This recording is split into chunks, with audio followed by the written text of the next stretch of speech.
Welcome to the IPA Supreme World Championships, and we're about to get going. You're ready, we're ready, the players are ready.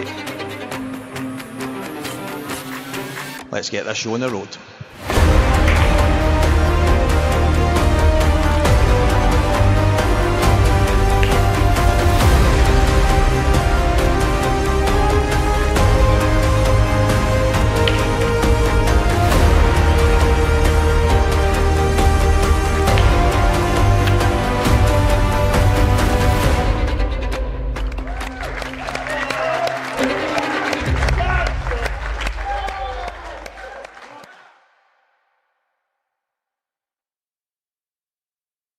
Ladies and gentlemen, welcome to the Supreme Pool IPA World Championships from the wonderful Cedar Court Hotel here in Bradford.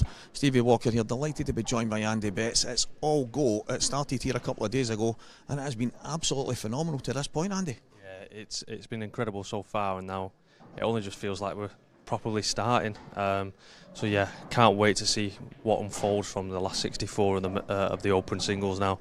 Yeah, so obviously we started a couple of days ago. There's been some phenomenal matches, some big results, some shock results, but it is the last 64 stage. It's when the big guns come into it, and there probably isn't two bigger than Gareth Hibbott and Michael Rhodes to get it started. I know, yeah, what a way for the defending champ to get his last 64 started. Someone that he defeated in the quarter-final last year, so probably Gareth Hibbott wants to get some revenge for last year. Michael Rhodes looking to start the journey to try and become a two-time world champion and match Gareth Hibbott's record. Well, we were speaking earlier, and Gareth is the only two-time IPA world champion, so obviously it isn't easy to do. Tough task for anyone at any stage, but Michael came through a field last year as an amateur to become the world champion. He then took that pro status, but can he do it this year as a pro? Yeah, well, because he wasn't seeded, he's already had a couple of games to warm himself up. He's just finished on the doubles table. Gareth Hibbott hasn't played yet. Probably a good time to play him, but we know that Gareth's ultra consistent, so we're expecting a very, very big tie on this table.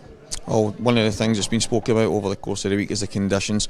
Wonderful Supreme pool tables have been absolutely first class. Our Strachan 861 cloth, a smart rack from 8 Ball Direct, and that wonderful halo light that we've got here. Onboard Sportswear, the EBS team are out there, Aramith Pro Cups. We are so spoiled here, and these guys are going to get to show that off when they get on the table today. Yeah, it's just been an incredible, like I said, incredible event so far, and yeah, what a game to kick us off. £15,000 first prize. It's not a bad prize.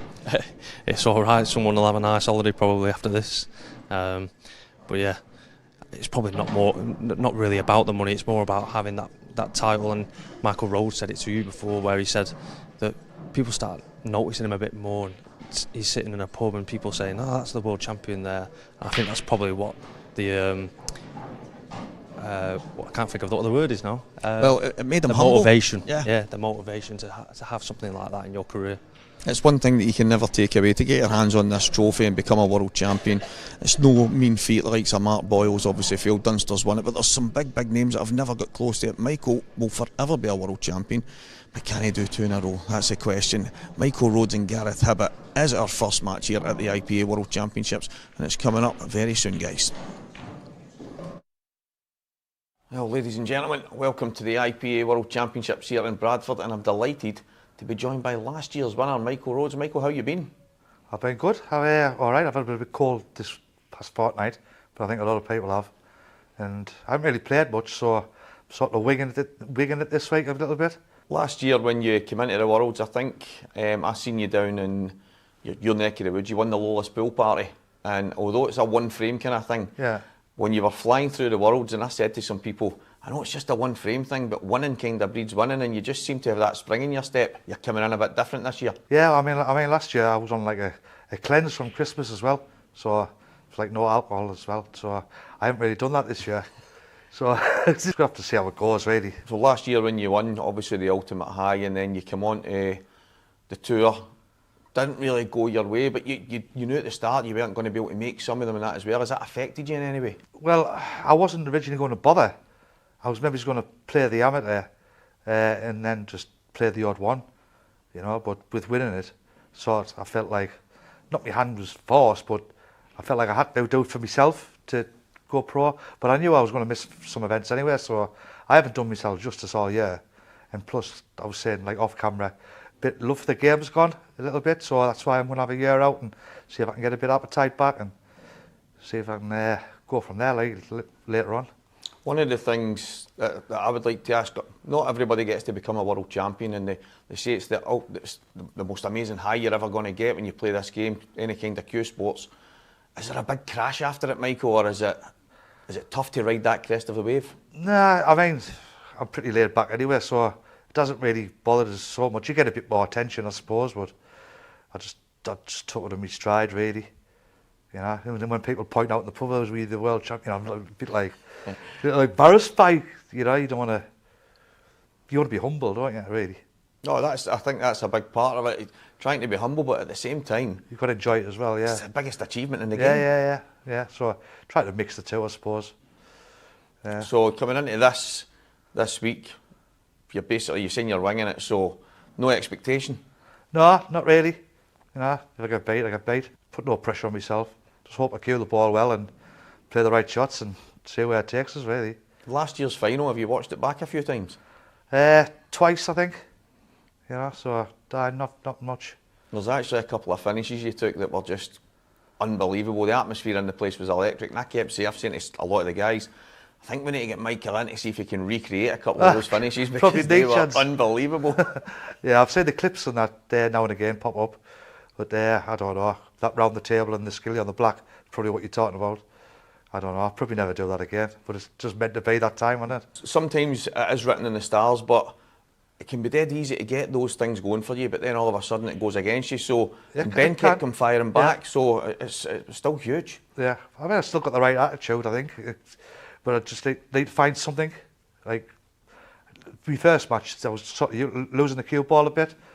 Maybe it's with not being used to the tables. I haven't played on these for a while, you know. But I've got a double this morning. Hopefully, I can get a bit going. And well, talking about yourself and Gareth, the guy that had the title before you took it, so 2 former world champions in the last 2 years going at it. For the viewers, you probably couldn't have got a better draw. Yeah, potentially a barnstormer. And you actually came through against Gareth to get there last year. That's right, isn't it? That's right. Quarterfinals, yeah. He actually missed a ball to beat us. Really, probably should have won 3-1 in sets, but there you go. It's something like written in the stars type of thing, innit? You know, so sometimes when you win something, you need a bit of luck along the way as well. Oh, I'm sure it's not going to be easy for anyone to rip that trophy out of your hands. I seen the post when it says, "Come and get it," then, and I thought that's what I'm talking about. And but you're coming in here not exactly in full flow, not the same as you were last year. It's all tongue in cheek with the. Yeah, no, that's what I mean. But you're still going. They're going to have to grab it out of your hands. I still want to win. Oh, there's no doubt about that. Well, Michael, listen, you're going to go head to head with Gareth today. You've got some doubles this morning, so massive good luck and cheers for talking to us, mate. Appreciate it. Thank you very much. Thanks, mate. Cheers.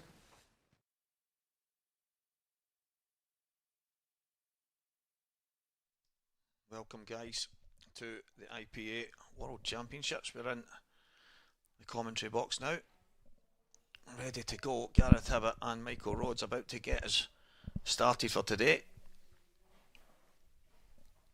And joining me, none other than Ryan Hopkinson. Great to be here, mate. Excited for it. Yeah, it should be a cracker. 2 former world champions. In fact, one's the defending world champion. Yeah, both absolutely brilliant players. Both renowned for, you know, breaking and clearing often. Just really, really top players. It's such a good first game to have on. Yeah, it should be a cracker. And we're about to get started right now. Frame number 1. Oh, it's just practice. It's just practice. It's just practice just now. I was wondering there. I didn't see any scoreboard. So Michael Rhodes having a little practice just now. But Ryan, yourself, you've joined the pro ranks, and you must be looking forward to the year ahead to go head to head with all these guys. Oh, absolutely. Yeah, super excited. Obviously, it's a big step up. You know, coming from the amateurs, and you know, I've not had a pro debut yet. But obviously, for me, that's where I want to be. You know, I want to be playing against the top players in the world, really, and I think I can make that step up. You know, I'm really excited to do that. You know, I feel like I have proved myself just more in local events, but it's this stage I want to be on to playing players like this on a regular basis. It's a special thing. So it's actually quite rare these days because there's a lot of, as you know, up and down the country. There's the handicap events and certain kind of levels where elite players aren't allowed and pros aren't allowed, to find the players that are desperate to go in there and play the very best, they're becoming few and far between. So it's refreshing to see someone like yourself that's desperate to go in and play the best guys, because you want to get there yourself. Yeah, absolutely. Yeah, I'm a competitor. You know, I've always been that way. As you know, Stevie, you know, my job with football coaching, that's what I love doing. So for me, just playing pool at the top level was always an ambition of mine, and you know, obviously I want to get out there and do what I can. So yeah, I'm super excited for what this year's got to bring. Yeah, that's fantastic. I mean, these two guys that are going to go head to head, I don't know how Michael's fixed this year on the tour, if we're going to see a lot of him. He's not 100% sure. He's obviously here to try and defend his title, which is fantastic. But these are the guys you're going to mix with, and then you've got the Liam Dunsters, Mark Boyles, Quinton Janssen. The list is endless, and there's never going to be an easy game. And I hear people say you get the odd favourable one.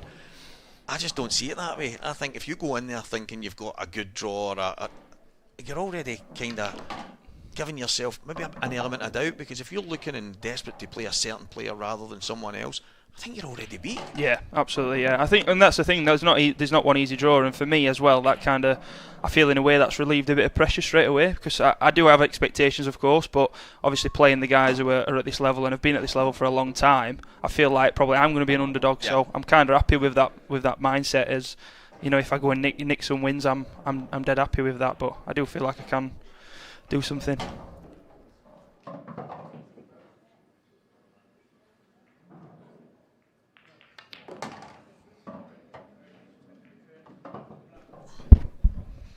Well, Michael Rhodes, it was good having that wee chat with him this morning.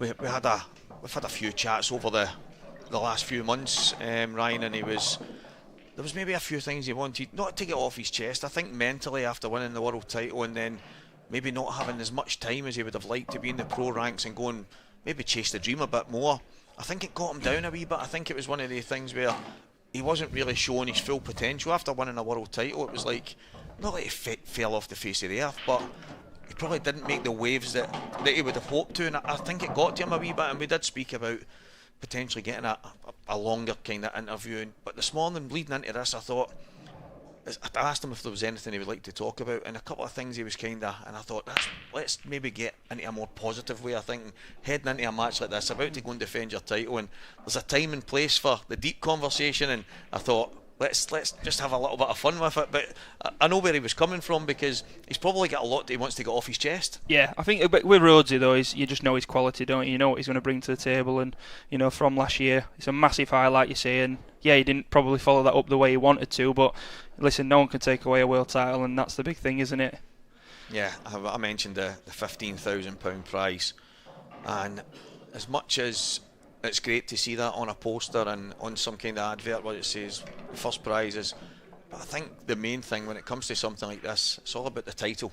That's what matters, and getting your hands on that trophy. Yeah, absolutely. Yeah, like I say, a world title is the biggest thing you can win in pool, and doing it on, like I say, a stage like this where there's so many good players. You know, all the top boys turn up for this event, don't they? So for you to win it, it's a special moment, and you're always going to be remembered for that. So. Yeah. Well, if you had to hang your hat on someone, I'm not going to force you.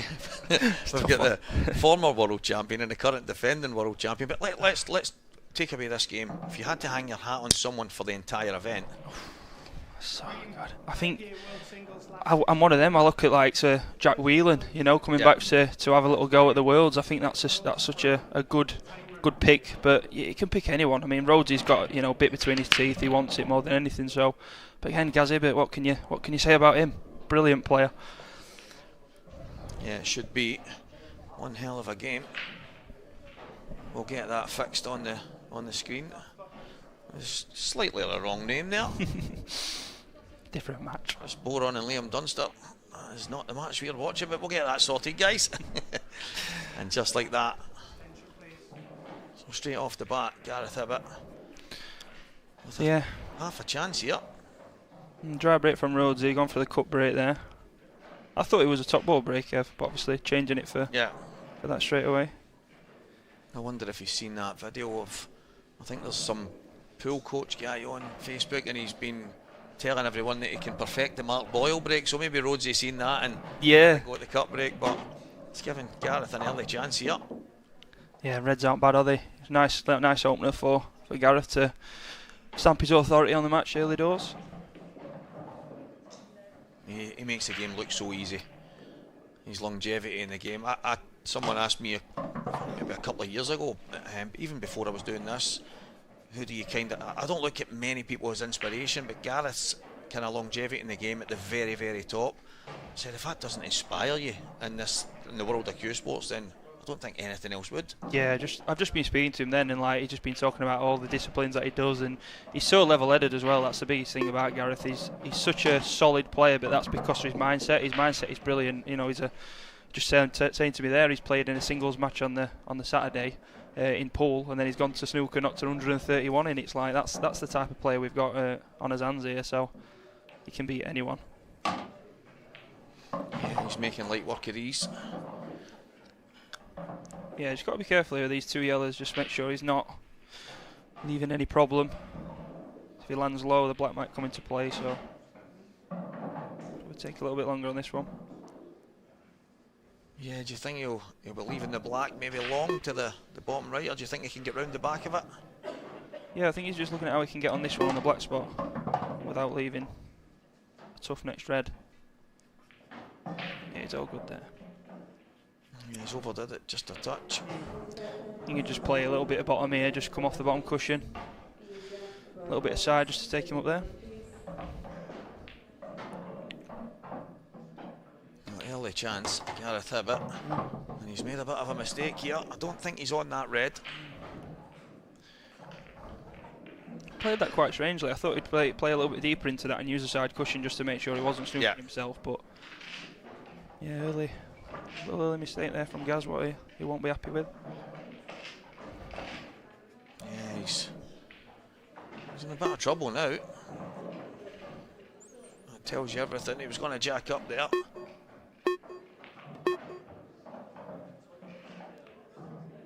Judged it quite well. That's not an easy shot. It's the first match on this table. Brand new cloth. I mean, the tables are absolutely first class. But as we know, the main table always seems to play that a little bit different. And yeah, it's a little bit of a common theme, isn't it? Yeah. Everyone seems to say that it does play a little bit different to the outer tables, but absolutely, you could see anything in the first frame, couldn't you? And they will come into it, and I'm sure play absolutely relentless pool. Yeah, I wonder if the fact that Michael's had some time on the table, he had to play an early round. He won 3-0 in his first match. Then he had some doubles this morning. I wonder how that will affect the game if Michael's maybe in the groove and Gareth, who's not really had his...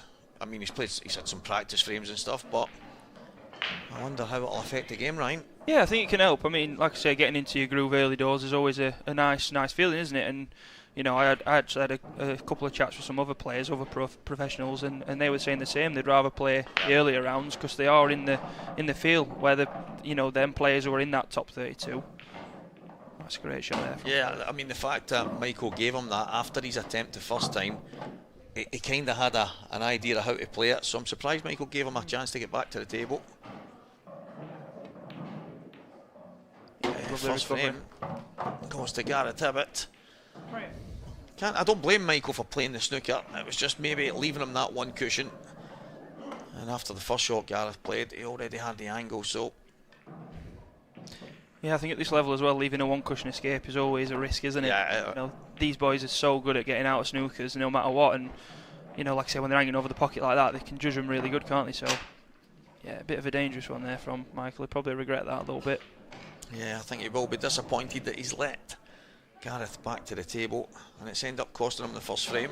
I mean, he probably wasn't expecting to get a visit in the first place, but that's the frames. I think at this level you need to try and steal those ones, you need to try and get them, and unfortunately Gareth's played a fantastic shot, but a long way to go. The sets format makes it kind of exciting, dramatic. It's got a little bit of a flow element to it. You can absolutely fly in one set and all of a sudden the next one it all goes wrong. Absolutely, yeah. And at this level it's not, no disrespect having 2 breaks and that's it in a full set, isn't it? Yeah, exactly. Like, you could literally just break twice and that's you done in the full set. So yeah, so much time left in this game. So it's an opening frame and I'm sure they'll get in the groove early doors.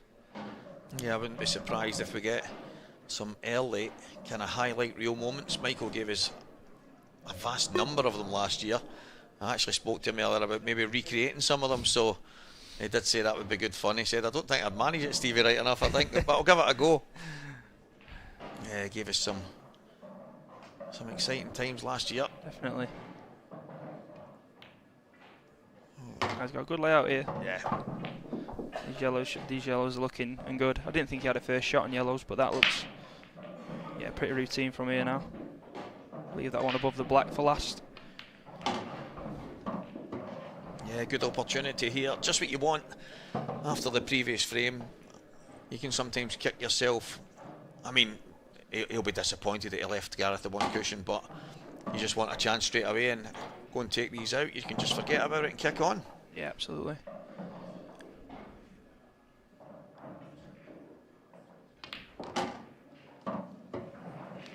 He's played that well. Yeah, good shot. I like that coming down for this one on the rail first. Yeah. Just stops any problems getting on that next ball. Gives him more room for a margin here. Just needs to make sure he gets out. It's not bad. Yeah, it should be fine. As long as he's got a bit of an angle just to come sort of towards the left middle pocket and land on that yellow. Yeah. Perfect. Yeah, absolutely spot on. And Michael Rhodes looking like he's going to hit back very quickly here. Shows you how reactive the table is, because I don't think he was playing to go as high as that, but he's not going to miss this. Good finish. Yeah, great finish. Yeah, it's one of them things with this cloth. It does really, it's quite deceitful, because you're playing on it and you think, oh well, it's new, it's going to slide a little bit, but then the grip on the bed of it is unbelievable. That's like right, it's so you reactive. literally don't have to do anything just to float a ball in. It's like you can play it mid-ball and you're coming back a couple of inches. Yep. It's crazy. Whereas you're playing a local club table or even your practice tables at home, and it's just never like that. So it does take you a little bit to get used to, and people who've not played on them before won't experience that. And I think that's important to mention, because it's not unusual to see, I think, them mistakes early doors then. There was quite a while ago one of the clubs up in Scotland, and the tables were all brand new, reclothed, everything, and some of the local guys were playing on them, and I could overhear them talking and saying, something wrong with these tables, this is a nightmare. I'm stunning the cue ball and it's coming back 6 inches. They couldn't get to grips with how reactive and how quick the cloth was. And I was ready to go over and try and explain, and I thought, I'm just going to leave this one. I'm just going to leave them to it. But yeah, it's the best way sometimes, Stephen. It's odds law. You get a ball. Yeah, and that can be the problem, can't it, with the cup break a little bit sometimes. Yeah. They can just, like, you can have a solid cup break. I mean, you look at like Boyles and you think, how does he do that every time? But they can get a bit sticky, because it can send them quite far to the, to the side cushion sometimes. Yeah, I'm looking. I think he's just got to pop the yellow in the left middle. Take control of this one. Yeah. What's that to pull up? Wow. I think he's alright on the one at the bottom. Yeah, he can nick cushion first, maybe.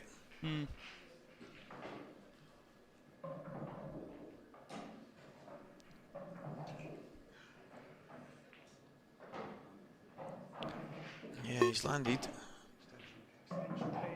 Probably the worst place he could have.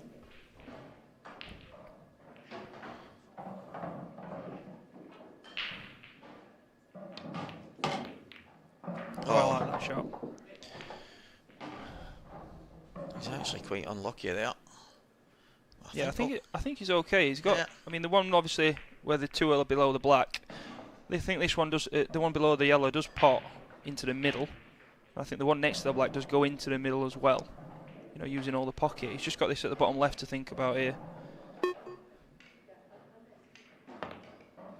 Yeah, he's played a great shot. Really like that shot. Michael Rhodes.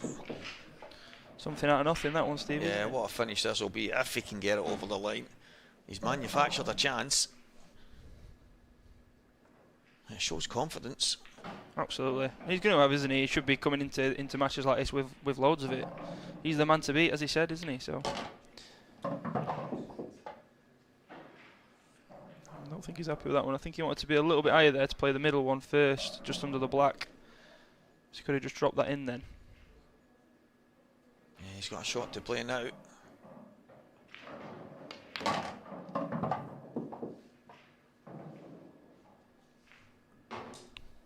he's fine there. Can use the red, I think, here maybe. Just stun with using that red. You just got to be careful it doesn't come back into the yellow.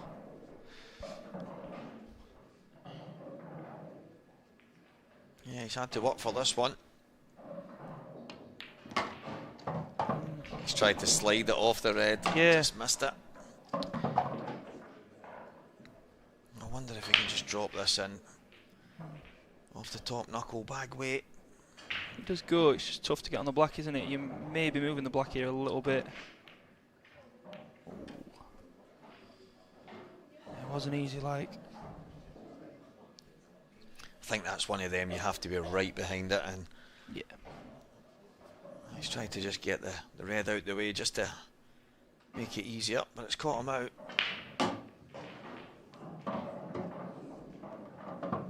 He made a chance out of nothing, just couldn't get it over the line, Ryan. Yeah, it was tough, that. Like I say, a really odd shot to have to play.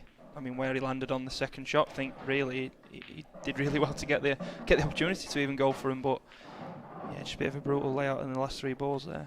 Yeah, it shouldn't be straightforward now for Gareth to take a 2-1 lead in the first set. However, Michael's showing that he's feeling okay. Just a couple of bad flicks here and there, but he played a couple of fantastic shots in that frame when it didn't look like he even had half a chance. So absolutely, I think in these early stages, it's one of them where they just want to get their arm going, don't they? They want to really get a good feel, because I think both of these will know the calibre of this match. You know, yeah, exactly. they've such like stacked, you know, careers behind them, and also like this, say the Gaz being a champion 2 years ago, Michael being a champion last year. It's such a big game early doors to stamp your authority on the field, isn't it? So yeah, Gareth Hibbott gets in again to pick up a 2-1 lead. Michael Rhodes, I mean, slightly unlucky. He's just kind of overthought the shot. Maybe could have kept it simple, because I agree with yourself, Ryan. I think the yellow did just drop in, so if he could just cushion the red, just land on it and then just kind of drop it in, then you're not having to do too much more work. But he's, listen, if he flicks the red, he's absolutely perfect. Yeah. We're not talking about that. So so such big margins, such small margins, sorry, in these games, aren't they? So anything, like I said, little flicks here and there just do make a big difference. as you say, first set, first couple of frames, this table will be playing very different from the outer ones, and they're all brand new tables, they're all the same, everything's, but for some reason, and I ask the guys all the time, but how does it play different? And they all, I don't know, it just does. And but we've come up with we think because on the outer tables, like, each player sets the balls up, and whereas here the referees do it, they wear gloves. This table obviously gets used a lot less, and each time the match is finished, I think they actually change the balls and clean them, and so that would make a huge difference. So that's what I'm going for anyway. Must be that. Must be. Has to be that. Someone said it's the lights, and I'm thinking, yeah, because it's the same, aren't they? They don't. Yeah, every table's got a light, so yeah. I don't know. Might even just be a mentality thing. It might well be that. It might well be the cameras, the fact that you're in the main arena and stuff like that. Yeah, definitely. No chance at Gareth Hibbott. Yeah, nice layout again here. Probably look to get rid of these two yellows bottom end at table and then work his way up.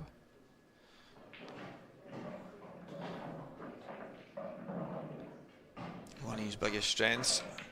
Yeah, great shot. Taking out the finishes that he does, Gareth. I've seen him at times when he's got the one free shot, one visit, Ryan, and he's got maybe one or two balls on the cushions and he won't move them. And I've asked him about it. I say, it's funny that you don't use your free shot for that. And he said, well, when I looked at the table, Steve, the pattern was there from where they already were situated. He said, so I was just playing on them. And whereas most people, especially amateurs, are looking and saying, well, I've got someone a cushion, I need to get that off. But Gareth's looking at it and saying, well, if it's benefiting me, yeah. But if it's part of the pattern, then I'll just roll them in. Yeah, and I think that just shows how much he backs his abilities, doesn't it? I mean, he's such a natural potter. You know, the cue action is absolutely lovely. As we said there, he's knocked in 130s. He's had multiple 147s as well. So he's solid on the cue. So a player like him on a pool table, there's not really a hard shot, is there? So even this one, like now, you know, he'd landed a little bit too off straight on that bottom yellow, so he's chose to go top end here. So I like that change in decision. Yeah. He just slightly overrun a couple of shots ago. Had to slightly alter, but he's just kept it simple. Yeah. Just got to be careful. You don't want to land behind that red. Just drop it in dead weight. I think this is one of these shots on the new cloth that you can play it. You can just kind of drift it in, and he should be fine. Yeah, he can hold. Yeah, good hit.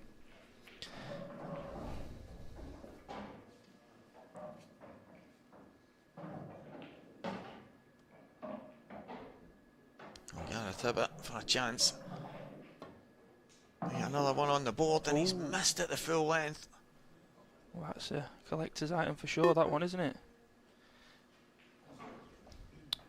And that was the thing early does, you know, like talking about the finish a little bit. The bottom two yellows, I think, were the first two to take. I do think he tried to get onto him, and he's landed a little bit off straight on that yellow he just took last there, and that's the reason he's come up to able to come down. So it's again, them little margins can make a big difference where the finish just gets a little bit harder than it needs to be. Yeah, he's ended up taking his medicine.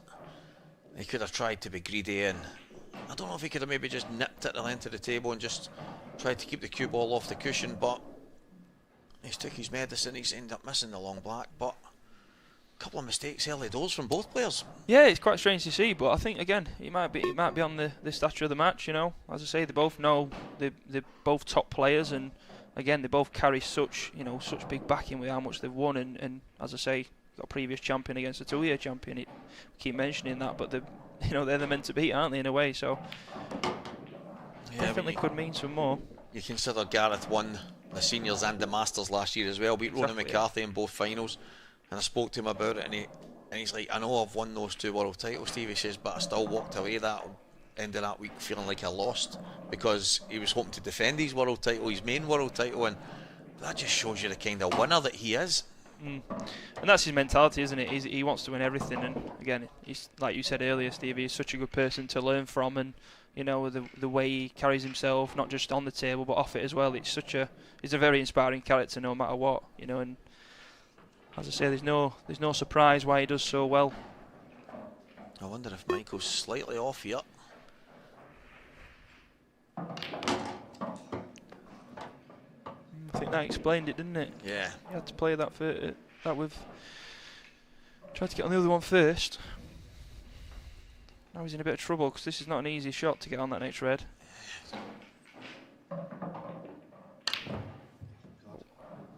Oof. It's a big snatch. It's not like Michael, that. Red's away. I actually thought maybe he could have ran the 3 angles and tried to get up there rather than. I thought that was going to be a shot. To come off the side cushion, bottom cushion, side cushion again, come off 3 cushions, but he chose a bit different. I think he's gone to play reverse side and come up 2 cushion there and get behind it. But not an easy shot. But yeah, quite a strange start to the game, isn't it? Not as the sort of high quality that we expect from both players. But again, it's the World Championships, isn't it? Anything can happen at this level, and a bit of pressure maybe. Yeah, that's. I mean, both of these guys obviously know each other well, and neither of them want to drop out here. Gareth wants to get his hand on the title once again, obviously to become a 3-time IPA World Champion, and Michael doesn't want to let go of it in the early rounds as soon as it's got to the main stage. So there will be some flutters in there, but at the end of the day it will settle down, and it's going to be a case of standards will have to be raised and the best man will win. Absolutely, yeah. I'm sure we're going to get some high caliber pool very shortly. Yeah, again, not the best of breaks. You might say Michael changed it, I think, on the next break. I'd be surprised if he stays with it. He's had a couple, 2 dry now, and then one where it's been a bit of a messy frame. So. Yeah, please. Extension, please. Yeah, ball down the cushion. I wonder if he's thinking about pushing down and getting that yellow out the way early. It's a big shot at the start of the frame.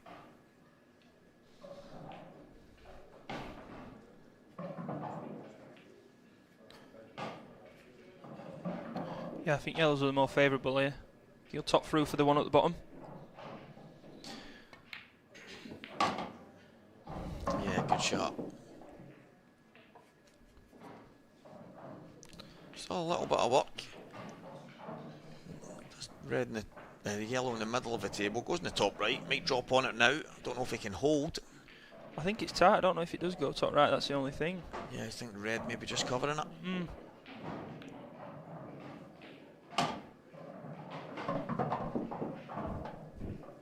I think it'll tell us now, won't it? Because it's naturally, I think, one of the first balls you'll take here. Yeah. But I do think it is just covered a bit too much to play that in the top right.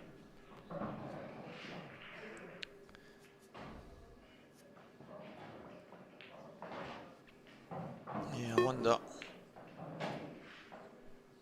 if he can maybe jab towards it. Yeah, he could. But is he on anything? Looks tight, them two, don't they, together? I don't think the touching ball will make too much difference here. I think he's still going to try and be aggressive, but whether he can float it in with a bit of left-hand side just to make it feel a little bit bigger. Yeah, it is a touching ball, but as you say, Ryan, it doesn't really change anything. He's still going to play the same shot. Yeah, it's fine. Yeah, the camera can be slightly deceiving.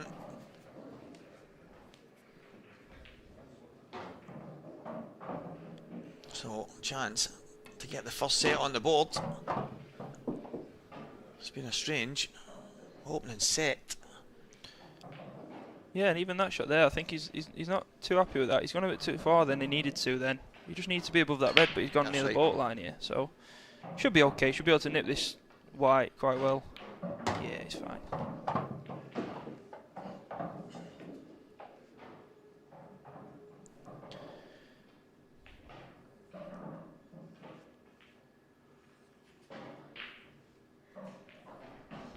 Yeah, should be straightforward.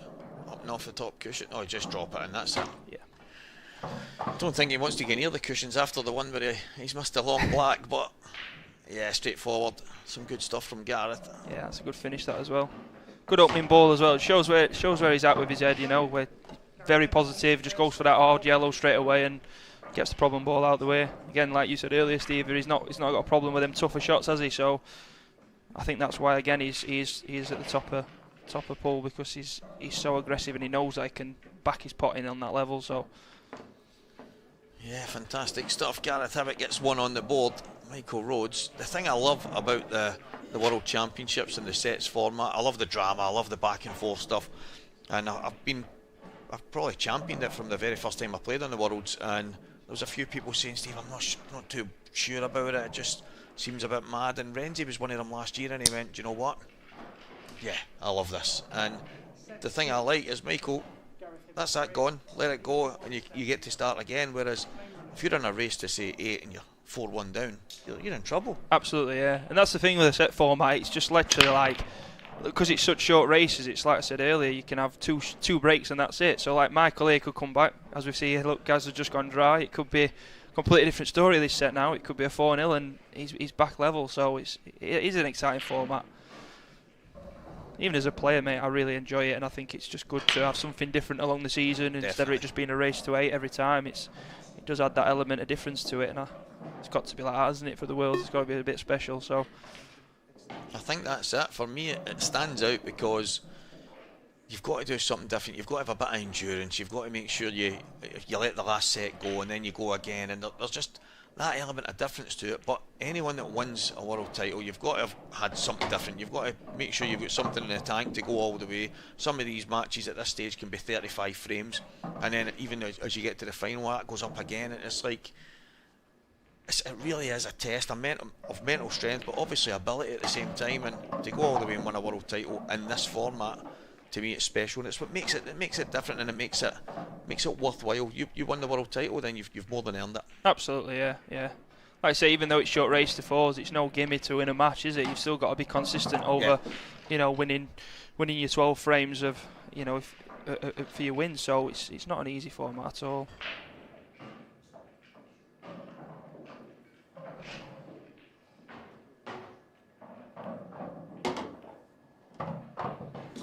good chance. He's taking them well so far. Yeah, you just got to leave an angle on this red. He'd like it to go bottom left here, but because of the black in the way, he can't really just play on it like that. He's got to play a bit of a shot here to get onto the middle. Yeah, so you see him leave a bit of an angle here now. I think he's going to have to thread the needle a little bit, come between the two yellows in the centre. I think that's the shot.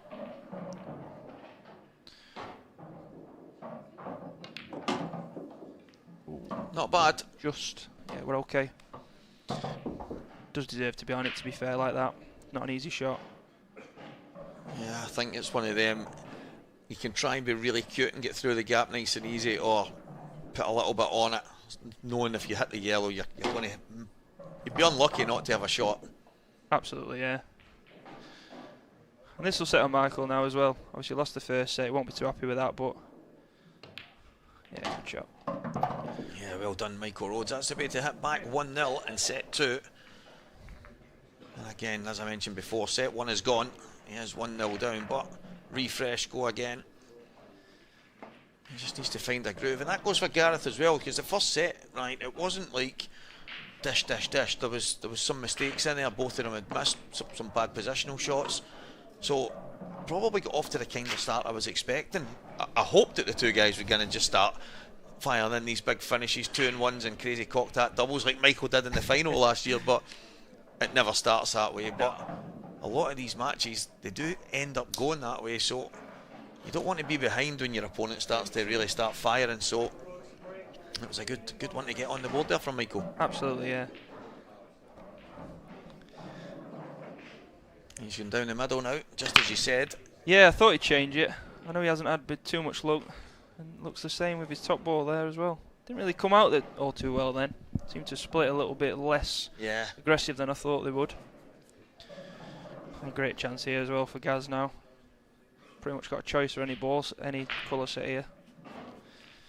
Yeah, this is your worst nightmare. Playing Gareth Hibbott, you break dry and leave a chance like this, and it's one of them you just write off, isn't it? Yeah, and the thing, when I started getting involved in this side of the game, and it could be Dunster, it could be Clint, it could be Gareth, it could be all these people, and I'd look at the table and think, these are away, and then I thought, you know what?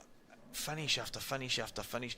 I'm probably doing them a disservice, making it seem like it's so easy, because if it was, everybody would be doing it. Absolutely, yeah. I mean, they're so clinical, aren't they? And that's the thing. What you do miss out. It's the difference in. I mean, even me, admittedly, mate. You know, going up to that standard now, it's the consistency levels what you've got to really push yourself on, because anyone can break and dish, right? And the people probably watching and viewing this don't realise is the top boys are doing it relentlessly all the time. You're lucky to find like one mistake in a match with them sometimes. It's that high level, and that's what separates you, because people can do it, people can go for everything, and again they might have them games where they don't miss anything, but then the next match they might make 4 mistakes. Exactly. And it's these lads, these fellas who are at the top of that level who are just not doing that.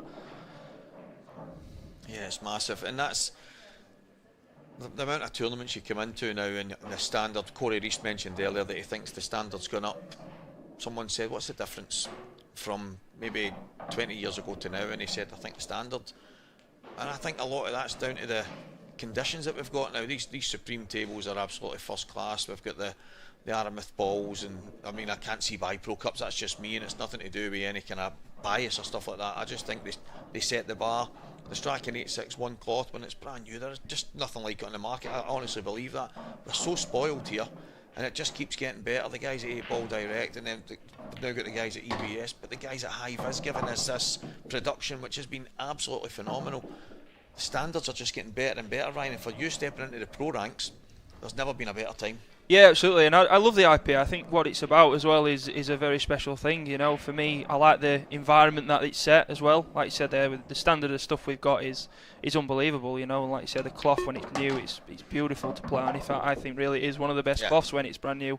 But the environment that the lads set at the IPA, and they're superb. You know, it's such a good environment to be a part of. I feel like all the professionals are really welcoming with you, you know, from yourself, Stevie, to everyone around it. It's a very special environment to be involved with. So yeah, I'm super privileged to be stepping up this year. I'm really excited for it. Yeah, it's great to have you in there, mate. And I know what it meant to you. Me and you have obviously spoke a lot. I knew it meant the world to you to get to that level, and it was something that you were chasing, and you were maybe on the odd occasion throughout the year getting a wee bit uptight, thinking, oh, I need to make sure I get there. But that kind of desire and that kind of, I understand for the football background you've got, that fire in the belly, and I always say it's different. You're trying to take that football thing into the world of pool when the two worlds are so different, but it's that competitive nature. You can't shake that off. And if you've got any ambition in any sport, any game, you want to play the very best. It doesn't matter who you are, whether it's football, darts, pool, snooker, it doesn't matter. You want to play the best, and I've seen that in you from an early stage, and I'm absolutely buzzing. I can't wait to see you on the tour this year and playing against these guys, and just hope you don't get Dunster in the first round of the first tour. Yeah, thank you, mate. That's lovely words, that, now. Yeah, you've got to be a competitor. I think that's one of the biggest things that I try and coach along, from a footballers, and every pool player has it. They want to win, and you've got two men set here who are desperate to win this game as well. You've got to have that edge on you to do anything, I believe, in any competitive sport, never mind just pool. Yeah. So, yeah, it's a great feeling. Like I say, I'm really excited, and I've got, in my opinion, I've got nothing to really overprove. I've just got to enjoy it and see what I can do this year, and yeah, put myself in an environment what's a new one. Yeah, that would be. I said to some of the guys, we should get a Rookie of the Year.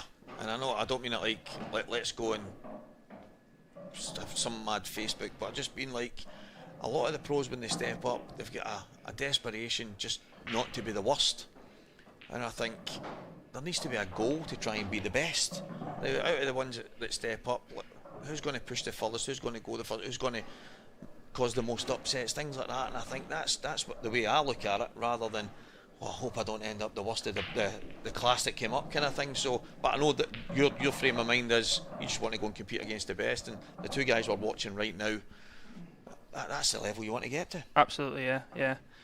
And there is some great players stepping up as well. I mean, I'm really excited to see Monarch this year. I think that's a good mention straight away. Anthony Monarch, like, what a player he is, and players like that, I won't be surprised if they do step up quite early and start beating some of them players.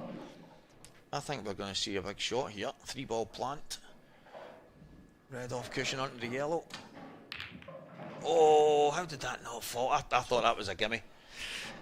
I know it's pushing the boat a bit, but I actually thought if he gets this right, just make contact, it'll go. Maybe a bit too hard, I don't know. Yeah, the yellow was a little bit straight on the red, wasn't it? Where the red was directly going to the knuckle, so did make it a little bit harder. Just giving a chance to Gareth now. Yeah, and he's taking the reds. Good chance. Come out pretty well them, haven't they? That one just floated over the middle pocket. That made it a little bit nicer. Just probably that one next to the yellow on the baulk line. He's probably got to think about a little bit, but got a bit of a connector, hasn't he, with the top right? So good opportunity here now. Yeah, Michael's going to have to minimise the chances that he gives Gareth.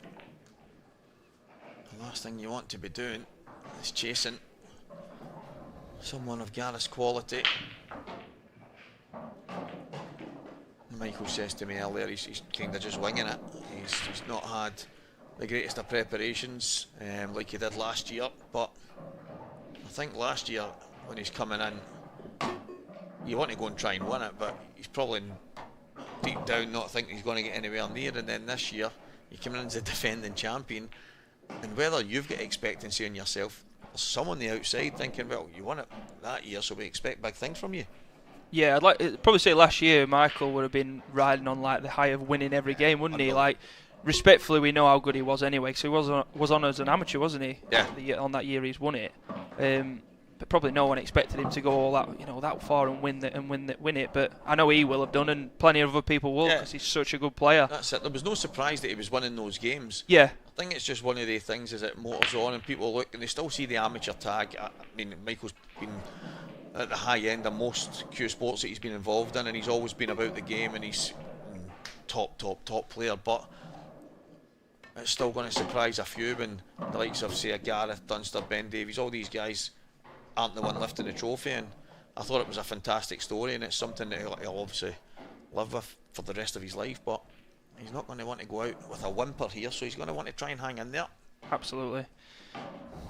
And like I say, even on last year when he did win it, you know, I'm not saying there that he wasn't ever gonna, you know, beat players like that, because we know how good Rhodes is and he knows how good he is as well. So, but yeah, maybe this year just with that defending title sort of, you know, having to represent it in that way, it's a bit different, isn't it? It does add that extra pressure of performance, I suppose. 100%.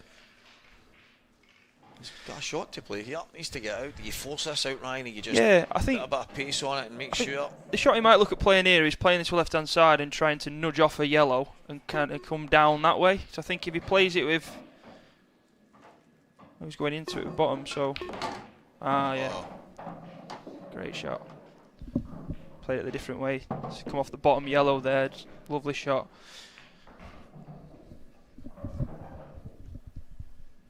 Yeah, I didn't think he had as much angle, but that shows you how reactive the new cloth is. And he's missed the black. That's another black miss from Gareth Hibbott, something that we're not used to seeing. Yeah.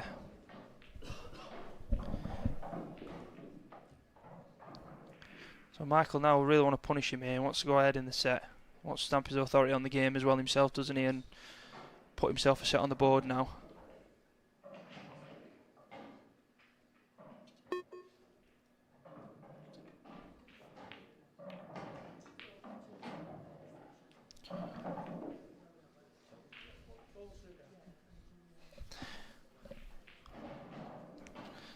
We know what might happen here when he leaves one cushion. Yeah, he's done this before. Don't be surprised if this goes in. Ooh. It's not far away. Not far away.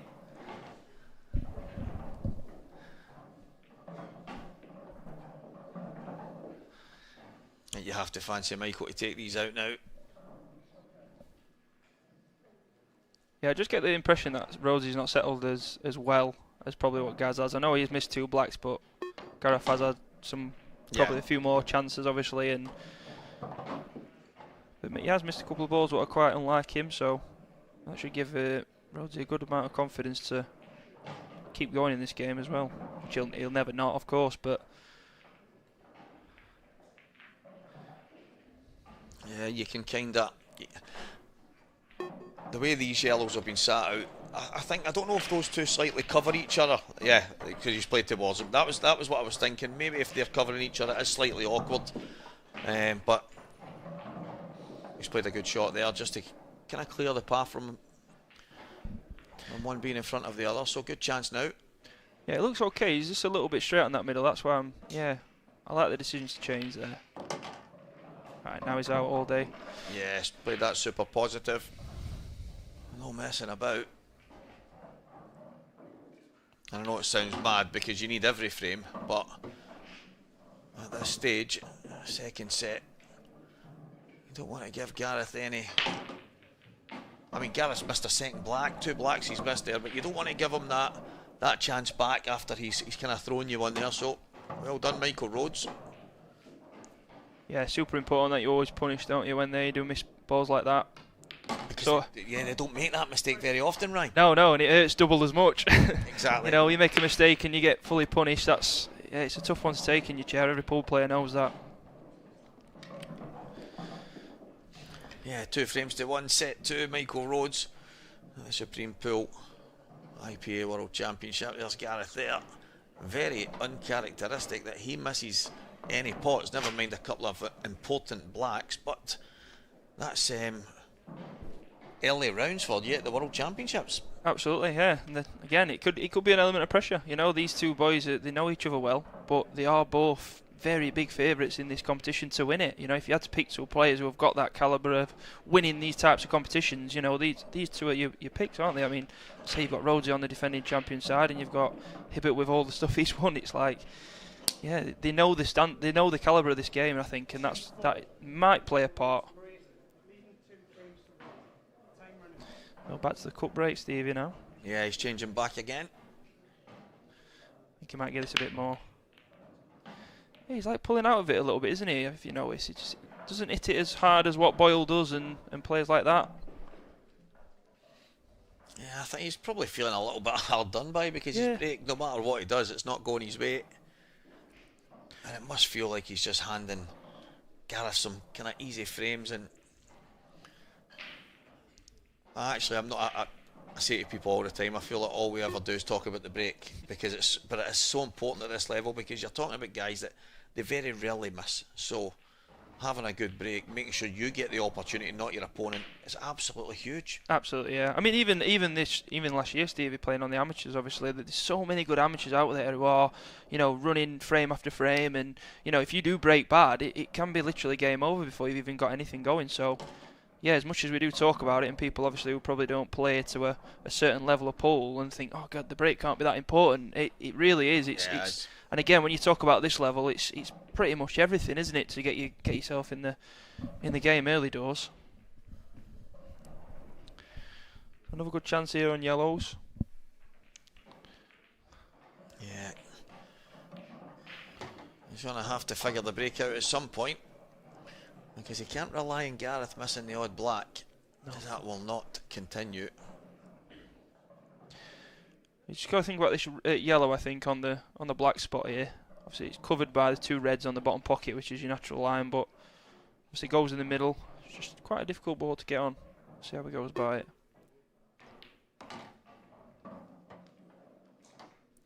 I wonder if he can play on it right now.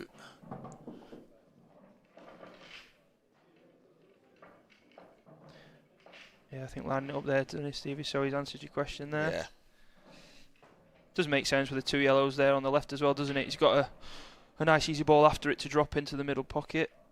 It's all about this shot now with pace. Just make sure he hits this well. Ooh. He's underdone that. Looked a little bit of a bad contact that. I don't know. He sort of slowed up quite fast, so.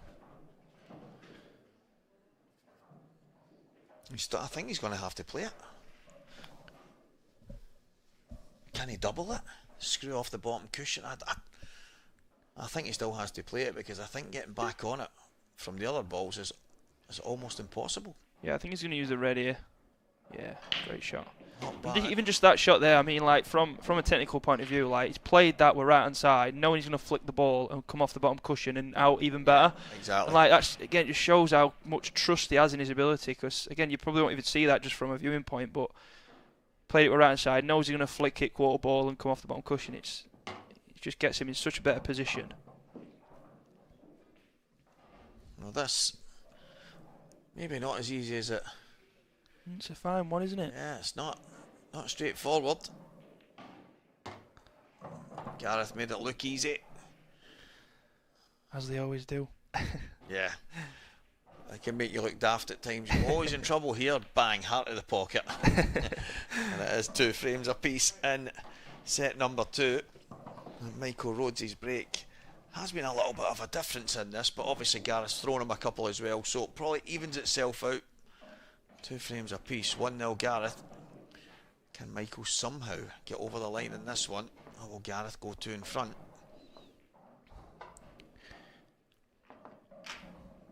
Yeah, that shot there, look.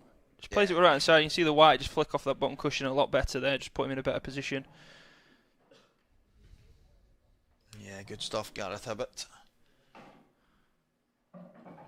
And that's the worry when you're, whether you're Michael or Gareth, if you're throwing in a couple of wobblers or not breaking particularly well, and then your opponent starts to find that groove, it can become a bit of a soul-destroying match after that, because you just haven't found that groove yourself. But it's a tough old game at times. Yep, and that's how it goes sometimes, isn't it, with your break? I think Gareth's got one of the best in the game. Yeah. It's a bit of a weapon. Yeah. He has got a ball, obviously got the yellow over the top pocket.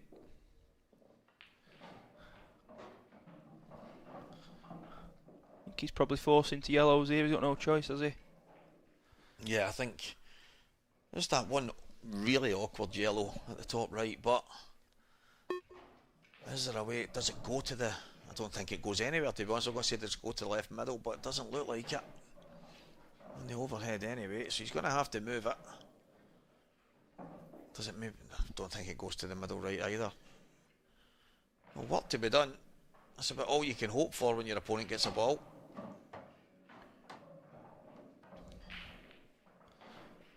Yeah, I don't know if he tried to play on the double there, I'm not sure. Potentially. Obviously it does double if you go behind that red. That might be the shock. 'Cause there's not an obvious ball here, is there, to actually cannon it out, so... Again, Gareth's not that player who's going to want to play an uncontrolled cannon. Oh. His belt straps just fell out there. Hit the yellow. Ah. Well, there you go. Bit of a let off. And Gareth's wife Viv just telling him he needs to make sure he's dressed better the next time, because that's a big mistake. And referee Brian's not going to miss that, is he? Yeah, I heard Brian say foul, and I was kind of looking and going, what have I missed? But yeah. Yeah, his belt buckle fell out and tapped the yellow, so he needs to tighten him up. I need to show him one of these videos that keep popping up. I think my daughter had it on her phone, and it was, they put a bobble or a hair thing and they wrap it around their belt to stop the buckle falling off. Then get Gareth sorted. Get you sorted, my friend. Come on, lad. Good opening shot that from Michael there. Yeah. He's played that in, lovely there to get the other red out as well. He'll really want to punish him here as well. He needs to go. He probably wants to in his head really badly go 3-2 up here.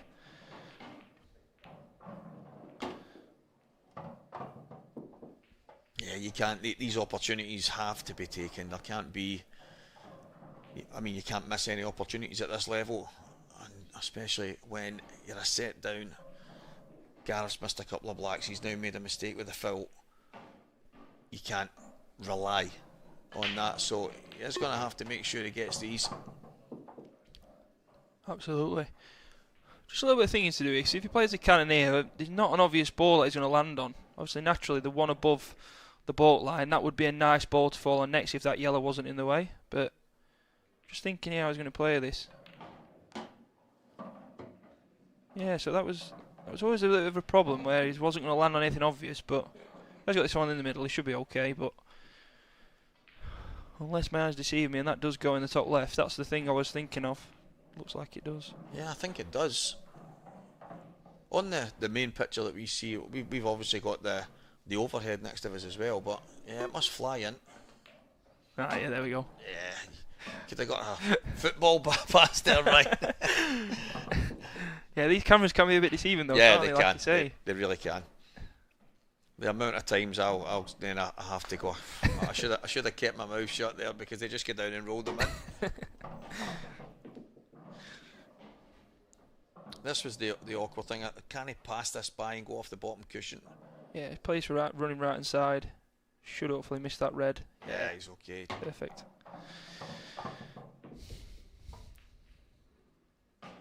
Yeah, so one he had to get,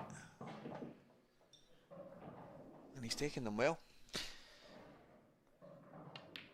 Yeah, good finish. Yeah, it was just that cannon. Like I say, if that yellow does cover that bag, it might have made it a little bit different, as I initially thought, of course. But yeah, it made them look quite routine after that. But there was that first shot, with that first shot, that free ball there. He's played a lovely shot there to get all his balls out on that right hand side of the table as we look at it, and then develop the one on the left as well. So it was touching the cushion, so it was a really hard ball to get rid of. Yeah, well done, Michael Rhodes, and he's on the hill here.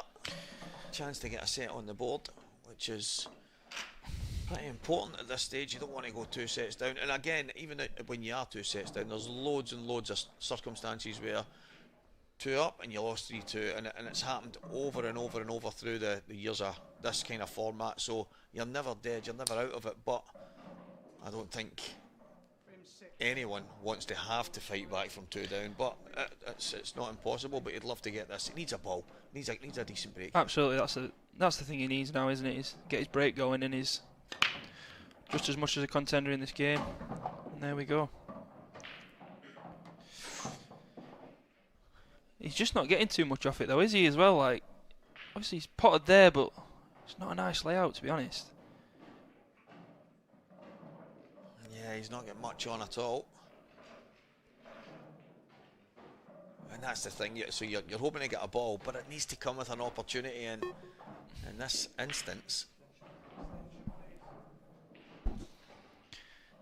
and the yellows aren't the worst if he can get a start on them, but yeah, he's got one down the bottom, hasn't he, what he can get on, but again, you've got the one next to the black spot, doesn't look like it passes, but again, I could be completely wrong. You're going to cut the red back, try and plant the He's yellow. playing a plant here. Ooh, miscue. I think he miscued that. Sounded like he miscued it a bit. So I'm not sure there if that's a little bit of frustration maybe kicking in there. It looks like a little bit of a frustrated shot that from Michael, but I can understand it. I mean, his break's killing him at the minute, and he can't really get any rhythm, can he? And he's working off all Gazza's mistakes or misses, and it can be still quite frustrating that. yeah, it's one of the. I didn't think the shot that he was trying to play was on. I think he's tried to flick the yellow into the top bag, but I just didn't. Again, it might look like that on here, and if he gets it, then he's got a chance. But he's given Gareth a good chance here to get back all square in the second set. And again, these are opportunities. I mean, it wasn't an easy opportunity. He didn't have a great chance. He was going to have to force it, but maybe he could have handed the table back to Gareth. At this level, do you want to do that as well? So it's a tough one. It's a tough situation to be in. Yeah, they're the worst ones, them, aren't they? When you ain't got a clear-cut chance and you're like, well, do I play something really brave or do I come a bit more reserved? And I think Michael's just kind of gone for a little bit more of an aggressive shot there, and it's not paid off. So he'll be feeling it in this decider of the set if he gets out here, guys, because, like you say, Michael will really want to get a set on the board here.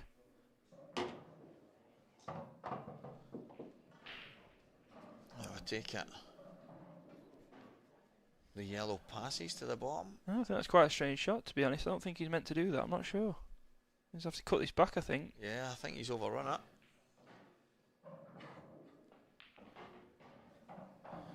Yeah, he has. Cue ball's going to be travelling. Ooh. Didn't expect that off them yellers. Yeah, that was. It's obviously that when he's played the plant there, that he's just kind of caught it a little thinner than he would like, and the cue ball's travelled past. But chance straight away for Michael to play the pot kick. It's not the worst. Yeah, he deserves something out of that. He needed that over the pocket. Yeah, he's probably not landed too well there. I mean, it's a bit of a brutal one that red's gone that far, but he has still got a shot. Obviously, he's got the one on the black spot. What can be one to get out, but it's a tough shot. Going to try and thin nick this in. Oh. Yeah, that was the problem, wasn't it? It looked like it was tough, that. I think even the worst thing as well, he has left the yellow in the middle as well for Gareth to drop it in and be on the black.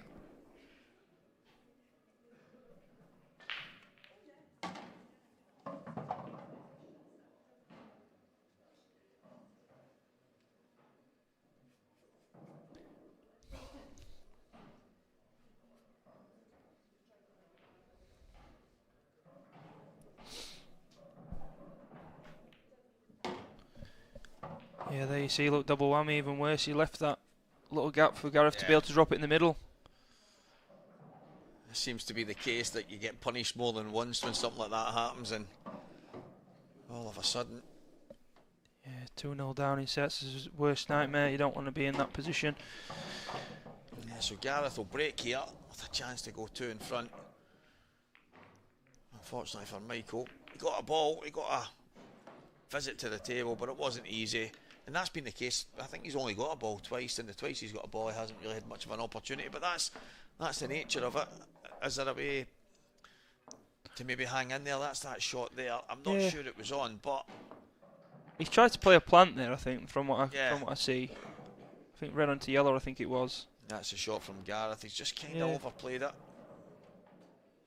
See, that was a great opener just to get that red out in open, but just didn't land on too much. Yeah, so 3 frames all set, number 2. And this is the thing with set play, isn't it? The big difference of, you know, if Gareth wins his frame now, 2-0 up, or it's level 1 all. It's just all to play for. It's mad how one frame can make such a big difference.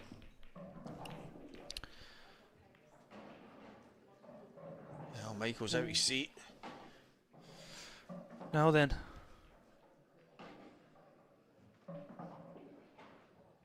nothing easy sticks out for me just now. Yeah, he'd love that red and yellow to be a plant in the middle, wouldn't he? I don't think it is on, but...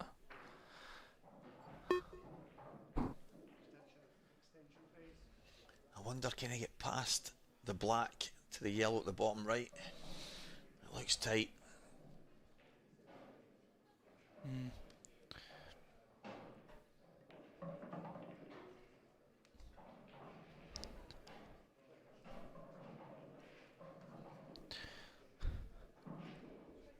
Yeah, maybe that last frame played a bit of a part there in that decision. You know, not gonna overly aggressive there and stand at the table back.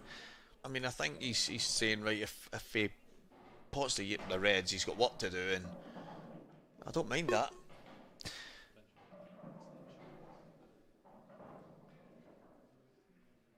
Now, what can Gareth play? Even if it was touching, it wouldn't really change much. I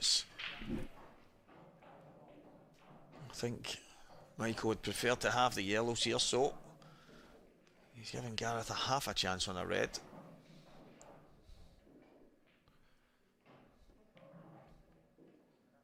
That's that experience. Yeah, you might see a lot of these types of shot early doors now because of this frame being so important. See, it's such a big game-changing frame, isn't it? Where it can be a 2-0 set or it can be a 1-1 and completely changes the trajectory of the game if that goes 2-0 or 1-1. So.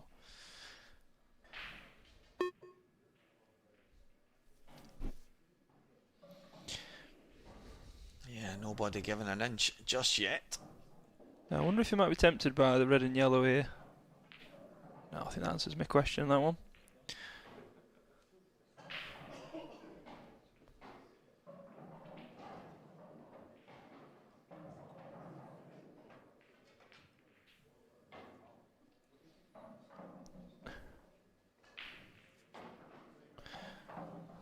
Yeah, Gareth's going to play the plant now, I think. Yeah, because yellows aren't terrible, are they? I mean, you've got that one bad ball on the left cushion, just above the middle pocket, and he has got a ball to be able to cannon it out. It's just probably one near the black. It's not really easy to get rid of. Oh, that's probably the best outcome that is for Rhodesy now, given the better colour set. And I wonder if he can take the yellow off the yellow and open that out. Yeah, I think he's going to put this in the middle, and then I think he'll use the one at the top just to nudge it out. Yeah, perfect. Yeah. Which makes sense, doesn't it? Because he's not gonna leave the yellow ruined again. And the good thing is, with the yellow over the top right corner, it gives you that little bit of scope. Yeah, good shot.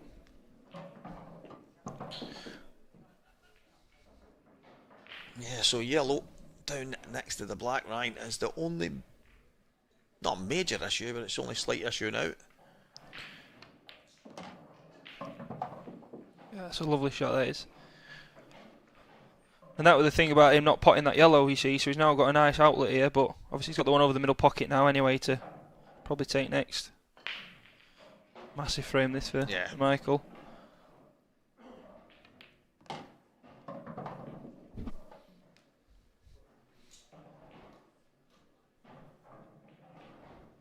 So should be a set a piece here if Michael can make sure of these yellows.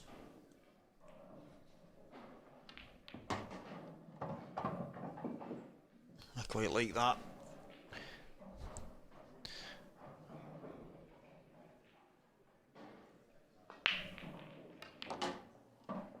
Yeah. Yeah, lovely. Absolutely spot on. And this will settle him now, hopefully, I think. Yeah, Michael Rhodes just about to square the match. And it's been a funny old game so far.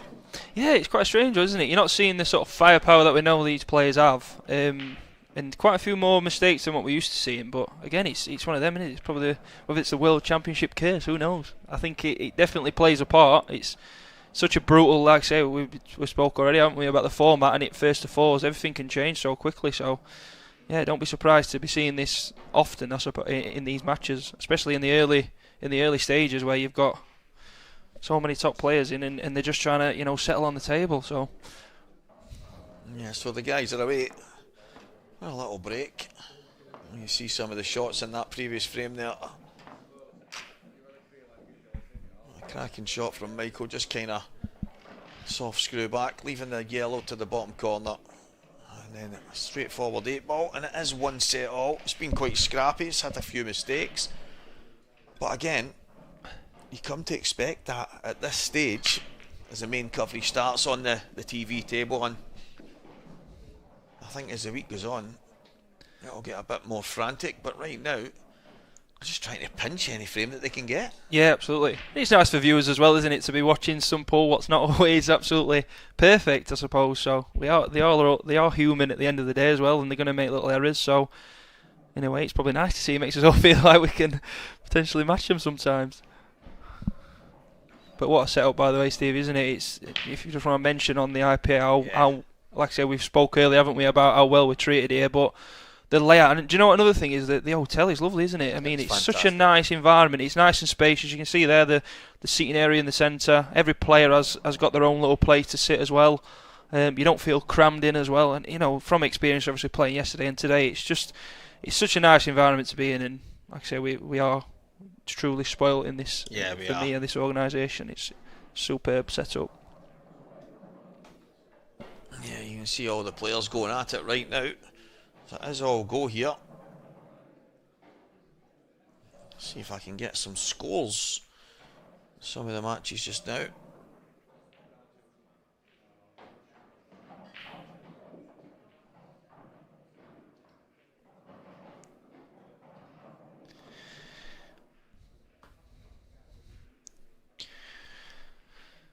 Yeah, last 64 matches on the go. Liam Dunster is 1 up in sets. I need to actually figure out how to get the other bit on. Craig was showing me earlier, but if you got it where you get the full, yeah, perfect.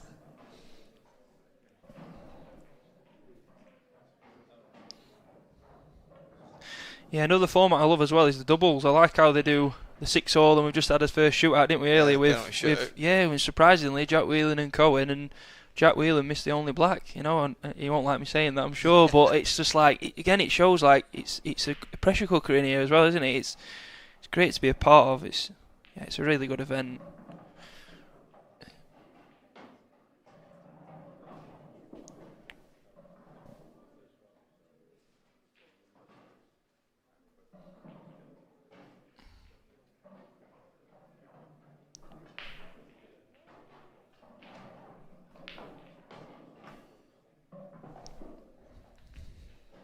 Yeah, Liam Dunster 1-0 in front against Mark McAllister Jr. 0-0 in the new set that's just begun. Cian Monaghan, we've just seen on the screen there, he's 1-all with Tom Barley. There's nothing each in that one. Luke Sanchez 2 up on John McAllister. Well, that's a good one. John's going to have to fight back in that. It is 0-0 at the moment. Sanchez is such a good player though, isn't he? I mean, he had a really good run last year, didn't he? So it doesn't surprise me, that result, to be honest with you. He's a top player. He started at big odds at the start of the week, and a few people were quite surprised because he lost to Ben in the semi-finals last year.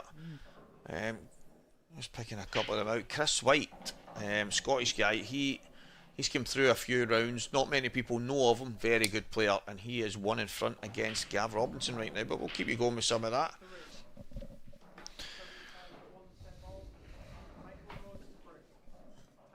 Back to our main match, and Michael Rhodes needs to get this break going and a chance to go with it.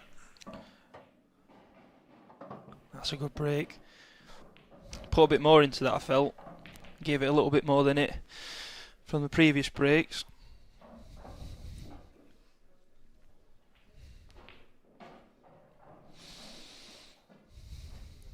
Yeah, good chance, and it's just what Michael's been looking for.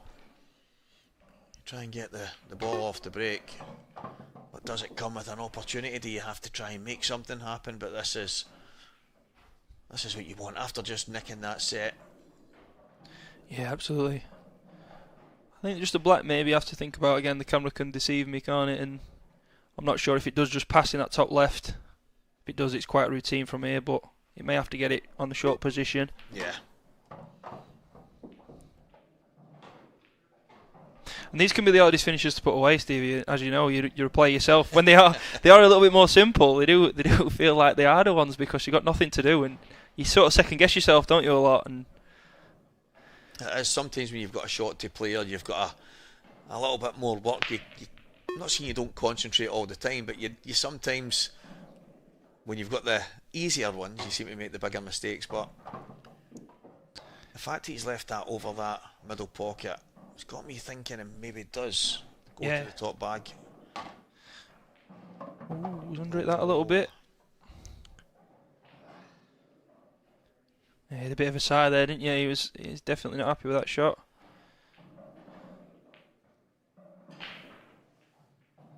Yeah, that was always a problem there. Got a really big shot now to play onto the black. Not quite sure how he's getting on it. Yeah, it's going to be tough. Even if he cuts this in, can he avoid the yellows? Can he get back up? That's the old saying, sometimes all you can do is pot the ball. Let's see where it ends up. He's trying to screw it in. Yeah, he won't be happy with that one. He had such a big margin for error there on that second last red. He won't. Third last red there. He won't be happy with that. He could have come anywhere past black spot line, everywhere he had a shot. So they're the ones what disappoint you as a player. You know, when you've got such a big area and you do land short, it's like, yeah, it can be very frustrating, that one. Yeah, what a start that would have been to set number 3. He gets a break, gets the opportunity, but that's what you just mentioned, that sometimes they're the ones that become the hardest, because you just maybe take your foot off the gas slightly, take it easy. He's got another 2 feet probably to play into there, and all of a sudden Gareth's back at the table and the Reds in a bit of trouble. Yeah, I think it's when it's easy, it's the second guessing of yourself, I think, what gets you. Because when you see an opportunity to develop a ball, and when you're playing them sort of harder finishers, you do see sort of one ball as being the developing ball, and you work off where your white lands. Whereas it's all about white ball control, that sort of finish, and again, you can get in your head about where to be and how perfect to get. So it can catch you out. Yeah, he's in a bit of a world of trouble here now, isn't he? He's probably got to just go and make something happen here. I'd be surprised if he hit this quite hard and got that red moving. Yeah, I think you'll put a little bit of juice on this. I don't think there's any reward for just a hit, so he's going to have a go. Ooh.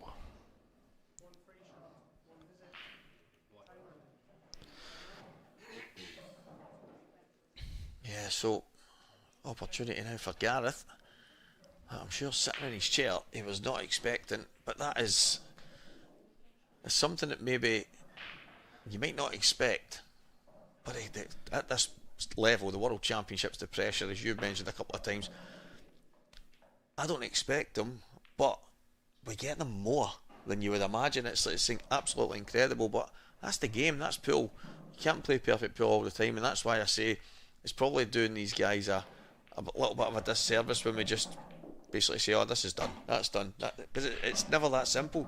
You still got to go and play the shots. Of course, yeah, and like you said there, it's the calibre of the game this is. 2 top players going at it in the World Championships. It's the biggest occasion you can be on as a pool player. So that makes a difference. And I don't think this game's actually kicked off like the tempo that they'd like it to be. They're both relentless potters, and these break and clear for the fun of it, don't they? And it's not got to that stage yet. I think the breaks have played a part, but yeah, I won't be surprised if, like I say, in the next few sets or games, it can just turn at any point, can't it? And the next minute they're potting everything. I actually thought with that Michael Rhodes break there, I thought this is the moment. Michael will smash this in, then Gareth will smash one in, and then we're away again. Well, not quite there yet, but whether you win scrappy or you win playing the best pool of your life, you just want to get through to the next round, and then you can go again, and that'll be no different for these two guys. Yeah, exactly.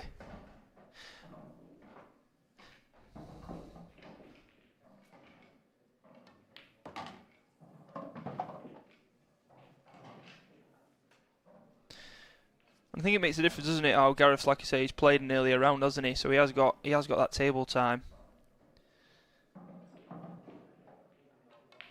Yeah, decent finish, Gareth.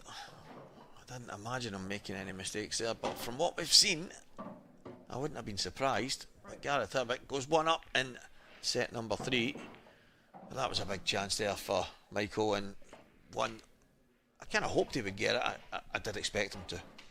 Yeah, he'll be certainly kicking himself, especially after that, like I say, that third last red. He shouldn't have been anywhere really in a short position, but he'll know that. And say Rhodes is a top player, he'll know that he's never out of this game no matter what. As long as he's still got a chance to win, he's always going to be there. It's this shot here, just landing on this red here. Look, he could be anywhere, float it further. He should be fine, but he's just underhit it. Yeah, he'll certainly be kicking himself about that frame because that one should have been his. It's one of the things that I like about Liam when Dunster's playing. He will go and have a look at the area and he'll say, percentage wise, more or less, where am I good, where am I not? So that's one area I will make sure I don't land in. And even though in the 30-second shot clock it might take him the full 30 seconds, he makes sure he's in that spot. And that's probably something a lot of us don't do. And people can say, it takes too long. You think he's taking 30 seconds and he's landing absolutely perfect. And that, to me, that's the difference. Yeah. Liam's such a good operator, isn't he? How he goes about every finish. He never takes a ball for granted, and I think that's a massive thing for the standard of. Why he plays at the standard he does all the time. Because he doesn't, even a ball over the pocket is not an easy ball for him, or he doesn't look at it with any less importance. It's always an important ball no matter what, and yeah, he's absolutely robotic when he's on form. Yeah, is there a chance here on the yellows? I think he's maybe on a plant to start off. I think he's going to go reds. Reds. I wasn't sure if the red next to it goes in the middle. It might even go in the bottom. It goes down a lot. Yeah, it might go in the bottom as well. I wasn't sure if that was slightly awkward, but yeah, they're all there. Good, as good a break as you could have asked for. Yeah, and again, it'll double hurt Michael, this won't it, when he's missed that ball in the last frame if he gets out here. Yeah, you seem to get punished more than once. Anytime you make some kind of mistake, and it's like the pool gods just want to have a go at you, and it's absolutely mad. But I have to say, I mean, Michael, he's well in the match. He's won a set. It's only early stages. But I can't help but feel he's not even get started yet, and I think I'd probably say the same for Gareth. Yeah, absolutely, yeah, and that's the thing. It's a massive frame. He nicked on that when he was obviously 3-all to nick that second set, and I think Rhodes will just want to settle now and really try and stamp his authority, because like you say, I agree, he's not got into his groove, because we know how good he is and he's an unbelievable player. I mean, like I say, so is Gareth, but Rhodes is not playing at the sort of standard I think he'll probably want to be playing at. Yeah. Just nip this back a bit. Yeah, good shot, and that's another shot on the new cloth that is a little bit easier when you're slightly off, but you can just catch that reaction and just pull it back. Yeah, solid white ball finish this one. White exactly where he wanted it every shot.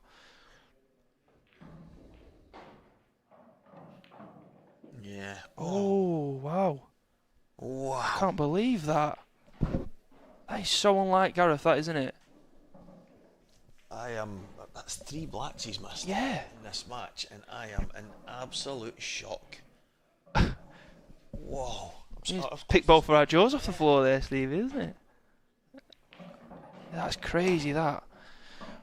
Well, I don't know if he was just like, he looked a bit quick there. He got down to the shot really fast, as though like he'd already had the finish, and that's so unlike Gareth. It was kind of like he was going, right, that's me, I'm in the groove now. Couple of big finishes in a row, and then yeah, it was a bit of a strange one. So he took every other ball, and I think you know, going back to like we spoke about Liam there, it's like that can be where Liam does maybe pip it on the quality perspective. Is like he's always making sure he's got every ball, but again, obviously no disrespect at all to Gareth. Is an unbelievable player. That's so unlike him. Yeah, that is probably as uncharacteristic as you can get for Gareth. 3 blacks in this match already.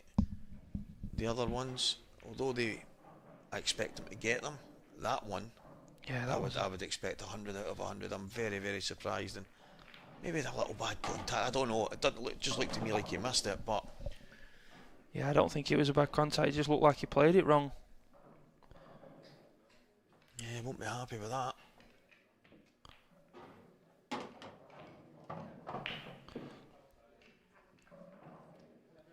And is that a turning point, do you think, Stevie? Who knows? It's been one of the matches, isn't it? Yeah, it's a strange one, isn't it? It's not something we're used to seeing off two top players like this, but again, it does make it a fun watch. It makes it quite interesting to commentate on. Yeah, I mean, both of us were a bit speechless there. It was kind of like, did that just happen? But yeah. Yeah, you're just not used to seeing that sort of miss, are you, off these calibre of player? Yeah, one set all, one frame all, and to be honest, both of these guys not really hit their stride yet. Yeah, he like plays this finish absolutely perfectly as well. Like even this shot, just plays it confidently. Bit of top right on it, and yeah, to miss that black, he'll be really frustrated with that one.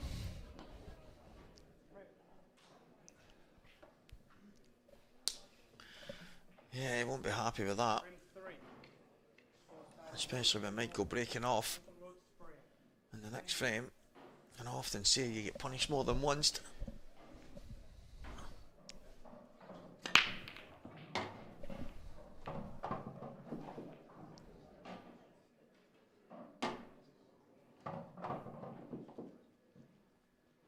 Might have to take red yellow plant first if he wants to be aggressive. Doesn't look like it's a straight plant though, it looks like one that has to be made. Yeah, be gutted there, because if that red's not covered by that yellow, it's reds all day, isn't it? Every day. That's the thing, he's not getting his groove, but I think he has been a bit unlucky with the breaks. He's not really getting a clean layout all the time where he can just really find his feet and just you know, well, we say that, I know he had that little miss on the last one where he did have a really good break, but that was the only one I can remember where he's actually had a clean, open layout. I think he's sort of forced into yellows here. Yeah, good start. I think the yellows are okay. He's obviously going to have to play another plant at the top. Maybe play that now, come down the left hand side. He can come straight back out. I think, can he play on the two of them straight away? Yeah, he's actually not too bad, but I always felt that yellow was going to go towards the right hand side. So maybe felt he could hold it a bit more, I don't know, but he's now got a shot to play. I do think it was the right shot to play the plant and land on this yellow, because it was hard to get back up for it in some way. So it does make sense, but he's missed that there. And that was a problem. Now, obviously, with the reds being so open, it's given another great chance to. I think I would have played it in such a way though that I would have took the cue ball just forward, rather than trying to come back across. Just be the slide on the cushion and stuff like that. I always felt the yellow was going to go that way. Could I keep the cue ball to the left hand side and then take it in the top right? But again, the angles are deceiving. Michael's thought he could get to that side, and maybe it's just pace killed him. Yeah. A little bit harder, and he's on it. So another maybe 2-3 inches, and he's absolutely perfect. So probably doing him a bit of a disservice there. Yeah, you don't truly know, do you, until you're out on the table. That's it, exactly. It's a thing we can make as best judgment as we can, but what they see is a little bit different to us, isn't it? Yeah, I've been there myself, and you come off, and I've had a couple of guys say, Stevie, I thought you were gonna, and I'm like, I wasn't on that. And they're thinking, yeah, but if you look back, and again, I'm like, no, what you're, so it really is so deceiving. But then we're here to just fire out an opinion, and if we get it wrong, we get it wrong. But there'll be people shouting at their TV screen and giving their opinion as well, and that's what it's about. At the end of the day, the guys are on there giving it their all. If it's scrappy, it's scrappy. If it's fantastic, if it's some highlight reel moments, but at the end of the day, it's all about who gets through it. In the end of it, if you get through it, and it's in fantastic fashion, brilliant. But it's all about getting through. I ran that a bit far. Yeah, it just shows that pace of the table again, doesn't it? Like that extra few rolls it gives you. So you definitely wanted to be on this one on the boat line in the middle next. Bit of a reroute now. Once again.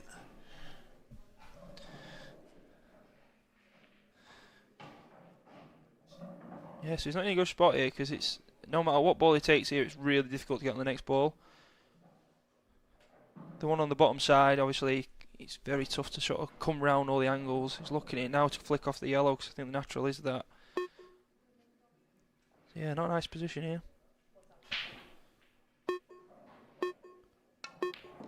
Oh, good shot. Yeah, I like how he's played that. So controlled. And he needed that one. He's overrun the last couple. And the big shot at the big time. The two-time world champ. Made it look easy. Yeah, he just made a little comment there, I think, as well. Maybe he can hear us. Yeah, well done, Gareth. Managing to get that frame after a fantastic last red. Yeah. Fantastic last one. Or second last, I should say. Got myself mixed up there. Second last ball, just screwing off the yellow, bringing himself up. And that is the big shot at the big time. Yeah, just looking at that shot from Michael again. Just the pace caught him. Yeah, it's a shot he probably thinks he should make, though. I think that's, again, another one where he probably won't be happy with it. He certainly knows he can pot that. He just tried to play a lot more side on it and it's not taken. And again, maybe it's that speed of the cloth what makes that difference. It doesn't kick the side in as quick, doesn't it? So it's a lot more harder to judge, I think, on here.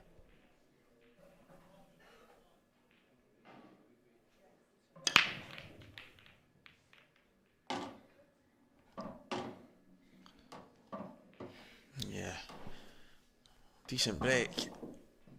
A very good chance now for Gareth to extend the lead.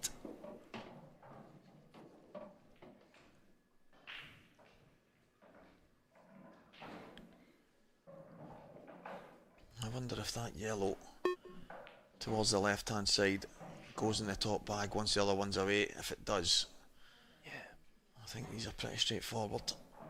Yeah, I think it does.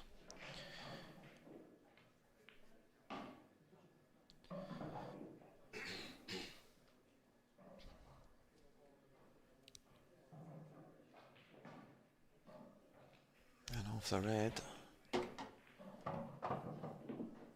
Little safety net, getting those reds slightly more awkward. Yeah, I think this is the shot, isn't it now? He's just got to make sure he lands on one of these two at the bottom. Obviously he's not aiming here to really get on this top one first.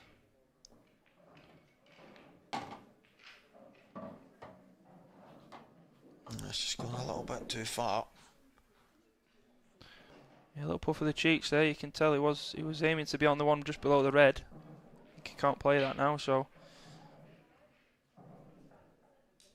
And you're seeing the pace, aren't you? Like I say, it's a couple of balls length more than he's expecting. I think he's done that a couple of times now. And yeah, it's funny because Michael's under hit a couple and Gareth seems to over hit. It just maybe shows a difference in the way both guys cue the ball.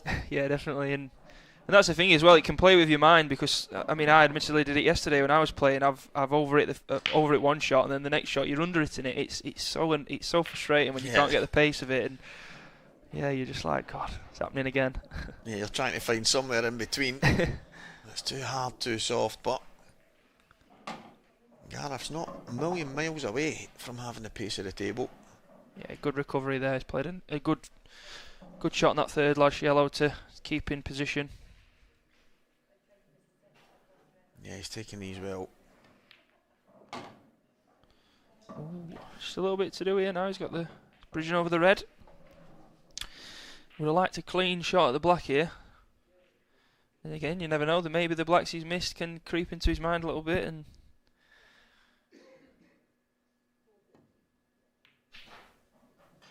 yeah, well done. Really good shot.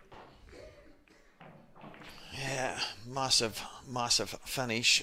Landed slightly awkward. I actually thought he would have played it a tiny bit harder, just flick the red and then off the cushion down towards it, but I think he's just tried to cannon the red onto the side cushion and just leave a clean shot on the black, keep it simple, but he's got there in the end, Ryan, and that's the main thing. Absolutely, yeah. And he won't mind how he gets over the line. It's just, like you say, it's that last 64 stage. You just want to get yourself into that last 32, don't you, as quick as you can, so.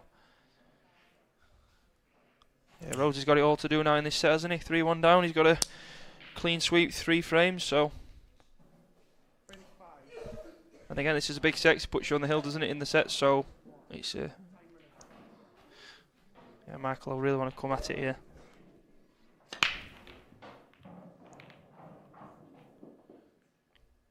Yeah, that's the story of the match so far. There's a cluster at the top left, so there's a bit of work to be done.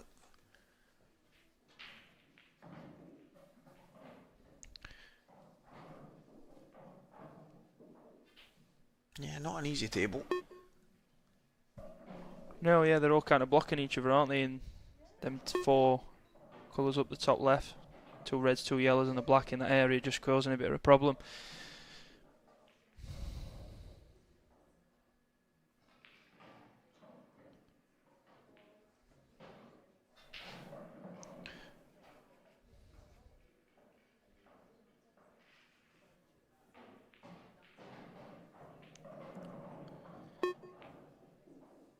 I think it was always going to be this red.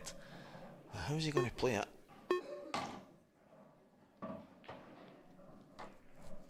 Not too sure.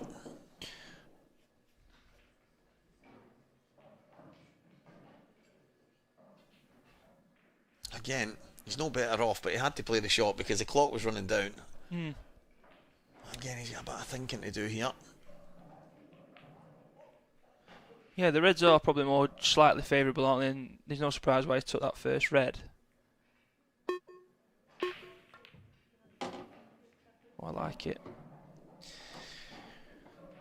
He tried to be aggressive, hasn't he, there? And it kind of has not felt too bad. He could be even more aggressive here now and play this red, obviously, and he has his line up there, cannon into the black and maybe get them all out. The good thing is, as well, he's got the yellow over the middle pocket, so that could act as a bit of a stopper just for that red, so it's maybe worth going for here and being a bit more aggressive. I think the stage of the match does make a difference as well, doesn't it? He's 3-1 up, he's got an opportunity here. Time ticking. Yeah. I like it now. So yeah, he's seen that goes into the yellow, so clever thinking there. Yeah, how do you play this, Ryan? Do you play it straight off or maybe just clip the cushion first? Yeah, I think he's going to play it a bit left hand side, maybe just get up for the one on the top first after the shot.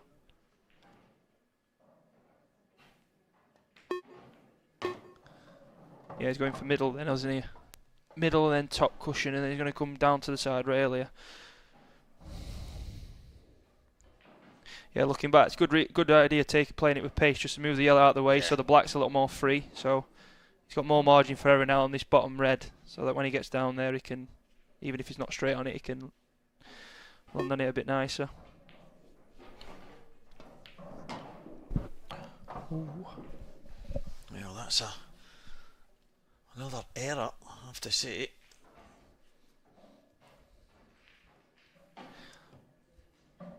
In a match that's had quite a few mistakes. And although the table does play slightly different, the guys have now had a number of frames on it. Gareth will be disappointed in that, there's no doubt. He's got to be quick here as well, he's not got his extension, so... Cueball's going to be travelling. Oh. Yeah, we've seen some quite bizarre misses, aren't we? But again, it just shows the pressure, I think, and shows that these guys are human. And when it does get important, it can lead to this type of match. So it's definitely not undermining the quality of them both. They're absolutely unbelievable players, but it's the stage that they're on, and they know they're both top players who people want to beat. So yeah, he's. Good shot. There's a little bit of fortune by knocking that yellow on there. It meant that Michael had a few shots to play. He's going to have to go double, and then from there it'll be a really good opportunity. But wasn't it straightforward from the start? Yeah, he might not go double here. I'm not sure if he will. I won't be surprised to see if he did roll to this yellow on the cushion, purely because if he does miss the double, he's leaving a nice, of course, an easier route for Gareth. And being 3-1 down, that can play in your mind, can't it? He really just needs to make sure of this frame. Is he looking upstairs here?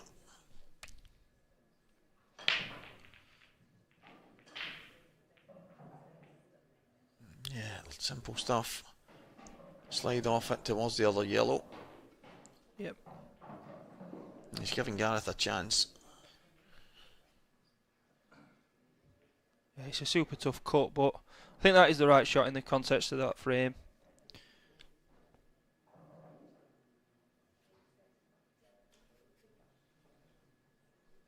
Yeah, let's see what Gareth's thinking here.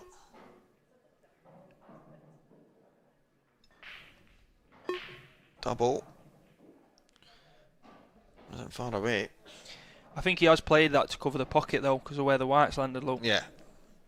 He certainly played a little bit more conservative there, hasn't he? Played it a little bit softer, so he was, if that goes in, he's never going to be on the other one. So I think you're spot on there, mate.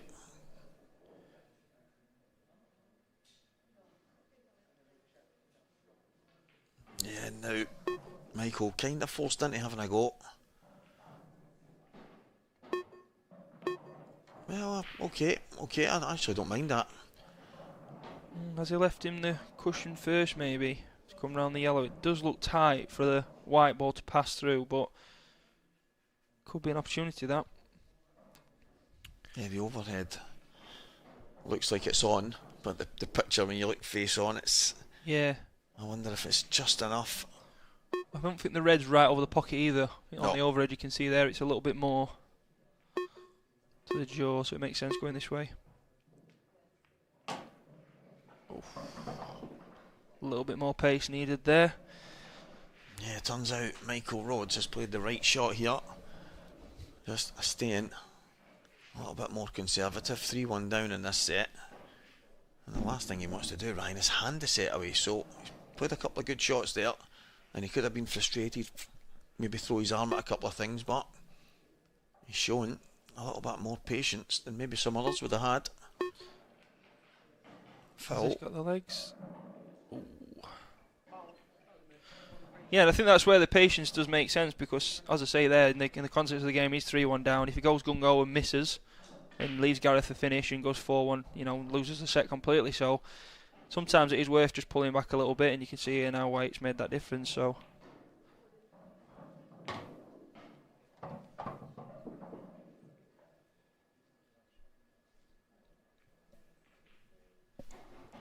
yeah, should be one on the board for Michael here now, and he's played this frame well from Gareth making a bit of a mistake, letting Michael back in. And the fact of the matter is, the Reds were in decent position, although Michael's got a lot of balls on the table, and you could have forgave him for having some kind of aggressive pop at them, but he stayed in there, he stayed fighting, played the right shots at the right time, and he's got a chance to get over the line in this frame.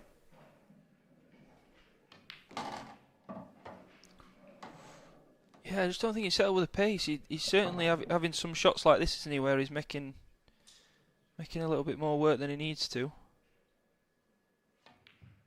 Yeah, great shot. A lot harder than it looks like as well. Just a slide and loads of right hand side to avoid the middles. He made that look very easy indeed. But I do agree, Ryan, he's kind of struggling with the pace, which again, in that situation, it makes me wonder, because it seems to be when he's playing off the cushion, and then he goes in such an important shot there, and then he runs off the cushion. But again, it's sometimes those ones, even when you play them that little bit harder, that extra bit of spin that you put on it just kills it just as much. So you're kind of caught between a rock and a hard place sometimes. Absolutely, yeah. They're super hard to judge. And again, like I say, with the new cloth and absolutely polished to perfection balls, it's so difficult to play shots for side. So yeah, to play it like that, it was really good. Fantastic replays there for you from the team at High Vis Media, who have been absolutely sensational from the minute they got here. I have to say, top class production here at the World Championships this year, and they've been here before many times. And it just seems to me that every time I see these guys, they step it up. So chuffed to have them on board. Just as I say that, on board pops onto the screen. Yeah, it's brilliant production, and the fact that it's free to view on YouTube as well is it's incredible. Such a privilege, isn't it? We're getting this top class production with all the different viewing angles and things like that as well. So they're a brilliant team.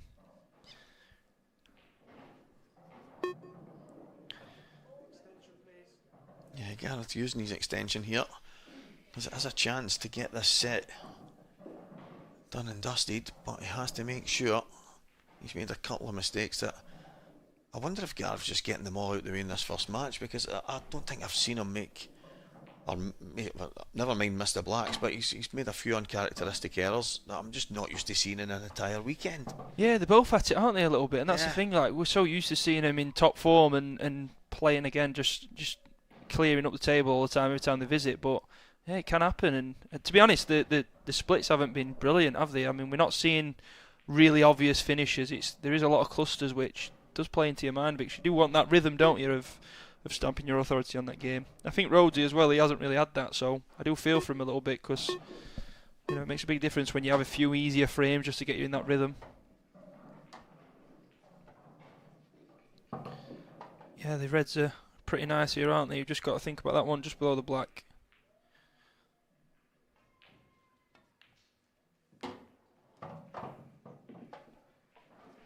Yeah, slightly overhit. Again, that just shows that reaction, but it's probably the thing that I've just noticed there is a lot of times when Gareth's got that overhit, it's when he's just playing that reactive screw shot, and it just seems to gather that little bit more pace, but should be okay. It's the nippy shots what kind of get you the most, because like I say, on a club table, your white's not moving all that much, and then you come to these sort of events and your cue ball's like 3 inches more than what you think, and it's like, Jesus, it's so super reactive. And it does get in your head, because you think, well, it's a new table and you think it's going to slide, but actually it does the opposite. This one, it grips so much. He's got a bit to do here. He's got to find a way to get onto this bottom red. It's not an easy way to get down. Oh, good shot. And he's overdone it again. Yeah, now he's got a really... Well, actually, yeah, I don't mind this changing the route a little bit. Probably got to take the one below the black now. To be fair, I actually think he's slightly unlucky there, because the shot he's got to play, he's got to kind of power stun off the cushion, get the side to react, make sure he misses the yellows. He plays that any softer, he's not going to get that reaction, so to get back out, I think he's actually slightly unlucky. He's played such a good shot, and he's played another one that's just not made it. Yeah, it wasn't easy, that. Obviously he's got to hold for that red as well, and again another handover to Michael now, so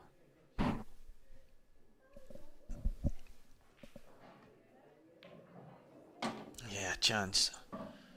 Again, he probably wasn't expecting, and it's one that he has to take.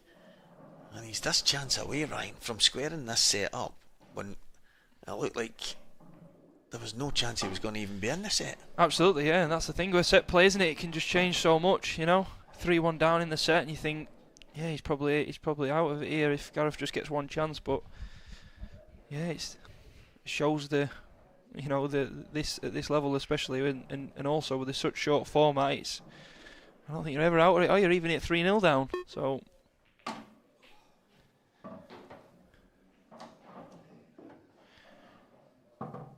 Yeah, again, bit of a loose one again there, isn't it? And he's not really got the right hand side to kick in there, and just landed higher than he needed to be here, so. He'd love to be an inch to the right, wouldn't he? Just to float this in the middle and play the other yellow in the middle and then come down, but a bit of thinking now. Yeah, he's landed in a bit of trouble. From the overhead that we can see, it looks like the yellow could sneak past that red at the bottom. That's what he's having a look at, but it is tight. I wonder if he can just drop it dead weight. Nah, he's going to play this side. This is the right shot, because at least this way you've got control of what you're doing. Playing it the other way, you have no control whether you get the bag, whether it drops, whether you get a chance off it. So I like this. Yeah, and this might speak a lot for his confidence here. Will he play this a little bit more aggressive just to get nicer on the yellow, or will he just drop it in? I think if he's in flow, I think he drops this in, and plays a standard pot, but yeah, he's loading up here. Oh, big shot.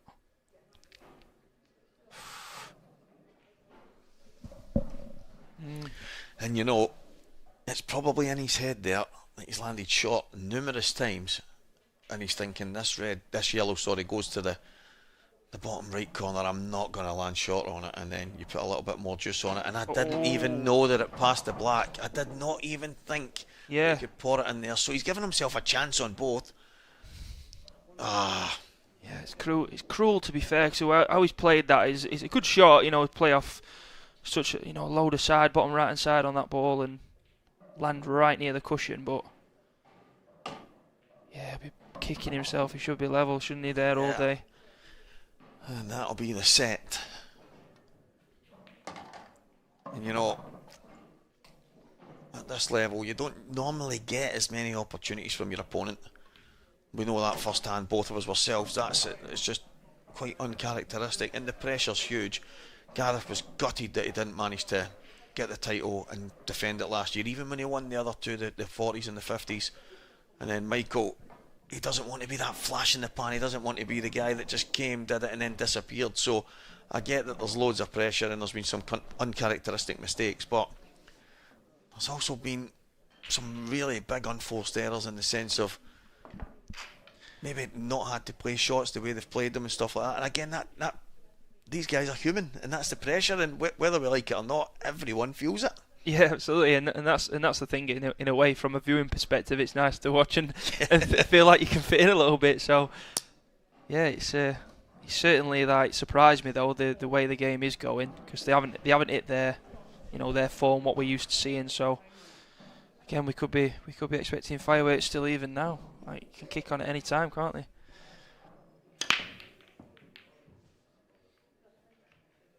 Oh. Wow.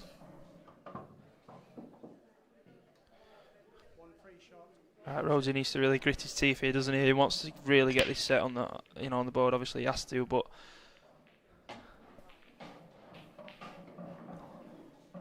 it could be an incredible turnaround, because it looked like he was dead and buried in this one.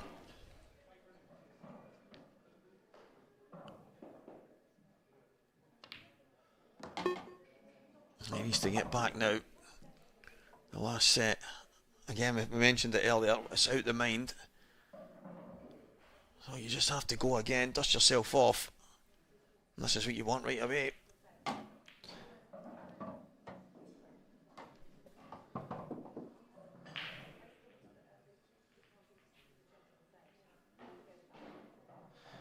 yeah, this is one of them dot-to-dot finishes again. Even though they're easy to play with your mind, when you're again not feeling it, anything can happen, and I can't see him messing these up. I really do back him here to get these. He would have liked to be a tiny bit further to the left a moment ago, so that he was coming out for the red to the left middle first, and then. Yeah. But again, you've got to fancy him taking these away. He's actually played it well to leave himself the right angle. Perfect now, isn't he? Just to float behind that yellow. Needs to get the break working in this match, because he's well in it. I know he's 2 sets to 1 down. Even that shot there, though, he's over it that little bit. He should be dead straight on that red, and he knows there. He just shook his head a little bit then. He's got to play a shot now, and he's going to take the one next to the black, I think, next, which was always his last ball. So you just can tell that the feel's not there, aren't you? He's not got the feel of it the way they'll probably want to.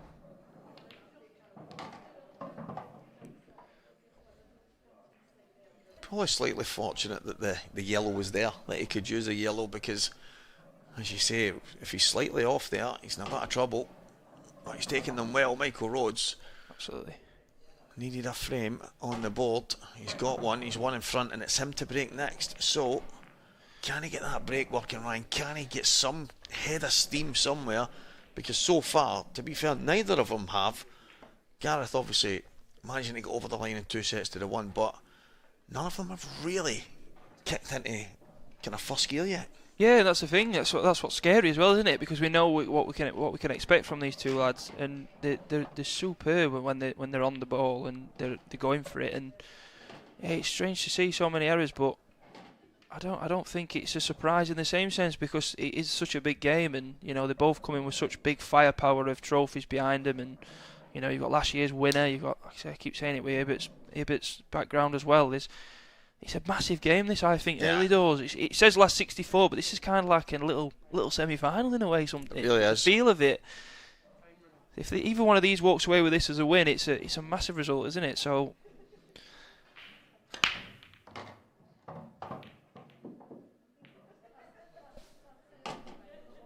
Yeah, good break there. I think you can see this red as well, which is nice. Nice little opener. You are toying with that top left cushion, top left bag, aren't you? A little bit though. That's the only thing. Yeah, that's more than a handful of times the cue balls went towards that corner. That's a great view of the arena there, wasn't it? And love the new setup we've got as well with the biggest, they look like the biggest screens and lovely red carpet. Yeah, it looks like the part, royalty, aren't we? Yeah, it looks the part. I'm just missing a couple of corgis. Oh. Has he underhit that? Looked like he had a kick there. That looked like a kick. Yeah, it might have been. Yeah, the white stopped quite suddenly then. Yeah, he's shaking his head, so it's been a bit of a bad contact, and now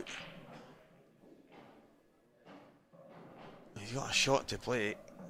I mean, in an ideal world, he can drift over, flick the yellow out the way, and just land on the red to the left middle, but I don't think he can get on it the way he wanted to, Ryan, so he's in a bit of bother now. Yeah, there's a lot of risk to that as well. If flicking that yellow, you can always hit it too thin and land on nothing, so yeah. Result just come in there, look, Cian Monaghan 3-1 against Tom Barley. Yeah, big result for Cian. Tom Barley. Well, that's a shot. Tom Barley is as good a player as any when he's in full flow and he plays that aggressive style. A good result for Cian Monaghan. Yeah, Tom's my doubles partner. We've just come off a good win as well. We won 7-0, so it was a nice way of getting him warm, but didn't obviously carry on. Bless him. But yeah, can't take anything away from Cian, can you? He's definitely a top player in his own right, so. Yeah, it wasn't easy. It definitely wasn't easy, and he had, again, it was the shot before that landed him slightly awkward, so then he's having to leave distance, and slightly unfortunate. And I know a lot of people have spoken over the course of this week so far that saying the tables are playing great, but they're playing quite tight. And I actually noticed Mark Boyle on the practice table earlier, and they nailed one up the cushion, and it didn't go, and I thought, did he just miss it? And then I seen him play another one, then he started to kind of set the balls up, and I thought, they must be playing a wee bit tighter, but then I've heard that in the venue, that they seem to be playing really true, and if you miss, you miss, and that's the way it should be. Yeah, absolutely, yeah. And that's why I like the Supreme tables as well, because I think the pockets are, you know, quite perfect really, with obviously the middle pockets aren't overly big, and you've got the corner pockets what don't play as open. Yeah. So it does test you, and like I say, and that's how it should be. Another result there coming in. Scott Gillespie 3-0. Yeah, Dan Fairway will have the pleasure of joining the commentary team now. Well, I think he's still got. I think Dan's maybe playing in the doubles and the mixed doubles and stuff like that as well. But you will be hearing his voice soon, guys. And he's had a good run. He's won a couple of matches, and he's run into one of the guys that you could see with his name on the trophy, and then Scott Gillespie. He really is that good. So it's no disgrace for Dan losing to Scott. He's had a good run. Yeah, absolutely. I think Scott's one of the coming into this. He's one of the favourites, isn't he? And if he gets into his flow, he's God. You know, I don't know who beats him. You know, when he's like that, he's superb. So is he just coming down, playing a little cross double type thing here, Ryan? Yeah, I think he's going to land on the double. I don't think there's a. Yeah, you see him lined up there. Yeah, I think it makes sense, doesn't it? It's quite a. You'd like to say for the calibre of player that Gareth is, that's not an hard double for him to get.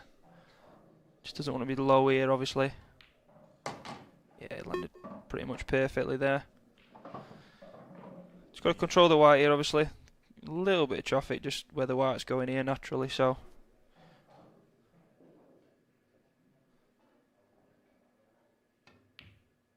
He's got the double, and he's on the black. He's got a shot. Yeah, he's cued that really well as well, just to hold. Not hit any of them reds. Yeah, good finish. Yeah, very good finish from Gareth Hibbott, and it was a chance for Michael Rhodes. And I think you're right, I think he did get a bit of a bad contact. He wasn't happy about it, and then it forced him to leave a long red at the bottom right hand corner, and unfortunately couldn't get it. Well, let's Gareth back into this set. 1 frame apiece. 2-1 Gareth. Gareth Hibbott 3 frames away from victory. Michael Rhodes 3 frames away from just staying in the match. Yeah, absolutely, and that's the thing with it. Again, keep going back to it, don't with the set play. It's a brutal format, but also one that can change so fast. So again, if Rhodes gets out here and he wins this set, it's all to play for, isn't it? In a one set decider. So yeah, he's certainly not out of it.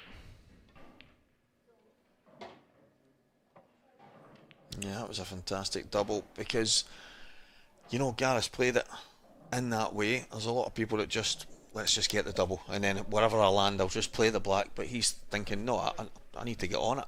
Yeah. So he's playing that two-way shot, and that's the level that he's at.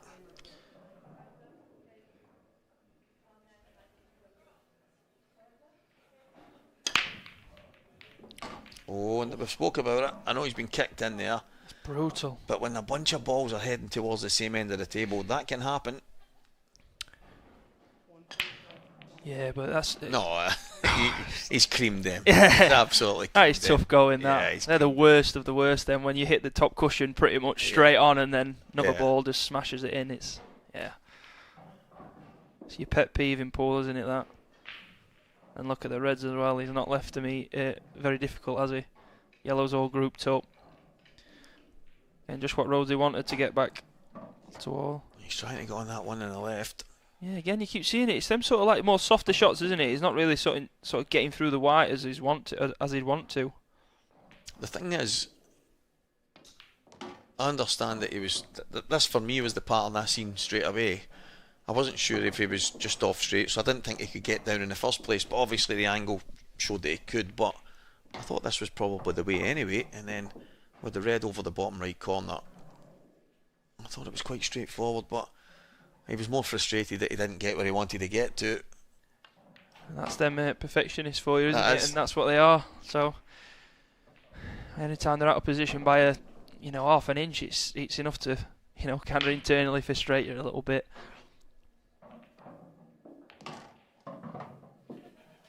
Yeah, he's played that well.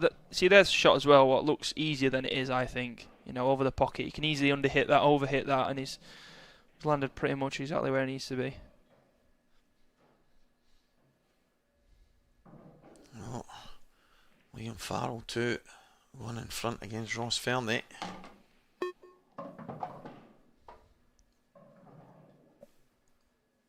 Liam, another one on the IPA Pro ranks.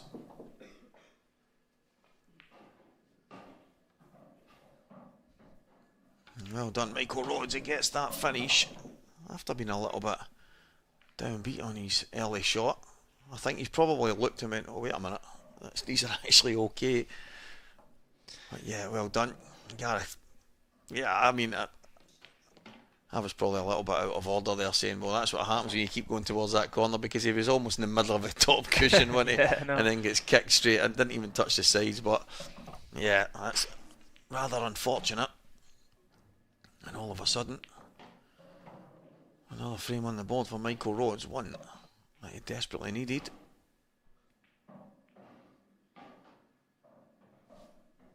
And Dean Shield 2 in front of young Lewis Wiz. You see Lewis at the table right now, about to break off.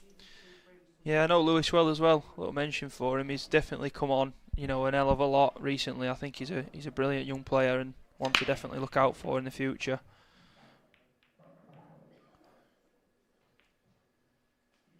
It's that break again, isn't it? He's not getting what he wants out of that this game at all. I mean, dead centre as well, He just seems to be taking a bit off it though. He's not hitting it at the power that I expect Rhodesy to be able to do. Whether that's a planned idea and you're just expecting it to sort of burst open with it being a new again, like all the equipment that there's there. You don't really have to hit them too hard, do you? But it's just when you look at the balls have opened well, but nothing really troubled a pocket. Yeah, and that's the thing, isn't it? It's one of them, isn't it? You're trying to control the break as well, and then you get into that mindset of, well, I'm going to take a little bit off it, but the problem that you have then is if they don't challenge any pockets, you're handing an easy table over, aren't you? And that's the catch-22 that you're always in as a player, really. Yeah, big chance here for Gareth to square this set up. He's flicked Just a yellow on the way past, but it's okay. So I think he's made the decision that he wants the red for the 8 ball. The one that's next to the yellow, down the bottom right. So I think he's decided that's last, because he was bang on it to start himself off. But it probably makes sense because he, the position the 8 ball's in doesn't go to that bottom corner, doesn't go to the...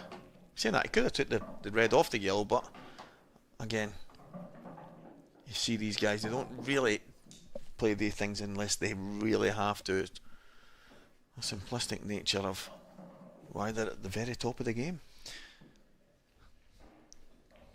Yeah, Gareth here he won't want to move anything unless, like I say, it's absolutely necessary. There's just, in his mind, there's no point with how good he can cue a ball, so... We'll have the latest result there. Connell versus Pitt, 2-2.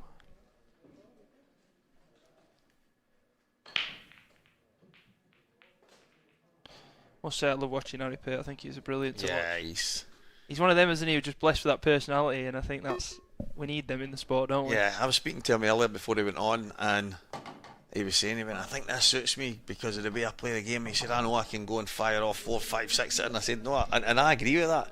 And the short races to 4, because you can rhyme off a race to 8, race to 10, you can maybe get 4 or 5 frames, but then not get another kind of real visit to the table, and that's the nature of this. You just need to get to 4 before your opponent as much as possible. And yeah, but he's a good lad, and he's such a good character, and the tour's definitely better for having him on it.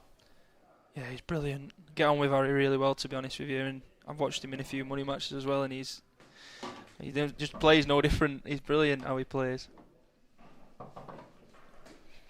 So as mentioned, this red is his last ball. Just a little bounce on and off the cushion.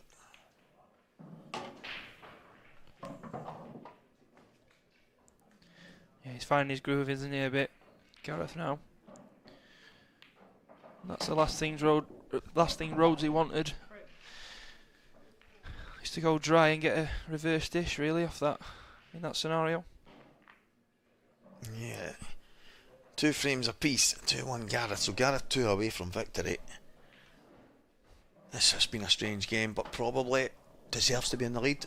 Yeah, I would say so. Yeah, I think he's made a few less errors. I know he's missed the 3 blacks, isn't he? Which, you know, I'd never probably ever dream of saying. Yeah. But yeah, it doesn't even sound right. No, not at all. But yeah, I don't think Rosie's made too many more errors than him, but I think the break's played a massive part, hasn't it? You know, he's not really had that break work for him. When he has got a ball, he's got a really tough layout. So yeah, like I say, you got to feel for him a little bit. Yeah, I think the previous break wasn't a bad break. No. It just didn't really, a ball didn't really bomb out, and I think it's probably more a case of the opportunities that they've had. They've not exactly had roll-ins every single time, but maybe just made the most of some of them, and he's almost in that bag again. Tried it again, didn't it? Wow. And he hits it so well, doesn't he? One unique thing I've seen about it, he doesn't actually put his chin anywhere near the cue, even to line the break up. Yeah. So, see, I've been working a little bit on my top ball break, and I've been looking. What I do is I look at it like a normal shot. So I'm looking at the top of the first ball. But with Gareth, when he lines up, then he's already like 5 to 10 inches off his cue, and he just loads up with loads of power, but still hits them plumb in the middle of the ball, which I find is mega. Yeah, I've actually noticed that over the last while with a few players. There's a couple of guys up in Scotland that are playing it very similar as well.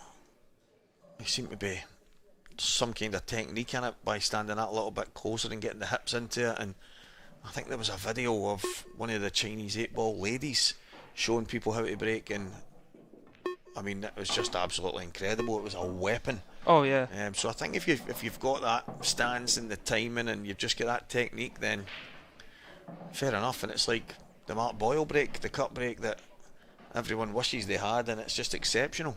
I don't think anyone can explain that break, can they, bar him? No, exactly. I asked him about it earlier in an interview that we did, which will probably go out throughout the course of the day, and it was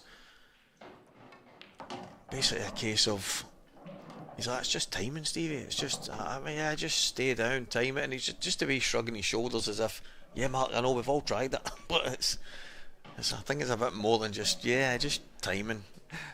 He's just got the feel of it so well, Yeah, hasn't he? And he has. you've got to really get your tip on the right point of that white ball to keep it on the table. It's like anything lower, it's just bombing off the table. Or yeah, it's a crazy break.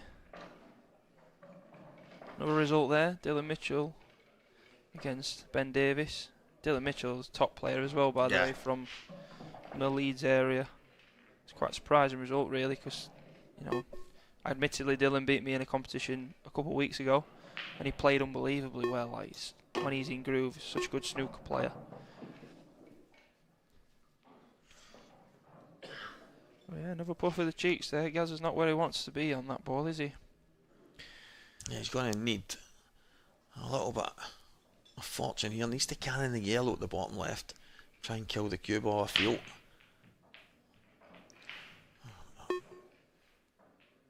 He needs to play it quick as well. Yeah, it's not bad. He's put his hand up because I think he's ended up with a natural angle to run into the yellow, but that can go wrong. It can also go wrong, but yeah, it's a good shot regardless, isn't it? It's Yeah. still a good shot. He always knew he was canning the yellow. He'd be a bit harsh, really, not to land on the red. So Gareth Hibbott one away from putting our reigning defending champion Michael Rhodes to the sword here. It has been a bit of a strange affair. We've had numerous missed blacks, we've had some errors, we've had some bad contacts, but we are at the business end of the match now, for one player at least. Yeah. There's that shot again. Yeah, obviously he knows it could go wrong if you catch it too thin and the cue ball travels, but I think there's about 75% of that yellow that you hit and you're going to be on that red, so... Yeah, like I say, it'd have been a very harsh shot to not land on that ball, but... Frame 6. Yeah, one away now. Rhodes will want a massive break here. He's been crying out for that, hasn't he, all game? Yeah. Again, he's not hit them hard. See, I think that's a bit harder than he did before, which I'm glad he has done, and he deserves that layout. He's got up a little bit more on that. It's funny there because the swing was very easy, but you see on the overhead there, the pitch that we just seen, there was a bit more follow through, there was a bit more, it looked like that dunt that you give that cue at the end, and although it didn't look like a massive split, the balls didn't go and hit every cushion. Look at the layout, he's got a chance here. Yeah, and it's a must-win frame, of course, isn't it? So he just needs to make sure he's work here and not make any unforced errors, because that's pretty much game over then, isn't it? And that's where these frames are tough to win because a lot riding on it.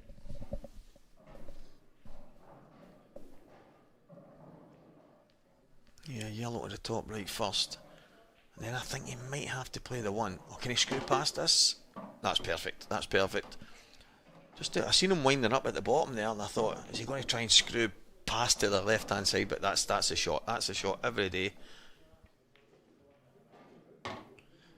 Nice. A little bit further than he would have liked, but he should be able to just...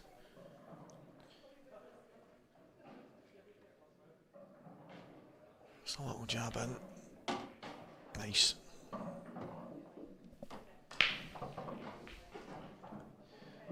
Yeah, so aren't we surprised if we took this one? Yeah, come down low here and then maybe drop this in the middle pocket and leave that yellow above the black to get on the next one.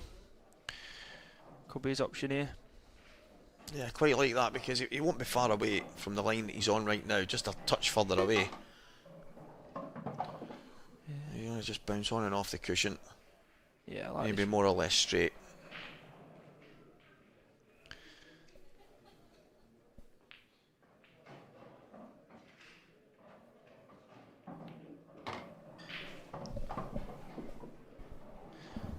I don't think he played that as well as he'd probably want, but he should be okay. Just left himself a shot.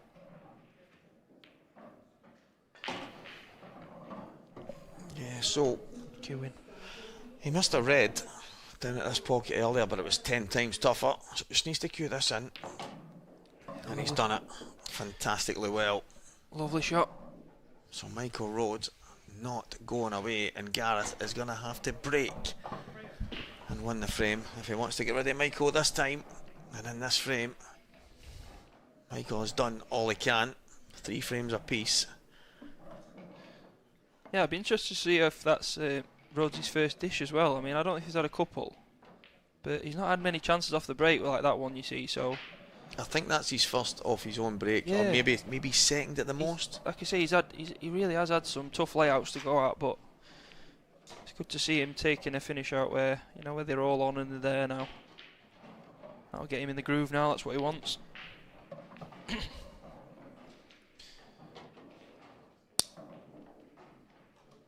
tied at 3 frames all. This is the deciding frame, in set 4. So Gareth Hibbott breaking with a chance to put himself in the last 32.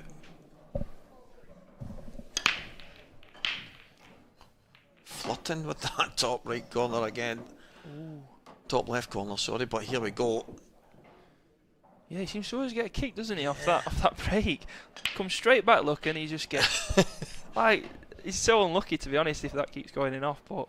It's absolutely incredible. You would think one ball's bouncing off the bottom and straight. It's as if they're just following the cue ball up. He must be gathering so much spin that's transferring that the balls are just coming towards it. It's incredible. He's got a good chance here now in yellow, so... Yeah, a little nudge right now. If he catches it just right. This is definitely a chance for Gareth Hibbott to get over the line.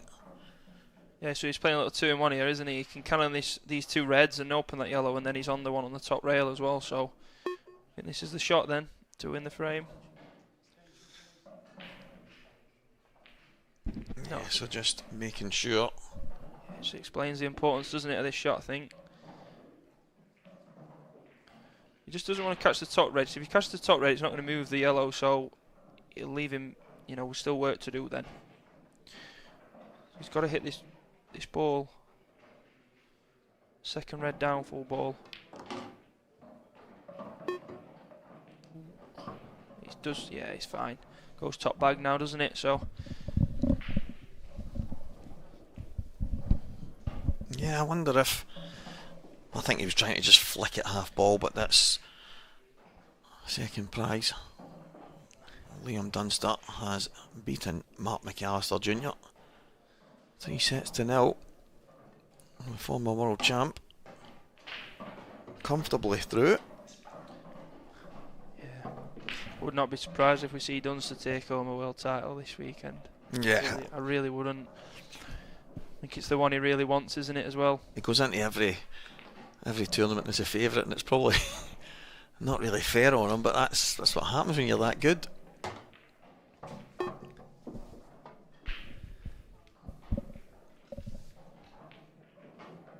Yeah, so as good as a chance as you'd want to win a frame and see out a match.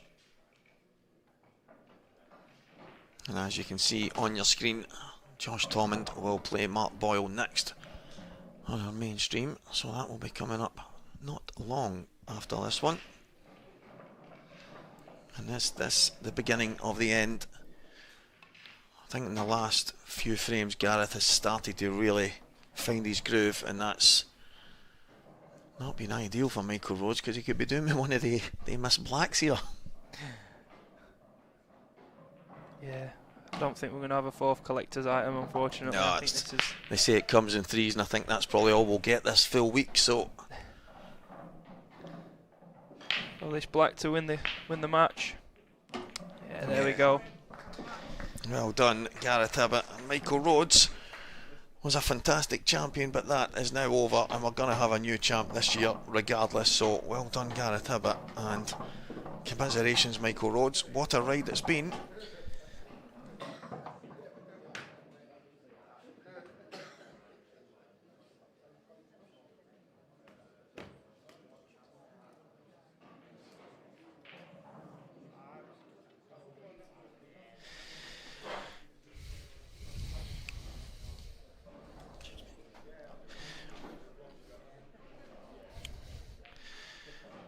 Yeah, so Stevie's just popping off. He's going to do a little interview with Gaz.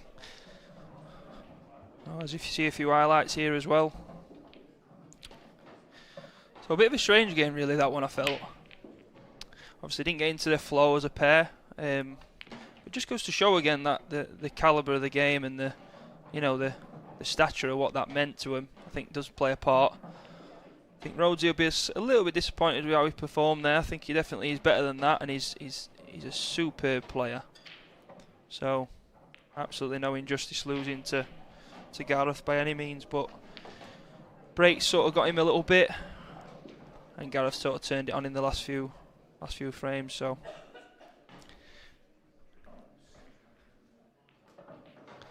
yeah, you can see there the arena. Brilliant setup for all the players. So all playing their last 64 matches here. So you've got a mixture of amateurs and some new pros who have qualified, and then you've got the top 32 seeded professionals who are playing. So yeah, we'll go to Stephen out at the table, who's ready with him. Welcome back, guys, and I'm delighted now to be joined by the victor in that one, Gareth Hibbott. Gareth, it got off to a bit of a mad start. Yeah, it was a weird one, Stevie, to be honest. I felt a bit rusty. I've not really played a tournament since probably McGoldrick's, which is, 2.5-3 months ago, and I just couldn't see the finishes and the 30 seconds, and he was making a few mistakes, and I was doing the same back to him, and you get sometimes the matches go that way, where you keep throwing mistakes back at each other, and yeah, a bit lucky really. Played probably 8 or 10 terrible shots there. Yeah, we're in the comms box and we're thinking this is expected. You get scrappy matches at the best of times. Michael's had a couple of games, and I thought he might catch Gareth at the start, and then if Michael can get ahead of steam, it could put you under a bit of pressure. But if you tossed a couple of bad ones in and you've missed a couple of blacks, which is big one, you might not miss another one the rest of the week. The second one especially was unmissable. Yeah, but you get so used to playing on your own at home, and you just think, oh, that's in, and you don't give it enough, and you just it's a strange one. But yeah, hopefully I don't miss any more of them. But yeah, just seen another bad miss there. But yeah, I wasn't seeing the finishes a lot of the time, just like because of the time and stuff. And the reaction of the cloth. It's just everything's so different. And just about started queuing a bit better towards the end, but then I hit a couple of in off the breaks, and that obviously got him off to a bit of a flyer in that set. So. Yeah, that last set you did really look like you found your groove. The patterns were coming quicker. Yeah. You've seen there, even the last couple of shots, you were playing them within 10 seconds. So, but yeah, maybe that's one of the things that comes natural. Everybody maybe think, guys like yourself who's won world titles and stuff, that it comes easy. It never does. No, it's nerve-wracking, Steve. Like you say, I've not really played a tournament for a couple of months, 2.5-3 months, so knocking balls around and practicing, I've put a fair bit of time in, but it's totally different. And then you draw the defending champion, and kudos to Michael, because he didn't play that many events last year, but it's amazing to be the world champion. So, and obviously he knew he was got a good chance of getting a tough draw because of where he was seeded. So, not ideal for me because I know I've got another tough one coming up. But yeah, so there's just no easy games. No, there never is, and obviously ex-world champion and now ex-world champion. Well, the last 2 years, wasn't it? Yeah, that's it. And I mentioned in the comms that you won the 40s and the 50s last year as well, but nothing beats going and winning the big one. Yeah, well, I lost to Mike in the quarters last year and I missed the ball to beat him, really. So I was sort of thinking on a bit of a downer, but I got my head back together to win the other two events, which I was obviously very pleased with, but it is the big one that counts, really. So hopefully go a bit better than last year. Well, mate, you're still in, so congratulations. Well, Gareth Hibbott is still in the draw. He's gone into the last 32 now. We are coming up soon with Mark Boyle and Josh Tomlin, so please, guys, stay with us.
Welcome back to the Supreme Pool IPA World Championships here at the Cedar Court Hotel in Bradford. We have another last 64 match up for you.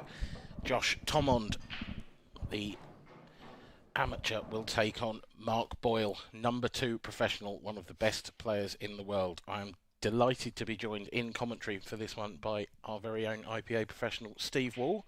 Good afternoon, Steve. Hello, Dan. How are you doing? Not too bad. Yourself? Yeah, very good, thank you. So you are Josh's doubles partner for the doubles event of this World That's Championship. right, yeah. We played together probably about 5 or 6 years ago now, but Josh was a little bit raw back then, and he's since learned how to play the game. Well, he must have done well to snag you as a doubles partner. Yeah, we did okay. We had our first game yesterday as well, with a tough draw against John McAllister and Wade Morley. Wow. And it's most people probably know now, but it went 6-all, 11 dishes in the match, and we managed to sneak it on a penalty shootout, so we were a bit chuffed about that. Well, if you're going to sneak it, that's definitely the way to do it. Yeah, Josh played well.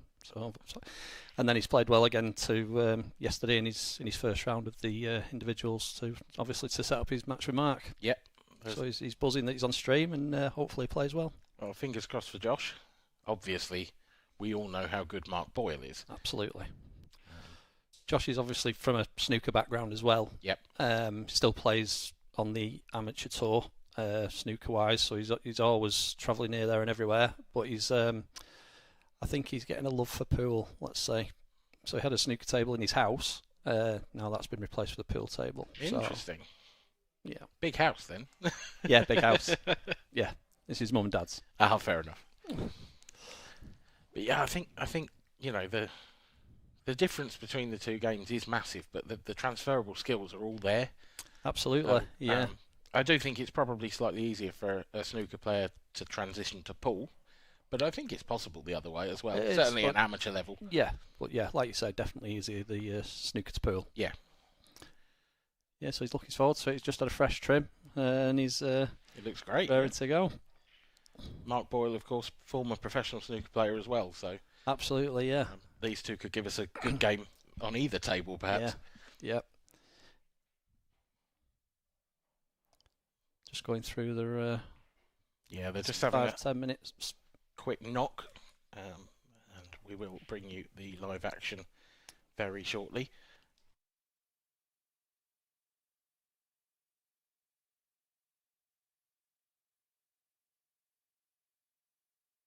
Reposition. Mark Boyle up against Josh Thomond coming up for you very, very soon. So you said you won a penalty shootout in the doubles yesterday. Yeah. I don't think there's a better way to win a game in many ways. It's just the pressure. You normal pool, you're not missing that pot sort of ever.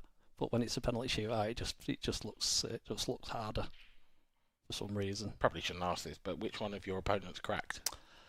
Well, it was John McAllister for the first one as well, the very first one. Wow. And then everybody else potted after that. So it was,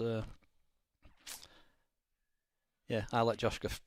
We won the lag. Josh went first, set the tone type of thing. Yeah, nice. Pretty good. He's, snooker player. He shouldn't be missing those. I'd love to know the stats on that, because there's all sorts of stats around penalty shootouts in football about who goes first and whether they win. I wonder what it's like in pool. I wonder if there's a sort of statistical advantage to going first or second.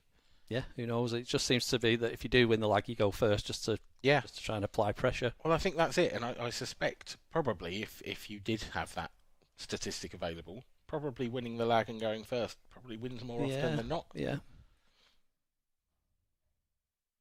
We are very close to bringing you this match. The players are ready and in the arena. There's just a couple of last-minute things to be set up.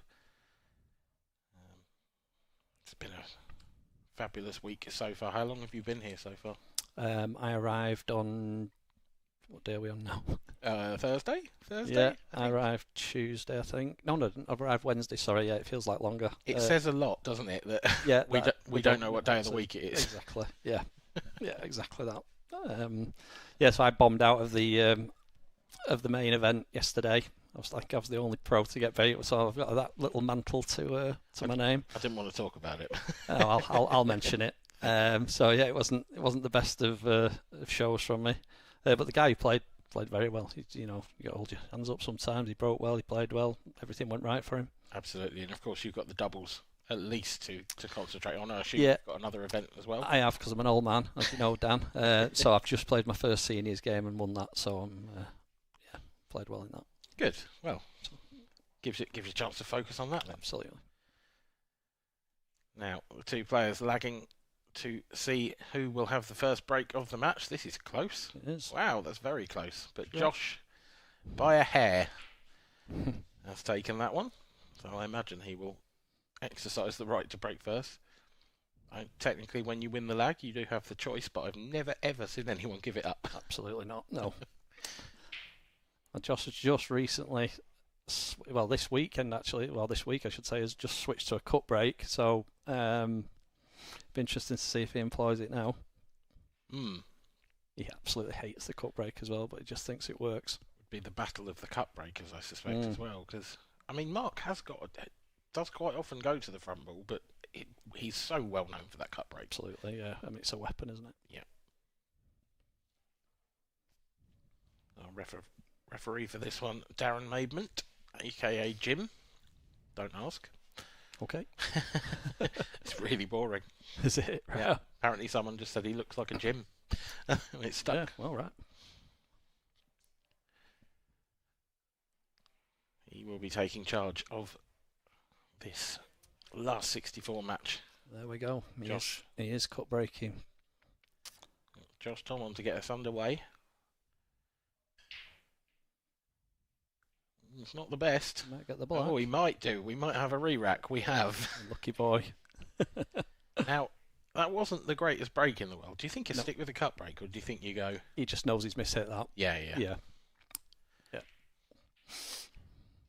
And I think as well with the stream table, it is a little bit slippier, a little bit skiddier, so you do have to probably get into it a little bit more than the outer tables. He's been full of flu all week as well, the lad. He's struggling, but battling on. Has it been a double dose of Lemsip before this game? It's been a lot of stuff going on, yeah.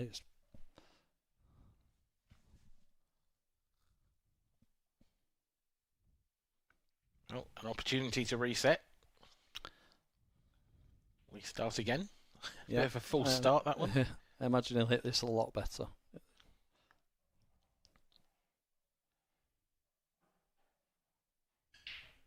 Oh, no. He sort of slid off it, didn't he? Yeah. He's got a ball. Tell you what, that's not bad. Oh, it's a great layout. For a slightly miss-hit break. It's not horrendous, but... Yeah, he's just caught that second ball a touch thin, which is... easily done. But he's hitting it with power, so... Yep.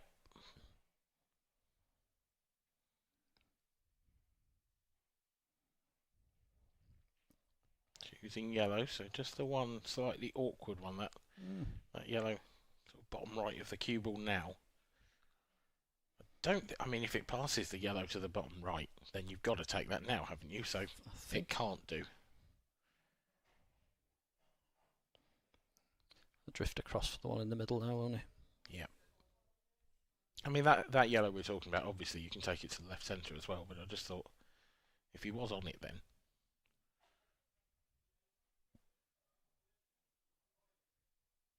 Is that going to get there? It's not. Fraction thin. So an opportunity for Mark Boyle immediately, but it's not a good one, I would say, just yet. Not yet. It's it might be in a couple of shots though.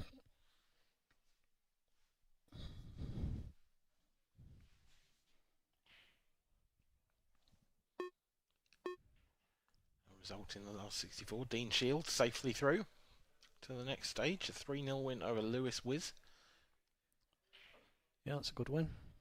I don't know too much about Lewis, do you? No, I don't, if I'm honest. A great name, though. Absolute great name. Is it his real name? Do we know? Believe so. Wow. I hope so. I hadn't thought of that. It's just the most unusual surname. Yeah, it is, yeah. A peach of a shot from Mark Boyle to get himself into the frame.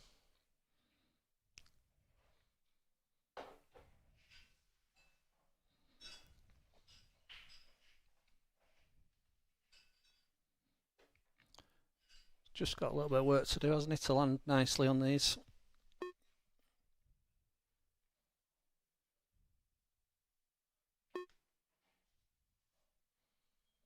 Yeah, the two in the bottom half of the table are exceptionally awkward, aren't they? Well, can he play into the yellow now and move that out the way? It looks like it, doesn't it? I think he'd like a little bit more angle for it to be natural, but... Yeah, it's a punchy shot, this. Yeah. It's one you can get into too much on, or decel on. Yeah, that will slide past it. It's not... Wow, that's a big stroke of luck. Yeah, it is. He's going to be absolutely over the moon with that. But he's actually played the shot really nicely, to be fair, but just had a little bit of luck. I think the luck there is more that he's landed straight on this one up to the top left, which means he can just punch this in and he's on his bad ball. The other difficult one, yeah. It couldn't have come out any better, really. He's got into that a little bit, hasn't he? It looks a little bit thin. It might be okay. The camera can be deceiving, yeah, as you will discover. But yeah, I think he's all right here. I think it's might sort of drag this with a bit of right hand side just to widen the angle off the cushion.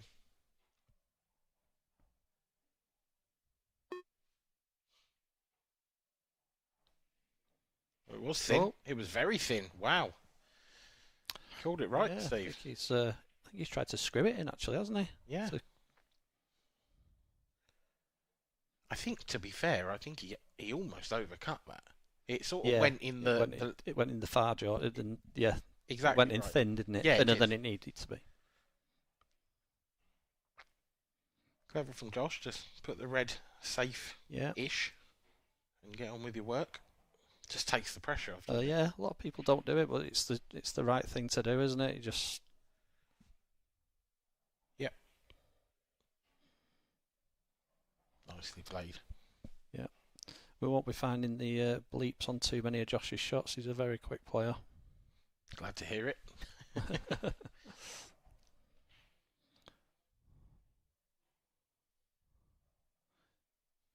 This will give him so much confidence, though. Yeah. Because in a high-pressure situation like this, against one of the best ever... Absolutely the best ever, yeah.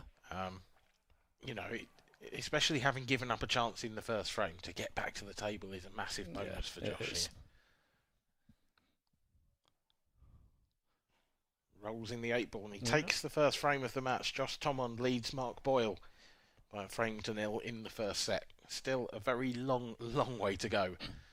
But that's not a great sign for Mark. Struggling with his water bottle.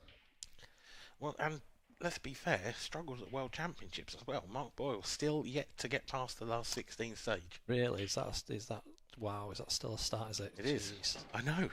That's unreal, isn't it? Yeah. One thing we'll see with Josh as well is he spots the routes very quickly. A lot of players need time to work them out. He just seems to spot them quick and goes. Just do a lot of messing about. Well, a few shots from the frame there, but the highlight or low light, you'd have to say, would be the in-off from Mark Boyle. Absolutely. Really not capitalising on the touch of fortune he had to get there as well. Yeah, I thought he could have just topped through a little bit more on the long red or yellow, whichever it was. Now let's see what Mark can do with his cut break. Again, probably caught it. Yeah, definitely a bit more power, but there wasn't... It just wasn't a great contact, was it? No. The differences are clear, though. You saw Josh was sort of hand on the table and a little bit more of a cuey shot rather than Mark's sort of bigger punch, I suppose.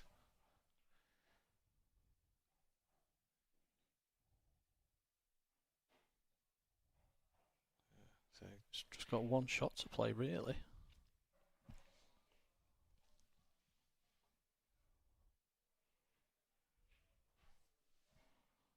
interesting scoreline at the top of the screen. McAllister 1, Sanjis 2. That's Luke Sanjis was 3-1 up to win that 3-0 in sets. Really? So there might be a touch of nerves in the Welsh camp over on that table. Josh just ran out of position slightly there. He's had to play a bit of a recovery shot. He's looking for this gap between the two yellows. He's desperate to find it, and I think he has. He's found it. That's a quality shot. Oh. No. Now, did he have it or did he miss? That's the question. Was he just sort of... Yeah, possibly. Yeah, we won't know, will we? No. But sometimes you can be so desperate to get on a ball you can convince yourself you are when you're not. Wouldn't say it's a straightforward layout for Mark, though. There's work to do here. Can't really see a safety of note. No, there isn't, is there? To be honest. And to be fair, he's still only actually got one bad ball. It's just, has he got a breaker ball? Or... Although the ball next to the right centre pocket isn't great either. He could take that now up to the top left, but if he doesn't, then that's another ball he's got to get back for. Unless he gets on it now off this. Yeah. Oh yeah, lovely. Very straight though. Don't know whether he was trying to leave himself an angle to develop this one on the rail. May even just pop this in and leave a really thin cut to move the red that's over the bag. And I thought he was going down for the other one.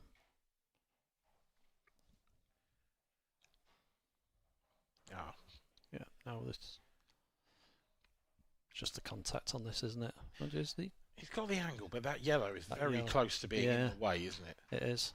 And if he does make contact, you'd think it'd be thin, wouldn't you? Yeah. Yeah, and possibly cushion first and thin. Yeah. It might not go anywhere. Oh, he's screwing it, is he? Oh, no, it's not. No. Still holding back. I'm a little perplexed at this point. Ah, the yellow passes the red, doesn't it? Yeah, the one closest to the... So he might use that as his breaker. Possibly.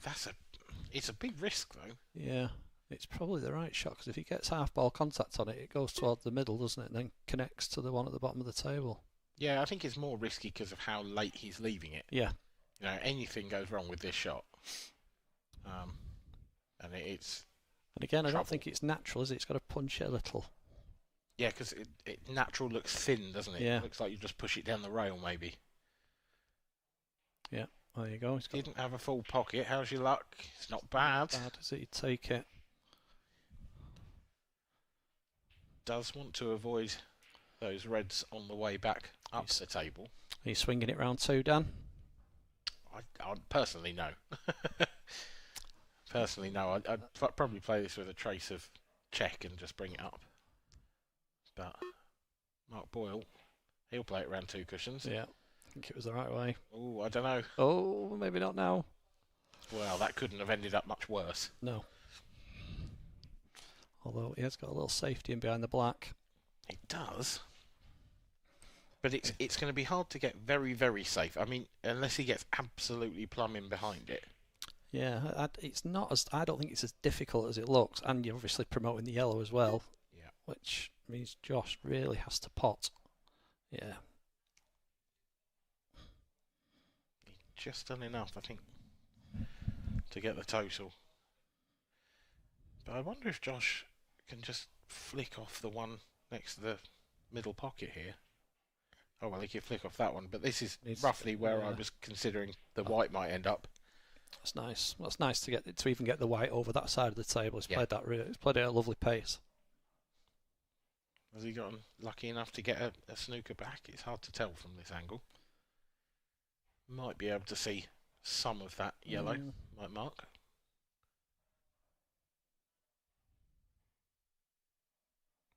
I would imagine not played at that pace then. That must have been a total snooker. But it is a foul. So Josh Thomond here has a golden opportunity for a 2-0 lead in the first set.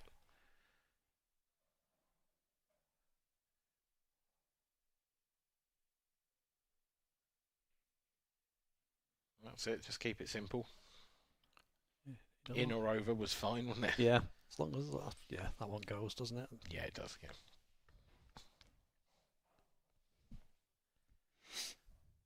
So a gift, really, and arguably two gifts in a row. Gifts. Yeah, which you don't get gifts off Mark Boyle very often. No.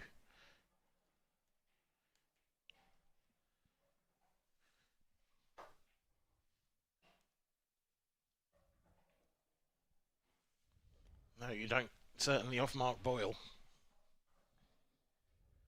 But Josh has, and he has gratefully received them.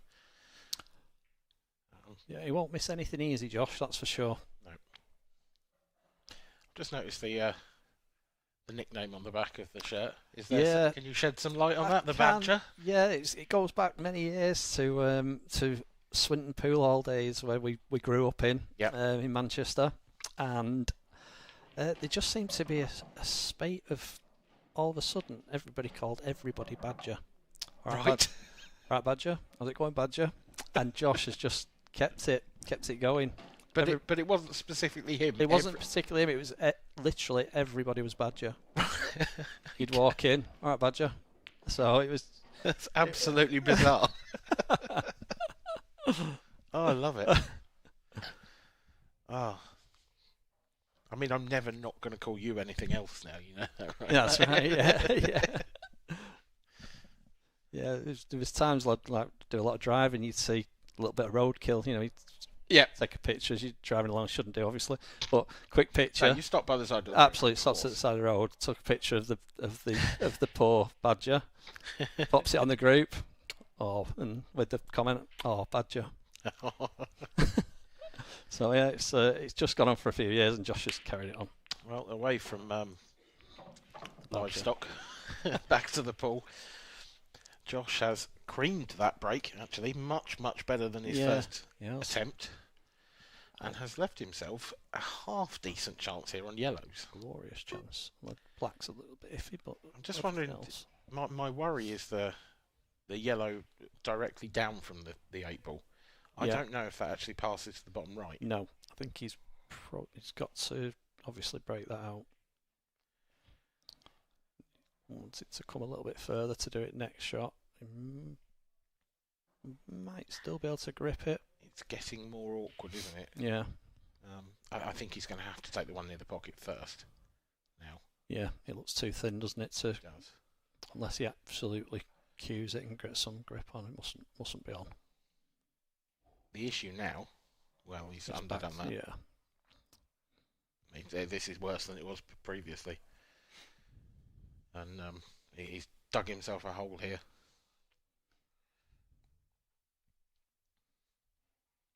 Can we give it a go? No. Oh, fortunate not going off. Yeah, that's probably the best result he could have had, really. Yeah, I don't know whether he's fully covered the pocket for the red down the rail or not. It's one of those that's, I think if you catch it just right, probably squeezes past. Those two near the middle of marks are awful, aren't they? They are horrible, yeah. Yeah, they need some work. The one good thing with the yellow going there for Josh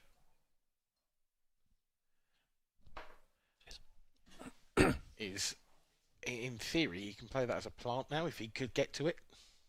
Yeah. You know, it almost sort of makes that yellow go now. It does. Yeah, if it actually had to been over the bag, it doesn't plant, does it? Yeah.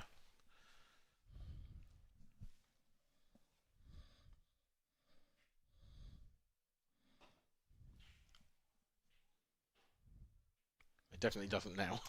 No, absolutely not. So, I mean, Mark's just thrown down a challenge here to a certain extent, hasn't he? This is the snooker player in him now. I can see him screwing this in round 2. Oh, he might even just go be off 1 actually. Looking at it, yeah, I think he needed to go. Needs a bounce. Needs a bounce if he's to be on anything, and I don't think he is. No. I mean, you could make a case that he could swerve this and pot the yellow, but what on earth do you do from there?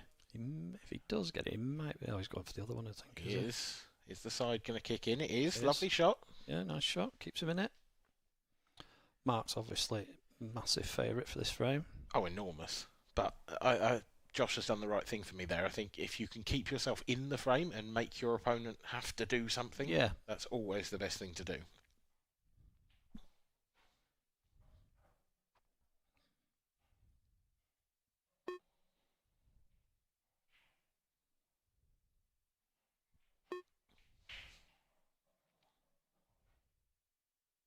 Interesting to see what Mark chooses to do here. I can't imagine he's going for these. I would imagine surely he's looking at, he's going to wedge in behind those two reds at some point. Yeah, or I mean, you could even just flick sort of anywhere up towards the top right corner now would be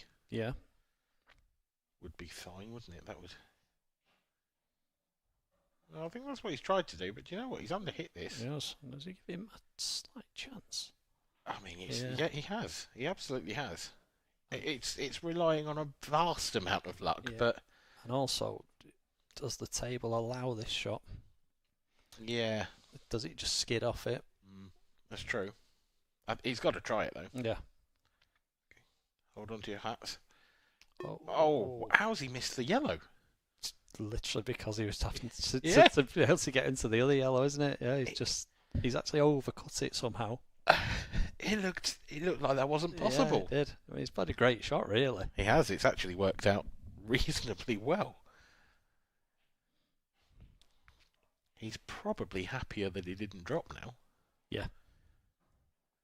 Because getting out from there with those two balls left would have been huge odds against, you'd have thought. And Mark hasn't got the table the way he wanted it there. I'm pretty sure he was playing into that yellow to pot it. As a skill shot. Or at the very least he was trying to move the red, but got nothing. Got neither. Might be some doubles coming up from Mark soon. Well, if the bottom one of these two reds does double, then I think he's on it now. But I don't think it does. I think those two reds are too close together to double as well. Okay. There's Lauren, Josh's girlfriend, watching intently. Is she a pool player? Or? She's a pool player. Yeah. She absolutely loves the game. Don't we all? Oh, Mark, no. It's going from bad to worse, and he's all over the place here, is Mark Boyle. Does he play red onto black just to tie it up? Tie it up. Yeah. I can't see it other than a lunatic cross double. I can't see what else he's got. And I like I said, I don't think. I mean, you'd have to play the top one of the two as a cross double, and that would be crazy, surely. So yeah, it looks like he's just trying to tie things up here. Nope. Don't understand that shot at all, if I'm honest. No, because he was never snookering him, was he? No. Josh down rapidly to this. Played that nicely. Very nice. And you want to get as close to and as nice on this black as possible, don't you? He's got a little bit of angle. He'd probably, if you could take the cue ball an inch down the table, he'd be happy. But that's pretty good. Yeah, you're not getting any much better than that, are you? No, that's very good from Josh Thomond. A black for 3-0 in the first set. Oh, just stroked it in like it was over the hole. And what Mark is doing now is just letting Josh grow and grow in confidence, and you're really starting to see that now in the way that he's playing. Josh has got a little bit of form that people don't know about. At last year's World Championships, he had Clint Ianson on absolute toast for so long. Clint came off. Clint actually beat him 3-2 in sets, and I'm pretty sure it might have even gone to a deciding frame in the last set. I think so. And Clint came off after and just and was like didn't know what had hit him. Wow. But Mark he just hasn't got the table yet, Mark Boyle. But Josh is flying along. He leads this first set by 3 frames to 0. You wouldn't think so, would you? Is that the Lemsip kicking in? Is it? Beecham's. Other cold and flu remedies are available.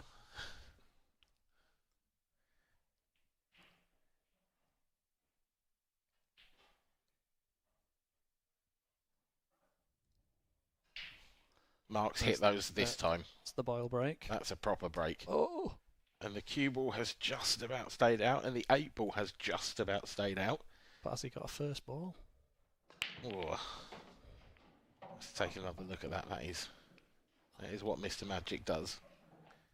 Has he got a thin cut back to the left centre on yellows? It's about all I can see as a sort of makeable ball. Ooh. I don't think he can get through to the red in the bottom half of the table. No. This one closest to the bottom right. He's having a good look at that. Maybe he's just about got enough. Does the two that are together near the cue ball, does one of them go long? Ooh, maybe. That does, yeah, that's what he's looking at. This yellow. Big shot. Yeah, nailed it. It's a great first pot. And gives him a chance. So where does that leave our problems? I mean, the yellow next to the 8 ball isn't the easiest, but it's a lovely last ball. If you land straight on it, it's frame over. But it's just connecting the dots in this one, which isn't necessarily straightforward. And he's come on the wrong side, hasn't he? Yeah, he has. He's come too far there. He tried to drag that in so much to hold, and the table's just slid on him. And I don't see that. It's not like he can punch this round off 3 cushions. He hasn't got the angle to do that. No. The red closest to the black spot's doing Josh huge favours at the minute. Yeah, he's in real trouble here, is Mark. He's screwing around. Wow. Oh, wow, he has got the angle to go round off 3. That is magnificent. Yeah. What a piece of timing that is. That's a superb shot from Mark Boyle.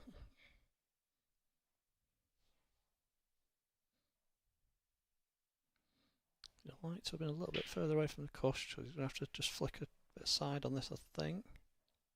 Yellow in the same bag. Yeah, it's not done yet, this frame. Oh, he's underdone it. He has. And he's missed it. Probably quite glad that he did. Did he go for it? Because surely Mark's not going to underhit it by that much. But then again, unless the yellow goes in the middle off the black. Yeah, we can't see from this camera angle, can we? And it must do, actually. I think it probably does. Yeah, he was trying to hold for the middle, wasn't he? So what does Josh do now? Is this a double? Is he going all out at it? He's going the skilly. Ooh. And it's a good effort. Yeah. Ultimately. And I know games can turn around so quickly, but I don't hate that shot at 3-0 up. No, absolutely not, because it's basically giving you a chance to win the frame. That would have been the frame winner, you would think. And again, the thought process that you probably noticed, he played that shot on about 24 seconds left. This is the way I'm going. I'm doing it now. Yeah, exactly that. Very single-minded. Nothing wrong with that.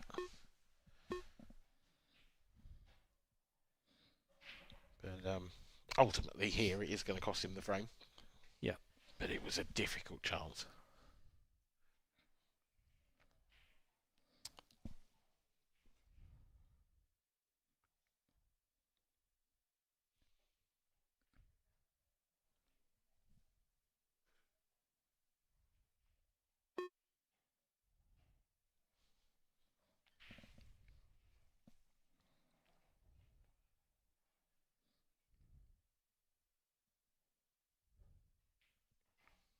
So Mark Boyle is going to get on the scoreboard in this first set.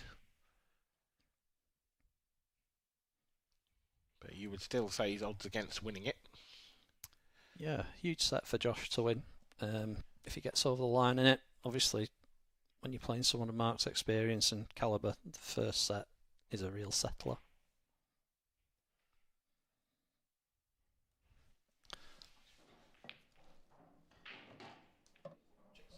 That's right.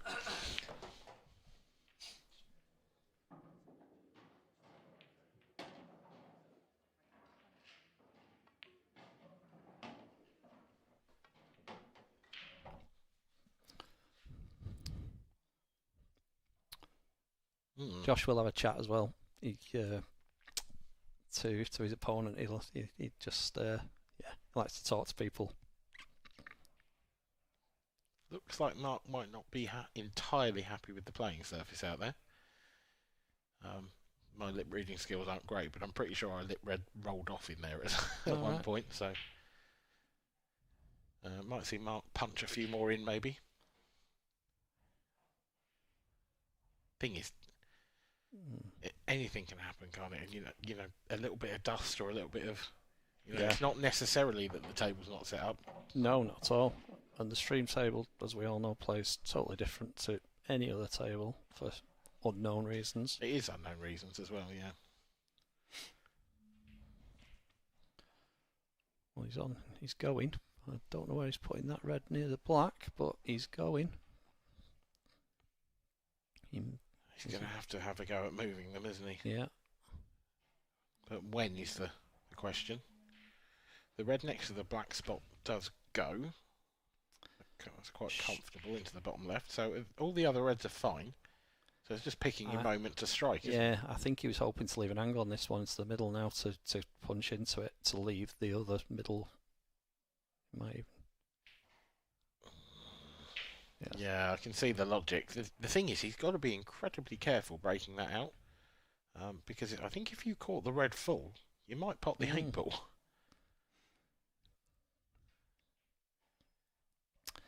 He may even elect now. I don't know what it looks like down there because you can't really tell, but I think the red does go to the middle.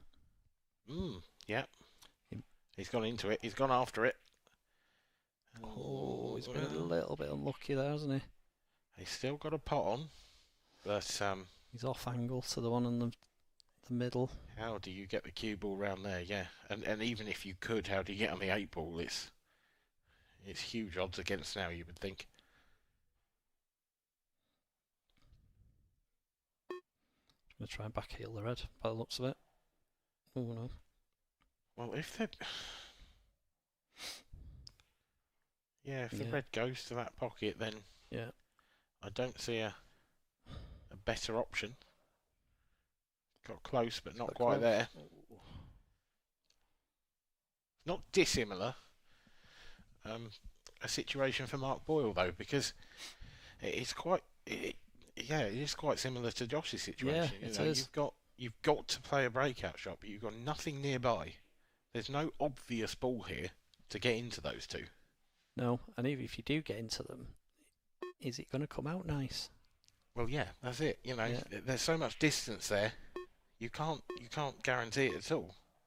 So, big visit now for Mark, because ultimately you think if he doesn't get on that yellow and doesn't break those out, he's probably going to lose the set. I think he's playing for 2, Dan. I think he's going to... Is he laying a snooker? Does look that way, doesn't it? Yeah, just going to stun him behind the yellow. Yeah. Got it nicely. That's got it nicely. Yeah. I think for Josh here, it's just important to get out. Any hit. Yeah. Any hit. Yeah, just don't give 2. Don't give your opponent that free shot, that extra visit. Remember the slide? He's going for the one over the corner bag. He is, and he's got it. Just doesn't want to go in off behind it. That'll do. That nice. I was really worried then he was going to catch the jaw and just slide past. Yeah, didn't it? Pressure on Mark. Yeah, for sure. I don't think he can really lay a snooker now. I think he's actually got to go.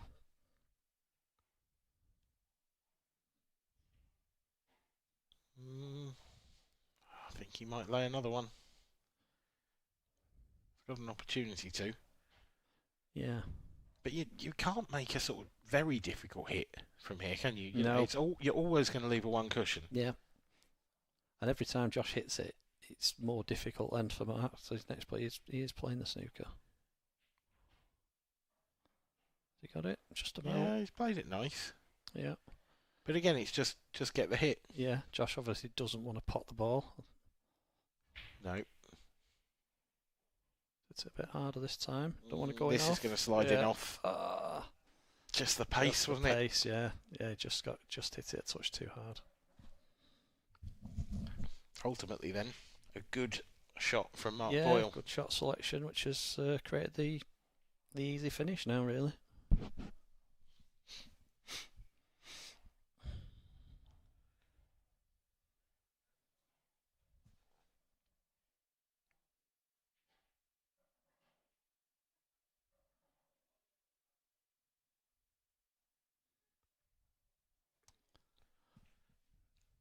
greatest shot ever. That No. it'll do, but I thought he could have played it quite a bit harder, really, just to bounce it off yeah, off the top it course. felt a fraction unconfident. Yeah, it did, didn't it? Yeah. I mean, we've never seen Mark rattled ever, No, not and really. I'm sure he isn't. But if anybody can rattle him, it'll probably be Josh. Is that a compliment? Yeah, I think it is somehow. So there's one in there somewhere. I won't tell him you said it just in case. He's told me I've got to be nice to him. Fair enough.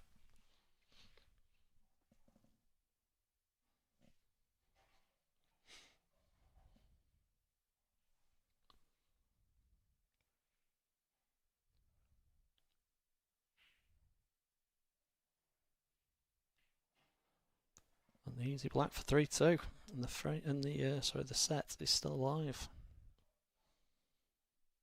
Yep, 3-2. It's such a good format, the sets, isn't it? I mean, love it. Yeah, it's a shame it's only at the Worlds, really. I was having this debate with someone, and while I agree with what you're saying, I do think it makes it special that it's just the Absolutely. World. Yeah. It's a difficult one, isn't it? Because if you apply this format to other events, does this lose its magic a little bit? I think so. Yeah, I think it's good that it is just this.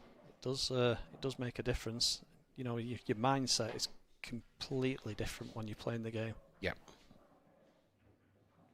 It was Yep. Josh's. Yeah, unfortunate enough. Yeah, just a fraction hard. You could see what he was trying to do. It was clever to go 2 cushions and into the red that way rather than. Yeah, it's strange he actually overhit it because he played the same shot previously and got the pace right on that. So you would have thought he'd have got it right the second time. I think the previous shot opened the pocket up a little bit as well, though, which didn't necessarily help him. Either way, he's still in the lead in this set. He will still have one more break in it if it goes to a decider. So you'd still make him just a hair of a favourite in this set. You would. Yep, definitely.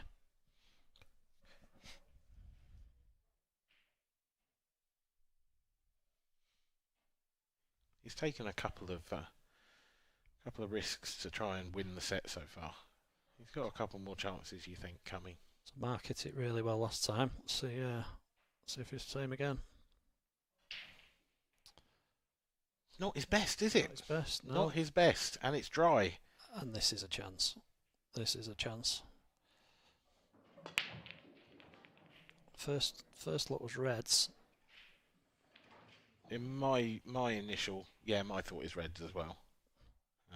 But this is a tough shot. Played it nice. Wants a little flick here.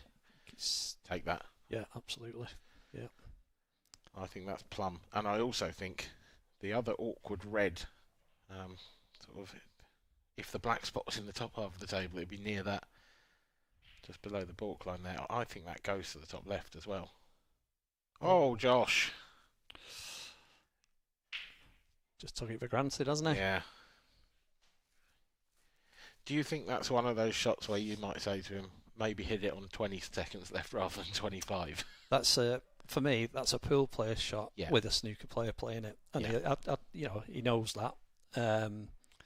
It's those fiddly little shots that he's probably not as good at as stroking the ones down the rail and full length.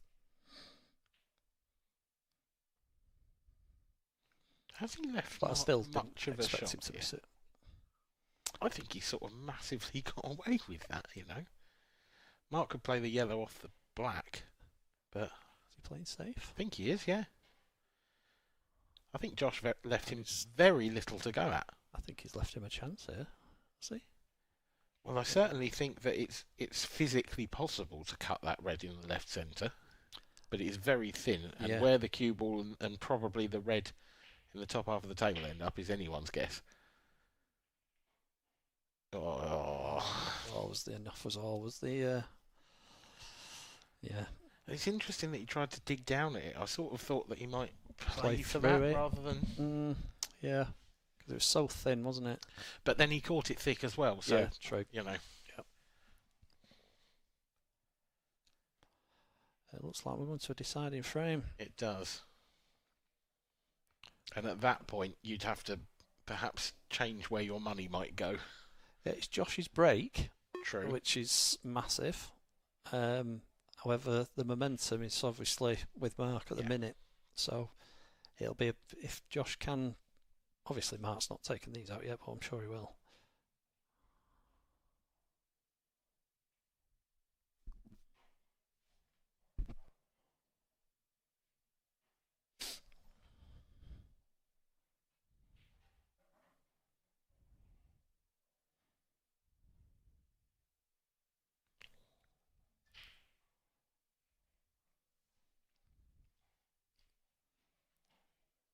One thing I noticed about Mark is obviously I've not played on the stream table too much, but I did play him in the semi-finals at the Isle of Man in the Open, and the way they manage the clock is superb. You know, for somebody who's not on there too much, then you find yourself constantly just flicking your eyes towards the clock. You're looking at what you've got on the table and looking at the clock, whereas they're just so used to it, aren't they? So used to it, yeah. Yeah. Yeah, I've played under shot clock conditions a couple of times, and it once you get used to it, it's okay. But it's definitely, I think it's definitely an advantage when you're in an arena like this and at a stage like this. It's definitely a sort of home advantage, if you like, for Mark over Josh. Yeah, yeah. I mean, like you said, perhaps not over Josh because he's very rarely going to use that much time anyway. Yeah, yeah. He sees the finishes too quick for the buzzer to come in.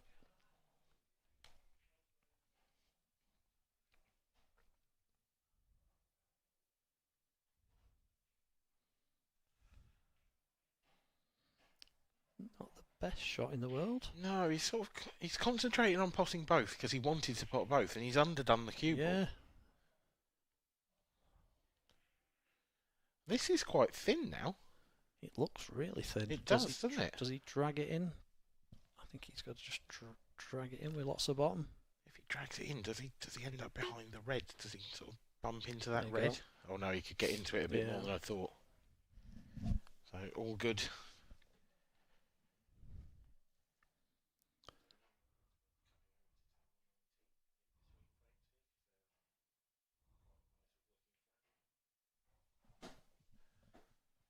Mark Boyle levels the set 3 apiece in this first set of the match. Yeah, it's been a good first set. Mark's probably not been at his best, I wouldn't say. Josh has played well. Yeah, Josh certainly came out of the blocks firing, but you'd have to say he's missed a couple of opportunities. Certainly, you know, frames. The one to the middle could haunt him in this set. Yeah, but that one in particular is the one, isn't it? And do the pool gods now do what they do because of that? Interesting that Mark Boyle's had a couple of dry breaks in this, though. That is perhaps a stat that you wouldn't have expected. No, but he didn't hit 2 of them well, did he? He's had 4 breaks so far. 3 breaks, sorry.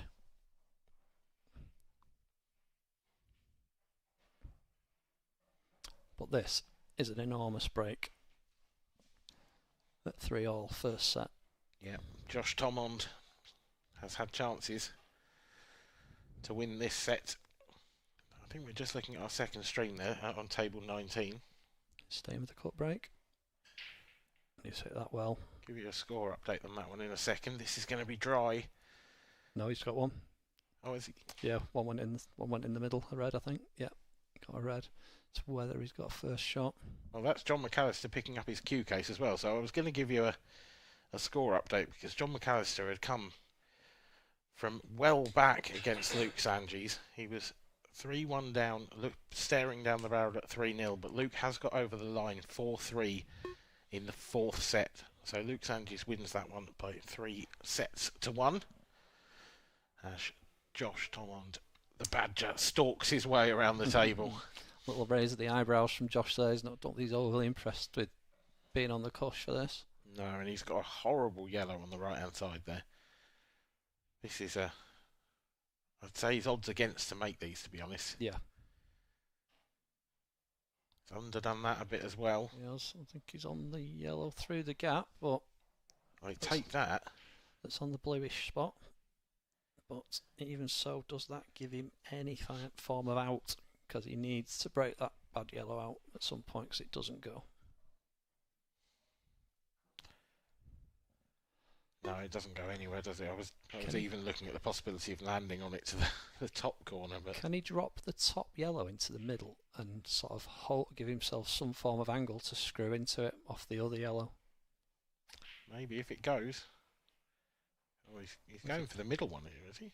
No, he's going the double. Great shot. To give him the angle, but he's landed on the cushion. So well, he has. Anywhere off the cushion there, he's got a lovely shot to get into the bad area. It's still doable. You're just digging into it. So it looks like he's turning that down. Yeah. He's underhit this. Does he get into a cushion? Just. Heart in mouth moment there for Josh. Again, it's not a bad shot actually what he's left, because he's left marked nothing. Yeah. And Mark won't want to move that red that he's closest to. So where do you sort of go from here? There's no obvious safety on the table. No, there isn't.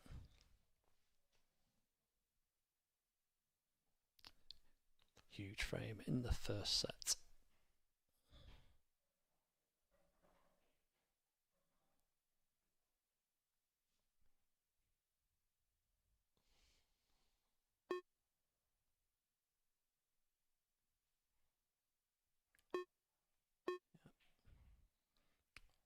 Just tying the yellow up a little bit more. Although I think it does actually go long now, where it didn't go anywhere earlier. Very tight, that, isn't it? Yeah. But I think you're right. I think he could now drop on it up to the top right. He's playing this as a sort of carom. Oh, he's cut it in. What a shot! What a shot that is! What a shot! I think he was actually playing the 2-in-1 then. Yeah. If the other yellow didn't reach the corner, but he's given himself a chance, and he's got to get screwed right across. Is he going to get there? He has got there. He's got there. He's got a chance at this. Now then, you'd love to be a lot closer to the cue ball, and you'd love for this to be your last ball as well. I think. He's got to screw out of this now. Screw out, but it's not a massive screw. He's just got to cue it. Got to cue it like a dream. Oh, it's not there. It's not there. I just briefly thought it was. What's he left though? Is it absolutely nothing again? I think it might be. Seems to be good at this, leaving absolutely nothing at the minute. I mean, to be fair, in that case, I think you can say it's planned. Yeah. Can Mark just drop that into the middle? It's tight, isn't it? He'd be on it now by now, wouldn't he? I don't think he can. I think this is a safety shot. It's a little snooker. So I mean, off the bottom cushion, you'd think Josh is going to try and pot this yellow. Basically, if he pots it, it's the set. Yeah, as long as he doesn't end up behind the red. That's the only thing that can go wrong. Looks like it's... Oh, it's a bit thin. Yeah. That's close. But no cigar. And now Mark Boyle is, you'd say, heavy favourite to come from 3 down and take this first set. Yeah. I think even the 3 balls that are near the middle bag plant, so he doesn't have to worry too much. He'd probably take the outer one long and just leave the 2 ball plant. Yeah.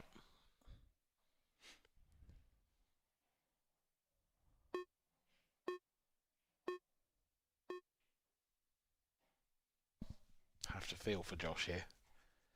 Yeah, he's had a couple of half chances, hasn't he? Yeah, probably more than a half chance in the previous frame, but definitely a half chance in this one. Since going 3-0 up, he's always every chance he's had has been that little bit awkward. Yeah, it has. Just that little bit trickier than you want it to be.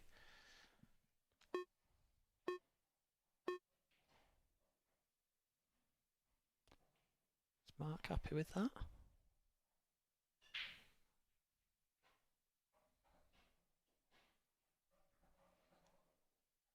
I think he's overly impressed with the shot he's just played, although I think he can bump the first red of the three and the plant goes. Not too sure. Yeah. Oh no. Mark Boyle. He really wasn't. He played a terrible shot in his previous shot to leave that. And now, I cannot believe what I'm seeing here. if he's touching ball, he's been very lucky, but I don't know if he is. I think if he was touching ball, he'd be playing the shot already, wouldn't he? He'd certainly be lining it up. He's not even looking at that, so because you'd just dolly in behind back to where you are, wouldn't you? Yeah, absolutely. What's he doing? What's he doing here? Trying to come back to where he is. He's overhit this. He's Overhit overhit it. this. He's going to leave him on it. Wow. I am amazed at what I've just witnessed. Does the black go? I mean, the natural for the black is the bottom left. No, I don't think so. Josh has had a look. It might. Oh no, I think it does actually. Yeah, I don't know if he'll No, play it now. I- The angle he's got now, I think he'll play for the middle. Yeah, I agree. Oh, no, no, he's he has played for it. He's underhit it. That's a big shot. Yeah, these sort of three-quarter ball ones can be quite tough, especially at this distance. Yeah, just cue it in. Don't worry about the cue ball. Nailed it. Oh, it's a beauty. It's an absolute beauty, and he takes the first set. That is a great black to take the first set. This game has swung. I mean, the momentum has just shifted so far in both directions. Absolutely.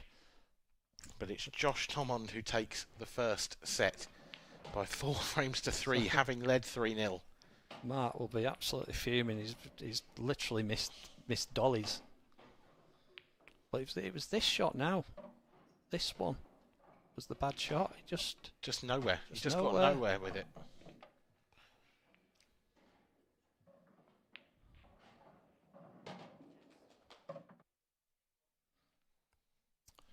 But what stones, what nerve from Josh Thomond to take that deciding frame in set number 1.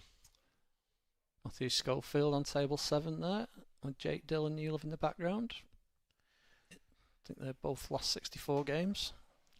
Yeah, I think they're all still last 64. Well, in the main event, if you like, there might be some seniors and masters and doubles going on. I'm not entirely sure. Let's have a look at some latest scores. Rob Wilson 2-1 up in sets on Gerard Heaney, and that's 1-1 in the 4th. Curtis Lee, who we're looking at now, he's 2-1 up in sets also against Morgan McInnes, and he's 2-0 up in frames. So if he takes this, he's essentially got 4 match points. Wow. But is he on it? What can he do? Is he on reds or yellows? I haven't. No, I don't. I wasn't looking, to be fair. I looked at the scores and then I've looked back and I'm imagining he's on reds here and trying to get this cushion first. And he has. Has he overhit it? I think he has. He's full ball snookered. Yeah, it doesn't look great there, does it?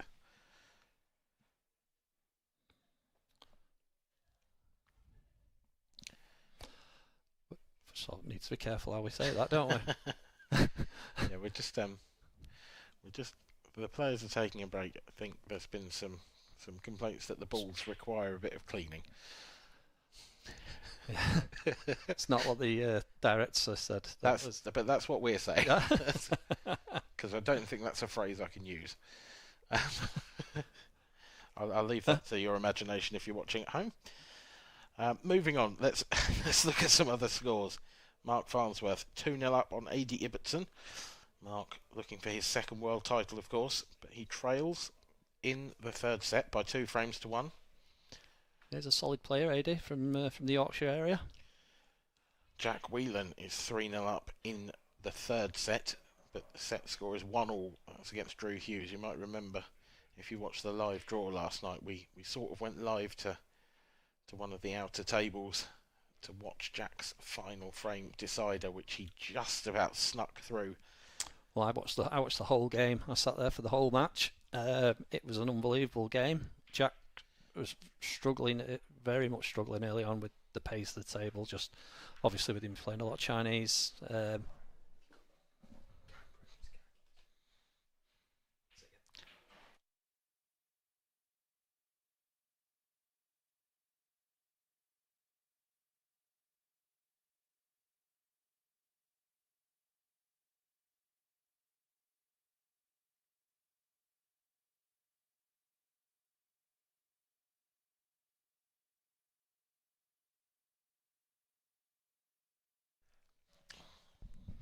Sorry, slight interruption. You were saying? Yeah, what were we saying? We watched the Jack Wheelen Nick Powell game. So again, massive momentum swing in the game, but Nick played ever so well. I've never seen so many doubles in one game. He nailed, no word of a lie. There was probably a dozen into corners, middles, everywhere. They were flying everywhere, and then two special trebles to win sets. It pretty much had everything. So yeah, I mean, I think I watched sort of most of the last set, but it did look unreal. Here's Morgan McInnes to get back into this set, and that's a big opportunity lost for Curtis Lee. There's Chris Boron, the bazooka, at the table. Who's he playing? That game's only just started by the looks of it. That may have been the first frame or the second, but according to my score sheet, he's 1-0 up in the first set against rising superstar Anthony Monarch. And he is one to watch this weekend. Absolutely. He's a cracking little player. Well, it was just that tournament he had last year. I think it was tour number 4. They do the double. He won. He did the amateur and open double. Yeah. Mm. He won the amateur final 8-0 in the morning, and then just carried on the rest of the day and won the open final in the evening as well. Yeah, it was maybe the best performance I've seen since I've been involved. Really? Of a player throughout a whole day. Yeah. There's a few that could be mentioned, I think. Yeah, definitely. Mark Farnsworth, I remember once in Newcastle, I think he went 17.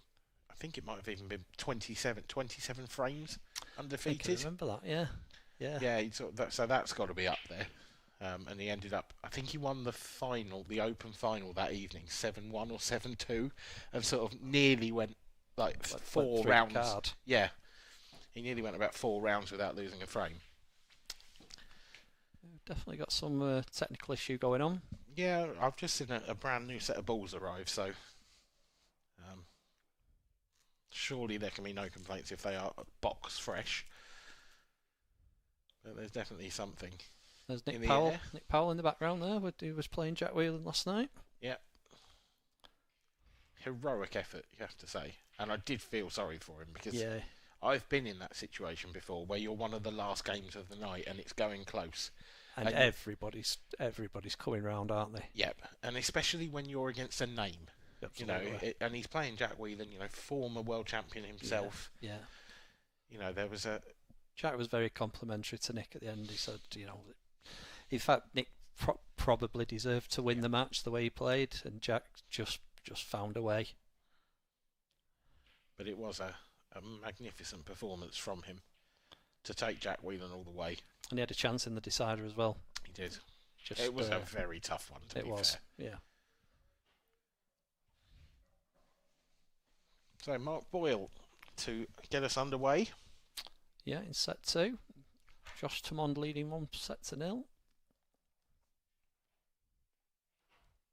The trademark Boyle break.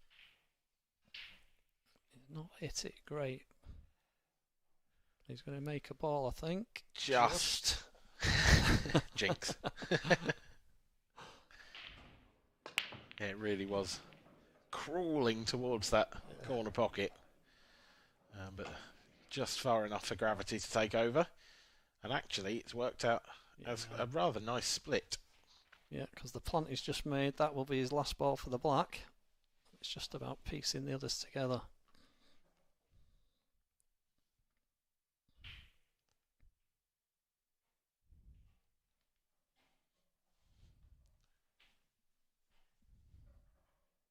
Yeah, nice opener. Just this, the yellow down the rail is. These are always missable. Always. But if you were going to have a rail ball potter, who would you choose? Yeah, this man, he's moved it as well. I don't know whether that's made it easier or not, you know. I don't think he could get nice on it because he was so straight on the other yellow. I think he sort of had to play that. But it's he now might have to play a little cannon. Yeah, he's just running towards the red and yellow now. Didn't want to be doing that, so probably try and hold on the red. Doesn't want to catch the yellow. He's played it nice. Lovely. Yeah, actually dug into it to hold on the top red, which was sort of made it in such a way that it couldn't go wrong. Actually, yeah. So easy to decel on those, or you just see the cue ball run through instead of coming back. Yeah. Like, oh, nothing worse. Played that nice too. Just the start that Mark would want of set 2 after losing the first. Yeah, this is a bit more like the Mark Boyle we expected to see.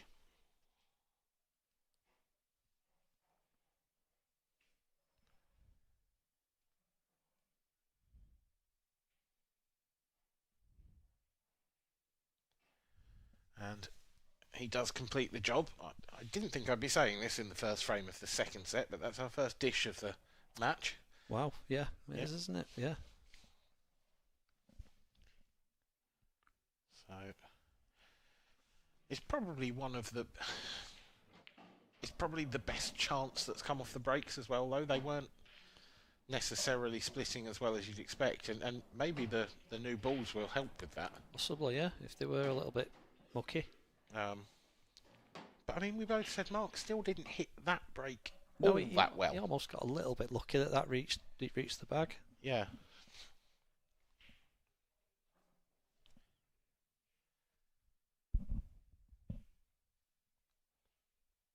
There's definitely some discussions between the two players.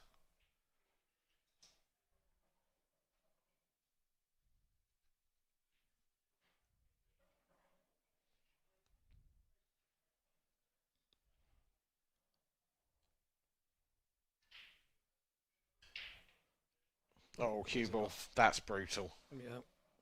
That is really, really unlucky. Because he has hit them well. It's come... Yeah.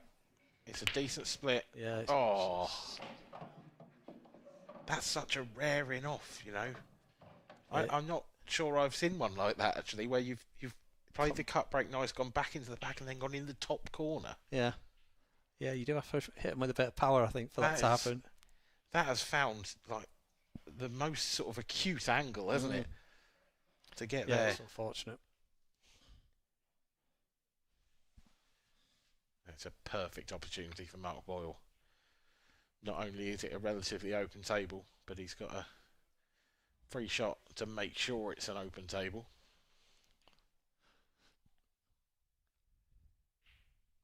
Yeah, he'll just be giving some consideration as to what colour set he goes for. It's first thought you're thinking reds, but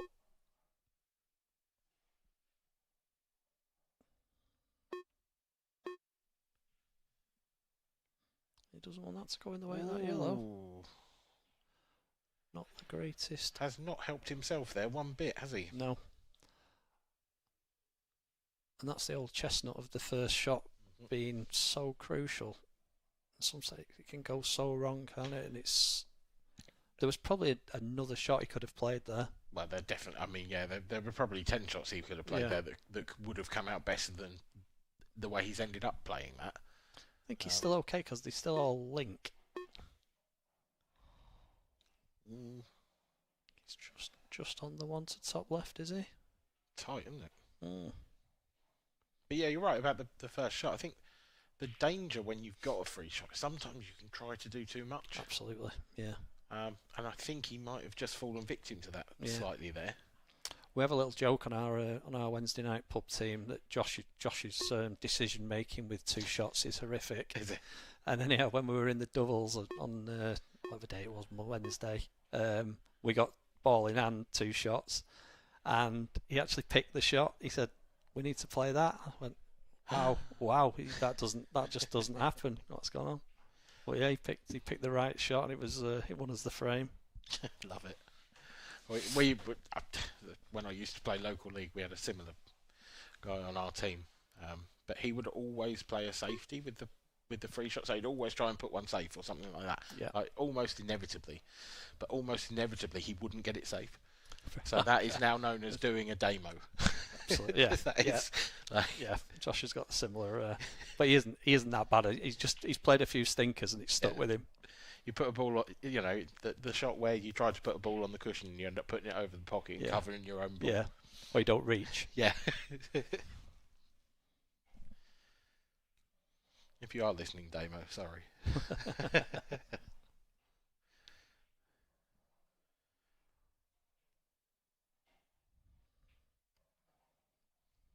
He's worked these out nicely, as Mark. He has, yeah.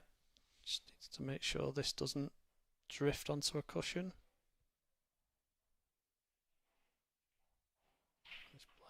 Ooh. Oh, the hand comes up. That was a wide. Yeah, and that was all because he was scared of losing the red to the far jaw. I mean, I've heard it said before: never ever leave a plant as your last 2 balls, because so many things can go wrong. But he got away with it. And is he going to get away with this as well? He is. Yeah. Yeah, the double hand. Yeah. Oh, wow. Mark Boyle leads by 2 frames to 0, but he is incredibly fortunate to do so. And he knows it. He knows it. I think he had a little mutter to himself then, didn't he, Dan? Yeah. It's either he's had a mutter to himself. I mean, is he the sort of player... You don't see him in this sort of mood very often, but no, it's like he's giving himself a talking to, isn't it? Yeah. See, for me, I thought he could have played that differently, to leave himself on the plant. If he didn't run through, use the yellow as a cannon, the plant couldn't go wrong. Yeah. Just... I mean, as it turns out, he's gone break dish, reverse dish. Yeah. But he's only just made a ball on his break and then been fairly fortunate to get out on Josh's. And Josh was a bit unlucky to get kicked enough. Yeah, absolutely. I mean, incredibly so, actually. Yeah. The in-off was awful.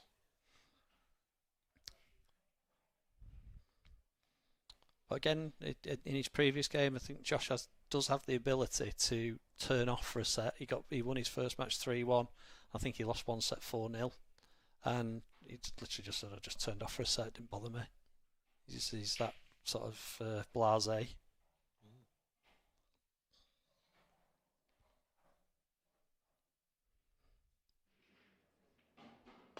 Much better from Mark. That's kind of the perfect cut break, isn't it? Pretty much, yeah. That is, he's got the angle to go on and off the cushion, back into the pack. I mean, which to be fair is how Josh got kicked in so horribly last time, but Mark's really hit that sweet. I think you'd want yellows, wouldn't you? But the yellow nearest the cue ball at the minute isn't pretty. It's very awkward, actually. And the only yellow you can take is the one to the left centre, which is the only yellow you've kind of got to move that one. So I think he's looking at reds. Yeah, I think he might have to take this one down the rail first. But then the red below the cue ball, down towards this bottom right, that doesn't go. That doesn't go. This is actually just one of those layouts where you almost wish you'd gone dry. Yeah. You almost want to go second in this sort of position. Because now Mark has painted himself into a corner from shot 1. And he doesn't look like he's actually played a great shot. I don't know if he was actually playing the cannon then on the yellow. I do wonder. I just wonder if he can maybe play that yellow thin and cover the pocket. I can't really see anything else for him here. Is he just trying to get the cue ball in there? That's not great.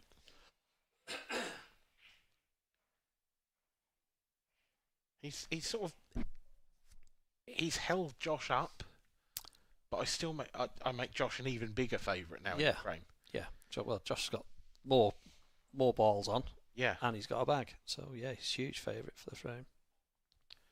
But he just needs to make sure he plays, doesn't give Mark the chance to. I like that shot. Yeah. That's pretty good. Again, did the shot clock even start before he played that shot? I just wonder, can Mark sort of force Josh's hand here now? Can he play this yellow he's closest to and actually leave it so the only red Josh can hit is the one over the pocket? Sort of force him into potting it and then... Because once he pots it, they're not easy, the reds, just yet. Not going that way. Oh, well, trusting hugely to luck here, you'd think. Yeah. Because he's kind of got to go now. How does he even get out from here? He's got to play some kind of skilly, hasn't he? He's got to cue the skilly and then promote his other ball or get on his other ball. I mean, the other ball goes to the middle, so I think he could screw into the red and yellow to the bottom left now and sort of hope to pot it. Yeah, that's what he's gone into it. Oh, wow. Gone into it. I mean, it's a great effort. It's a little unlucky, if we're honest. You know what? It's not too bad. He's got a double and he'll have a shot. Yep.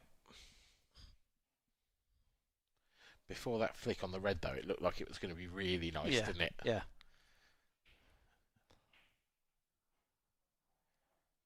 Double first. Oh, both jaws, but he knocked, but they didn't answer. Now then, Josh Samond, what have you got? Yeah, because... Do you be brave and take the one down the rail first? I think you've got to.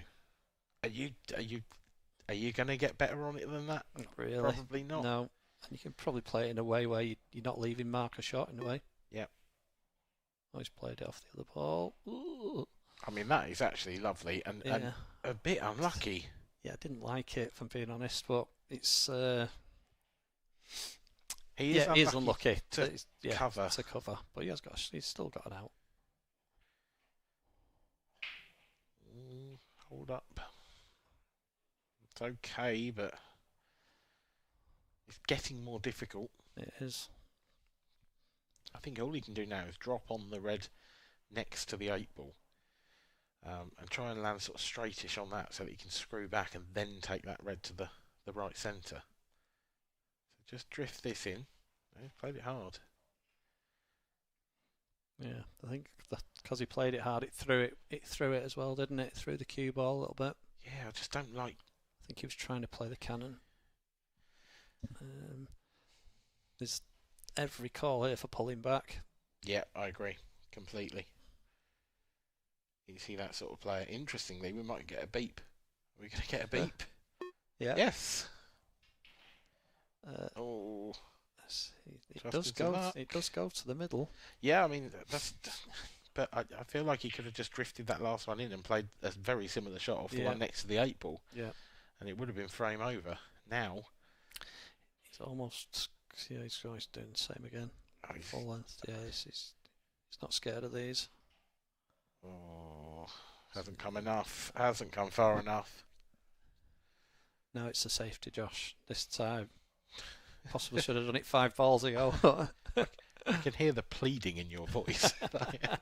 It's one of those on a local league note where you think about it. Think about it, mate. It's good safety, though. Yeah. Done the job. Has Mark done the job back? He has. That's terrific. That is a great shot. That is terrific. And Josh is in trouble now. Can Josh play the similar shot? He can. He's played it very well. Oh, not quite. But, I mean, I think Mark's got a pot on, but it's going to be some bit of queuing to get back up the table. Does he cue this to get the last yellow into top left? I think so. Looks like he's queuing, topping it through. Oh, no. Hasn't come far enough. Not even close, actually. No. Yeah, I thought he might stun across and leave it. It would have been a bit thin, but a cut to the top left, at least you were sort of guaranteeing a shot. You were. Out of sorts, Mark Boyle. Is there a cocked hat on? Not quite. He's left it a little bit smelly.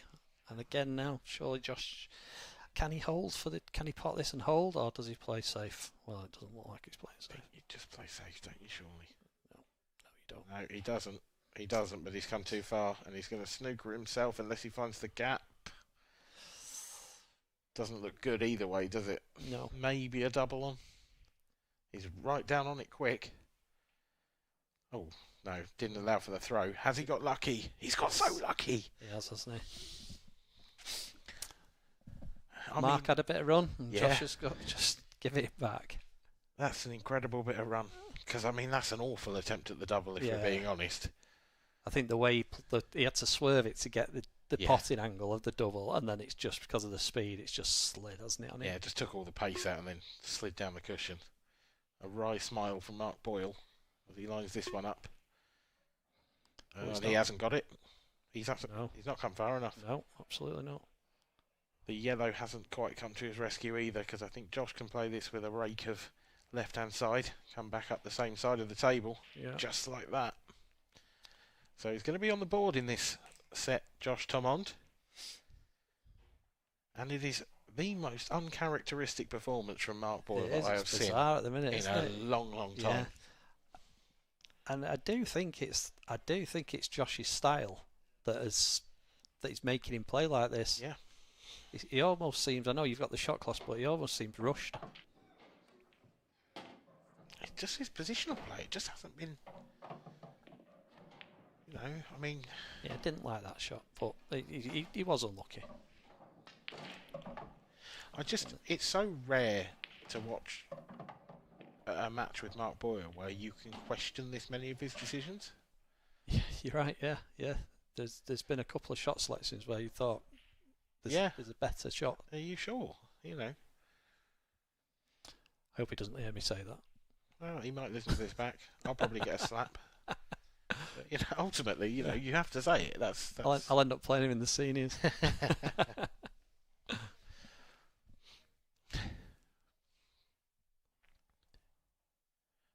Big break for Josh here. Oh, he didn't hit well, but he's got one. Ball. Messy layout, but he has got balls to work with. It's a bit of a 50-50, isn't it, between reds and yellows? Yeah. See, if you do go yellows, you're hanging yourself a little bit, whereas I do think you've got more control on reds, as in you've got more balls to develop balls. Yeah, I'm not a huge fan of the yellow right up the top of the table either. No. It's just so isolated. Yeah, reds are the choice, definitely. Don't think he's overly impressed with that. No. I mean, it's almost as if he was trying to land on the one closest to the bottom right corner, but that definitely doesn't go. No, so. I think he was actually playing for the one into the centre to cut in, but he just played it poor shot. He's probably on it now. A couple of ways now. Has he got an angle? This is nice. This is a nice angle. Yeah. So if you can hit yellow, well, obviously the red still doesn't go, does it? But he's just going. If it hits yellow half ball, it might. Yeah. Wow. Oh, how's your luck? Wow. Well, he's got some action on that, Dan. I mean, how has that come out like that? It's a good shot. Don't get me wrong. He's just trusted a little bit. Yeah.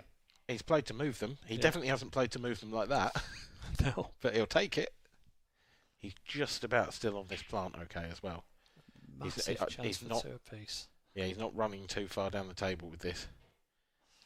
But that was the issue. Now I think you could probably spin through the gap here. You've got to do it, unless he's just managed to play it thin. Yeah, I like that. Yep. Skinny little black this though into the top right. Watch the in off as well. Nice. Cute little dream. Yeah. 2 apiece. Desmond. I'm waiting to say that. You haven't had a chance yet, have you? No. I think we had double Desmond last night, actually, didn't we? In the Jack Wheelen match that we were talking about. That was 2-2-2-2. Yeah, double Desers. Double Desers. I wonder if anyone's ever called him that.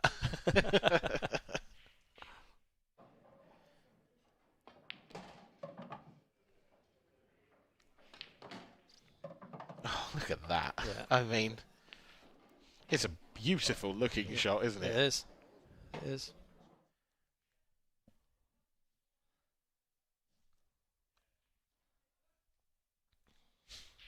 He just doesn't look phased, does he, at all? He isn't. He isn't phased. He might be, he'll start feeling a little bit, but he's... You're the World Championships playing the world number 2 live on the stream. And yeah. He's just... Yeah. This is how he played against Clint last year. He's been great so far. Did look a little nervy when Boyle started coming back, but held it together in the previous set. This is a big frame. It is. He's hit them like an absolute dream, hasn't he? That is just textbook. That is textbook Mark Boyle. We may as well rack these up, eh? Yeah. Yeah, this is 3-2. Just the arc on the cue ball after it's hit the park, everything. And they have come out an absolute dream. Just leave yourself a yellow down this end of the table, or 2, to get back down for the 8 ball.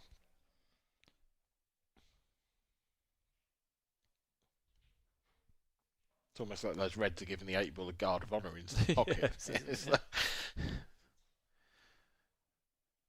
This way. Yeah. To be fair, you can leave either end, can't you? Yeah, I think the only thing you don't want to do is take this one that he's going to take now on the cushion last. That's the only thing. Yeah. The only way this could possibly have gone wrong, but he was never going to. No. In quick time, this is going to be 3-2, and obviously a huge amount of pressure on Josh's break then.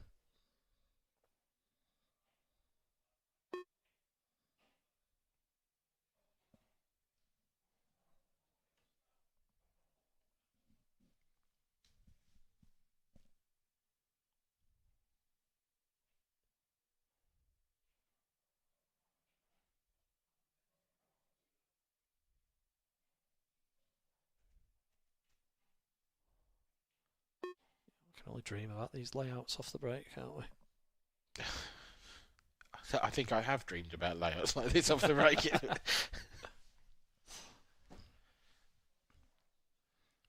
Unfortunately, the ones I tend to get are more nightmarish than this. I've probably just broke the bet. I've just played my seniors game there and literally had 4 run-outs off the break. I broke the best I've broke. Front ball as well. They were just opening. Lovely. I mean, this one, literally, that was just godlike. Yeah. That was, for a player of Mark Boyle's calibre, for a player of anyone who's in the last 64's calibre, that was a break dish. Yeah, absolutely. Yeah, nobody's... Your local pub players not missing those, are they? Yeah. So Mark Boyle retakes the lead, but Josh Tomon will not go away. And ultimately is still 2 frames away from a 2-0 lead. And that is not something that you'd have thought we'd have been saying. No, that will be interesting. Mark just seems like he has settled himself a little bit. Outer arena, Paul Harkness there playing on table 8.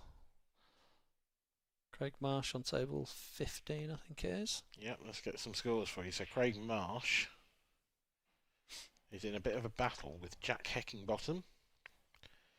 But he has just taken the 3rd set, so he leads by 2 sets to 1, sorry. The chap that beat me yesterday, Chris White, I think he was called. He's playing Gav Robinson. That looks like it's 2 sets apiece. He played very well yesterday. Must have carried that on. I don't know what score it is in the final set. I can tell you that Gav Robinson has just taken another frame to lead 3-1. So Gav's on the hill. Yeah.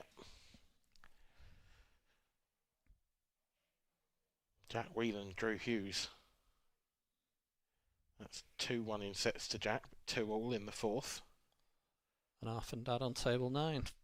Here's Josh's break. He's made a ball. Made a couple. Oh, it's a monster.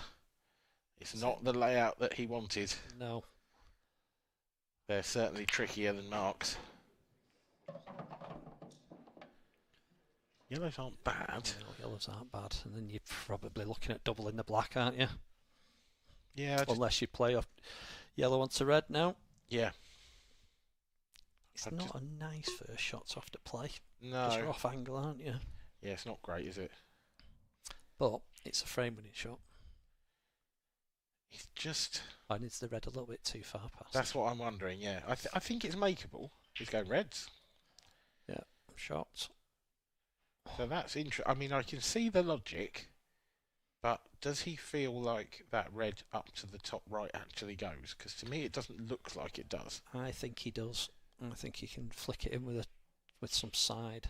But that is the only reason that I imagine both of us said not reds, basically. So if he can get on that nicely... Overhit that a little bit, hasn't he? Yes. Got to play a shot now. Actually, he's got the nice angle to go into them. So you could promote them here, couldn't you? He is doing. How's your luck? Not great. Oh. Now then. Couldn't be much worse. He'd love it to be touching ball, wouldn't he?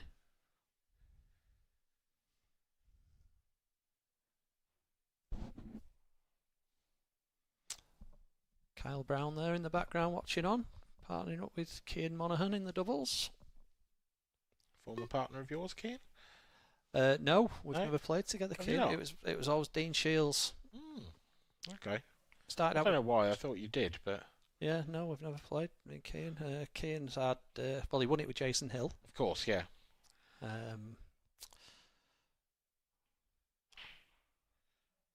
Yeah, of course, you and Dean, yeah. I remember that, actually. Mark Boyle has missed... I mean, I'm not going to call it a sitter, that would be unfair, but I didn't expect him to miss it. No, I didn't, actually.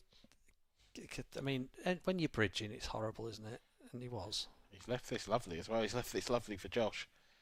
The angle's there. Yeah, he's played it great. It's a beauty. It's a tiny little bit unlucky. He is, but I think he can just drop this in the centre, can't he? And he's going to have to play a cannon. Hold for the top one. That'll do. Yeah. That's perfect. Just screw this back a foot and a half. Just don't flick the red.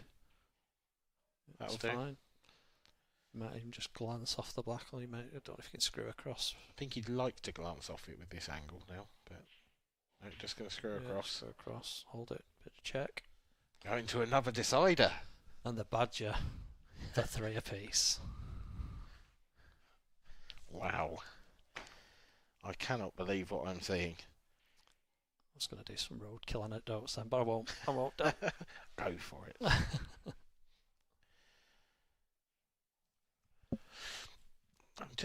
I'm genuinely amazed at what we're seeing from Mark here. It's just so unlike him. Like, you're right, that last shot he played, yes, he was bridging. Wasn't a great angle, but... Wasn't a nice shot to have to play, was it? It wasn't, but it also wasn't that close to the pocket either. No, it wasn't. It's not like he just... I mean, it caught the jaw, but by his standards, he's just not there, is he? Not at the minute. How much would he give for another break like he just hit us a few moments ago? Yeah, he needs an unmissable one, you feel. He would be delighted with that. But if he doesn't, or he gets kicked in off or something, then we'll get to see how Josh copes with the pressure.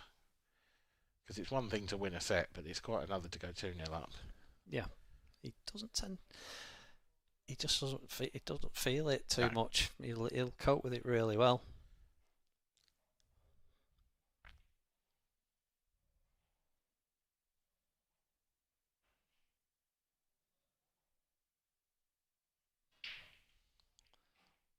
Made a ball. Yeah. Black's close. Black. The 8-ball's close. Wow. Oh. I think he might be going red. Mind saying that, there's still a red, isn't there? One bad red. Is it that bad? It's not great. But you've got Can to. you land on it? You have to go Reds. But also, what's your opener here? The one on nearest the blue spot. That's Corner or middle? He's cutting this back. It's a big shot. He's made it. He has. Doesn't want to stick that yellow over the centre. No. That's all right. So he's right. So he's immediately gone huge favourite for the frame just by getting a red. Yeah. I think that's the important thing to point out.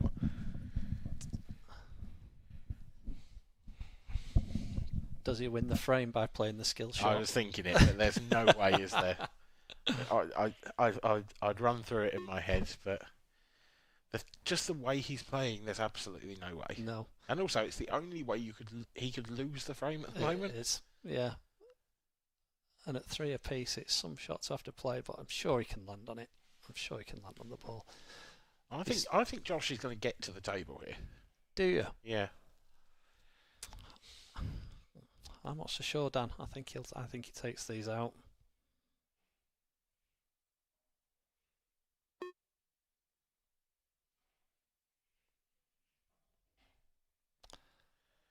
That red has just held up in time.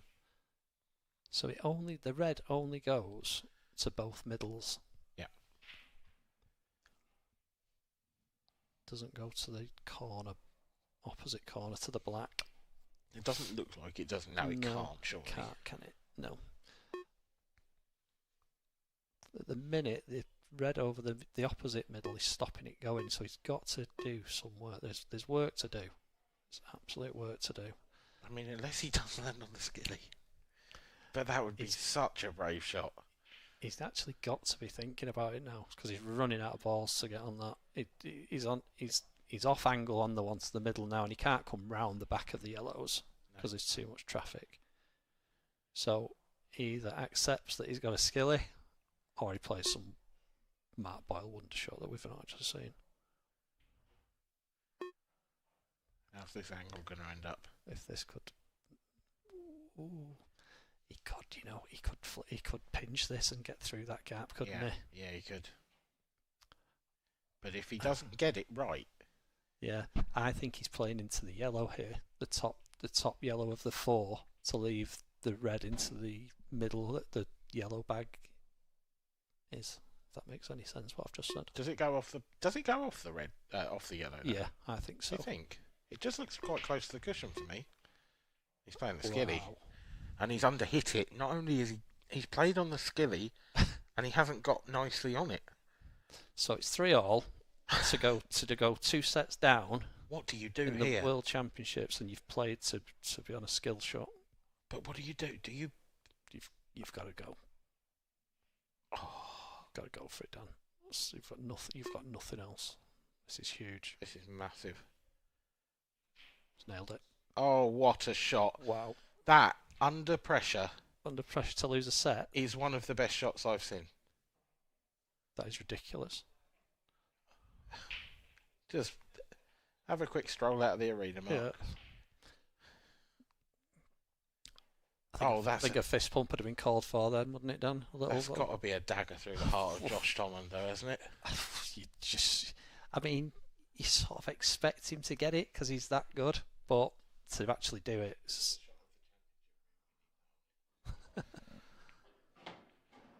we called it from. We did early doors, didn't we?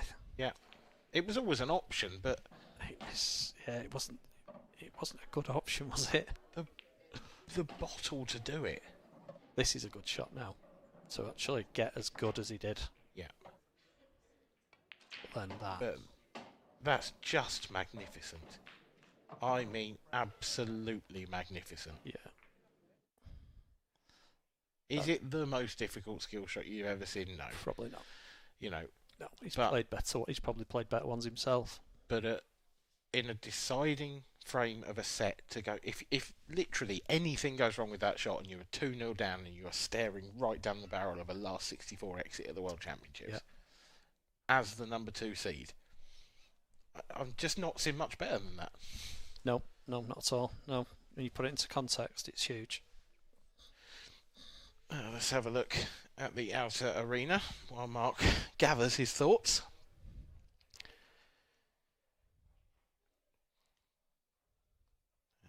Gio, Edgar and Arf and Dad, that was one you mentioned. Gio 1-0 up in sets. No, he's not. It's 1-1 in sets. That has just changed in front of my eyes.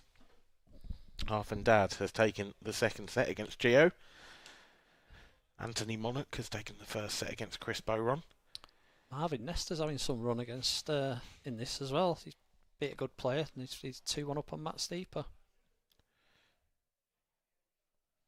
No, yeah, we're being told that scoreline is wrong. Right, okay. He's actually 3-1 down in the third set, and Matt's 2-0 up in sets. He's not having such a great run. Sorry, Marvin. It's not quite the run we thought. But yeah, we will keep you posted, of course, with as many scores as we can throughout the day. But Josh Tomond is back to the table and breaking off. We're just having another look at that magnificent skill shot. A real beauty. Bosh. Didn't catch it absolutely perfect, No, did he? I mean, he's played it at such a good pace. Yeah. But that is, maybe a millimetre from missing. Yeah. And obviously he's potting the black, so it's frame over. Yeah. It's set over. Literally, it's loss of set.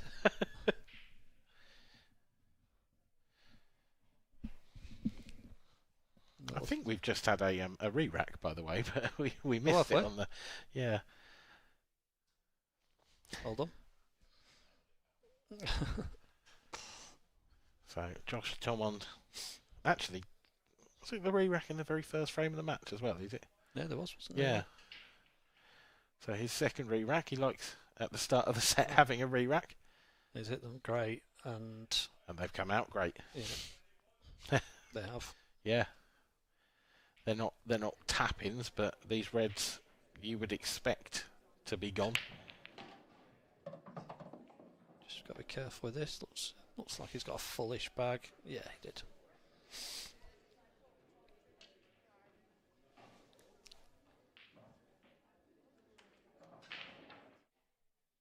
The only thing I can see where he might need to be a little bit careful is getting up to that 8 ball. Yeah. The two yellows in balk are a bit of a blocker. Yeah. You kind of want to get past them to leave yourself nice and easy.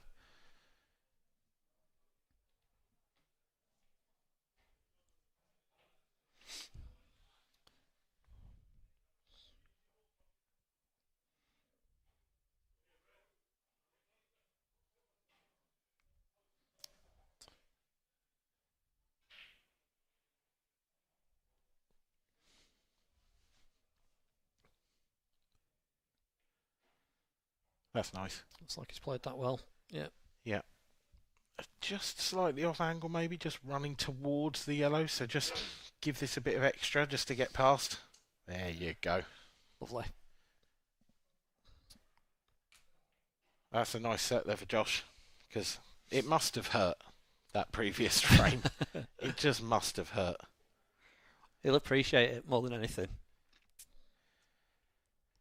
I mean, yeah, I have no doubt about that.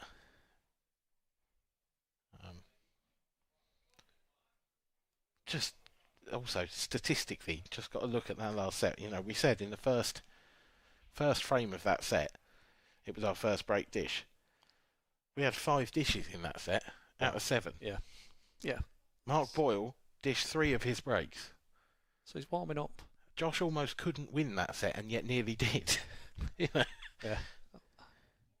In fact, Josh couldn't win that set because every single one of Mark's frames were dishes. Yes, so it's an unwinnable set. Yep. Yeah. An unwinnable set. And he's only won it 4-3. Yeah. With a ridiculous skill shot. Yeah, absolutely. Fair play. Fair play to Mark Boyle. Fair play to Josh Tomond as well. This has been a great game so far.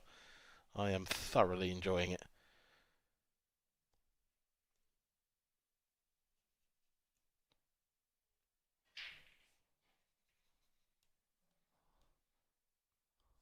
Mark is dry.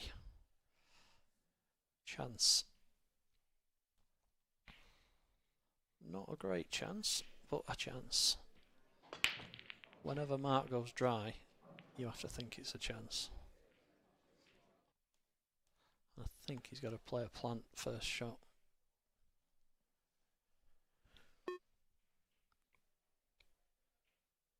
He has, and he's nailed it. Yeah, nice shot. Now, does the yellow in the top half of the table sneak past those other two yellows here, or does he have to play it off them? Nope, it does. So actually, this is working it out into a really nice chance now. Yeah. My other question about those two yellows is, I mean, they're clearly a plant, but I don't think you can sort of leather them. No. But do you play the plant thin so that the yellow Tracks furthest down to the away, black. yeah, goes down towards the 8-ball? You would think he's got a lovely angle to play that now and then land on the one. That's right. In the bottom half.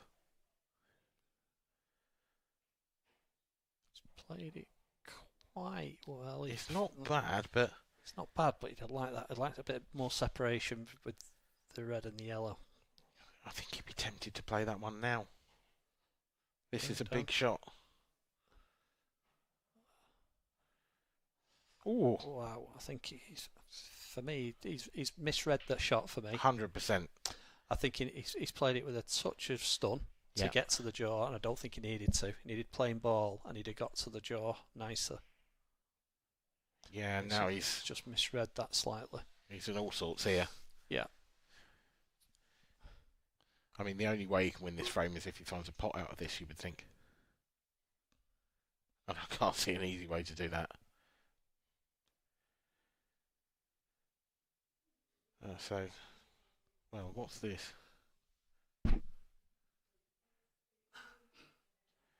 Good hit, but ultimately, I would strongly suspect that is frame to Mark Boyle, to be honest. You'd think so from here. There's no problems there, are there? No. No, Mark's just growing into this a little bit, you feel. A little bit, only a slight bit of momentum, I'd say. That was a big miss from Josh, really, to go 2-0. Yeah, huge.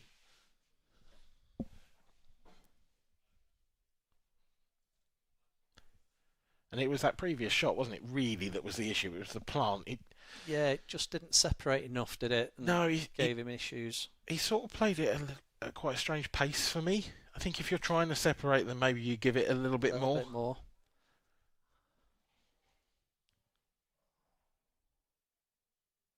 That could have gone worse. It's always slightly dangerous when you see balls tracking together like that with the cue ball. Yeah.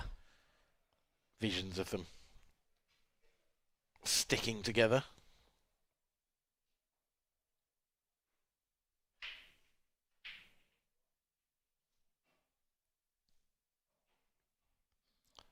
Nice pot down the rail from Mark to just leave 4 pretty much tap-ins, or 5 tap-ins. Yeah, absolute dollies these. Nothing worse than when you sat in your seat and your opponent's got dollies like this, and they just. I know Mark doesn't, but some players absolutely milk it. Oh yeah, 100%. Yeah, just sort of walk around, check the angle 4 times. You know, yeah. Come on.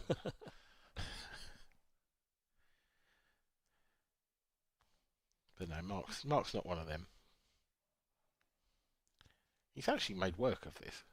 He has, actually. Yeah. The cue ball did not need to do this much travelling, and he's come very straight on this one. He's got just, I think he can just punch on and off. But I mean,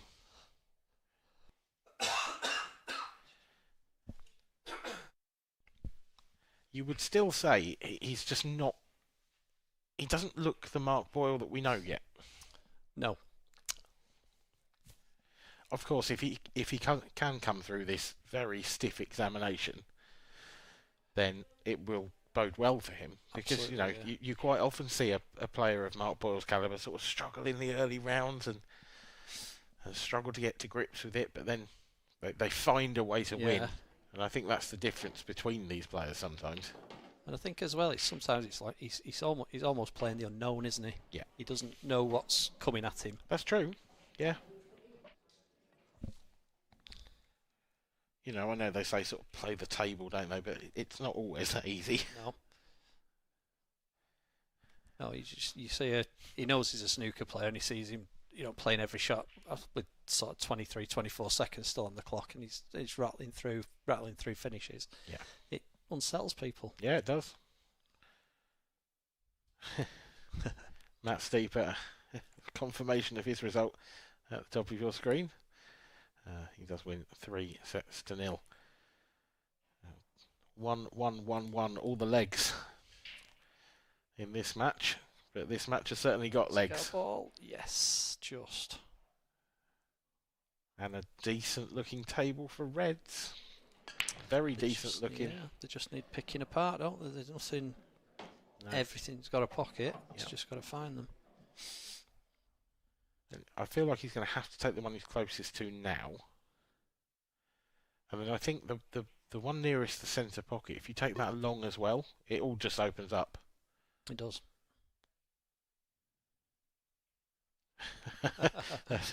I hate that. Yeah. Nowhere to put your hand, but it is. And I think as a result, he's ended up playing that way harder than he needed to. Yeah, I think maybe that's I'm not so sure what he was playing for. I just wonder if it's just he's just jabbed at it because he's bridging. Yeah.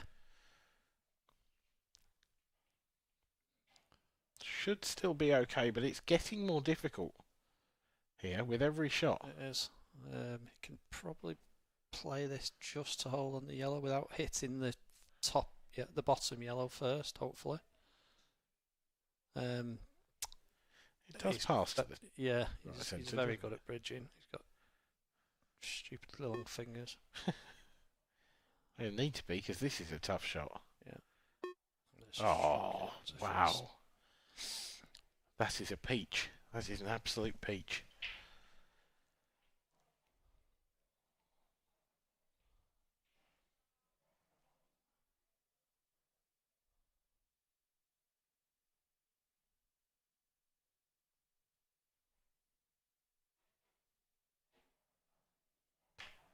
Nicely worked out after a shaky start to the frame. This from Josh. Just needs to make sure he gets a nice little angle on this, which he has. Yeah. Yeah, that's perfect. Trace the left-hand side just to come off and on, don't you? Well, he might just pull it out. Yeah, he has. Easy enough.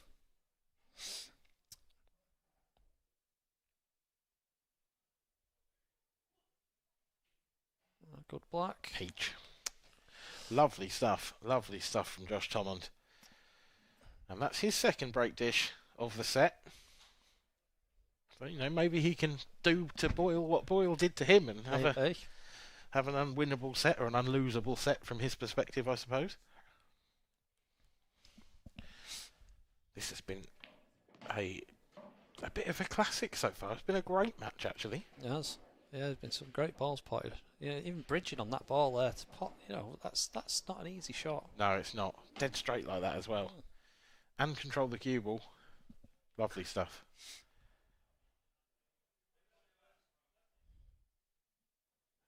Referee making sure the rack is perfectly tight.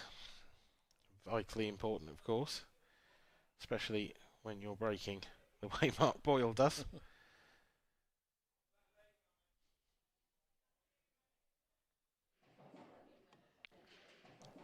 Have a look at that shot. Yeah, directors like that shot as well, they done. Well, who wouldn't? It was just a lovely little finish, wasn't it? It was. Picked it apart. Yeah.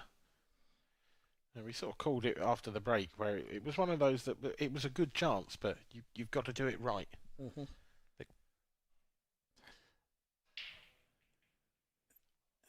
Oh, it's dry, is it? Looks dry. It's dry. Ooh, reds or yellows. First glance, I'm thinking reds, because you've got a lovely breaker ball, haven't you? For the one that's your bad ball, you've got to go reds. The only thing I would say, and I don't disagree with you at all, but breaking that red out isn't easy, even with that ball. No, it isn't. Like, there's no guarantee you're going to land on that, so you need to do that quickly. But he'll be wanting to take the one on the rail now. He's kind of, the way he's forced into going here is going to be breaking that out close to last. He may even not use that one. He might use the one below the 2. That's a lovely piece of cueing. Yeah. No, he's definitely using that one. I think he has to, yeah. But it's not. You can't. It's too close to the cushion. You Yeah. can't land on it in the middle, No. and it doesn't go up the rail. Oh, is he on it now to top through? I think he needs to. Yeah, I do. Just don't. I don't see this coming out well. Unless he sort of catches the yellow first, and then. Well, they obviously should do your work early, and he's left it to the end. So let's see if he can catch it half ball. No. That was always the worry for Yeah, me. it was. It was.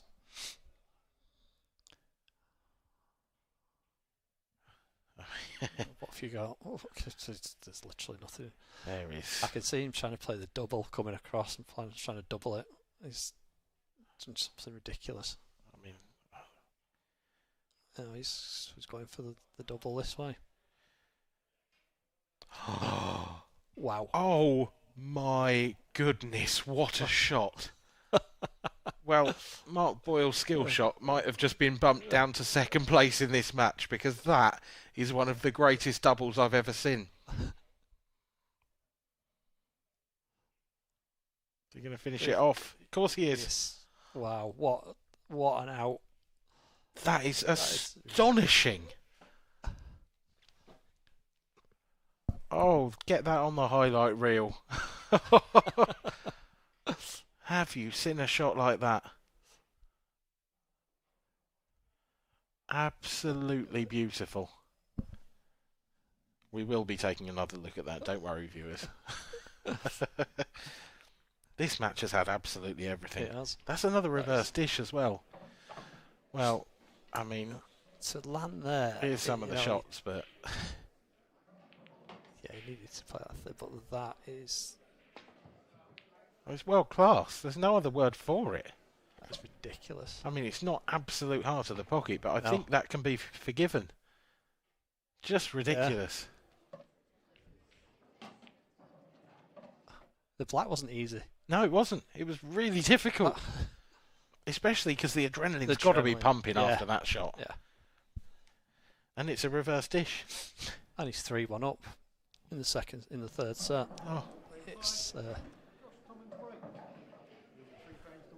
Mark must be thinking, what? What is happening? He must be. And his break is starting to break well. His cut break's working.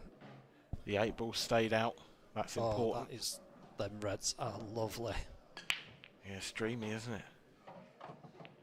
You just want to get to the point where you can play one of the reds off the 8 ball to free that as well. I mean, you can do that any time, really. It's not. I don't think it's even an issue. Make sure the side wants to kicks, bounce. yeah. And this is a glorious chance to take the third set.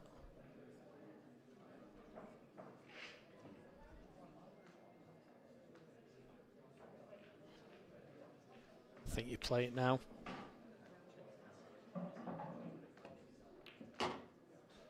That's fine. Yeah, it's okay. Yeah, he's got his last ball will be the ball on the bolt line, or near the bolt line. Does it go? The black? Does he need to move it? It looks like Does it it? might be welded on the knuckle there to me. Yeah, I didn't look at that, Dan. Possibly, yeah. It might be one of those that you can really just sneak in. It's so hard to tell from here. Yeah, it is. We'll know in a second. Yeah. No, because I think he'd have played the ball off it there. I mean, if not, you could play this one off it. It must go, mustn't it?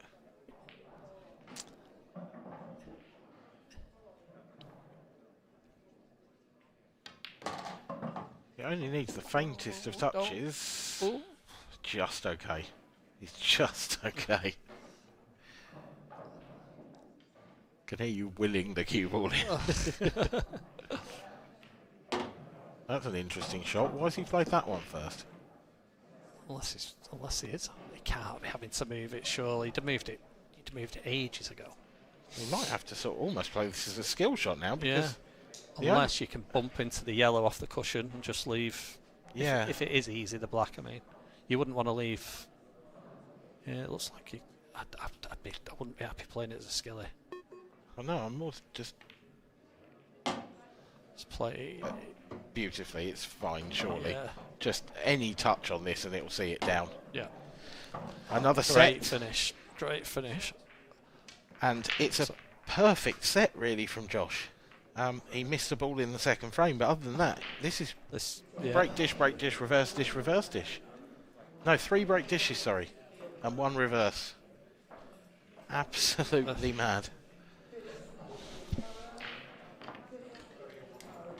And Mark, this sort of mindset now of Mark, he must be thinking, I have to make a ball on my break. Otherwise, this kid's just dishing up. And his has dried as well. That's the other thing. You know, Mark Boyle's break has dried up. Everything seems to be conspiring against the Scotsman at the moment. He does look sort of like the weight of the world's on his shoulders there, doesn't he? It's not. No, it's... not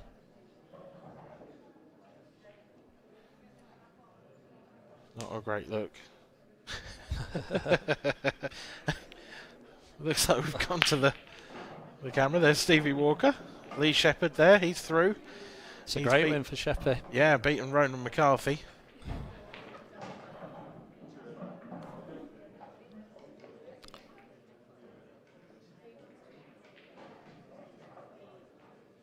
This will be a huge upset if Josh can carry on this form. Yeah. Oh, this would, yeah, absolutely. Don't get me wrong, Josh is clearly a great player and he's playing some terrific stuff at the moment, but there are very, very few people who would have said Mark Boyle was going to lose this match. Absolutely. Imagine Josh has just gone for a small break. Let's take you up to date with some of the latest scores while he does.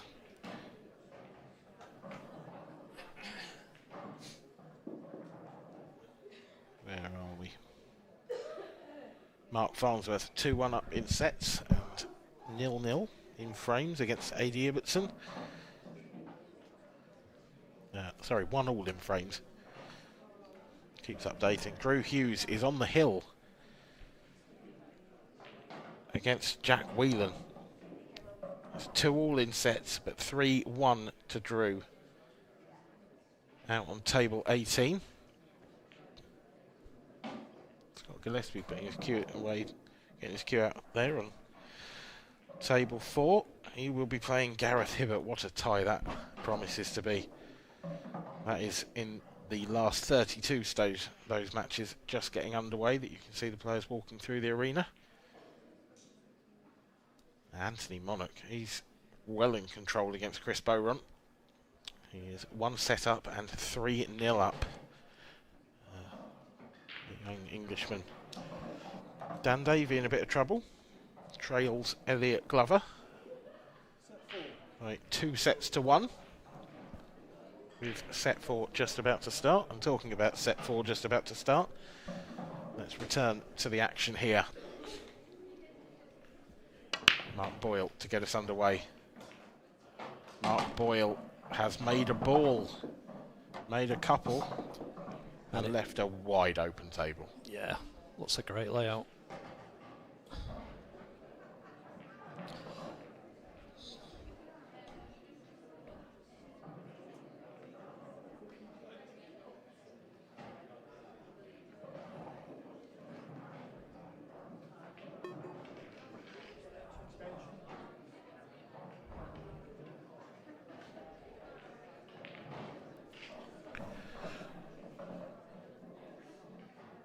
I'd say reds are the easier colour set here, but I think you could make a case for either.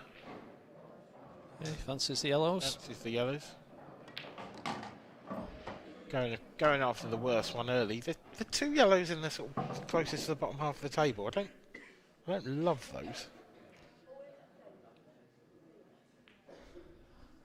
You've got to play one good shot here to get on one of them. Yeah,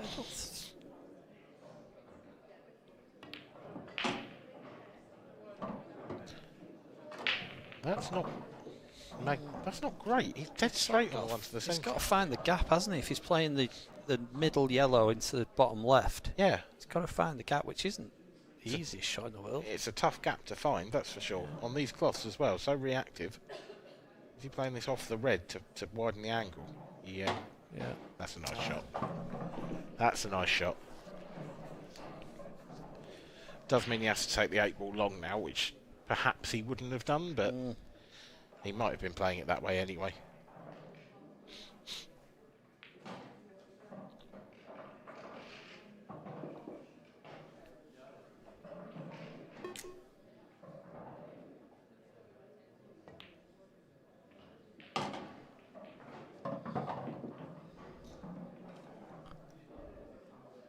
Don't think he can get any closer to the black, so he's literally just got to stop this, play a stop shot.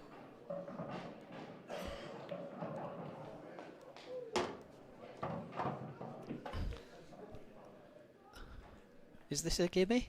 No. No, I think this is eminently missable, actually.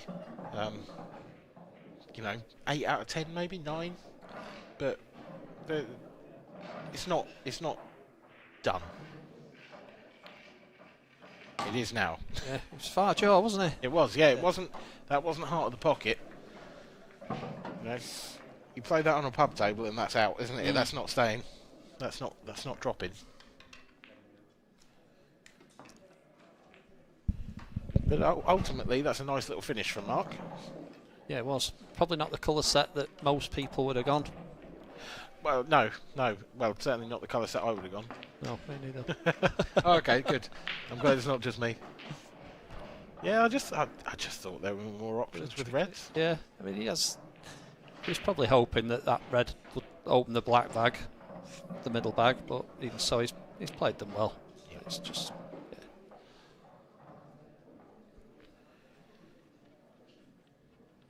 You do get the feeling that Mark Boyle needs to play some very, very good pool from here. I mean, to be fair, we've had 2 sets now where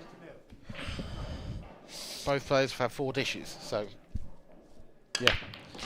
Josh's cut break, both working. Oh yes, it is.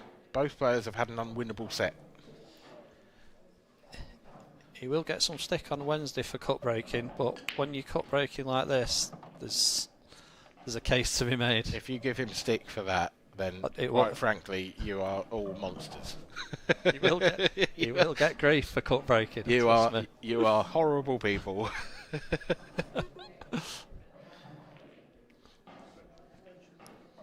It would make me laugh though if he walks into a local league game. After beating Mappa. Yeah. And the first thing that's said is, "What are you doing cut breaking?" Been the most sort of pool player comment ever. Now, interestingly, he's chosen yellows here, where I probably would have chosen reds. I didn't actually look at the layout. Almost exactly the way that Mark Boyle did previously. This is a tough out. He's not played a great first shot, has he? No, he hasn't. It's not gone to plan, that's for sure. Don't know if he's on this. Is he on it? Yeah, looks like it. Oh, he's played it off the red. It's a good effort. Yeah. But yeah, poor opener shot. Yeah. So Josh has blinked, and can Mark take this for 2-0?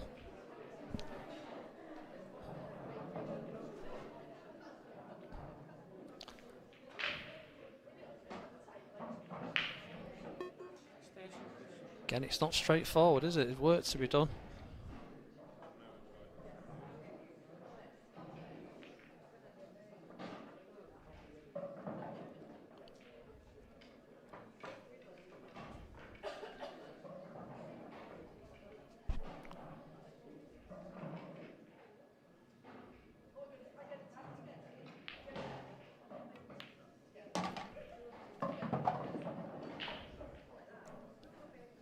Thing is, I know the Reds weren't this easy, but he has opened everything up for him.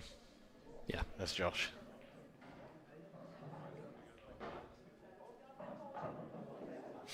That first shot really was just an invitation to Mark, wasn't it? Yeah, it was. Yeah, they do actually.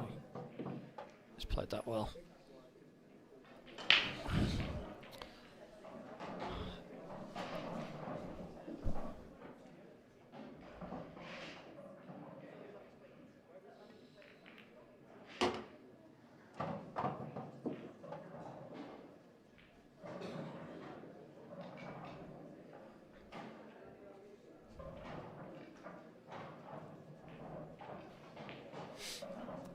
Couple of ways he could go.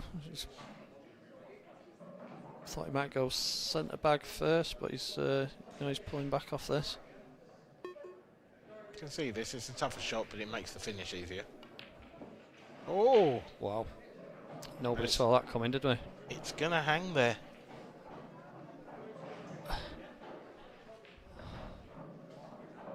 First shot now, plant to get on your bad ball on the bottom cush. Hop. Yep, that's it. And he's left it.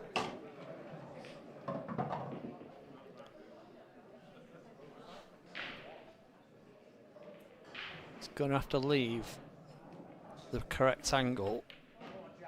Oh, Josh. This is the big shot. He's got to leave the angle just to drift from the one nearest the bolt line to drift onto the top cushion. Tell you and what, I think he has. I think he's nailed it.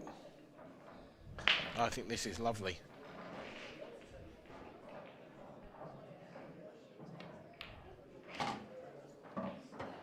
Take that all day long. I think he thought I'd just try and throw a skilly in as well for the yeah, the why not? it. For the fans.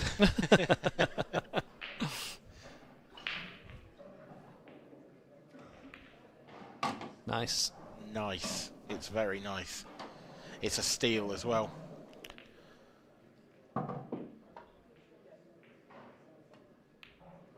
I don't think I've ever seen Mark Boyle miss the ball like that. No. I mean, the thing is, it's such a steal because there was a decent chance there for Josh, and he played such a bad first shot, and yet Mark doesn't seem to be able. I think Mark Boyle sometimes sort of feeds off other players' mistakes. Yeah. You know, feeds off a lack of confidence, but when Josh makes a mistake in this match, Mark hasn't taken that initiative. He hasn't taken the game by the scruff of the neck.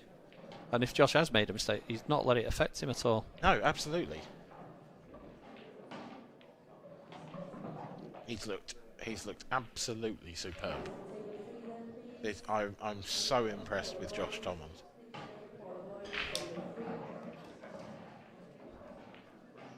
But ultimately, he is still playing the IPA number 2, one of the best to ever play the game, and he won't go down without a fight. Here's Mark Boyle to break. And he's crunched it. Has he gone in off? Oh.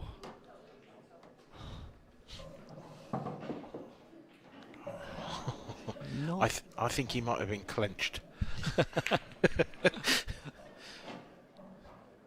Yeah, it was nowhere near, was it? No. It was millimetres away. So. But what's the layout like? Yeah. Greys going yellows. Oh my! What is going on? What on earth are we watching? Because it can't be Mark Boyle, can it? We're watching somebody who's rattled by a player who's playing some fantastic pool, and I think he's having the game of his life out there, is Josh, isn't he? Yeah, it's actually getting to him. I was a little bit surprised Mark didn't look, and he had a better view, so maybe it wasn't on, but the yellow next to the left centre, I feel like you could have planted from where Mark was, planted that onto the one near the 8 ball. Right. That's the first yellow. Yeah, Would have got rid of it. Yeah.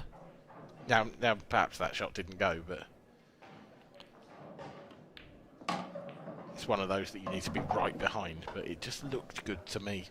He's got a great angle to promote this. It's just what he's on next. Is he actually playing to promote this? Yeah. He is. Would have liked to have caught the yellow rather than the red, but I think he'll take that. I think he's okay. He is. Let's put it into context. This is to go 3-1 up. Oh. I don't know what happened there. Just whether he was trying to pinch the bag to get the... No, it's actually 2-1 up, by the way. That's the set score. Ah. But yeah. Yeah. You know, you're not Close. wrong. Yeah. And the way Mark's playing, you're backing to get these reds. I mean, he's got an awkward one. There's some work to do here. Yeah. Awkward red and not a great 8-ball. No. But that has got to go down as a bit of a miss, hasn't it? Yeah. Yeah. Well, 2 missed. The one, the red down the rail, and then... Ooh, how's this going to come out? Oh, is he on anything? Is it just a plant? I think he's got to play the plant. I think he'll play a double. I think. Ooh. Yeah, okay. He's posed straight on the double, is he? He can punch it. I feel like the cue ball might be going up towards the middle pocket and could sort of get back in the way. Not. I think he's playing the plant. I think he is, you're right. Unless... And he hasn't got it. It's foul jaw. Now then, Josh Samond. He's left him very thin. This is a very thin little cutback. But I think he's got to play it. Got it. Yeah. How's your luck? Because you're trusting to it there. It's okay. It is good. It's good. Got to take the one in balk. And then something approaching straight on the next ball would be nice. Oh, he's coming all the way round. Yeah. I thought he... Yeah, there was probably an easier route. I just thought he could have played the one on the right-hand side down to the bottom right and then... Yeah. I think he's made work for himself here.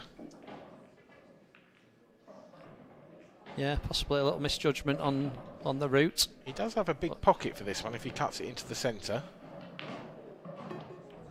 He's played it well. Played it beautifully. That's a top shot. I think he's just about okay on this to top through and on and off the rail. And he's left a lovely angle just to stun across for the black in the centre. This for 2-1. Oh, has he got it? He hasn't.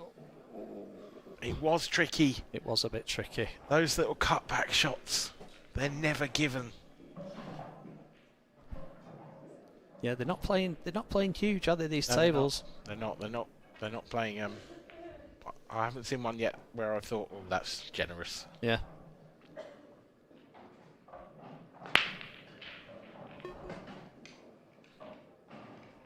Tough-ish shot here for Mark as well. He'd have liked this easier. Doesn't matter. No, cued it like a dream. Just saw Josh sort of slightly throw his hand towards the table a little bit. I think that one has frustrated him. Yeah. Understandably so, but he's got to have the mental strength that he's had throughout the rest of this match and just put that to the back of his head. Yeah. What did they say? Be a goldfish? What?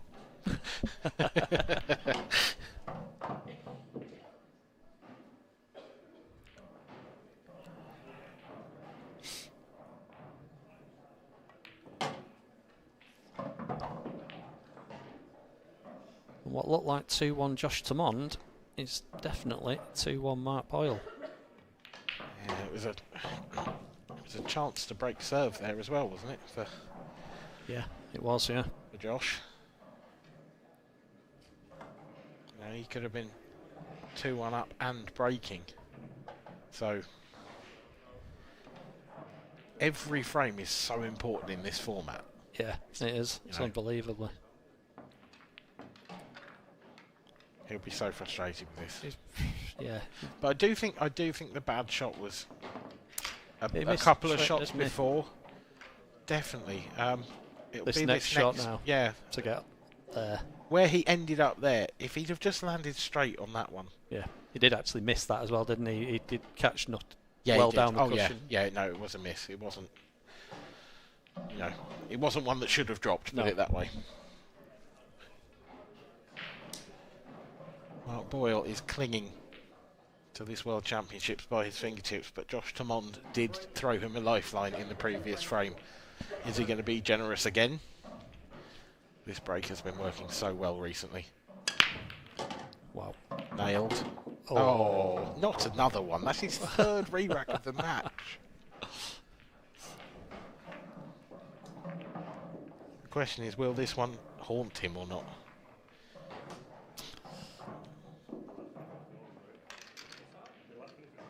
It's horrible when you've hit them so well, made a few balls. Look what looks like a gimme layout, and then you've got to do it again. Yeah, back you come. I know there's been a lot of discussion on this. Where do you stand on the debate? Would you like to see the 8-ball replaced just on the spot if that happened? Yeah, I think most people, only because you can't be bothered setting them up again sometimes. No, it's just, and it's time, and it just, yeah. And as well, I'm a big thing of on the break, it just being one shot if you foul. Yeah. I just think it's too much of a penalty. Most of the pros are in that sort of camp. I'm 50-50 split down the middle on that one, if I'm honest. Oh yeah. Yeah.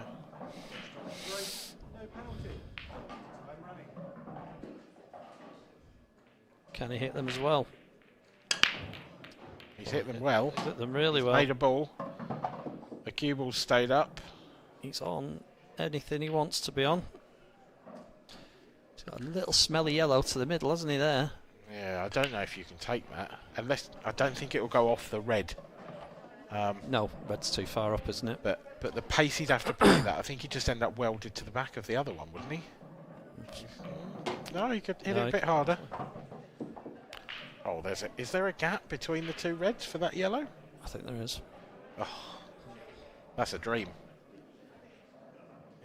If this goes in, that's a dream layout, surely. And it is.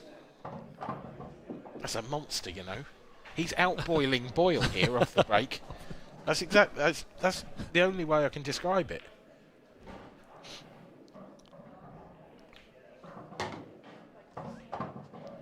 And that 8-ball will sneak up to the top right. It's not a full pocket, but definitely goes. Yeah, definitely goes. He's played that well. That's sweet, yeah. Yeah. I'm probably getting rid of one of the middle ones. 100%. The top one of the two, I think. Yeah. Maybe even the bottom one, actually. If the top one, yeah. Top yeah. one. I used to do that. But I always think bulk's bottom. I agree. I think you start from the bottom, but in commentary, it's the top, isn't it? Yeah. It's the top because it's the top when you're looking at it. Yeah. But yeah, it does get confusing.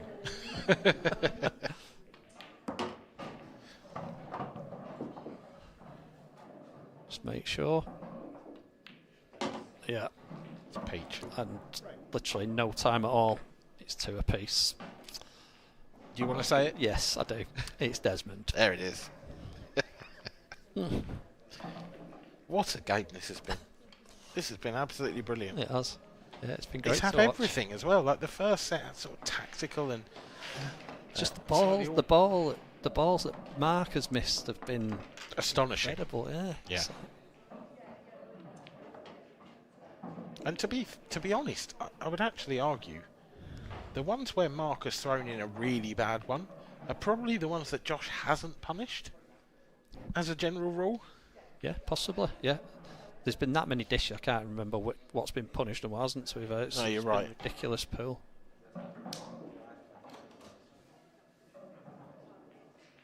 Well, I can tell you there have been 11 dishes in this match so far, and none of them were in the first set.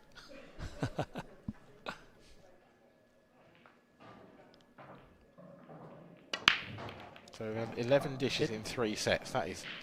Didn't sound like it that well. Didn't look like it, and it doesn't look like it. And how big of a frame now is this for Josh Thomond? And he swapped sides. Yeah, that's a good point. But how big is this now for Josh? I mean, I mean, these reds are lovely. The thing is, the way he's been breaking. He's played that pretty bad, to be fair. He's off straight the wrong way. Yeah. You see a little wry smile on his face. Yeah, this is one of those. He just wanted to be glued to the bottom, that top cushion. He's going to have to force this now, isn't he? I think he'd have almost been better playing that a bit harder, so yeah, an angle. Played that well. How's your luck? Not great. Great. Can he play this off the yellow? I think he can, you know. I think that's the shot. He's not doing. Going cross double, is he? Surely. What's going on? Going cross double. Oh, Josh Tomond. Jesus. This is absolutely brilliant. I mean, this is just world class. Now he can.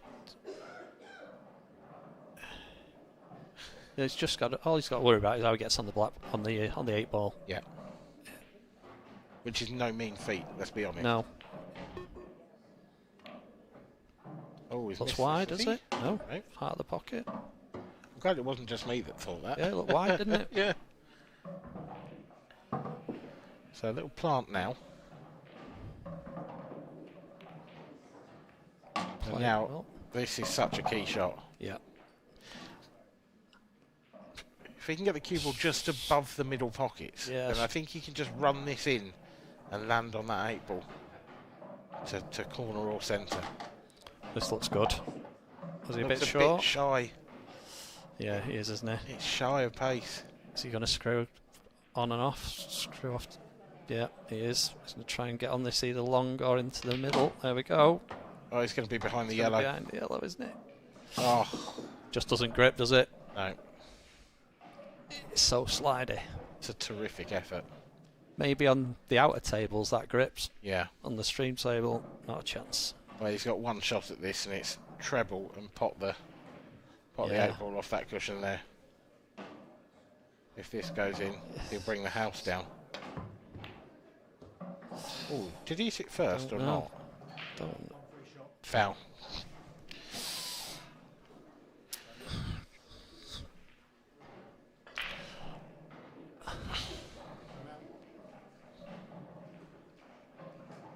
So it's another opportunity gone, potentially.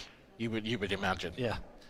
It's actually amazing that Mark's still in this match. Yeah, that's it. I was just the way Josh has played. Because, well, Josh, in theory, has had the chances to win every frame in this set, and that would have been 4-0. You know. So as poor as Mark has been by his standards, Josh has missed in this set 2 good chances, really. Yeah, they have been good chances.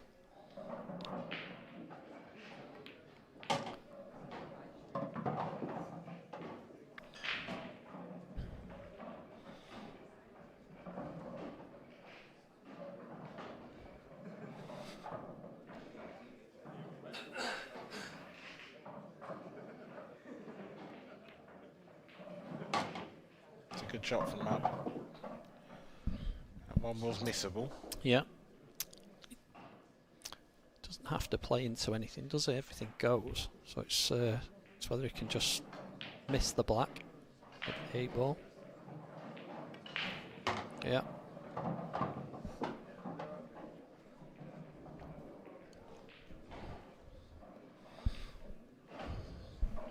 Probably plays that shot better than anybody. The little soft screw, but you know, there's every chance for decelling, and he just still plays it so well. It's not the best. Sort of betwixt and between here. He's got to play a shot and get right side, really.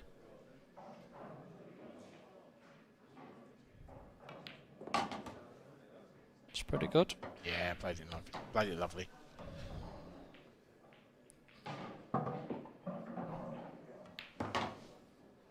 So this for 3-2 in the set. And to put the pressure right back on his opponent, Josh Tomond has had a couple of good chances in this set. He could be home and dry. Will he be made to rue them? Is this Mark's break? Yes.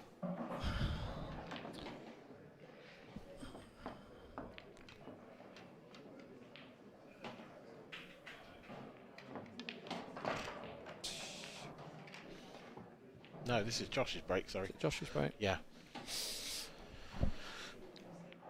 Yeah, Josh won the lag, so he would have the decider in... Oh, I'm losing my mind here. I have no idea.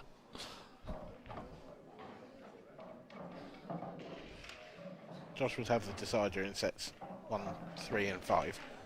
Yeah, Josh's break. This is set 4, yeah.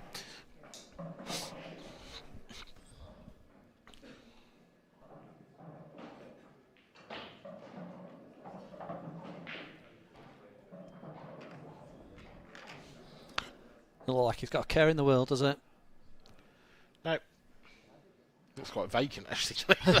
Yeah. Just, is he trying to put the ref to sleep, do we think? You are very, very tired. And he probably is. Yeah, he probably is. Game 6. Josh coming to break. Trailing 3-2.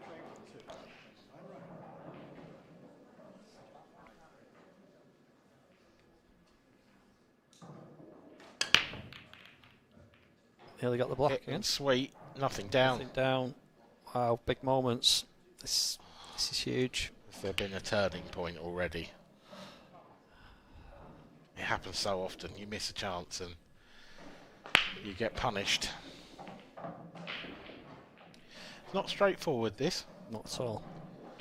You can't really go yellows because you've got that one isolated yellow in balk. So you're forced into reds. Reds aren't actually too bad. He's got the breaker ball near the centre back to knock his bad ball out, and all the others go. The one that's on the rail, he can't get that now, can he? Because that's another slightly awkward one. You need to land nicely on the other one in balk to get on that. Mm-hmm. There's a lot of consideration required going around these balls. Has to set this first. See, that's not ideal either, because unless he can land on that one on the rail, that's now quite an awkward ball to get on. Yeah, but if he's on any of these balls, you'd fancy him for topping through, or it's not one you'd be overly concerned about. I don't think, Dan. The more is getting on this centre back, leaving the opposite centre one as you fall onto ball. So he's played that now. Yeah. Yeah. I think he gets out here. I think he needs this to come out well. I don't think it's guaranteed to. You need to play it with a little bit of pace. Just it could stick to one of the other yellows. There's a lot going on here. I think what I'm thinking. Yeah, played it really well. Yeah, it's come out lovely. It's a little bit thin on the one to the middle, isn't it? Yeah, it's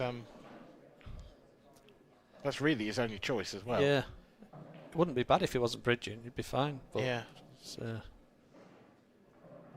it is slightly flirting with danger. I still don't like that one at the top. Unless he lands on that now, I don't think he can hold for it. No. Oh! Wow. Well, I was going to say it's got to be close to enough. First. I thought he had to dig into it, but... Yeah. Well, we were talking about turning points. How big could this be? Josh Thomond needs this, and he'll be on the hill. So, barring a break dish from Mark Boyle in the next frame,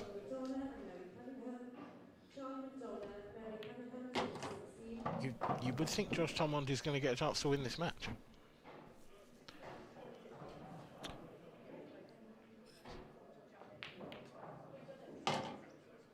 It's all on the Boyle break, next break, isn't it?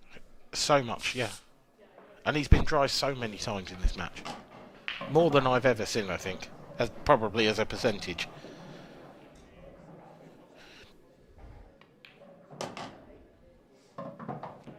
Played that nice. It's like 2 drop-ins for 3 apiece. and for potentially a chance to win the match.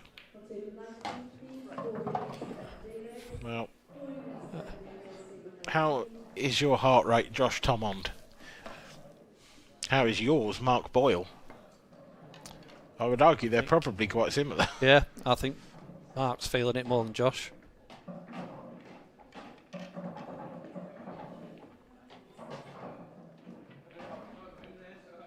I agree with you, but I think he wouldn't be human if he wasn't feeling a little bit of this, surely. There is a thing, a train of thought that he's not human. Is that where Badger comes from?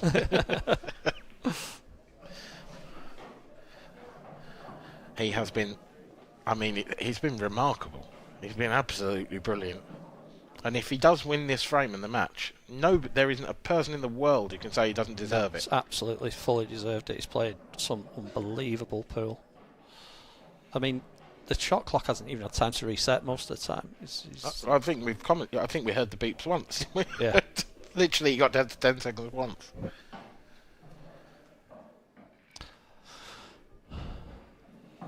So there's some pressure on this break, Mark Boyle. Yeah, huge pressure. He's gone back to his normal side. I don't blame him. The other one he didn't hit well at all on the other side.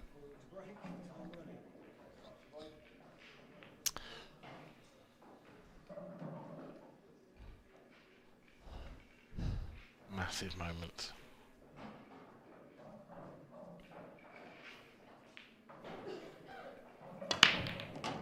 Well, nailed. Oh. Cue ball. It's okay. Oh, it's close, but it's not going to get there. But it's not a great split. It's not a great layout. It's not a great layout, but it's not that bad. It's not. It's basically first shot. I think if he gets the first shot, he's out. So, I mean, it obviously is yellows. Yeah. Can he drift down? Has he got too much angle? I think he's just basically got to drop this in the middle. Mm-hmm. Take your medicine. Mm-hmm. Is he going? He's going. Oh, well, didn't like that. I didn't like that. And that's why I didn't like that. Oh, look at there. Top of your screen. That is our next match on the stream table. Liam Dunster will take on Luke Sanjis in the last 32. Now, of course, that sounds like a great matchup to me. Sanjis, of course, knocked out John McAllister earlier on his return to the IPA.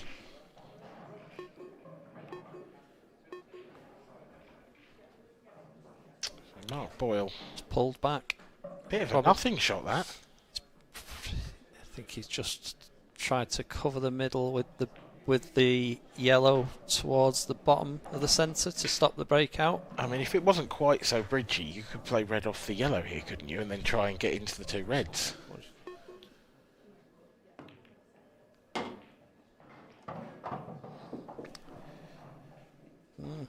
What sort of angles he got? I don't think he's quite got enough. No, he hasn't, has he? Is he going to try it anyway? This is, I mean, he's going to have to hit this at 100 miles an hour to get those two reds out from this.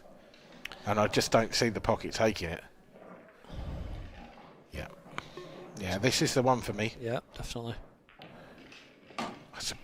Cued that in a dream, you know. Under this pressure. Is he going into these at 100 mile an hour? I think you have to. I think you do. 3 chances to be on one. Oh, that's unlucky. That's really unlucky.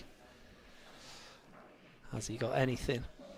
Don't think he has he? No, I think you just. I think he can. I think he can pull back a little bit to a certain extent.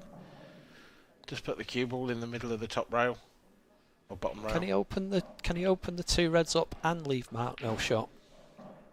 You know, just leave him welded to the. We'll see. Looks like that's the plan. Just played it slightly different. Just give him. I mean, it leaves 2 problem yellows. Yeah. But it still also really leaves 2 problem reds. and more yellows on the table. I don't see Mark going from here now. He's going to... No chance. No. Although we said that about that skill shirt earlier. True, yeah.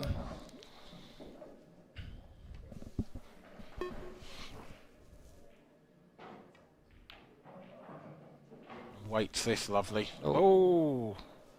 Do you know, I think that's just come out and he can see the red. He won't be happy where the yellow's gone, though. He won't, because he's caused himself a problem. Oh, I thought he could see the red. Hit it well. Good hit. I like that from Josh. Just stay in the frame at this point. Yeah. Just stay in the frame. He's got some pain coming towards him. Yeah. But if you can keep getting out and getting out of snookers... I mean, this has got 2-all written all over it. Well, I mean, this frame's got half an hour written all over it, despite how quick Josh is. It's just... Not... Let's give him half a chance to get his balls out. And I mean, do you? That's the thing. Do you take the risk here? Because Mark's still got the black and the yellow that are tied up. Well, I think he's going. Is he trying to pot this? Yeah, he is. He's going. It's a good effort. It's not there. Yeah. And now it's a very open table. It's a much more open table than it was. But there's still a problem here for Mark. Yeah. It's not an easy one to solve either with what's left. That's why I think it's a good shot to open his 3 balls, just to ask the question. He was always massive second favourite if he didn't do anything. Yeah, he couldn't just leave them there, because then Mark could just toy with him for hours.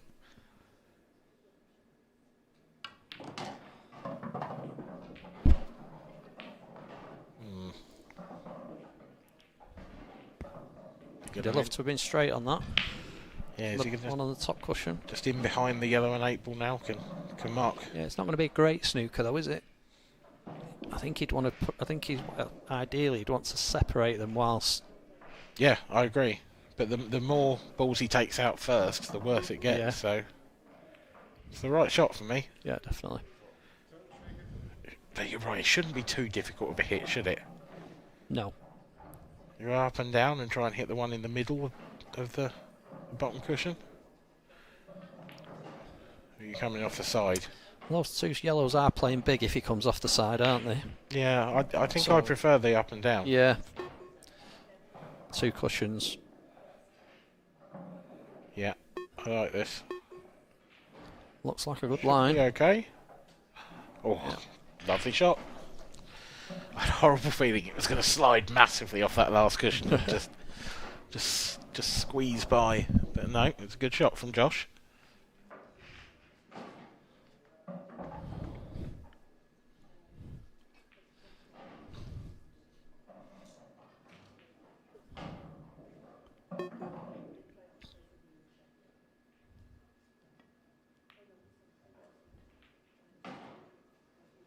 If he's left him a chance, this is a chance. Because that black doubles. Oh, I think he has. This is... Josh. No, but it was a massive chance to win the match. Yeah, I don't think he needed to be.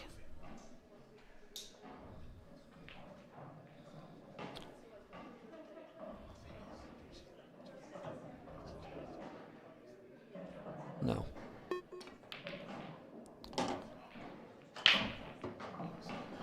No, Mark's still... I mean, he's losing balls rapidly, isn't he? Every time. Yeah. Does he try and develop this now whilst leaving the snooker?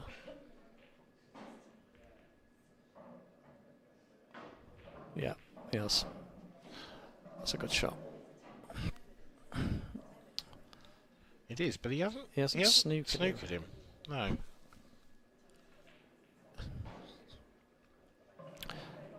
Josh flick some side on this and try and get behind the other red. No, he's just playing it. See, I think that's too much of a risk, because I think if you do that, if you don't get behind it, you're guaranteed to leave a nice one in the middle. Yeah.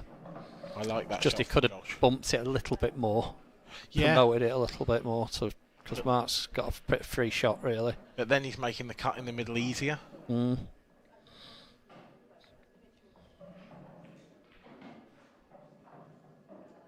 Mark's not taking on the one. Cut to the middle. He's taking on the yellow to the top right.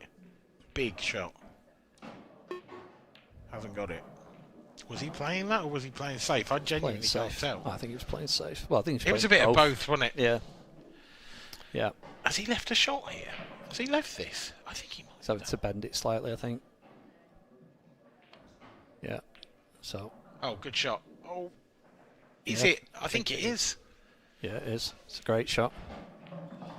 I think Mark's got a pot. I was just going to say, Mark has to pot a ball. Yeah. That's a terrific shot from Josh. Is that a match winner?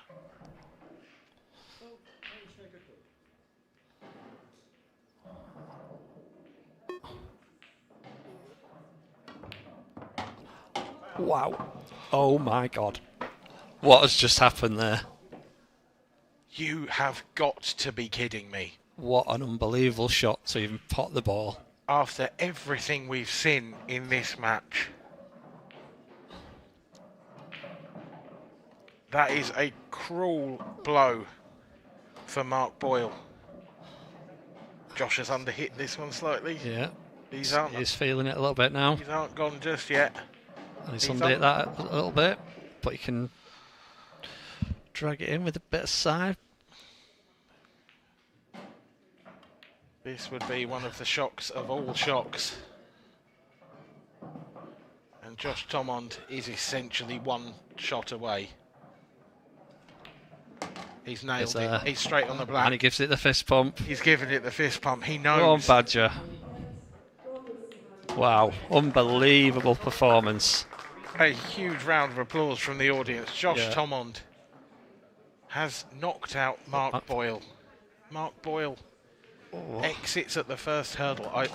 I'm a little bit lost for words, Steve, so you might have to take over for a second. Dan, it's probably one of the best performances I've seen from an amateur on a stream table. Yeah, 100%. I completely agree. He's blown Mark Boyle away.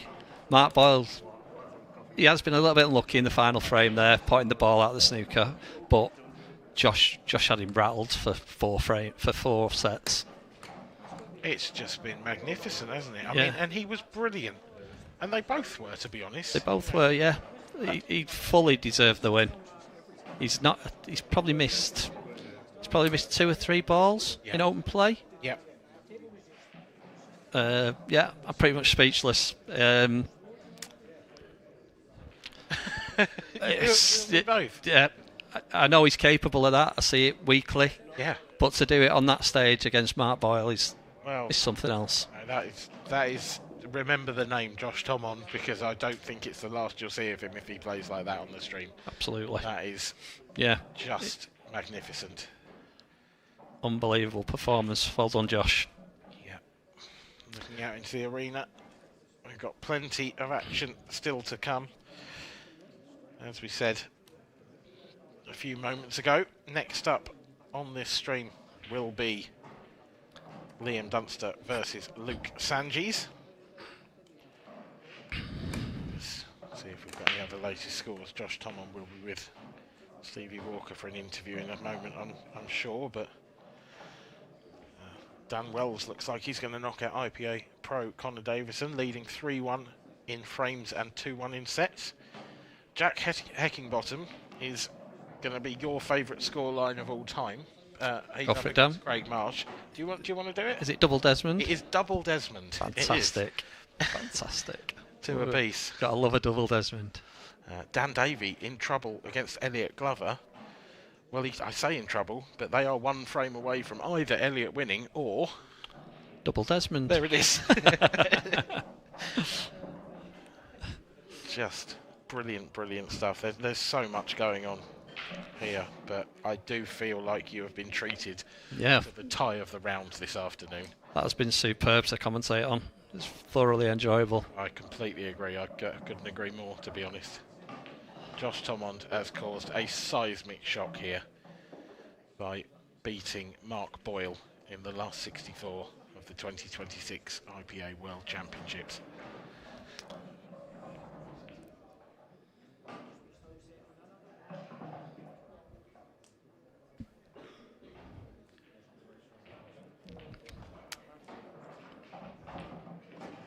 Just a few more moments, I'm sure.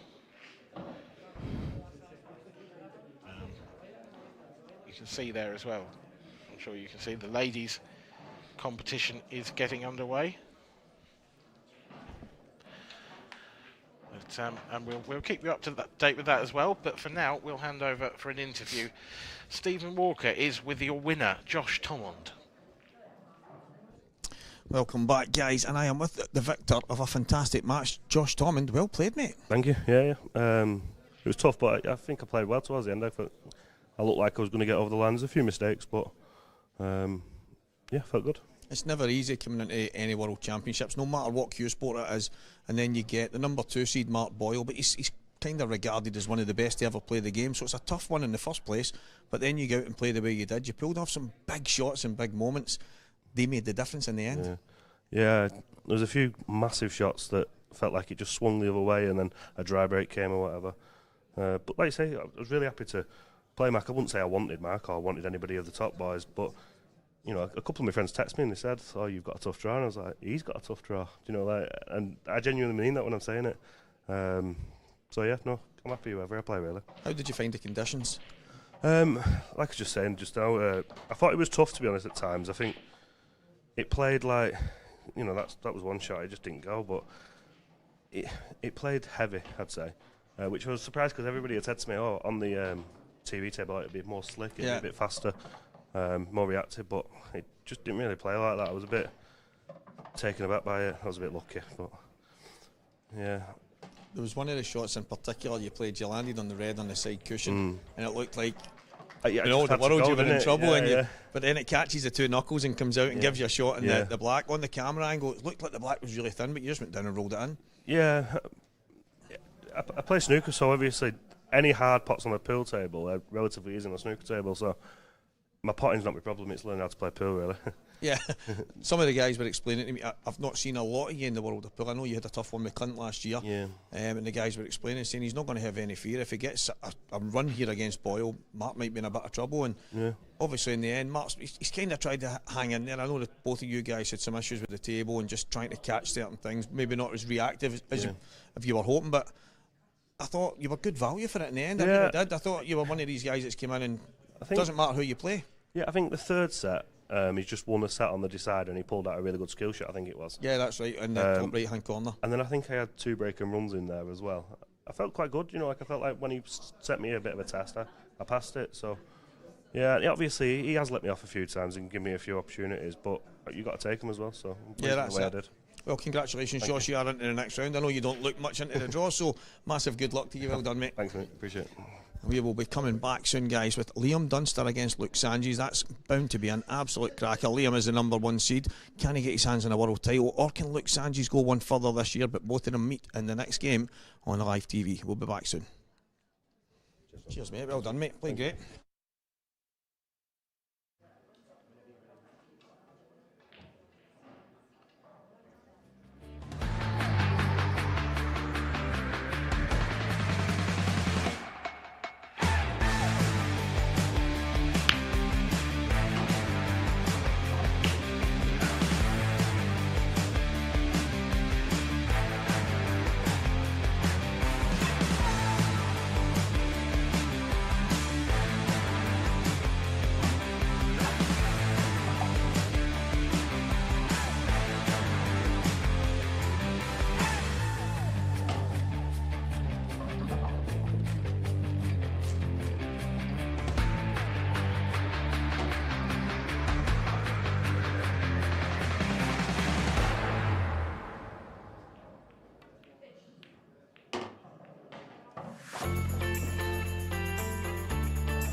this one's ready to go, ladies and gentlemen. Stevie Walker in the box. Liam Dunster, Luke Sanji's about to go head to head. Seed 1 against 32. And one guy that knows the two of them pretty well, joining me here, Mark McAllister. Welcome, Mark. How you doing, Stevie? You actually had the task of playing one of these guys earlier. Yeah, I got the unfortunate draw playing Dunster in the last 64. I felt I left a bad one out there in the first set, but then it was my break kind of deserted me. But he's just Dunster, isn't he? It was just granite. After I made the mistake at 3 each in the first set, kind of get punished after that. I'm just looking at his picture there on the screen. He doesn't seem to be aging. Nah, he's looking good, new top and everything. I know, I mean, I said it first time when he walked past, I went, mate, I'm delighted you've got that. I thought they'd superimposed that when they took your picture. And he went, you were there. Nah, it's good. But it's good to see, I believe Luke was playing John.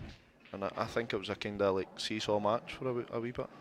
I think, was he 3-1 up? He was. No, 3-1 up in the last set to win 3-0. And then John's clawed it back, was it 2 each? Yeah. And then he won the deciding set. But this will be good. This is actually like yin yang. Yeah. Bit of black and white. Luke's one of them when he came back last year at the Worlds was like his first tournament back on the IPA, and he's obviously walked in the door. He walked through. Ben and Samantha's out there with the onboard stuff, and I think it was Alan Yates he ball direct, but there was a lot of people kind of just out in the kind of foyer area talking away, and he walked in, and then Bron said, oh hi, and he said to me, Stevie, he said it was weird. He went, it was like I was home. He went, I know that might sound like, he said, yeah, but it's been a long time since I've walked into a building, and every second person that I see, they're happy to see me and I'm happy to see them. And he then got beat in the semi-finals. He had some good runs in the tour throughout the year. And he got beat in the final that tour as well. Wilson beat him in the final, he won. And so he's been pretty solid since he's been back on the IPA, and he'll be hoping to go one better. It's obviously no easy task, Liam Dunster, but short races to 4, obviously over a long set kind of format. But there's some people that it suits and others that it just doesn't. And the guy we've just watched, he seems to struggle every single time. Mr. Magic. Yeah, he said on the way out there, he was like, just not there. I don't know why. Whether it's if he's practicing or not, but let's be serious, he would have been putting the time and effort in, because he'll be like, this is the only thing that's probably he's not won. He did say to me that he got the tablecloth at home, but the issue was he couldn't really get as much time as he would like. But on to the match we go. Luke Sanji's is going to break off. Set number 1. If you would hang your hat on anybody for this event, Liam seems to be the guy 90% of the time, which is probably not fair on him, because he can't win everything, but it's absolute crunch then. Yeah, that's a creamer. It's actually probably not been the best for him. Is he on? Is that a red plant to the middle? Does he have to? I think if he plays a plant, Stevie, the other red red's going to the left cushion. So it's not going to be unless he plays it quite firm. But does that yellow go to the right middle?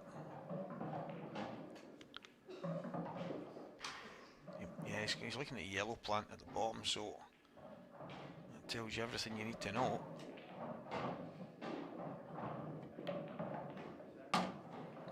Good start. You have no fear. There's a lot of people, and it was quite funny speaking to some of the guys last night, and when the draw was getting done, the live draw, and there was people oohing and I spoke to you earlier, and you were saying, let's go. Done, so that's it. Because if you're worried about playing the best players, they're not going to win it. Yeah, you can't win it because you're going to bump into them at some point. Yeah. So the thing is with Liam, it's like Liam's a lot older than me, but like you always see him. He's always at the tournaments. He's always like at the junior tours when I was a young kid. And of course he's the best player. He is the best player in the world right now.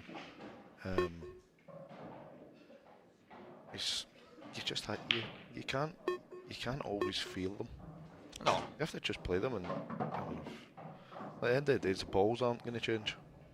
It's funny because it's like if you fear them, you're never going to beat them. And these guys that are winning the tournaments and they're consistent winning the tournaments, they didn't get there by fearing the guys in front of them. They got there by saying, "I'm coming for you." Yeah, and that's the difference. And but Liam, I mean, let's be serious. There's some top names that he's drove insane. So it's not just the squibs at the bottom. Not bad. I say on that red through the gap. If he is, I'd love to say this is something that Liam's been working hard at. He didn't miss many single ball pots against me. Don't know if that's maybe like something he's worked on, but yeah, single ball pots. I don't know how many people know this back home, maybe people that watch him a lot, but the one part of his game he always said was a weakness, was his long potting. Renzi had mentioned it to me a couple of times, and I said it's not something that I've noticed, probably because it's very rare you see him in that position. I say it's usually really kind of cute the way he plays the game, but I do know that he went for a little session with Elliot. Yeah, he's done a wee bit of that, and I started to notice the way he was standing, the way he was setting up, and I thought, that looks dead familiar. Someone kind of teaches that, and yeah, he's ended up working at some of this stuff. That's unexpected. I thought he was through the gap. Maybe he wasn't. The camera angle looked deceiving, but not even that. Like he's just went full blooded for that. Like he's not tried to like flick off. He's not tried to. Yeah, it was pretty un-Liam-like. Yeah. Maybe he'll maybe leave at the break and get his old T-shirt on. Yeah. He's lost a bit of himself.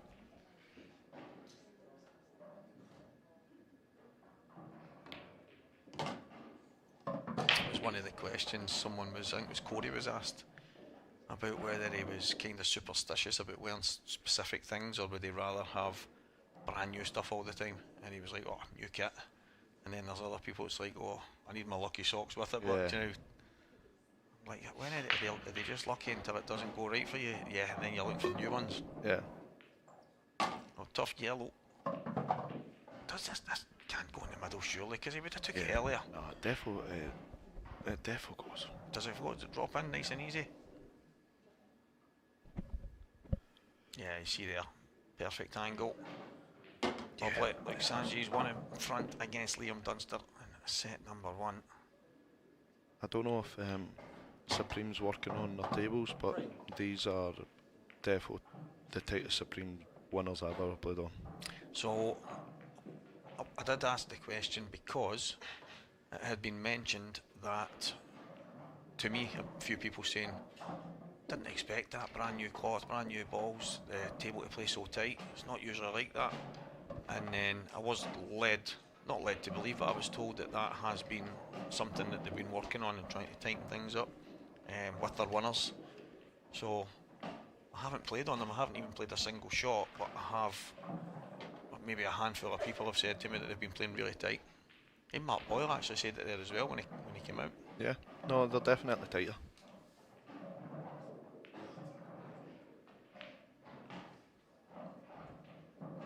Liam actually moved in his break a few times with me. Actually, we had a joke. I think it was the last set. I actually said to him, I was like, I'm just going to copy you. I don't know what to do, so I'm just going to copy you. My break's been that bad. Apart from the first set,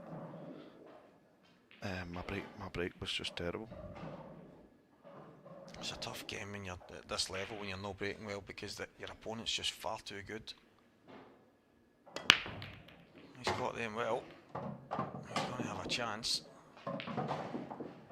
Yeah. Yeah, not bad. I'd ideally want to be reds here, but just where the black is. Yeah. I think he'll go yellows just because of that. Yeah, 100%. That red wasn't up near the bulk line, I wouldn't have seen him going reds.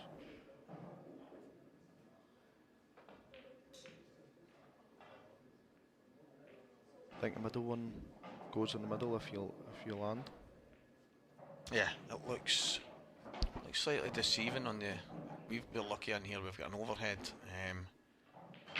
that keeps us kind of. But it does look deceiving. But I think it will. That's not Liam like. No, he's overcooked that slightly. It should be okay.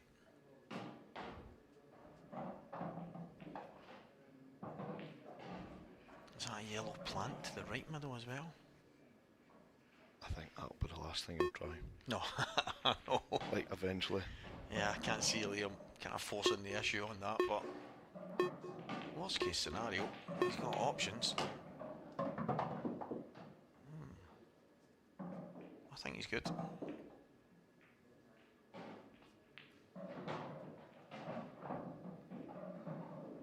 He's just looked at that plant. Don't know why, because surely he's going to play the middle yellow. I don't know if he's on it. I think he's only on the outside one. You might be right. I think he can drop the outside one, and I think the one to the right of the two yellows might go in the bottom. So he's got the option of the plant. And if he plays it, remember I called it. Yeah.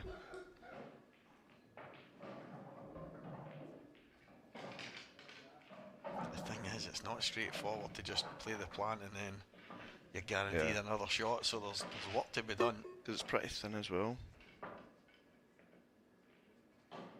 I have to miss the reds, bottom cushion. He's alright. He's played that well. Back out for the same middle. Yeah, 100%, and I think he's only yeah, that's what he's looking at. He doesn't want to go too far because you want to be slightly low, I think. So the wider the better here to try and kind of help with the angle.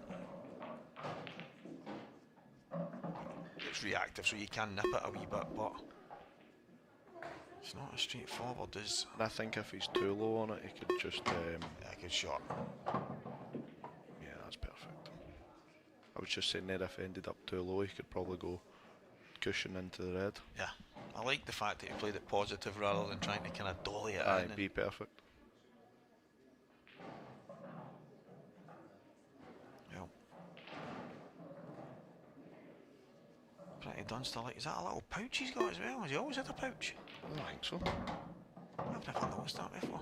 Is it a pouch? No, I think it's oh, is it the on-board badge? logo? Yeah.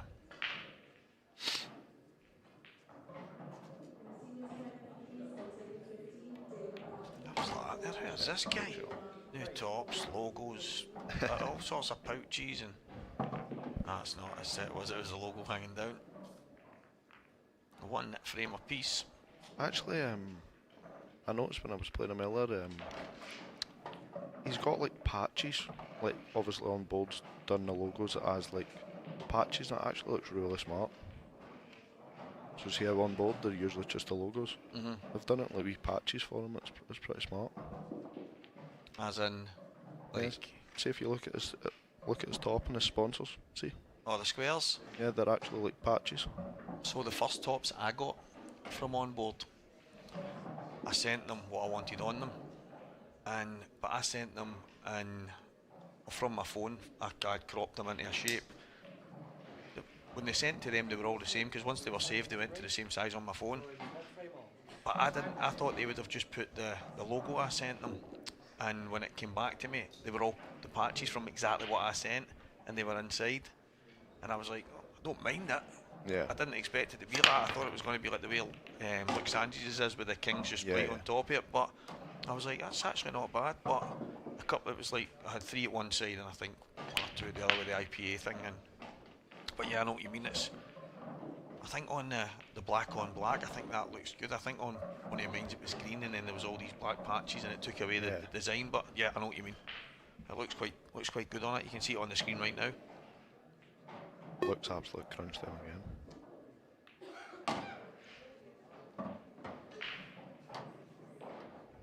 Absolutely. I think this is pretty routine.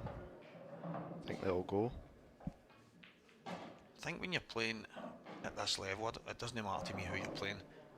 You need to break well, and you need to keep it simple and take finishes. You just need to win frames, limit your mistakes, and you're going to have a chance. The first couple of matches have been littered with mistakes, unforced errors, and the table will always catch you out. That's even on the outside tables on the first day. Certain people will be caught out and they kind of play their way in.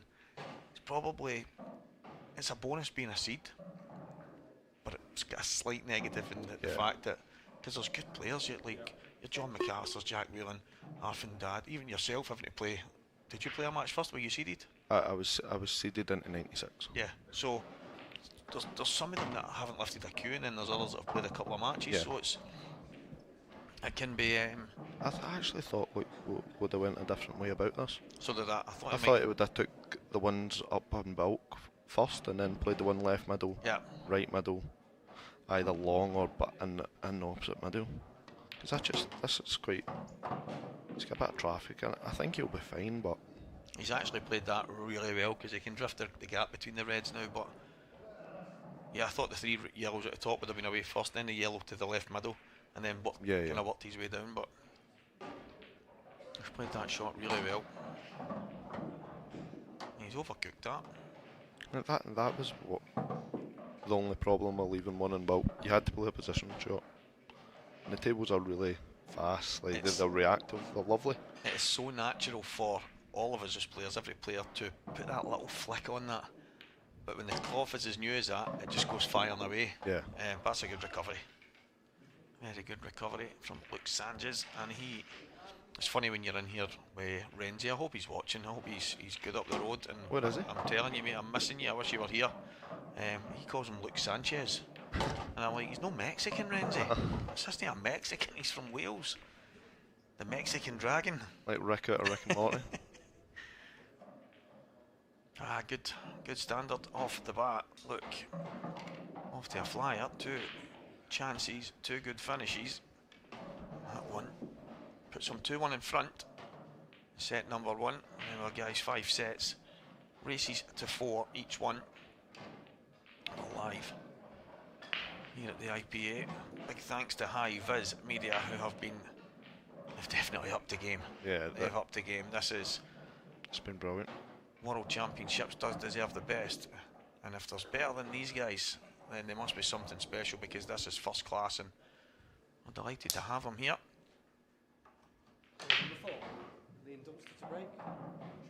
Still been a mistake yet.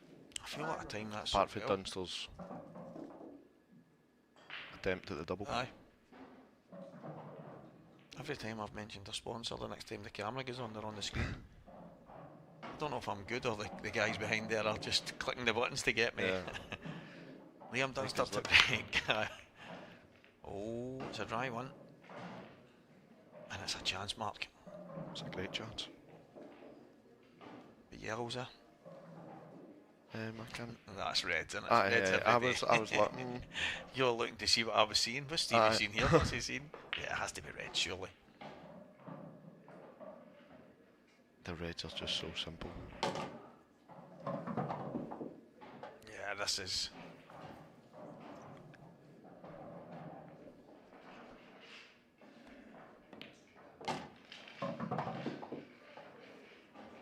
Just nudge. I don't even think I'd touch yellow. No, you just little jab past it. Yeah. Because I think if you touch yellow, you're low. You're not perfect. But if you go past it, if you end up too far past it, you've got one in the top right.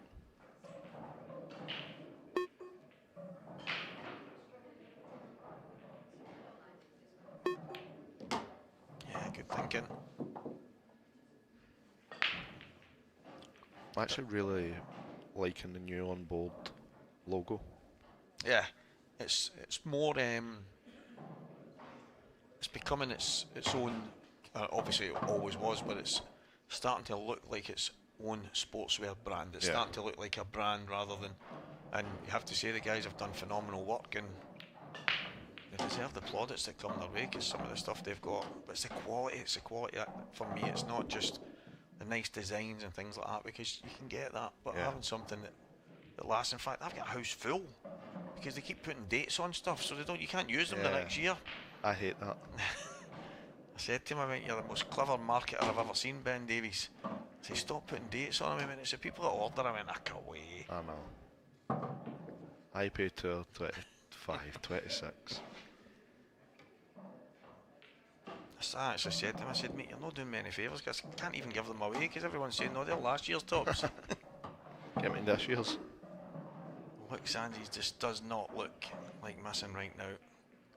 Calm, composed, taking the finishes in good fashion. Pattern play on point, and he's 3-1 in front. Yeah, his break. He's been breaking brilliant. The number 1 seed in danger of losing. First set. Set number 1. To be fair, Stevie, I was 3-1 up as well. Oh well. Maybe that's the worst thing for anyone to be 3-1 up in Dunster. To be fair, I was dead tactical the first set. I was actually really surprised that I was getting upper hand.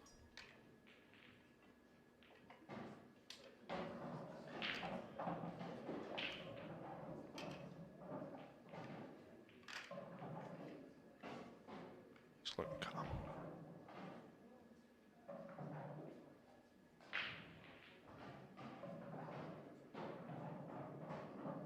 Yeah, look. He's in the zone, isn't he? Doesn't look. No, He's not like unnerved at all. No. He's looking right up for it, and as he should. And Dunster looks the same, win or lose. Yeah. Switched on from the off. Liam, the Duster. I said to him, I'm not having that, mate. I went, why is Doomsday not on that top? And he just shook his head. I said, you don't get to pick, lad. You don't get to pick. And he actually did say, he went, I never ordered the tops.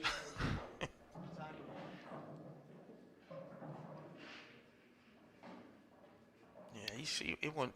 Listen, you know Liam as good as anyone. He won't be panicking. He won't be. He can't affect what someone else is doing. Oh, is that that kind of? You know what they say when you do that? What happens next? It's always dry. Don't want to put the commentators to cuss. I wonder if that's one of the. You know, a lot of players go, oh, that's a nightmare because now I'm going to be dry next. And then you go dry and you think you make it happen. There has to be something in it. Yeah. I actually seen a thing, it was on some social media, it was like, there was a word for it. Like, if you believe it, it ends up you're happening. manifesting it. Yeah, yeah. It actually looks like the two guys look as if they're in a trance. This is good stuff. This is what you call in the zone. Look, Sanji's Liam Dunster. Bang on it. To be fair, Liam's dry break looks finish. The one shot from Liam, that kind of mad double that was unlike him. The only shot. I don't know if Liam's blinked. He'll blink here if it's dry. Oh, he just moved his arm there. I was going to send Tom over to give him a shake. Starting to worry here. Right, look, Sanji's to break. 3-1 in front. Breaking for the first set. Sorry, look. It's unbelievable. To be fair, they didn't explode quite like, they were. Previous couple of breaks have been really incredible. You've used the word crunched them, and I've said they've absolute creamer. And yeah. Then that, we're not going to describe that break as. Nah, that's totally different. He took a bit off that. But that's what happens, see, when because you think, oh, it's always dry when you pot the black. You don't hit them the same.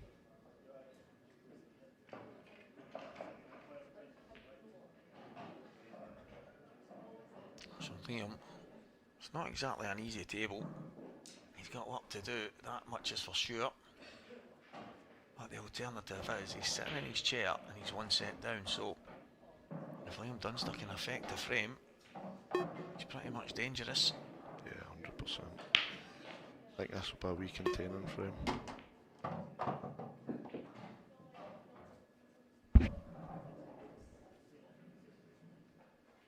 Yeah, I don't know if he was maybe dropping that in and trying to play on the double, the cross double back and open things up, but I don't think the yellow goes to the top left.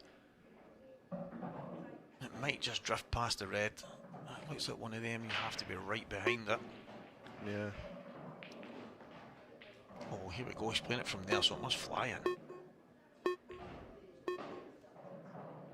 No, he's just... Yeah, you did mention something about containing. Yeah, just the way the balls were lying, like... Although Dunster can finish them for anywhere, he's more he prefers to be favourite when it, like, his percentages. Yeah, when the frame... He's not going to go for a 40%.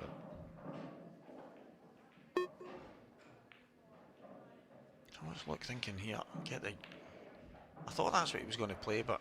I don't see the point in that. No, I'm the exact same as you. I thought he was going to play that shot, and then I'm thinking, but Liam will be happy to just play that over to the other side, and that's that.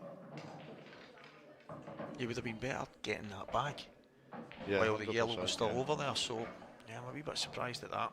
Or put it in the top rail next to his ball. Next to the red. And Ronan McCarthy in the background there. Is he still going? He's still batting away.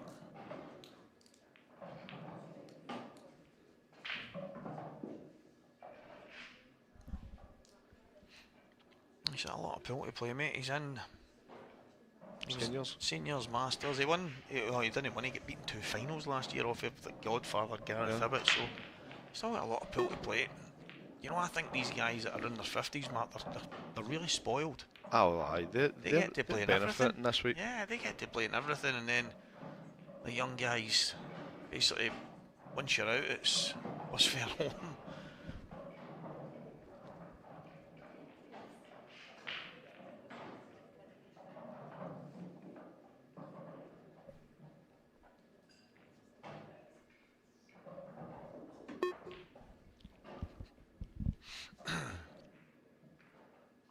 We'll just cover this, I think. Yeah.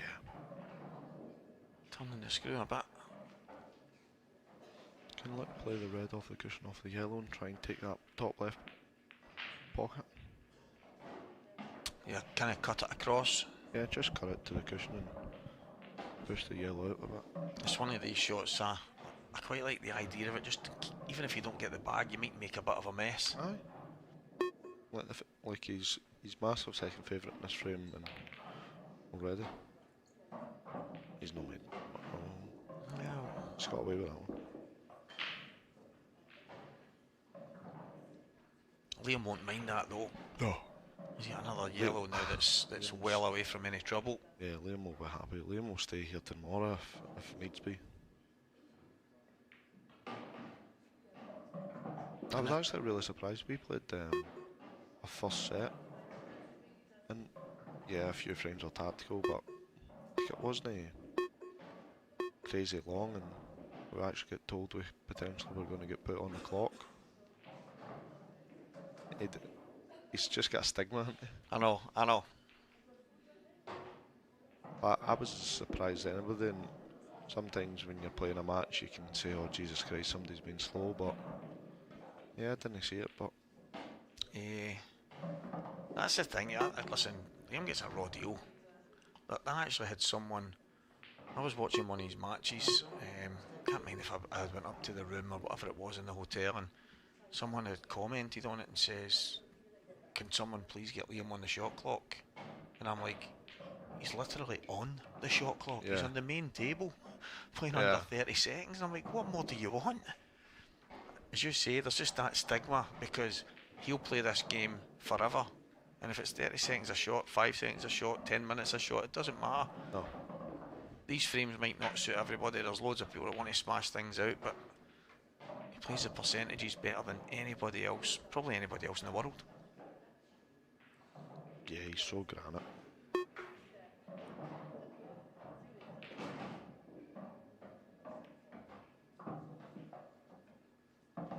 I don't know how Luke wins this frame from here without going mad. Yeah, it needs to kind of,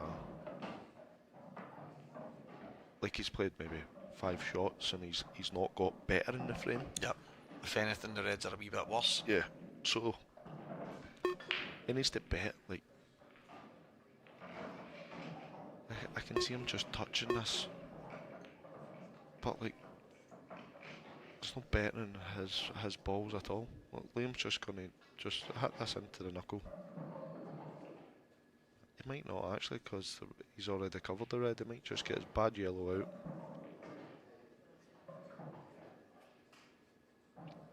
I think he'll just hit this into the knuckle and put the white up where the red is. Yeah, just a slight cut out the way. That's it. Keep it close to the red.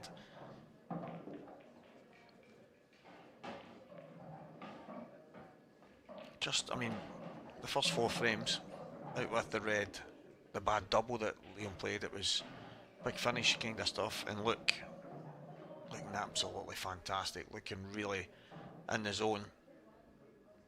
Even though it came from Luke's break, it was as if Liam basically pre-planned, I'll just slow him down a bit, which wasn't the case. It was that break, the balls didn't open great, and all of a sudden it's one for the purist. Yeah. But same again, like, there's no benefit to Luke's red being there. So why is he keeping it there? 100%. Like, Liam's not got a finish on, so just get it out. You need to keep your balls in play before your There you opponent. go. There's no doubts.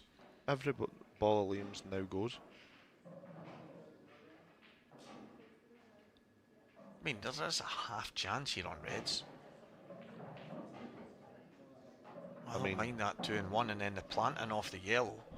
There's a half a chance. But he's going to have to force the issue. He's going to have to pull some kind of I would much rather be in Liam Dunster's there's position. no doubt.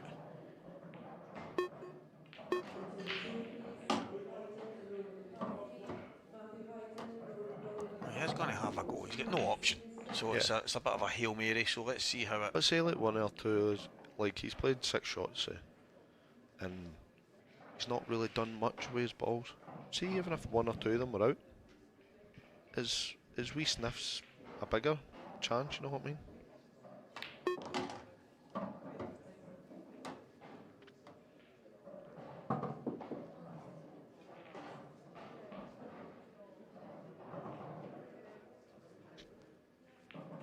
Yeah, down. I And think the yellow for the 2-1's no... It's not as if it's close to the pocket, so it's still a good slightly, shot. Slightly to the right hand side as well. And there's distance. Needs to drag it now. Because of the distance of the cue ball and the red. If he plays it too hard, the red will end up stunning the yellow. So he needs to kind of, like a delicate screw, even as much as a drag shot, so that the momentum will transfer and take the 2 balls in. Tough shot. Yeah, he's played it that way, but he's not got it right. This is where Dunster just gets you. And no, Luke's 3-1 up. I'd done the exact same myself. It was 3-1 up, tactical frame, and I was like, I might as well have a go at it. It's to win the set, but it's not the right thing to do. No, and Dunster's sitting in his chair knowing it's not the right thing to do. He knows the percentages more than anybody. He's thinking it's maybe a 1 in 500. So he's like, perfect.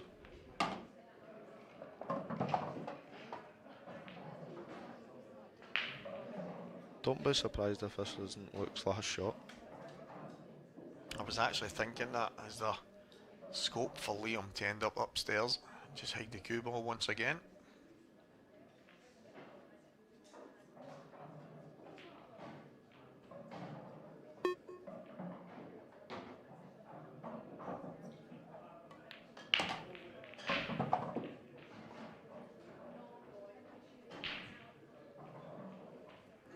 That's not going to plan.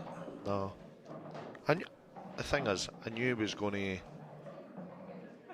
He wanted to make that a bit better, that's like, fine. The thing is, like, he's got a free go at it. Now he just plays a back heel.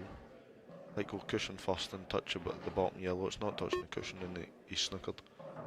That's why I said don't be surprised if it was not Luke's last shot.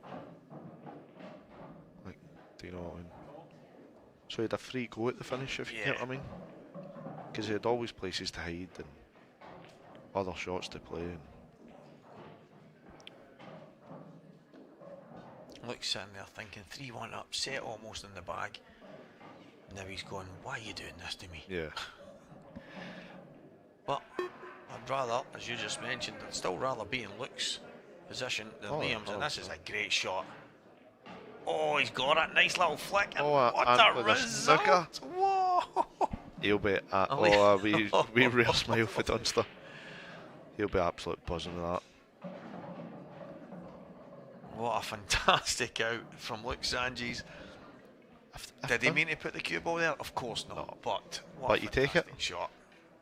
Playing world number 1, you need to be Robs. Oh, this was a good shot. Now, Yeah, that's fine. I mean, you're giving Luke a shot. I'd have been ideally wanting to hit the top yellow, but under the shot clock and stuff, you just kind of like, oh, just play it. he likes the planting off the yellow, so he's going to give a go. And No, I think he's just going to play straight plant. I don't think he's going to go nearly yellow. I think he'll play this red off the yellow here. Nah, no chance.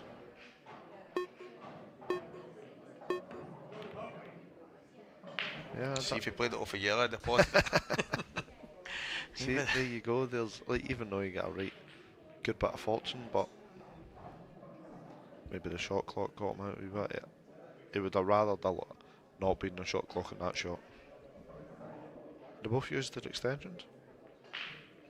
Did the extensions pop up there when Yes, they've they're on used the it? yeah, they're on the screen. So does that mean they've used it? Yeah.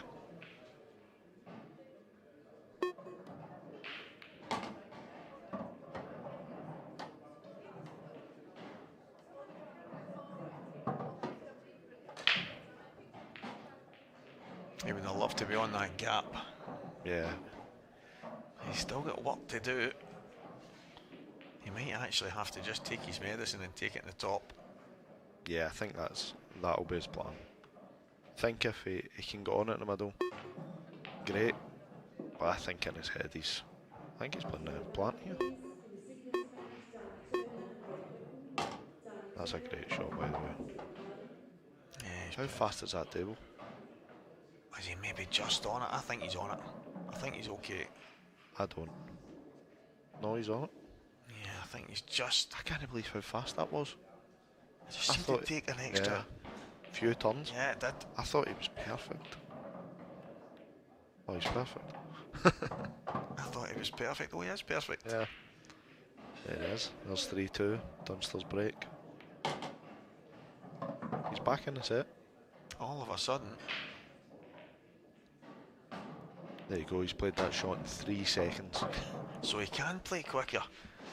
Now, listen, I just think it's funny because there's no matter what table you're on, no matter what the conditions of its shot clock. There was one of the matches yesterday, I think it was 4.5, just under 4.5 hours or something, or just over.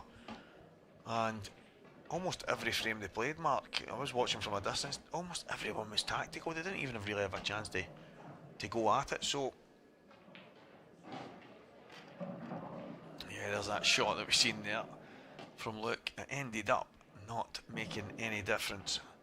Well, Liam Dunster 2, Luke Sanjis 3. It is set number 1. Long, long way to go. But that frame, I have to say, suited Liam more than it ever did Luke. Yeah. Liam was probably happy as soon as it was a right break. 100%. 3 frames to 2. Time running. Might take him more than 30 seconds to place this white.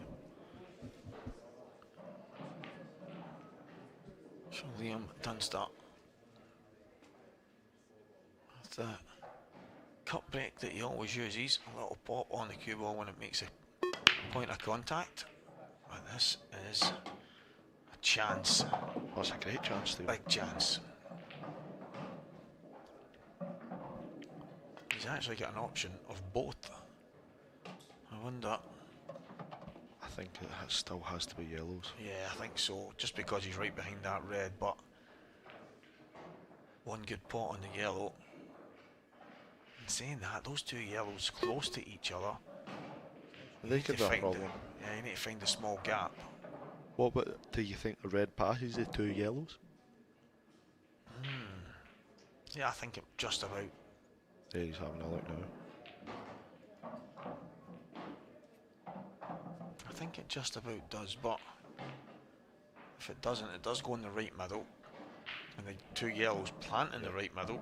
I still think it's yellows, even. I think that the one to the middle bag, the one closest to the left middle, is a good connector to kind of just edge towards them.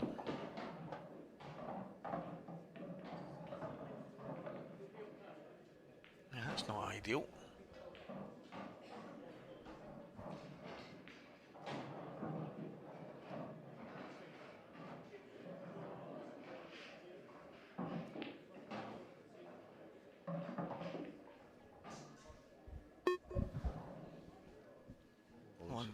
One closest to the rail first. Yeah,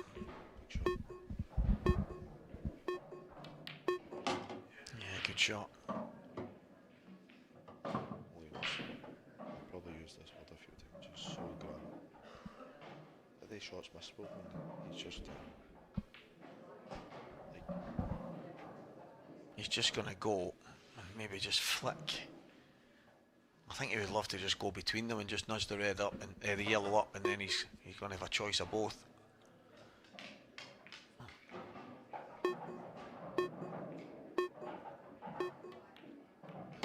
Yeah, just like that. He's ended up with not a choice on both. He's on the top one, but he might have to take a wee bit of medicine, and he didn't want the yellow on the right hand side to be last. You come in low and maybe playing the cross double mark if you're forced into it here.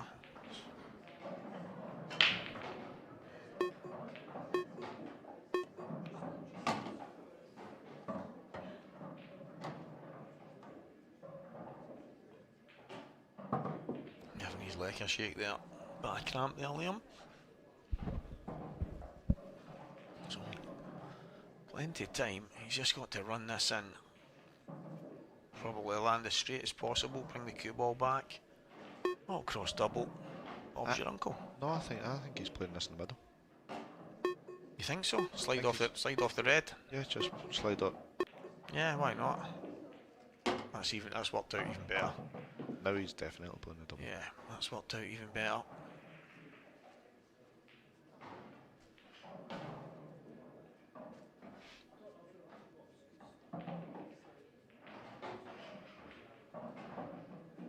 Just needs to pump the white back.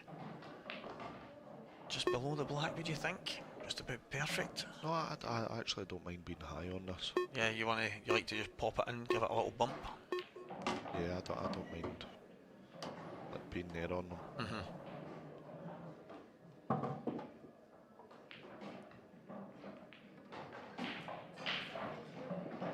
Oh, has he got one of these methods? One of these scientific methods. This is like Barry Thompson stuff.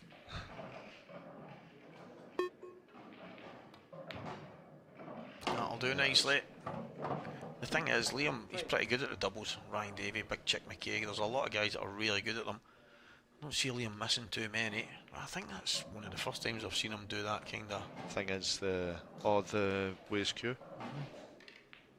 Yeah, I don't think it's something... Jake Newlove likes it as well. He does a lot of waist cue. Like to work at the angles. Yeah, Barry Thompson does a thing with his hand. You need to like open the width of your forefinger and your thumb, and then you double it, or you add half to it, and then and I'm like, what is all this? Leave Barry Thompson to that. I don't really try and work things out. I think it's very like natural. Like you've played every double in your life, you know what I mean?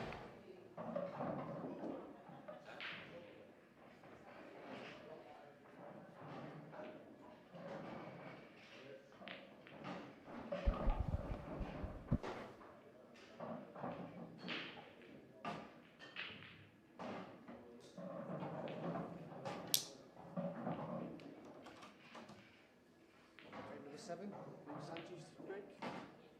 3 games all. Time running.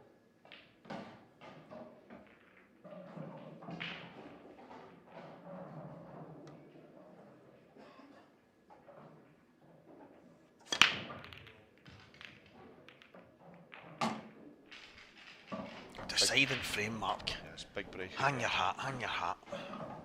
What does he? That was 3-1 up as well. Yep. You did indeed. 3-1 up to Liam Dunster. Honestly, Stevie, like, a lot of people kind of like... I mentioned a match a while ago when Liam played Jake Dillon-Newlove. You just mentioned Jake there, and it was in Glasgow, and Jake broken dished all his frames, and he beat Liam in a decider, and Liam didn't get a ball off any breaks, and he's like, now I know what you need to do to beat Liam. You need to break dish every frame, or he broken dish 6 out of 7 or whatever it was, but it was incredible. The standard was nuts, and he just is that guy. Liam's break wasn't working for him, but for some reason he just would not go away, and it's a test of mental strength and everything else that goes with it, but people just forget how good a player he is. Is he playing red onto yellow here? Yeah, he's flicked to red as well, so I think that's the reason why the cue balls ended up slightly off, and I'm even surprised because of the balls down at the bottom right. So this is what I'm saying, like Liam's just like happy sitting in his chair and say, yeah, if you get it, you get it. I think that yellow just below the black might pass to the bottom right, so I think there is still a chance here. If you can pop the yellow in the right middle and then the one to the bottom right and drop through it, there may be a chance. Yeah, land in between the two reds. Yeah.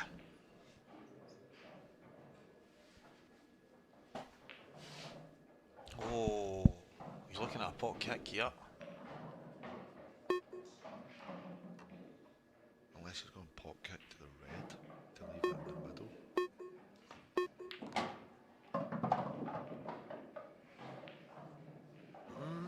Yeah.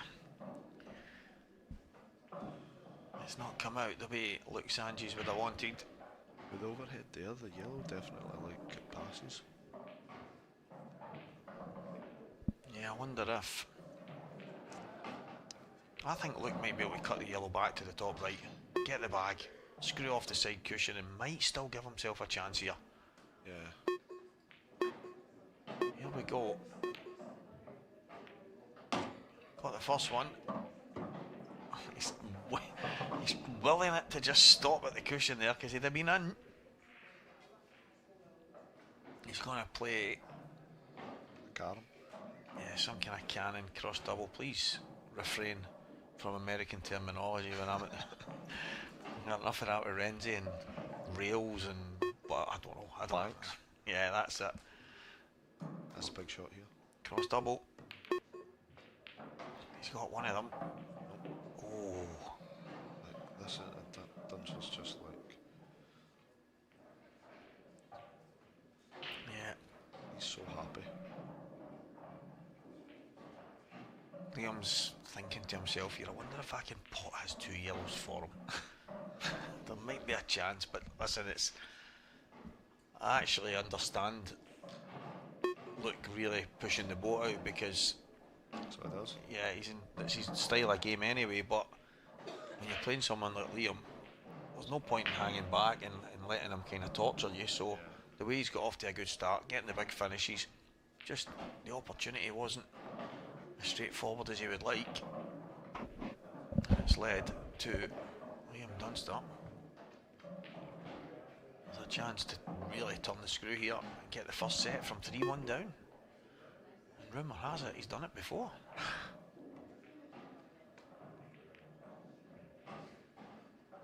I really like that shot for Liam, but it's risky. Yeah, I mean that red only just made contact. Yeah, like any snooker here is good enough, you know what I mean? Because even if he pots at one nearest the bag.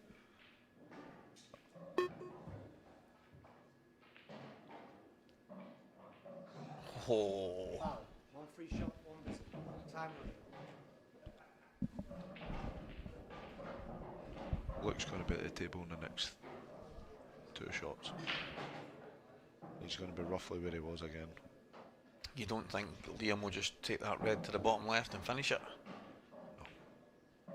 I don't either, but I don't think he gets as much credit for being attacking and.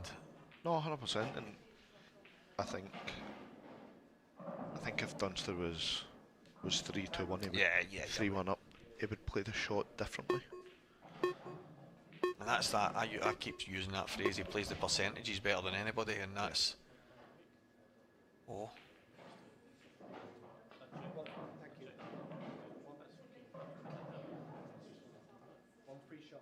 Williams called the foul.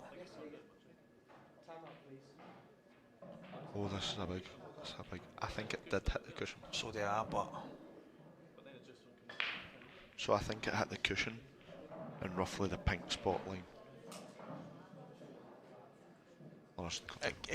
It's either hit something and came away because it went straight for it and then it came slightly out the way. So and then it went back the way. Yeah, so if it's not hit the cushion, it's took a slight deviation. The guys will be checking it in the VR team. Yep. Better not come to us because us two are guessing. I would like to see if we can we get the replay. See, that's.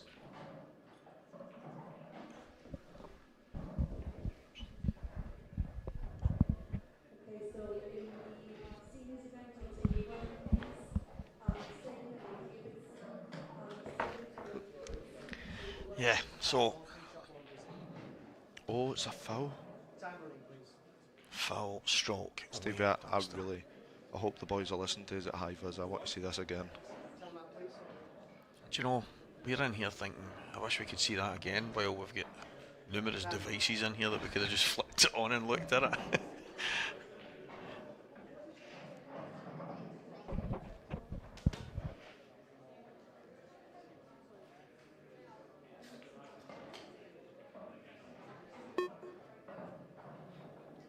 Big shot here, he's got to open everything in one go.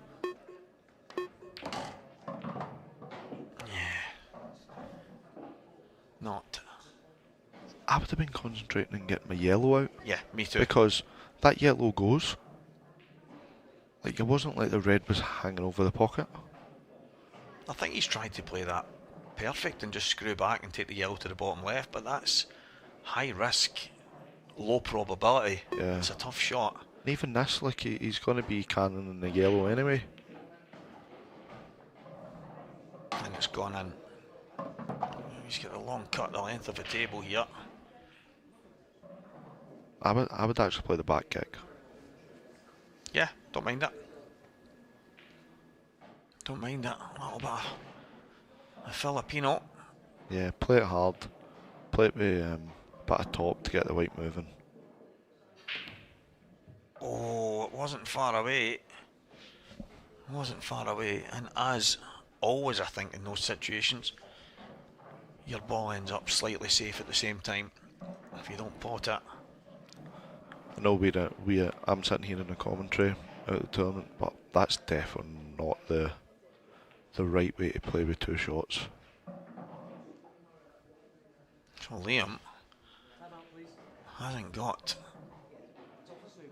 the kind of snooker he was hoping for there. He's got a slight double kiss, not happy with something, maybe a bad contact.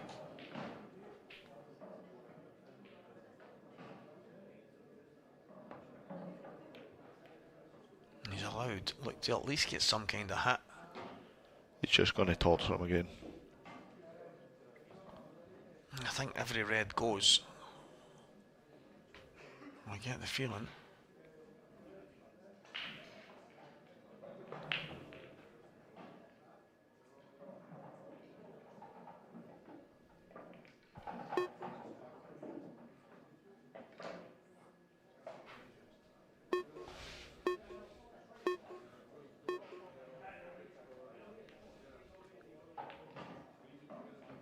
There he is, it's just gonna...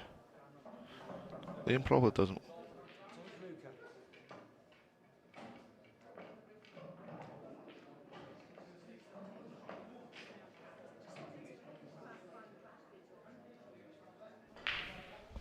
We're just gonna see if we can get the controversial two shots up on the stream. Oh, it's just slid at the second cushion slide. That's the thinking here, Liam. Just get the 8 ball out the way.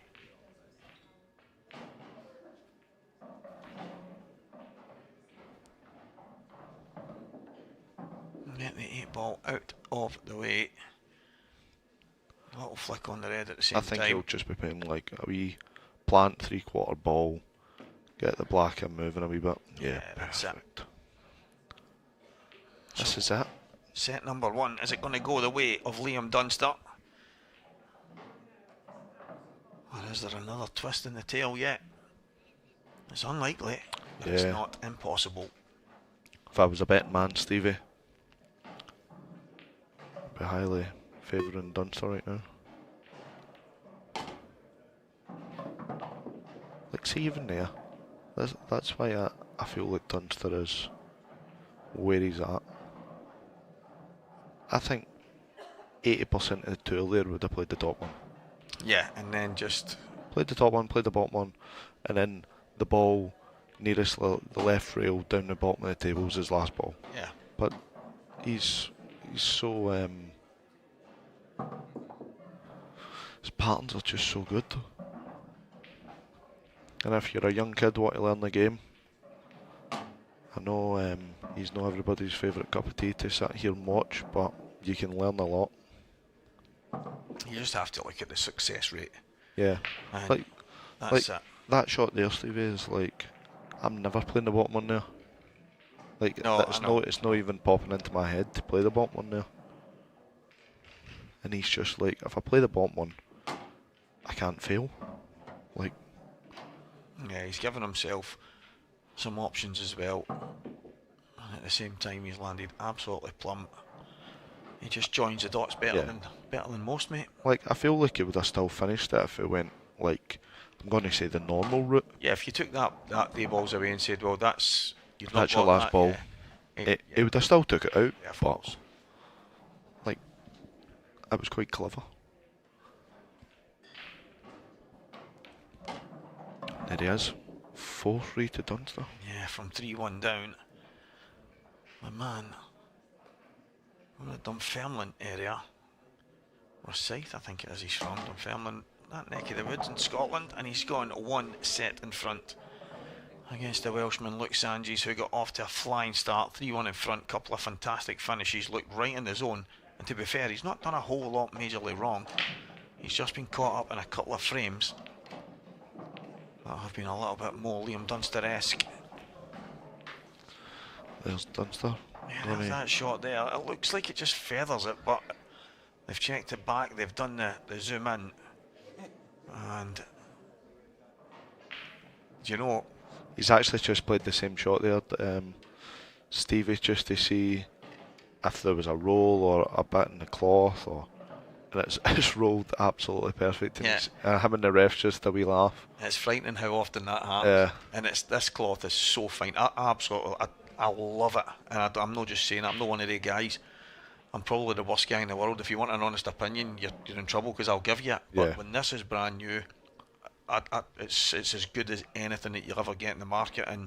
But the thing is, it's so fine in the weave in it, and the balls when they're brand new, if they just catch the tiniest wee bit, they can slightly deviate. But then, as you say, you can then roll the ball 10 times after that, And it's it perfect. doesn't move. It's mad, absolutely mad. But Liam Dunster to break, second set. But that's just so Dunster like 3-1 down. He's played a crazy double. He's looking like he's going to lose a set, and 30 minutes later, and a wee bit of torture. Do you know, part of me thinks that he played that double just to see what way the ball came off the cushion. What was happening? First frame of a 5-setter, it was like, let's see how this comes off the cushion. Yeah. And then it'll be in his head for any shot he needs to play later on. It's like things like that I think he thinks of that no one else even considers. Reds. I mean, I'd love to, if he said, Stevie, what do you think? I'd love to go and say, come on, play the game, go yellows. Yeah. Do you know what I mean? But he's just going to tap these reds in. He's just going to dunk this in the middle, up the rail.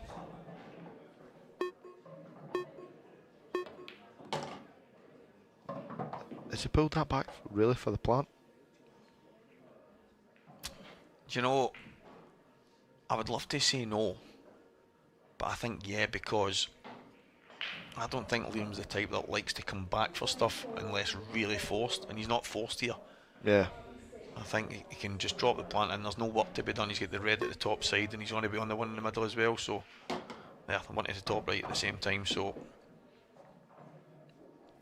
yeah, I'd take the one close to the blue spot now. Yeah. Just screw back a wee bit. Then you're literally moving the white 2 inches. Yeah, I like that. Bring it back. Drop the red in the right middle, top right. And then you're one at the top left. There's the ball for the 8. It's one of them, Mark, every now and again the balls work themselves out and the pattern's quite obvious. But we know from many years of playing, you can see the pattern early, but it only takes one slight. Yeah. Now wrong side or something, half a row, and all of a sudden you're having to reroute, and then next thing you're chasing it. And that's the thing. Don't Like see that, William. No, like if Liam played that plant and he potted a bit thin. Yeah. Like the red's going towards a cushion, but he doesn't. It's just so good. Even that, he's hit that brilliantly, and it's just kind of went. Am I taking it? Yeah, it took a little shake, and you see Liam, he's like, basically not taking the blame. He checked his tip. He's like, I'm not taking the blame for that. I'll look at the tip, make sure it's not moving from left to right, and he's 1-0 up in the second set. Yeah, from 3-1 down, he's now 1-4 in the spin. He's won the set, and he's 1-0 in front now in set number 2. Yeah, very well done. They were straightforward, but it's easy to say that because it's Liam. Yeah. Fancy most good players to go and get them, but under the pressure, under the lights, to do it over and over and over and make it look as easy as he does. That's the thing. It's over and over and over. Like I think everybody would have got their heads there. It's just genuinely how easy it makes it look.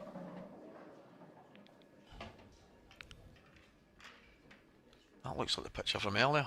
He sits down, he just doesn't the same. change. Face like stone. Oh, he blinked. He's so good. Yeah.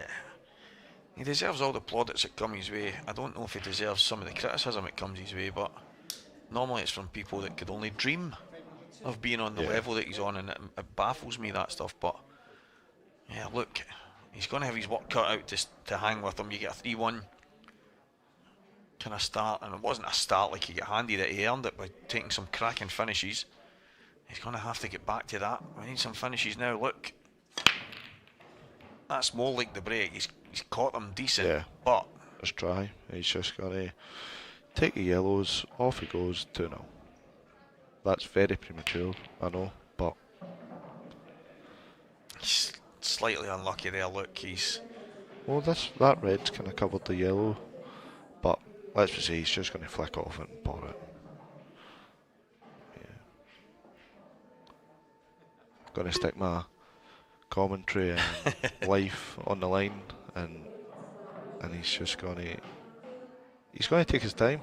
Yeah, but he's just going to get them. I agree. I think if he pops us in the bottom and then he can play that and just nudge the yellow onto the red, take the red out the way, and then he's going to be on at least the yellow to the left middle, and it's tough to see where he goes wrong here. I think I would screw off the cushion and get back over,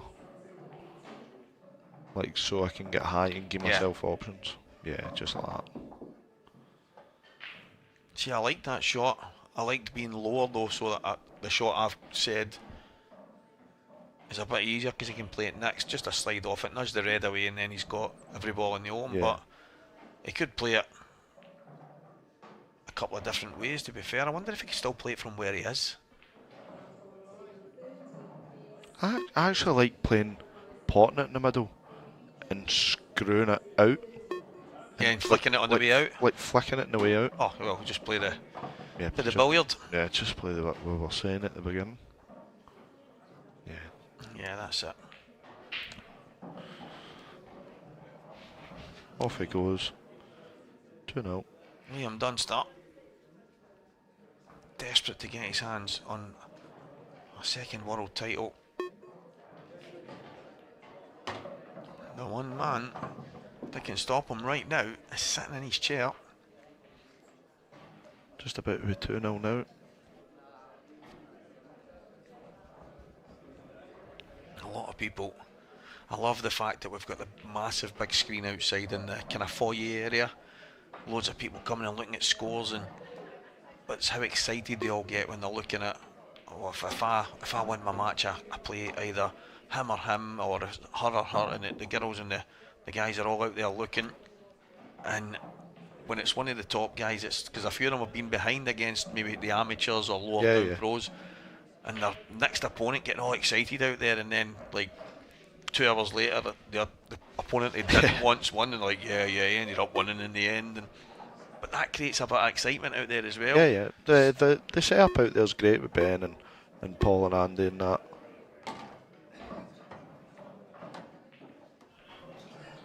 It's absolutely first class.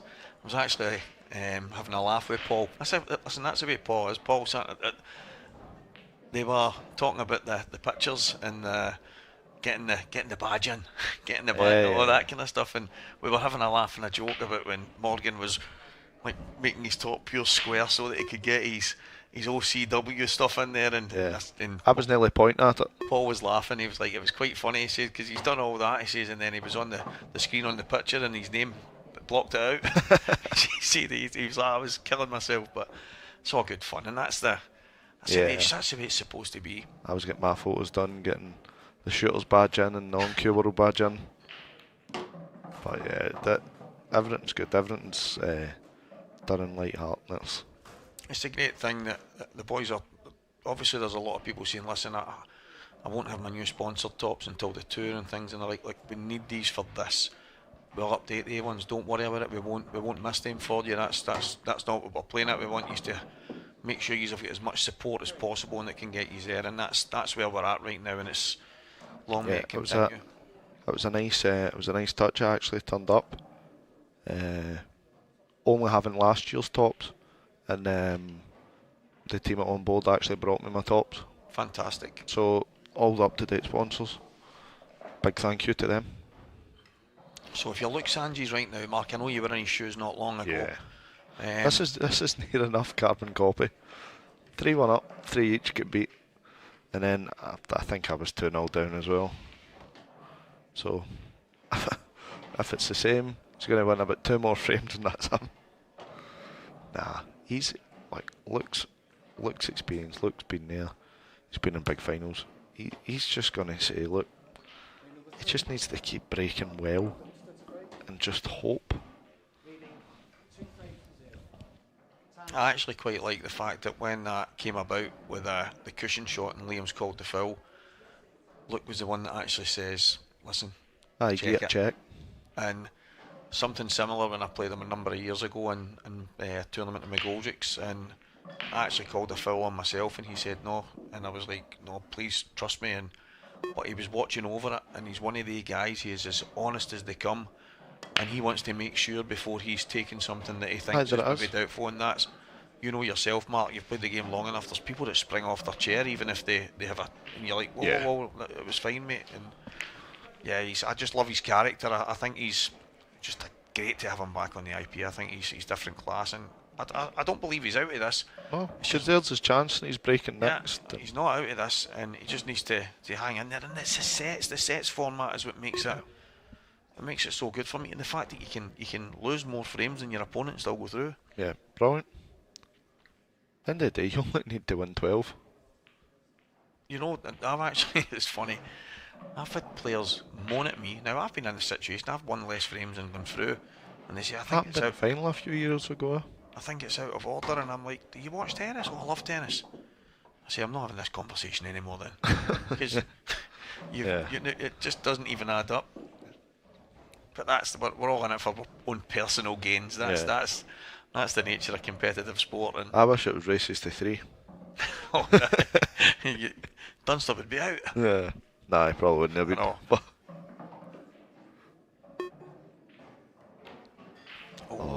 thought that looked tight. Yeah, I thought it looked tight. That's the thing, Dunster. I'm not saying this is what Dunster does to you, but it's always in the back of your head. Yeah, that's tough. That is tough. It did look tight, but there's no way he's played it if it doesn't go. So he's just played a bad shot. And it's not like it's his last shot. There's no way he's went, oh, this is the only ball I can play, so I need to play it. No, you're right. He had options, and I think it's one of them. He's went, it's tight, and I'm on it, so I'm going to take it now rather than then try and get on it again. But and I understand that stuff. But as you say, Stevie, like, looks experience that I must have went. Yeah, 100%. It's no mistake pool, and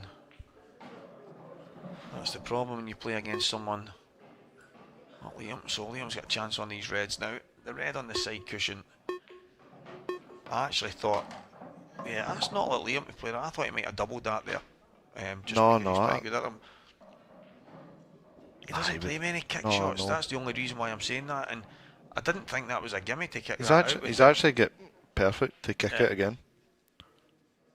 Don't know about you, Stevie, but are you missing league pool tonight? Hope everybody's in the club watching. I'm sure they are.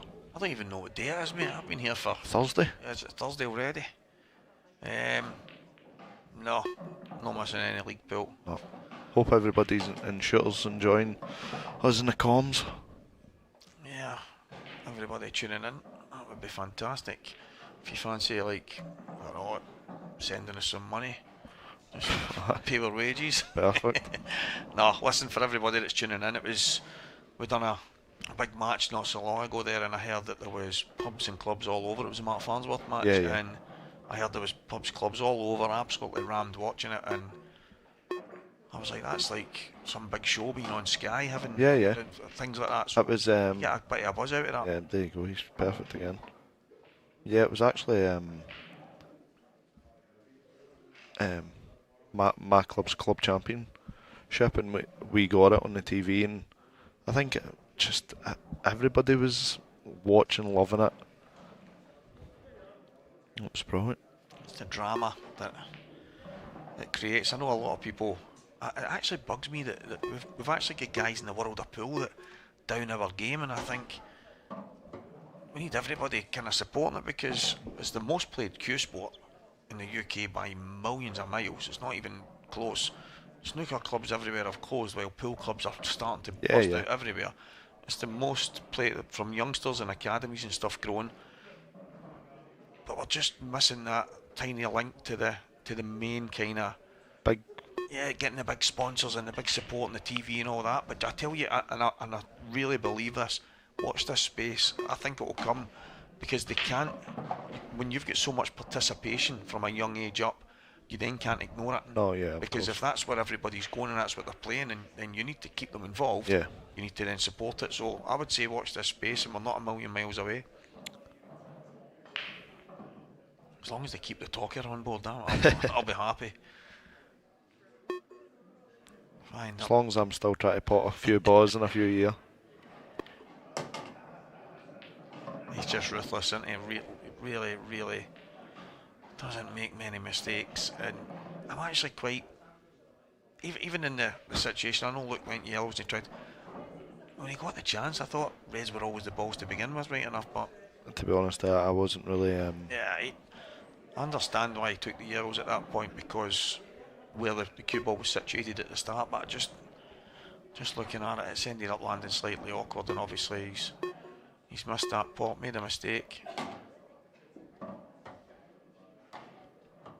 Maybe it should be Liam Ruthless Dunster. I mean, it doesn't rhyme, or it doesn't. There you go. He said,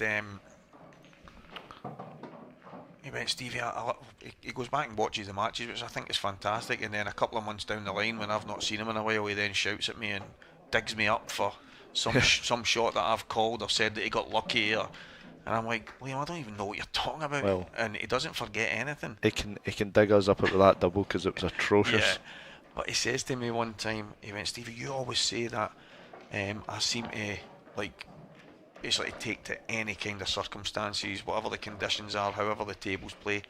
He says it sounds a bit like a chameleon, so what about the chameleon? And I'm like, what? Nah. Like, what?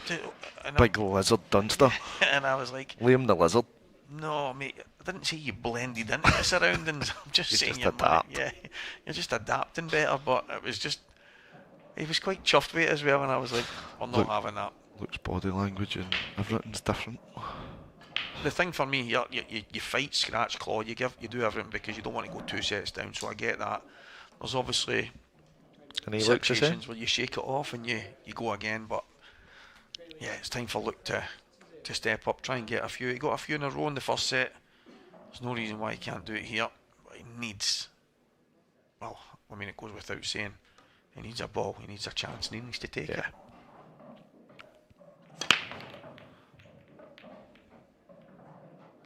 He's got a ball. He's definitely got a chance. No, he just needs to take it, Stevie. It's but yeah, got all that red's actually covered it.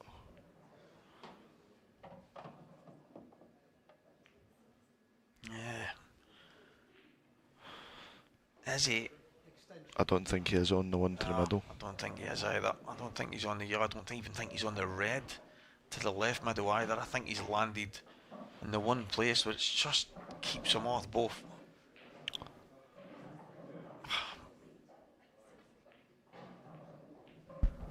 He's got them so well. He's looking at the plant now.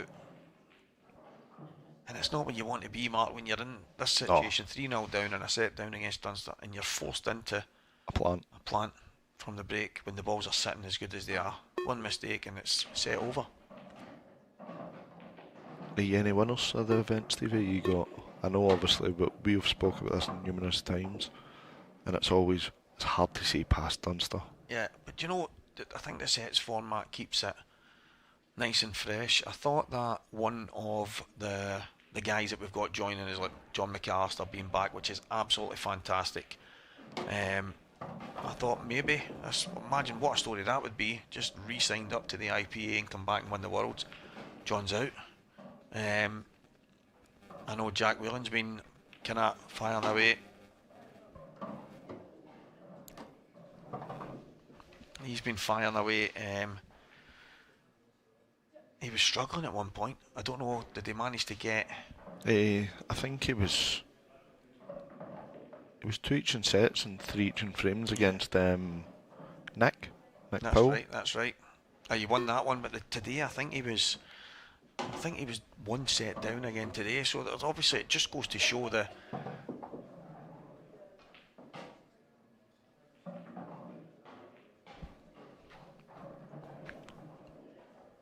Wow, just actually get stopped in my tracks there. Robert Stephen has absolutely taken Cian Monaghan to town. 3. Oh, wow. 3 sets to 0. 4-3, 4-3, 4-3. Listen, there's a lot of people that I would love to see win and do well, but there's nobody I would love to see win more than Robert, to be honest. But there's some big scores out there. Obviously. You're just Glasgow daft. No, he's just... I know he's had some tough times in the last while and different things going on, and he almost lost the love for the game, so I'd love to see him do well, but listen... No, of course. I'm not that type of guy to have like any major favourites. I would like to see... I just love an underdog story. It's just the way I'm made, so... I need to have a wee peek at the draw and then see if I can... Commentators curse all the top seeds. Right, come on, look. Landed a little bit closer than he'd like, but I fancy him to get this.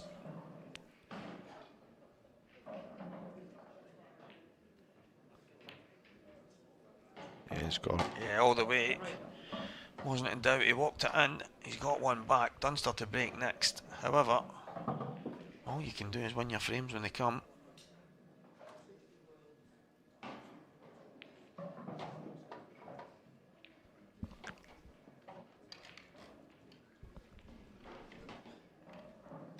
A little recap of some of the shots as he took that finish. I know that being 3, nothing behind, and a set down against Liam can kind of affect you, but look, just needs to stay with him. Needs to hope that Liam doesn't get the kind of break and opportunity that he has. Yeah. It just needs to sit here and hope at this point. Yeah, Liam's not going to make many mistakes. No. He's not going to make many mistakes, so you need to hope that the break doesn't go right, or if he does break, it's not a great opportunity. Yeah, if he needs to play a cannon that comes out wrong. Or yep.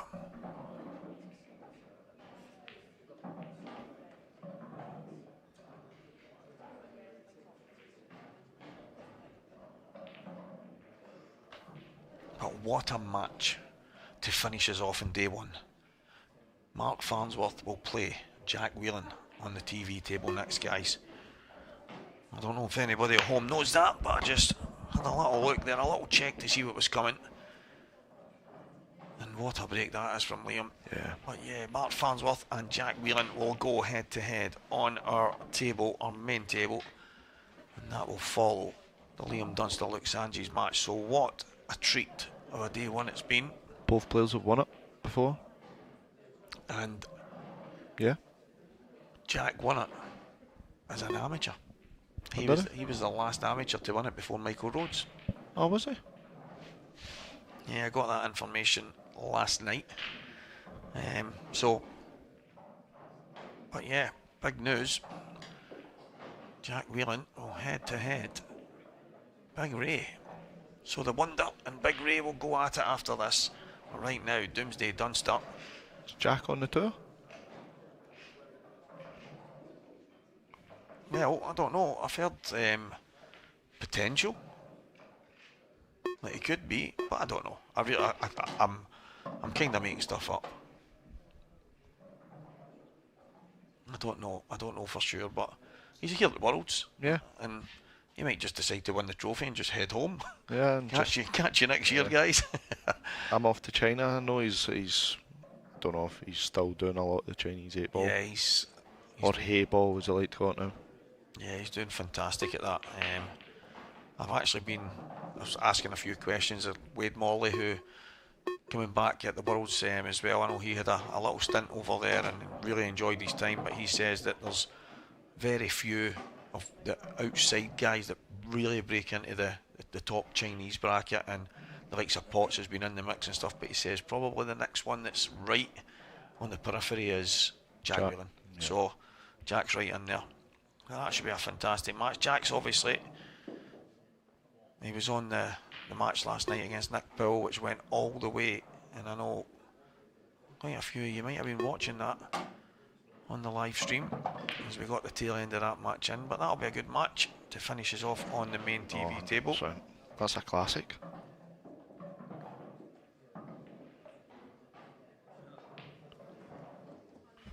Is there any other classics going on right now? Corey Reese is 2-0 in front against Ben Davies. Liam Farrell 2-0 up as well. Yeah, against Curtis Lee. He's played some good stuff, Liam Farrell. I know he beat Fernie last game. Yeah, he did. He beat Fernie 3-1 in the last one. So Harry Peart still firing away. He's beat Rob Wilson 3-0. I love young Harry, and we got on like an absolute house on fire. He's had some real tough times. He's one of he's one I'd love to see. Yeah. I'd love to see him go and do real damage. And maybe I don't want to go and jinx him, but these formats to me suit certain people. Yeah. And he's one of them. Yeah, he's definitely one of them. So he's one to watch, guys, as well as Liam Dunster. Is that black goal? No, I think he's going to play the most un-Dunster shot, screw around it, round off 3 and play it in the middle. I certainly don't think the black goes. Yeah, so he's going to screw off the top right cushion, off the very top cushion to the top left cushion. Yeah. Come on, Liam, give us a highlight reel moment. Yeah, you're not going to get there playing it as soft as that. Liam doesn't hammer it. He's not. He has Q power. Yeah, no, I know, but he's not the kind of guy that goes, now slam, bam, thank you, man. He's one of the, like me. It's more controlled. Yeah, I mean, there's probably still balls moving on the table if you've played that there, but can he just take it and off it? Can Liam just maybe? I don't think he's that type of risk taker. I think he's just cut it in, pot the ball. That's it. Yeah, if it goes clean, why would you play it and off it? Yeah, I understand that. Oh, well. That's a chance. This is a chance he needs. There'll be people watching at home that would say, look at what he's left him. Now the alternative, and I used to be like that, I used to think, look at this, he's missed that and he's left me nothing. But the alternative is, well, you're beat. You're 2-0 down in sets. You know what I mean? So, you should be buzzing at this. Exactly, you have to look at it a little bit different, and the fact of the matter is, Luke is back at the table when really he shouldn't be. this is where the styles are totally different. If this is Dunster, he's just looking to get the snooker. Luke is looking at what ball can I pot the easiest. Yeah. Just to get me in. Where Dunster's just looking, let's get a right good snooker. Yeah, and fair enough, he's knocked that in, and yeah, it's a kind of shot to nothing. But if that doesn't go, I don't think Liam's missing. Yeah. I don't think he's missing. I think he's just going to go one cushion and just kind of flick that into the middle. So it's brave from Luke. I'll say that much. And obviously, as you say, styles can make matches, and everyone's different. But I know I've said that, but I think that was the right way to go, because you've got a free pot, and I'm at the end of the day, it was a snooker. Whether Liam would have missed it or not is another conversation, but yeah. It's just, I think if he was going to play a snooker, down the bottom, stopping the up and down, but the fact that he could play the shot to nothing, yeah, it's one of them, innit? Because you could turn around and say, well, if I play the snooker and he gets out it and pots it, then what's the point? At least if I play the snooker whilst at least having a go. I've done two things at the one. He's just overcooked that as well, but he's on the bottom one, so I don't think it's any worries. Yeah, just pop it in, come back out. Red to the bottom right, shouldn't have any problems. Still think he's fine. Yeah, he is. He's just made sure. He's not where he was hoping to be, but I've got no problem with the way he played that there. Really positive, just make sure. And that's absolutely spot on. And look, it's 3-2. all of a sudden, and Luke will break here to try and square the match, well, square the set, but Liam will break in the decider no matter what Luke does. So, he won't break in any decider, he won't break in the decider if Luke takes the finish, but yeah. So, get what you mean. He's like, if Luke breaks and dishes, I'm still. Yeah, it's still out his hands, but. Yeah. So Liam, I wonder if I mean, I might be going This away is on one, Liam's shot here. I don't know why. Like, if that's me, you would rather be over than under. 100%. Like, there's no point being too short, but you've probably 3 feet to be 2 over. And that's what's so unlike Liam. Yeah. Aye, like he's missed a percentage in it, and he's. One of the deepest conversations I had with Liam was about that exact thing, about landing short. You've nothing for short, but you could go so far past it and still have a shot. And it was in the players' lounge, and it was the exact same thing. And whether we but it was probably the deepest conversation. It was a number of years ago to that point that I'd ever had with him, and for him to then do it. Yeah. Yeah, I'll see him after this match. Yeah. That's just a thing I kind of look at. Like. Oh. God. Right. I mean, he's got a chance, but yeah, it's not the easiest. I think if he can get through to the yellow, to the top right, there's no argument for red just because of that red at the top. Yeah. So. Yeah, if he can get through to the one nearest the cushion on the right, and then just play the yellow along the rail off the other red. That would be ideal. Yeah, definitely. A big chance to at least put a little bit of pressure on Liam. You can only affect what you can affect. So look, this frame that obviously gets it to 3-all if he gets it. And although there's been a couple of breaks of break in this match, or break of service, Goobsy says. Yeah. Goobsy's is in an absolute classic as well right now. Scott Gillespie v Gareth Hibbott. Like, I say to be fair. Oh, that's gone too far. He's still okay. No, yeah. He was wanting the yellow to the top. And I understand fully why he's just dropped it. But I wonder if he could have just played it with a little bit more control, touch a right hand side. But you're right, he's still okay. He can just little screw to the side and get on the one to the middle left from the opposite end. Perfect. Yeah. Now it's looking like 3 each. Yeah, for me, even though I wouldn't believe that that's exactly what he was trying a moment ago, I think he was trying to just work his way down for that ball last, which would have made sense. Yeah. It's actually worked out okay. He certainly doesn't want to leave the one next to the red as a last ball. Yeah. One slight wee angle, then you've nowhere to really go with the white. Yeah, I would have liked him to push forward a bit more there, and then drop that, and then the one up at the top, and then maybe that in the middle. Yeah.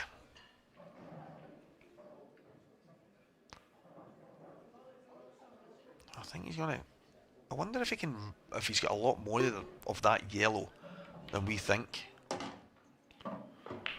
I like that. I actually quite like that. I didn't think he could play it along those lines, but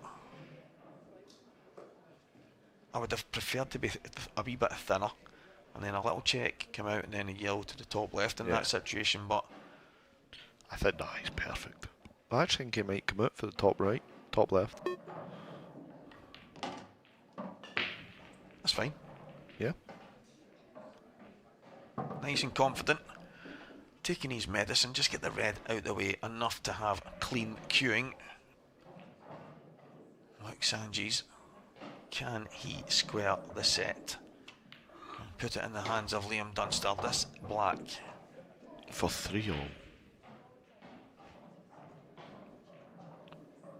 The number 1 seed sits in his chair as the number 32 seed tries to go all square, and he does. Couldn't do much more. Yeah, couldn't do much more. It all boils down now to the Liam Dunster break.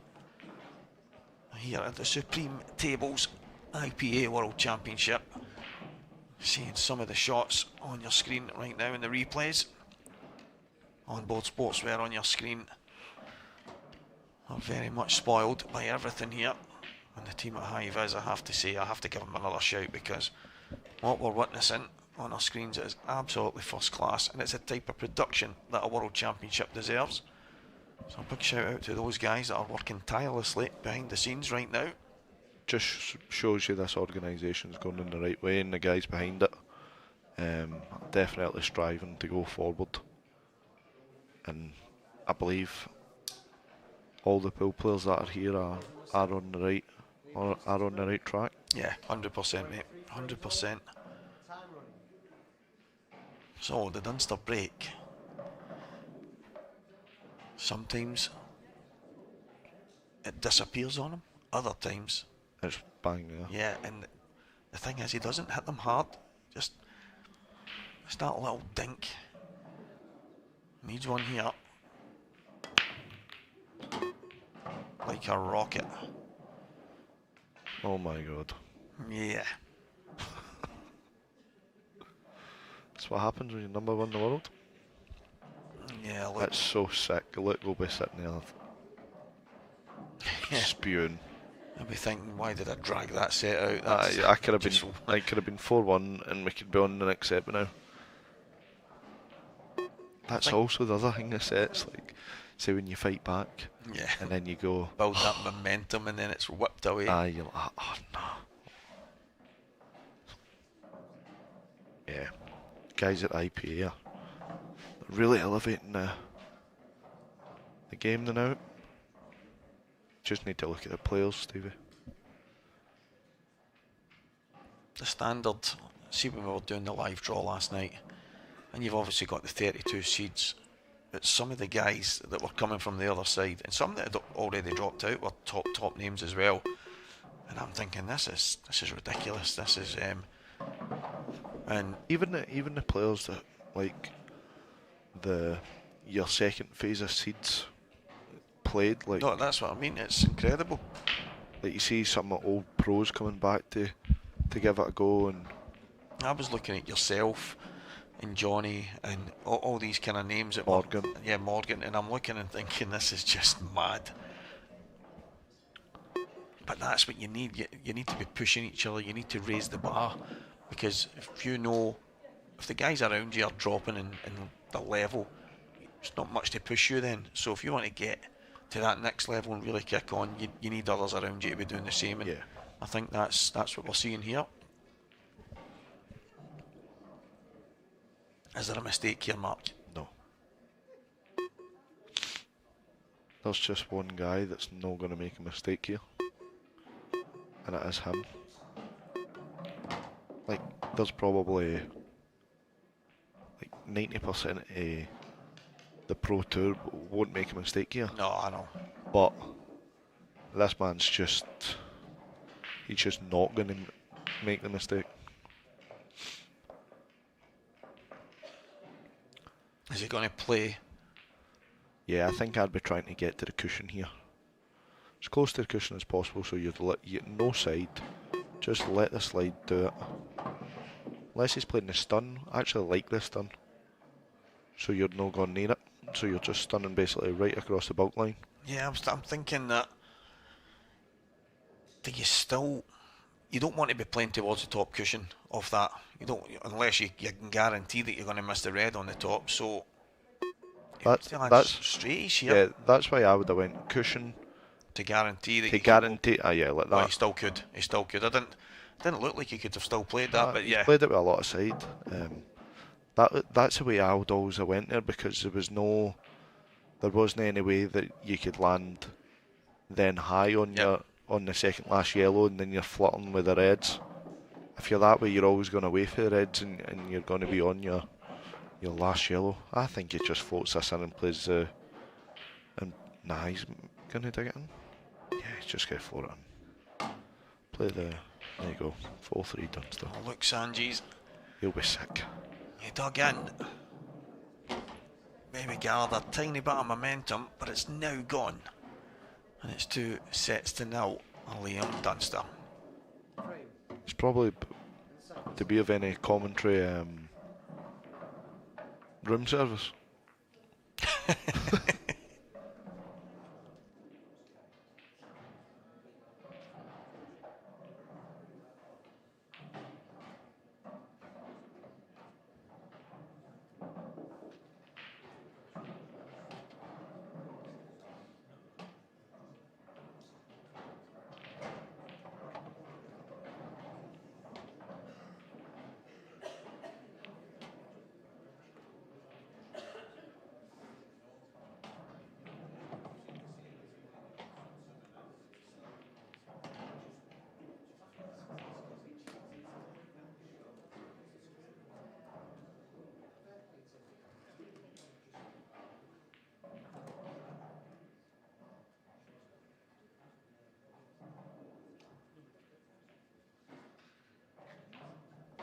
So there we have all the games in the background there. We've got Gareth Hibbott versus Scott Gillespie. Just try it. Oh, here's Clinton Hansen. I'd be lying to tell you if I knew who he was playing.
Sanjis to break, trailing 2 sets to 0.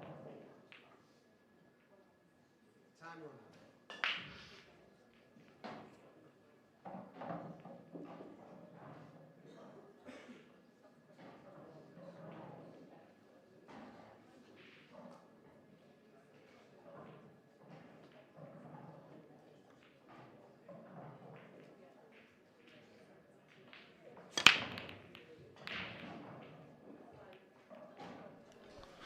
So we're back. Oh, looks went dry there.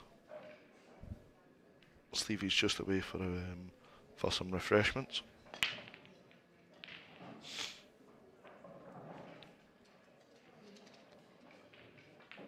Yeah, it's getting bad, going from bad to worse for Luke. Extension.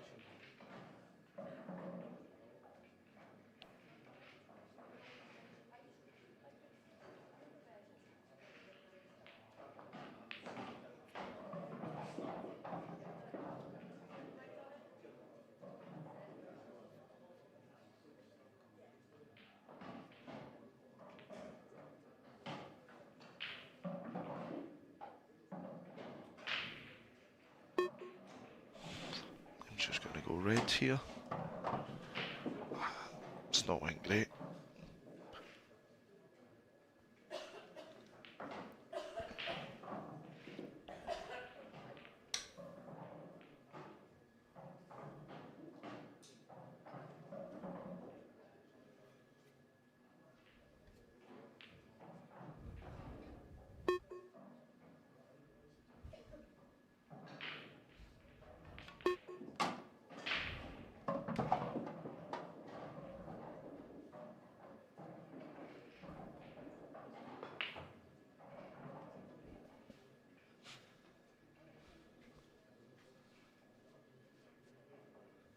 Don't know if Liam can just force us forward. Cannon the yellows next to his bad red, so he can play it in the middle.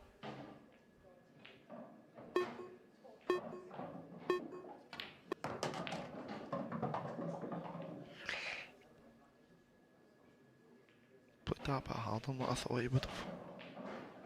Thought he'd have played it just touch it and land.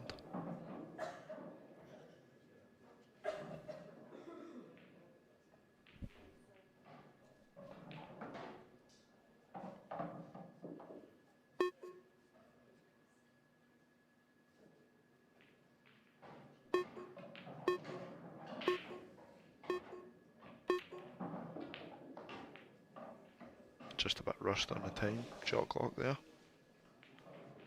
Looks back to the table.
Oh, he saw it.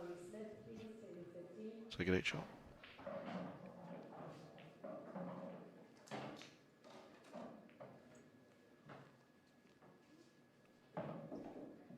Just yellow in the middle.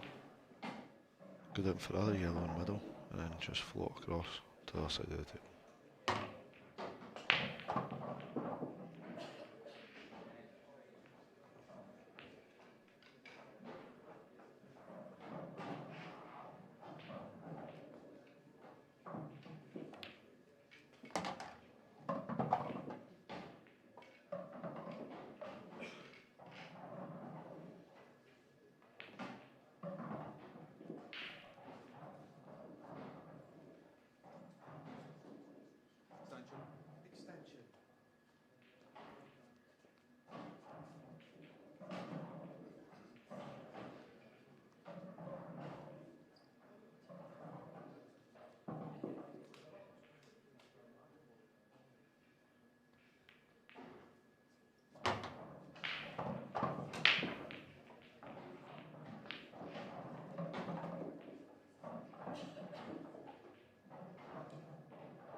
So just this black to take the opening frame of the third set.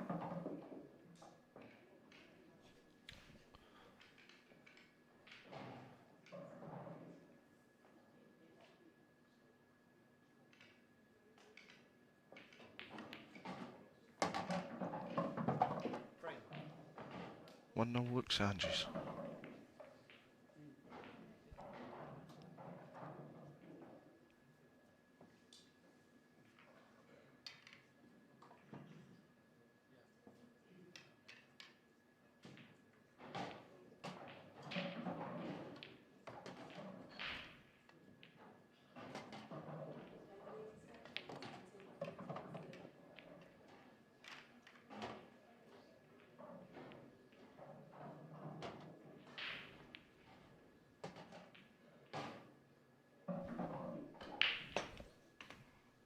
There's the refreshments in. Frame number 2. Liam goes to break, trailing 1 frame to 0. Time running.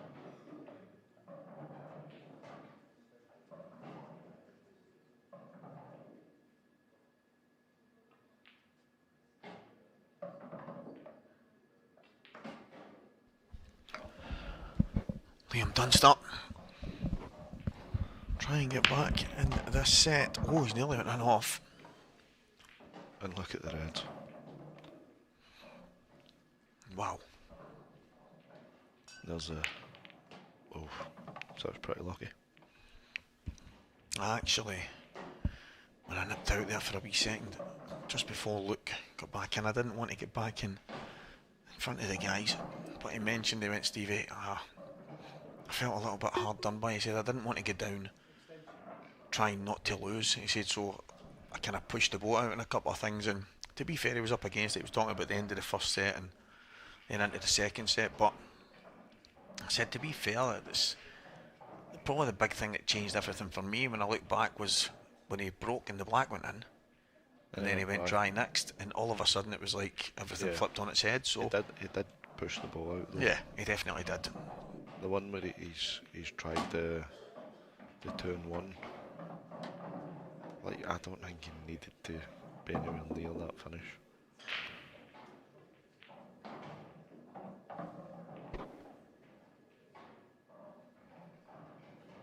Yeah, we use the word ruthless quite a lot for him. It doesn't really go with his name, but granite gets used a lot. I think you put all them together for Liam. Making him some ruthless, granite, doomsday. Yeah, but I think that all the things put together is kind of like a doomsday. Liam's all the things. Who do you play next? You've just ruined my entire day. It's a doomsday in it. Yeah. But thing is, I was actually, we spoke about it earlier, I was looking forward to playing him. Like 100%. Like, first game in, at the end of the day, you have to play everybody at one point. Liam's probably the person that you're going to get the least off of. Do you know what I mean? Yeah. You know you need to be switched on. It's you need to just work on your performance when you play Liam, and if your performance is good enough, then you just hope for a wee win. Do you know what I mean? It's funny when there's obviously a lot of people that want to try and get to the top end, and they want to compete for trophies and titles and everything that goes with it, but when you talk about Liam and the limited mistakes that he makes and stuff like that, well, that's where you need to be. Whether you play the game like Boyle, or whether you play like Gav Robinson, whether you play like yourself, Mark, you like to go on the front foot and attack, no matter what your style of play is, the difference will be how many mistakes are made, and he limits his probably more than anyone. So, and it's probably a thing that I've not implemented it in my game, but I've recognised what he does, and I'm cautious about it. Like, see if he breaks and gets a ball, my first instinct's to, right, how do I finish it? Yeah, of course. If the finish isn't there, he just plays a safety and just lets it be open table. And he actually wants somebody to try and take out the 10% finish. If they get it, it's only a frame, and if they don't, he's there to mop things up. Yeah, he's looking at the percentages every single time.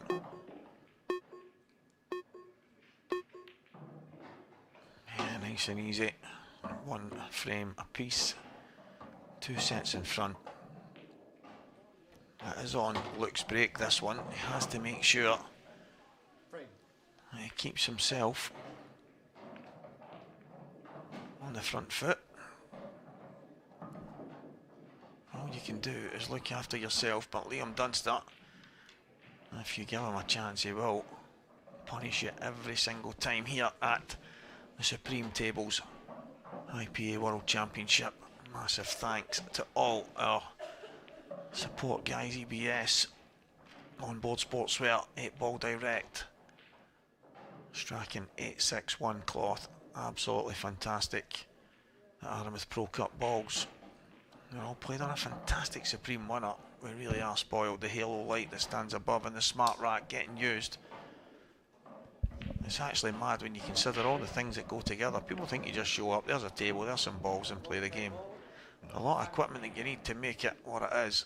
I thought you were describing my club there. It more or less is, exactly. No, but it's the exact it's the exact setup that you need.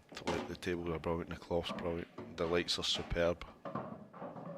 The light on the main table is fantastic, and even the, we'll say, the smaller versions and the outer tables, everything's just so good. Yeah, I have to I say, wasn't the biggest fan of the smart racks when they first come about. I was the same. I said to Alan Yates, the guy that invented it or came up with it, I was like, I couldn't get to grips with it. It was just doing my head in, but now I can't see by them. No, they're very good. And it's just grown and grown and grown. Like you see, people now, they've got them strapped to the case and they've got... And these balls are unbelievable. Like, there's not going to be an argument that these are the best balls that there is to play with. I was lucky enough when I started playing that when Armouth were really becoming, I mean, they were always one of the best, but when one of the companies that would sort the tables where I played, they had the standard Armouth balls. When I got them, I went, well, they're amazing. And then there was the Premier ones in the green box. And then next thing, white in the green box. Yeah.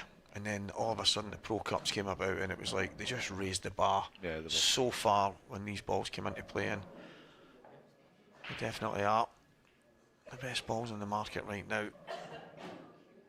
And there's just something quite, I don't know, something quite nostalgic about the reds and yellows that I like. Oh, like, this is pool at the end of the day. Like that wee shot, just a wee simple shot there for Liam. So clever. Aye, all sorts of bother, you know what I mean?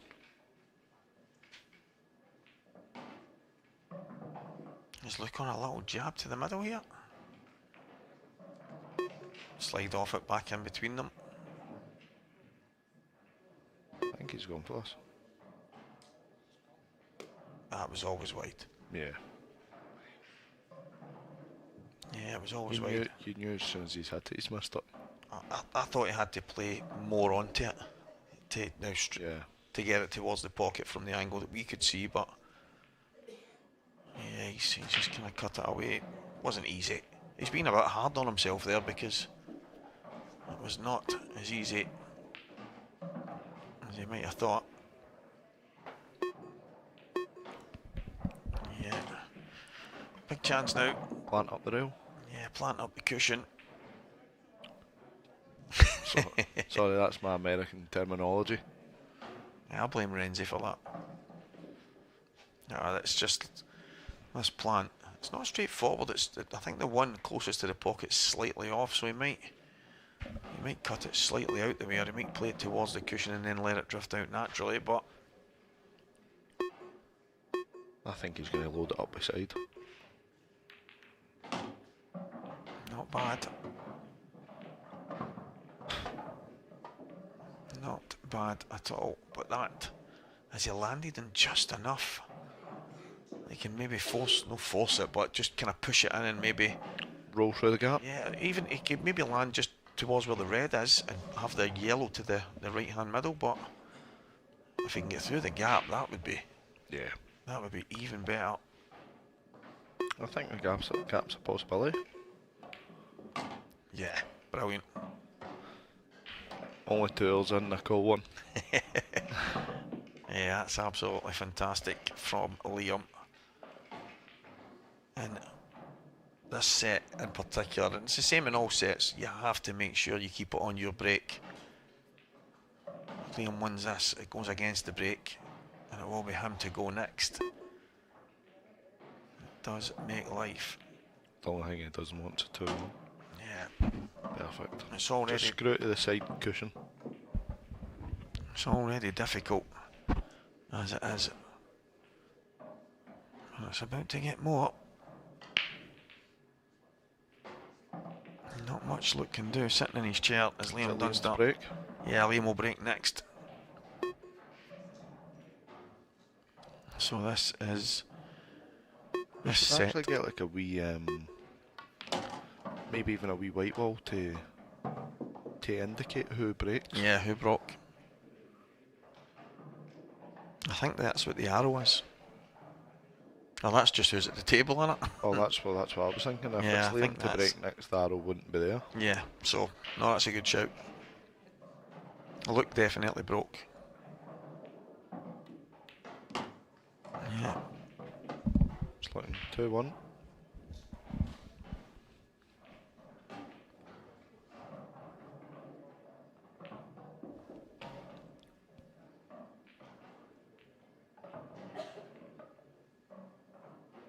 Giving it the utmost respect.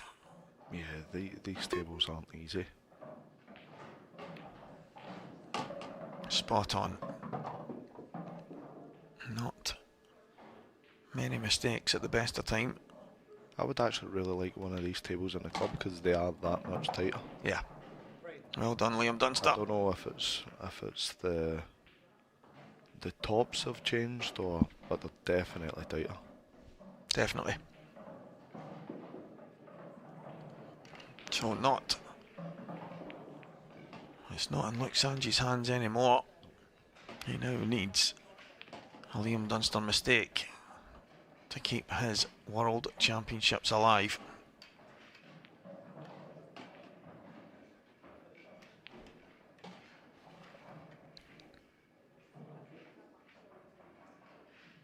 It is a tough school. And if you want to get these big titles, you have to beat the very best in the business. As I said, Mark Farnsworth and Jack Wheelen will be up after this. Other matches have started. Richard Swafield, Lee Shepherd, Matt Schofield, Connor Jansen. That is on one of the outer stream tables. Dan Wells and Jack Heckenbottom. Dan Davey, Jake Dillon-Newell. These matches are all underway. Gareth Hibbott is 2-1 in front against Scott Gillespie. It's 2 each in frames as well. So, keep you updated as Liam Dunster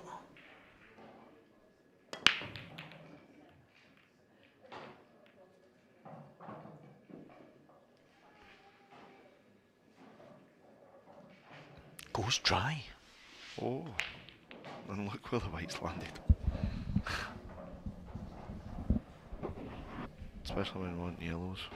To be fair, I think surely you can see the bottom yellow. That is it's kind of the luck that you get. Liam might claim that it was a bit of a controlled break. That's the aggressive tap break, the aggressive Scottish fudging, as Gareth Hibbott said earlier. Scottish fudging? A little bit of Scottish fudging, yeah. I was like, alright. I've got a name for it.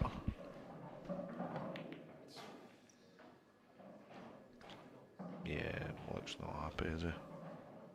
What about, it's crazy how different countries have styles of play, I feel. I feel Scotland's more all round. Yeah, I agree. You've got a great mix. I mean, the Welsh have got that. Probably go for it. Yeah, but a flair.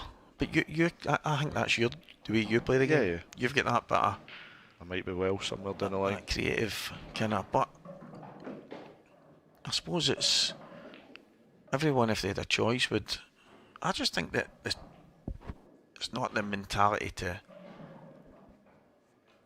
kind of grind you down and play a negative way. I think it's the kind of pool that's just, I don't want to lose. Yeah.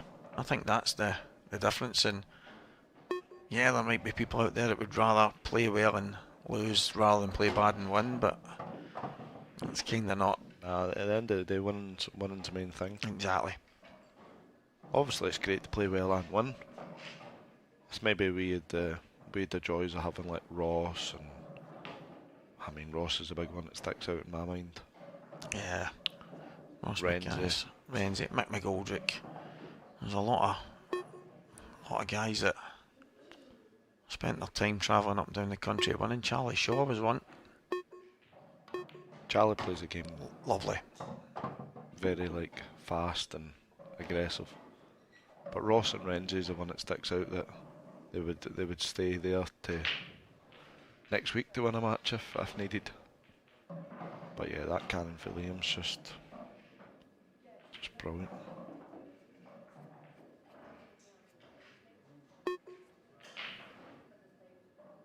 Yeah, all of a sudden.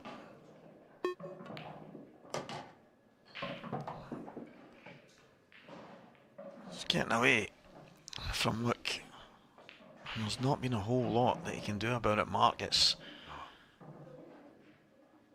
a tough old game when your opponent is as dangerous as Liam and you're not getting the chances, or the straightforward chances that you would love.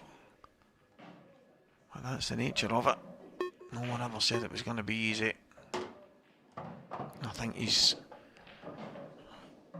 played the Welsh way. He's tried to get down fighting, and I absolutely love it. I love the nature of it. But he needs some kind of Dunster mistake, and he doesn't make many, so it's going to be uncharacteristic. Uncharacteristic. I don't know what I was saying there. I was trying to throw categorise in there, yeah. Thinking of one thing and saying a different, and there's one thrown in. I wonder if his brain was hearing me mixing up that word there, and all of a sudden. Well, but even at that, it's not a bad mistake. No, but again, That's the alternative is Liam takes out these balls, so. So what you got, Luke? What have you got in the tank, lad? I think he gets these. Even though the way the matches went, he's still got them in him, hasn't he? What a finish it would be. Yeah, I mean, this will be absolutely world class if he can get these out. I don't think I would be even trying. Yeah, I think he's played it right. So just go bottom right.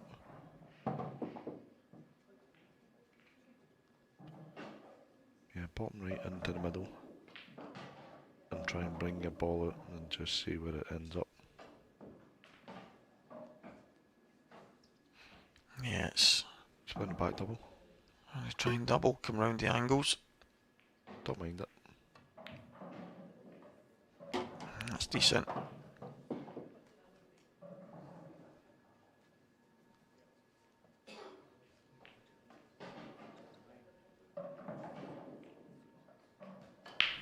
Still work to be done.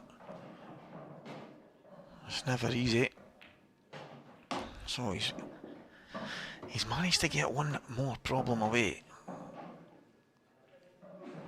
But the problem at the bottom left stands out like a sore thumb. It's not a straightforward a 2-1. A skill shot, not easy. If he gets close enough, he'll have some kind of chance if that's what he wants to play. But I just think the middle, because the middle one's there, it's so. Oh.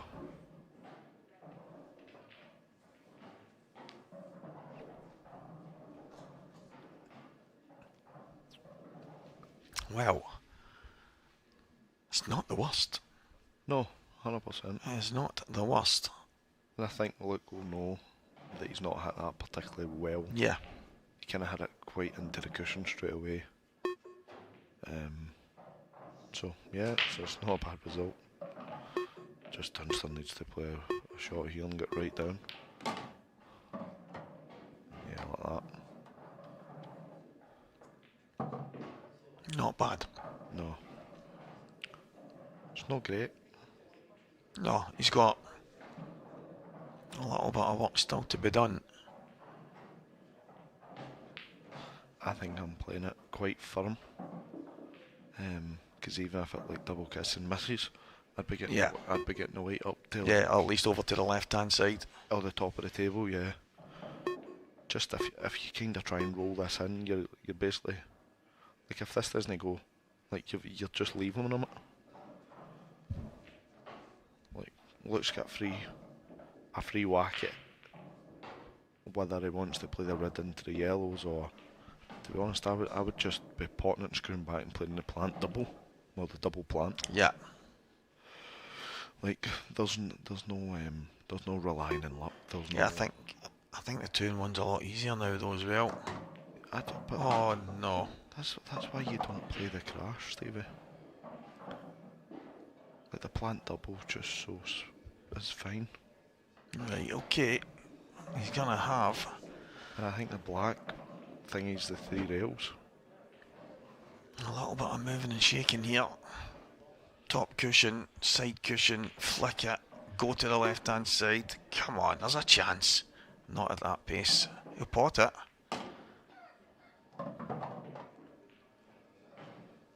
Right, what can he do? Where can you put the red? I mean, left hand side at the top of the table. Yeah. If he can get the cue ball there. Even just left hand side of the table. Yeah. Even if it's left hand side at the middle, as you say. Yeah. Even left hand side at the bottom, I know obviously he's probably going to just play the bounce in the snooker, but yeah, I don't like that. Well, it's not bad. I mean, no. Obviously Liam might just touch it and leave it close, but like we spoke about this maybe the last few frames ago. I think it was a tactical frame in the first. He's not bent like it. His balls aren't getting better.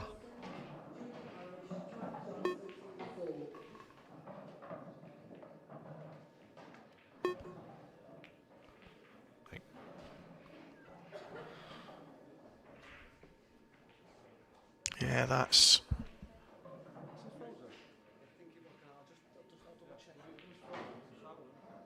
Oh, is he going to check to see? No, I don't think it was frozen. We can see. Yeah, I don't think it was frozen. No, Liam would not have played that if that was frozen. No. There's no doubt, and it was not frozen, so Luke will just have to.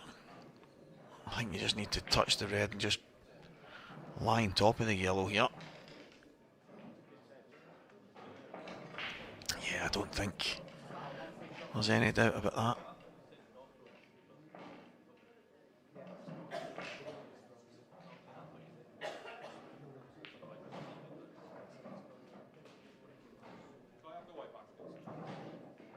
What?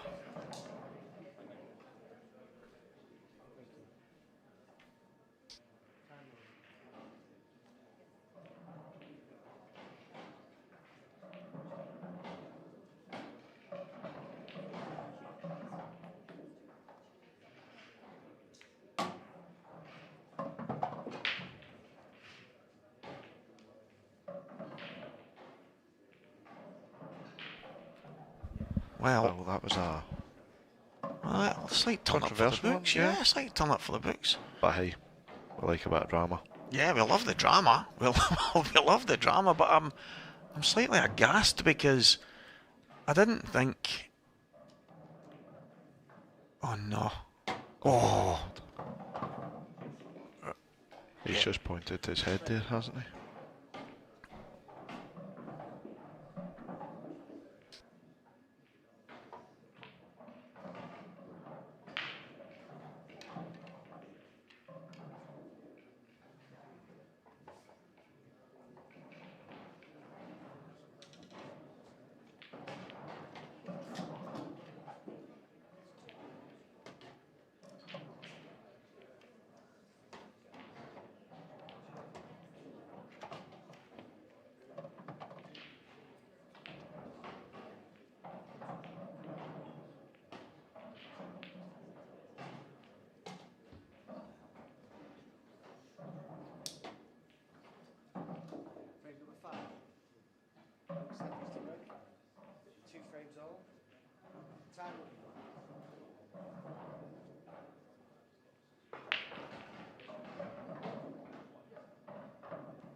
extension early in this very pivotal frame.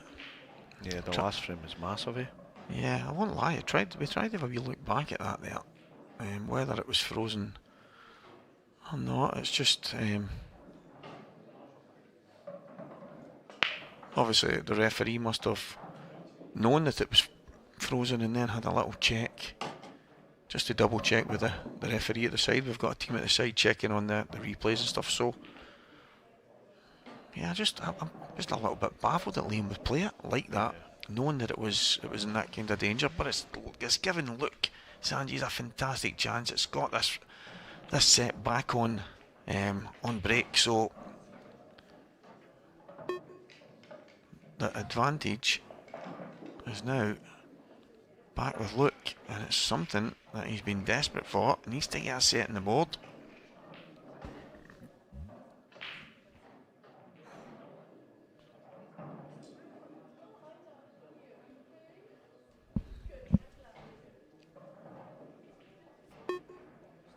Yeah, tough.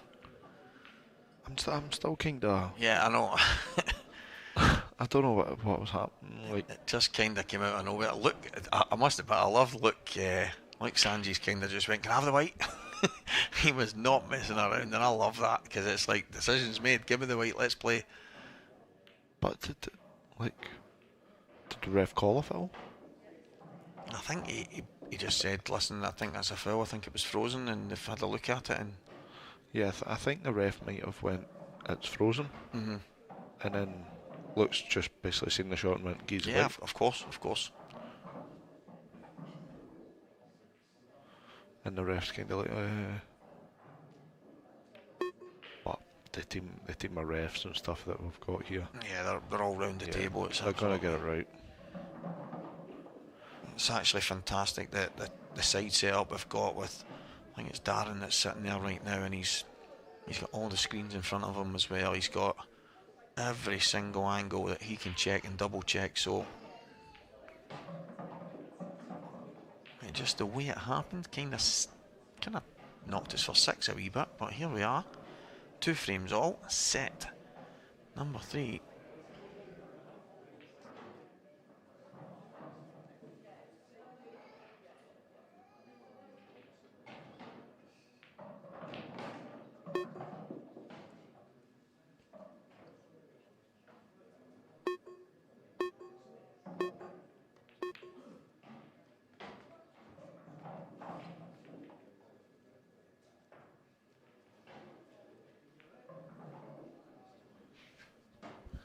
Black and the red at the bottom left.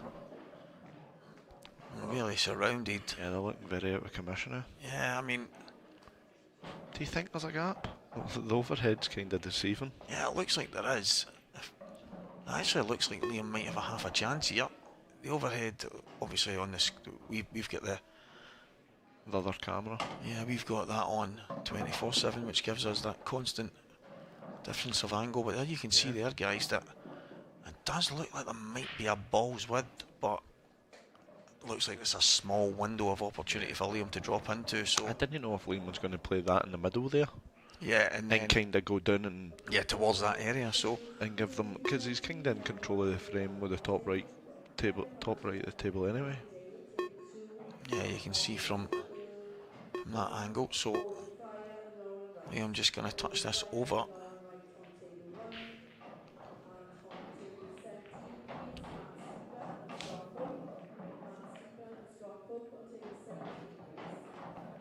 So look, not in bad shape here. He's got himself an opportunity to maybe sneak back in front in this set. Didn't look that way not so long ago, but once he can get his foot back in the gas, I think Luke is one of these players. He needs that rhythm. He needs to be on the flow.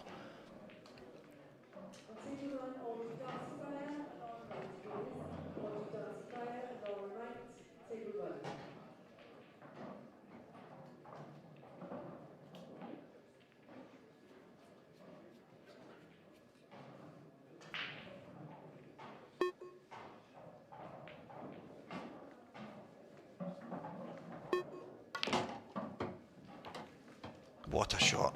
Yeah. That's why I thought he would have done it like 2 shots ago. Just give him a clatter and see. Yeah, he's given himself a great opportunity here. An opportunity.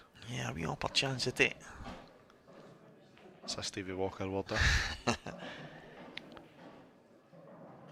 Especially where the yellow's landed, because if he lands like bottom spot of the, obviously we're here and we know that we're the bottom spot for using the smart rack, setting it up.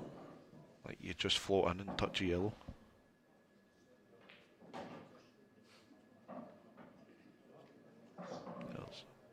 Yeah, the gap for the red, though, as you say, on that line, you can see it from the overhead. You've got the 2 marks, you've got the one for the black and the one for the bottom ball. For the, of the back 5. Yeah, so it's just about the right position here, but it's a small window. Yeah, yeah. It is a small window here for Liam, so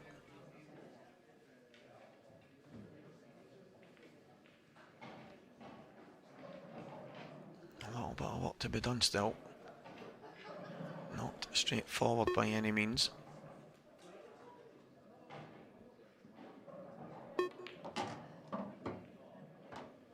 Yeah, look at that. What about I'd love like a wee player profile to pop up in the wee bit, and when like ref setting the balls or something, so we can like see what type of cue or yeah, that's obviously or something. The kind of building blocks that are heading in place, and with the guys from High Vis, some of the work I've obviously seen them do over the course of this week has been first class. So, oh well, he wasn't on it. He wasn't on just it. a bit high.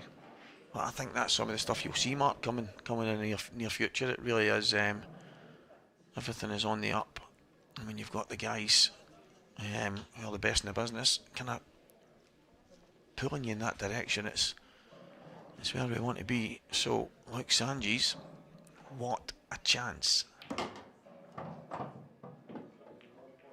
Get himself on the hill in this set. Can he get one back? It's got a great chance this set, Stevie, if he can sneak this frame. Just play the outside one here and get your bad ball out. Yeah, he's going to be on the yellow. Double? No, he's going to be on the yellow to the opposite side. That's fine.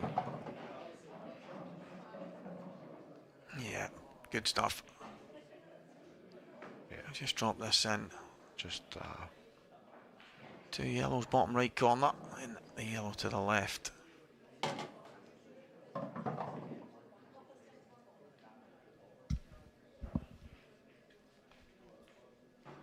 He's came a wee tiny bit too far there. He's okay, but he's just having a look there. He would have liked to be a bit straight up.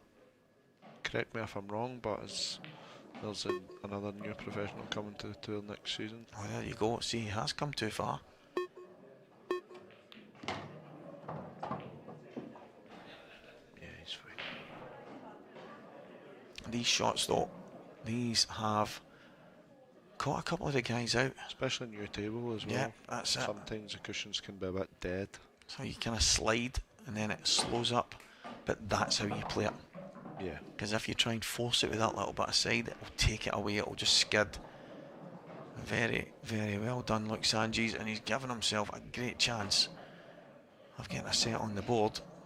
This to go 3-2 in front.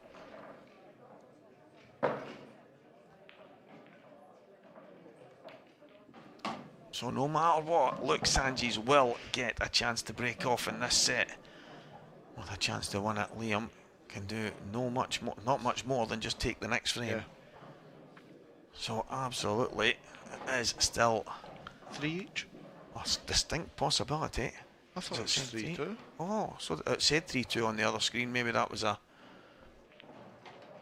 slight mix-up. So it's 3 each. Luke Sanjis to break then. No, that can't be right. No, I think it's 3-2, Sam. Yeah, I think it's 3-2.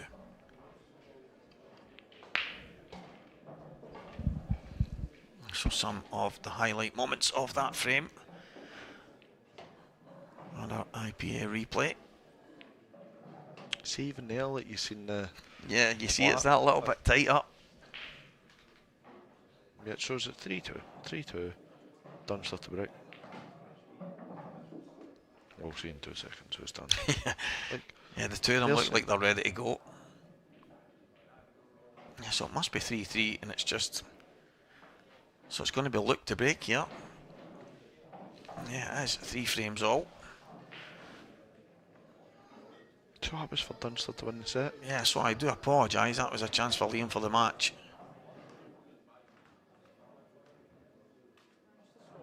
See, the two guys are even asking.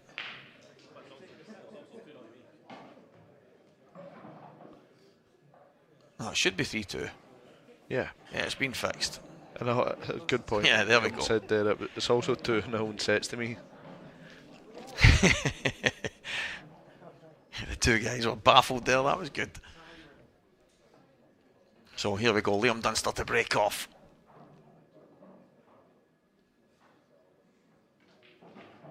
Frame number 6. So, regardless, Luke's got a break here. Yeah, that's it. He's going to have a chance. He's at them well. Yeah, he put a little bit on that. Yeah, he's got a chance here. Yeah, you see the overhead caught him sweet. Ball's flying in. Opportunity knocks. Slightly awkward at the bottom. Yeah. Left I hand think side. he can still go yellows.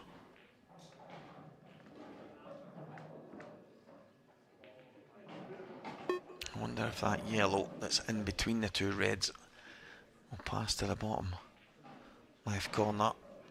If it does, and he's looking at it right now, I think it must be tight, but I think it might go. If it does just about pass, it's definitely a chance for Liam here. And get himself all square in the set. He has 2 sets to 0 in front. He's got a nice little cushion there. We've seen it many, many times during the sets format here at the World Championships. Anything can happen, given the chance. Yeah. Don't know what he's going to play here. Oh, we've got a lace, so it's 2 each in sets, and Matty Rowland's 3-0 up. First Dean Shields. It's a good result for Matty. Yeah, Matty Rowland on the hill. Dean Shields in a world of trouble. And Gareth Hibbott has beaten Scott Gillespie 3 sets to 1. So Gareth has put himself through to the last Gareth 16. seems to love this format. Huh? Yeah. He's not the easiest draws. Ex-world champion for Scott Gillespie.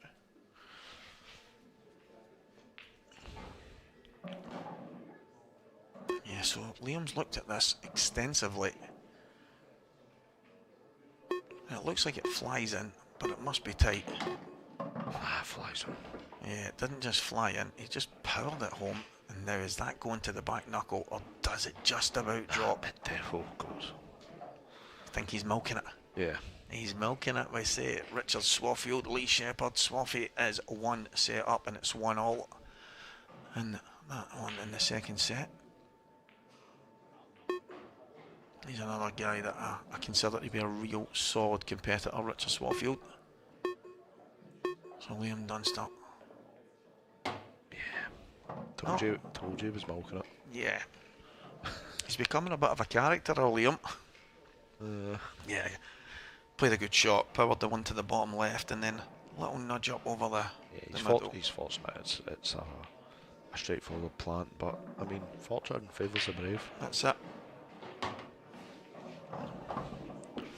Just taps us in, and then the scoreboard was correct. 3-3. Yeah, 3 frames all. The guys at high vis must be that good. Can see the future. Yeah, Luke's sitting there saying, "What's going on here?" I say, "Oh, but just practicing." 3 frames all. Liam Dunster does all he can. Luke Sanji's now has to break, has to take the chance.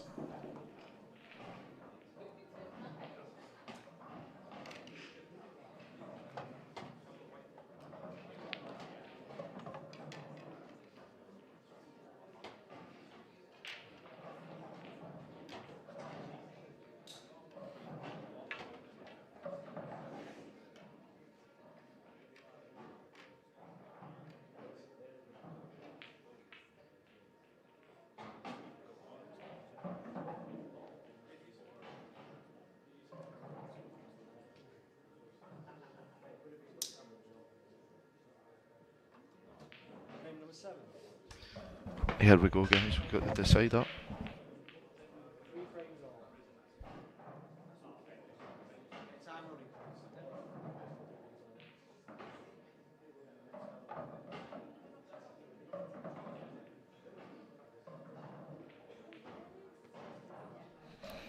So here we go, the deciding frame in what will be probably the biggest set in Luke Sanji's tournament life.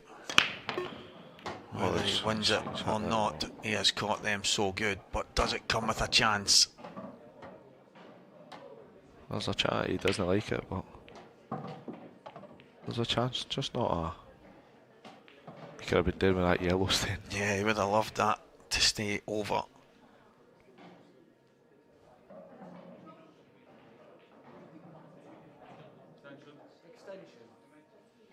It's a big shot he's going to have to play here, Stevie.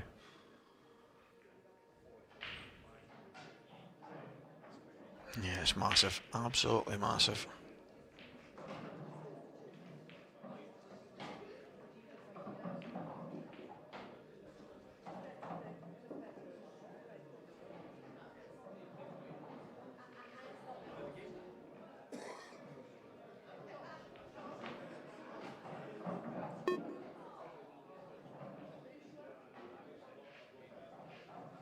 If he rolls this in, he'll be on the yellow to the middle. Good shot. Oh. That's why I thought he was just going to roll it in. I mean, yeah, he's tried to cue it, and I understand that. He's trying to minimise it. But player.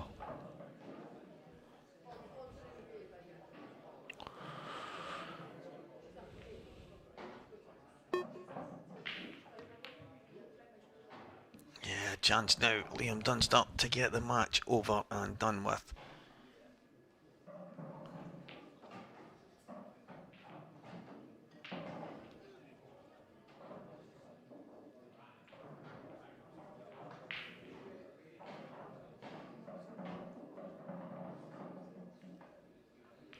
Well, he looked at that red to see if he could just nick it back straight away. It does look thin.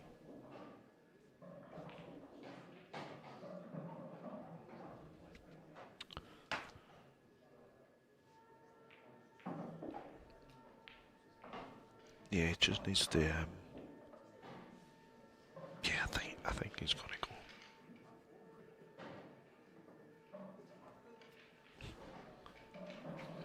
Yeah, he has to go. This is one of these situations that you have to go and win it. Dean Shields gets one back.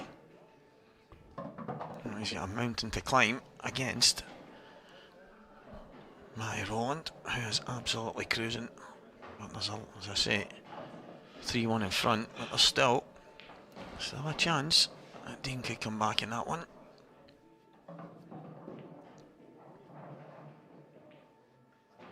Liam Dunster, what a chance here. The opportunity of a lifetime. The red balls really do map themselves out. To be fair though, I thought he was maybe going to play the red away underneath there. Yeah, I don't know why he's left it. Yeah. I just feel like you have to play another shot to get on that. Like another good shot. There, it's the Supreme logo on the back of them as well. Yeah, the Supreme Pool Tables World Championships, it is here at the IPA. Massive thanks to them. And Liam Dunster certainly does enjoy playing on these tables. He doesn't lose too many. No. Curtis Lee fighting back against Liam Farrell. Liam was 2-0 up. It's 2-1 in sets, 2-1 in the frames as well. So Liam Farrell on the hill, Liam Dunster on the hill. So surprised with. I know I know he's going to play the one at the bottom here, right? But why not just take it earlier, and then you've just got this one in the middle for the black? Yeah.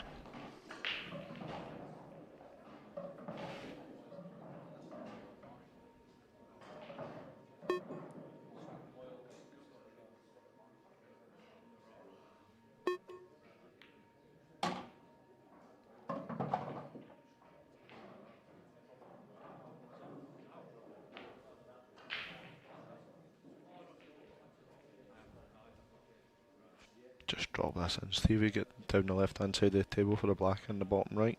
Yeah, I think he'll keep it nice and simple. And the writing is on the wall, Mark.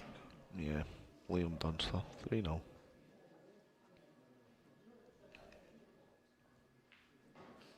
This black for victory.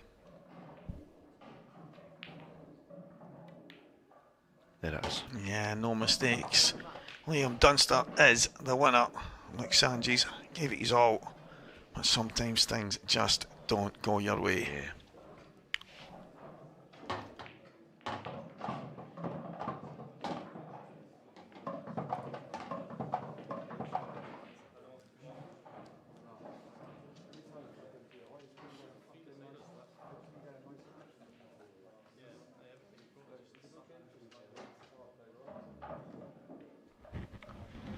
Yeah, so there we have it. Liam Dunster, 3-0. There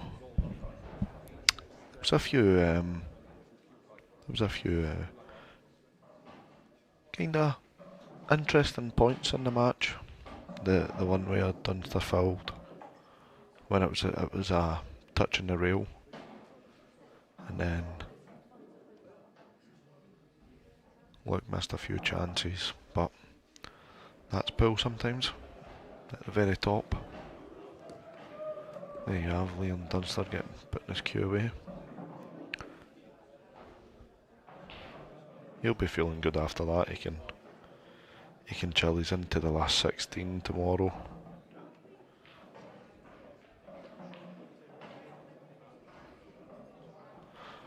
So yeah guys, as we spoke about earlier, Mark Farnsworth versus Jack Wheelen up next on the main table. That doesn't get much better than that. That's blockbuster stuff there. Two world champions going head to head, two previous winners of this.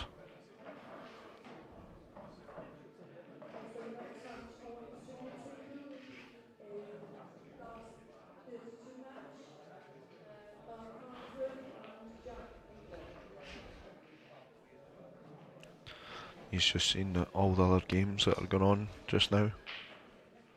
Get Jake Newlove in table 3, Lee Shepherd in table 5.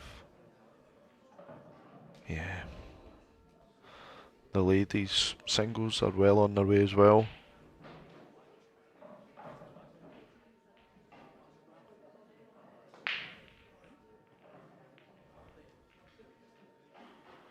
There we go. There's Lee Shepherd's 1-0 down in sets, but one each in the second set. Just missed a double. You can see he's not happy with that.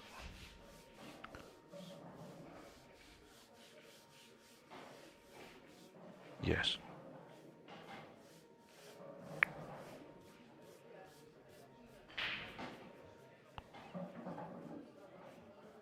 So we'll give it over to Stevie Walker. He's having an interview with the winner, Liam Dunster. Welcome back, guys, and from the commentary booth, I'm now here in the studio with the one and only Liam Dunster. Congratulations, mate. Played pretty solid there. I think maybe one or two unforced errors, but nothing major. I thought I played a lot more than that, to be honest. Yeah, really? Yeah, it just felt all over the place there. Couldn't control the weight. Same on the outer tables as well, just struggling to adapt, which is unlike me, to be fair. As you know, I adapt quite well to conditions, but a couple of them are a bit all over the place, I feel. It was actually Mark McAllister was doing the commentary there, and I mentioned when we spoke about you being a chameleon, and because we spoke about the adapting to the, but maybe it's one of the things that you feel because you're a perfectionist and you're right. Yeah, I think that. It is, yeah. And there's I think at the start of the match when you played the double, the kind of mad double, we were like there was nothing on. Yeah, so we were thinking maybe he's just. It was me that mentioned that. I said maybe he's just want a feel for the way the cushions are bouncing, and because it was kind of like I couldn't see another shot there. Scratch the head moment, but could you see any other shots? No, that was nothing. I could. No, there wasn't a whole lot. Yeah. It was maybe one of the kind of you flick off and make it awkward for him, but no, attacking wise there wasn't much. But because I mean I lined up the double and I sort of said to myself, oh, the white might go in the middle. As I'm queuing it, I'm like, the white might go in the middle here. So I think I've You just kind of alter it slightly. I think I've just went slightly to the left, and obviously I've missed it by about a foot. So. Yeah, I mean, the couple of guys that have been on before you, Gareth Hibbott and Michael Rhodes, and then Boyle and Josh Thomond, and they all said that the conditions were. They didn't mean obviously some of the matches on the outside tables and on the main table. The main table doesn't get anywhere near the same amount of play. But they did all mention the conditions, but they said it was slightly different to normal. Would you say that would be fair, or is it just it's just tough all the time when you step onto that table? It is tough all the time. I think they always try and keep the newer cloths to the stream table. However, I think that's playing very similar to the outside ones. I don't really agree that there's too much of a difference. Naturally, because it's all new, the cushions are dead, and there's certain shots you just can't play. I think it was one each in that set, that last set there. There was a shot I was playing up the rail. Normally I'd just potted that and landed on another one on the rail, but I said to myself, there's no point, no matter how hard I hit this, the white's not moving here. So I just floated it in and then took that was the one that I took the plant up the rail. Yeah, that's right. We run inside. I could have played that harder and got on the one. Yeah, no, yeah. Could have played the first shot of that visit harder to get on to take the other one off the rail, then play the plant. But I said to myself, look, just pot the ball, just get on the plant. Yeah, well, there's one or two moments like that. That's probably what I'm saying. It looked like you were playing the normal Liam Dunster stuff, because you've landed on a cushion, you've then landed perfect to drift the gap, then you're playing the yellow to the opposite top bag once again. You've played the plant across the table to the top pocket after that. Yep. So that looks like pristine, perfect pool. And you're saying that it's just a little lucky. Yeah, well, that's not something that we usually attribute to yourself. I don't know. Like I say, it's just got to keep on the tables. Like I'll be back down here at 7:30 again in the morning, having a couple of hours like I did today. But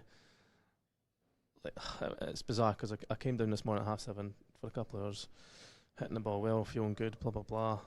First set against Mark McAllister of the day, terrible. Well, you were 3-1 down in that, Mark was saying, and then you were 3-1 down there.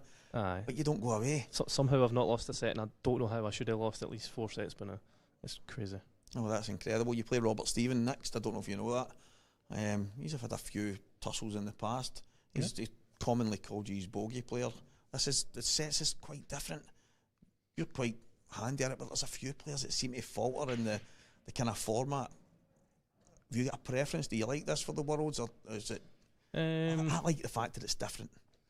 I like the fact that it's different, but obviously I think I'm like everyone else, I prefer long races. Yeah, but that's I don't mind it being different for the Worlds. It is what it is. Yeah, well, Robert Stephen next, mate, so congratulations, you are through it. Thank you. Big thanks to Liam Dunster, who is safely through to the next round. But what a match we have coming next. Jack Wheelen back here at the IPA Worlds, and he is going head to head with Big Ray Mark Farnsworth, who's just off a fantastic win. So the Wonder and Big Ray, they're coming up next, guys, so stay with us. What a match this promises to be.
Championships.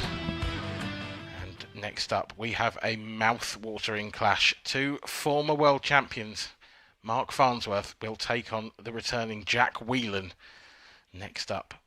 And I'm delighted to be joined in commentary by another familiar face and a hopefully familiar voice, Wade Morley. Good evening, Wade.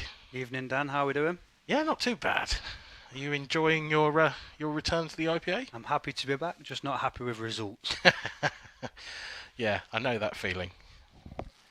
So, Mark Farnsworth, Jack Wheelen. I mean, it's a clash for the ages, really, this one, isn't it? Yeah, we're in for a bit of a treat in this. I have been watching Jack throughout the week, though he's not playing his best. I think the deeper he goes, the better he gets. And obviously Farnsworth just Farnsworth into, you know what you're going to get with him. Absolutely. I mean, obviously we know with Jack, he's been trying his hand at other Cuesports. He's mainly a Hayball player now, which is something that you dabbled with as well in your sort of hiatus, I suppose. How much does that affect the playing of this game? Do you think it makes a difference? Yeah, I think it really affects your English ball. Okay. You know, obviously the cue ball's different size to the object ball. The Jack's been struggling with the slide of the slick cloth. Yeah. You know, he's been playing shots with running side, and it's been throwing off that much, and he's just not used to it. Yeah. But hopefully he should probably now have had enough games that he should at least be in some sort of rhythm.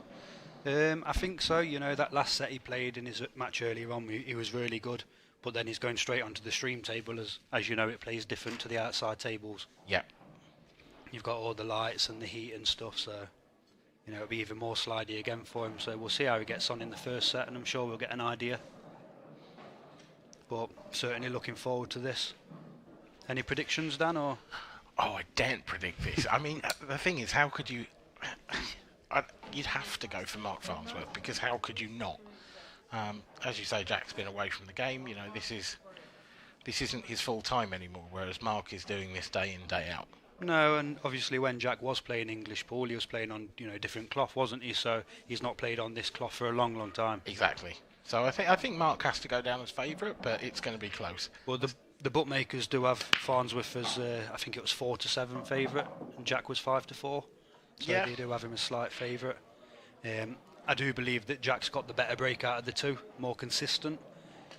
Mark's got a lot better over the past year or so, but it does let him down sometimes. Hand on table, one of the best players on the planet for me. Oh, absolutely.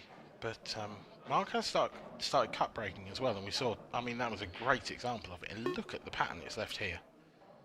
This is an absolute dream start, really, isn't it, for a first frame? But he's under it that first shot straight away. Yeah, big time. It's just like the first. You just want to get the first frame on the board and settle. That's a bit of a nervy shot for me. That was. Didn't quite strike through the ball. I have to say, I commentated on the Mark Boyle, Josh Tommond game earlier. Fantastic game. But both players, and I think particularly Mark, struggled on the table a little bit, because I think it's not playing quite as rapid as you expect for the TV table. I think it's playing a little slow today. Yeah, but I think a couple of the outside tables are playing the same as well. They're still playing slidey off the rails, but you're pulling up a little bit quicker. I don't know whether that's anything to do with the heating coming on and off. Could well be. A bit of moisture in the air, Yeah. It wouldn't surprise me. Oh, it's a good recovery. It's a very good recovery, actually. I don't know if the yellow next to the red there, sort of nearest the black spot, does that pass to the bottom left, or does he have to move it? Well, he's moved it. There's your answer. Does it pass now, though? Because if it doesn't, he's in a bit of trouble. No, I think he's got to play the one to the middle now and come round the back of the red on the bottom rail, by the looks of it. That's awkward, isn't it? Especially bridging over the red as well. Yeah. It's amazing what this game can throw up, because it's playing it cushion first off the red at the top corner. But 1 minute ago, when you saw that split from Mark's break, that's a lovely shot. Yeah. You just said that, 99 times out of 100 that was going to be a break dish, and it may still well be, but he definitely made hard work of it.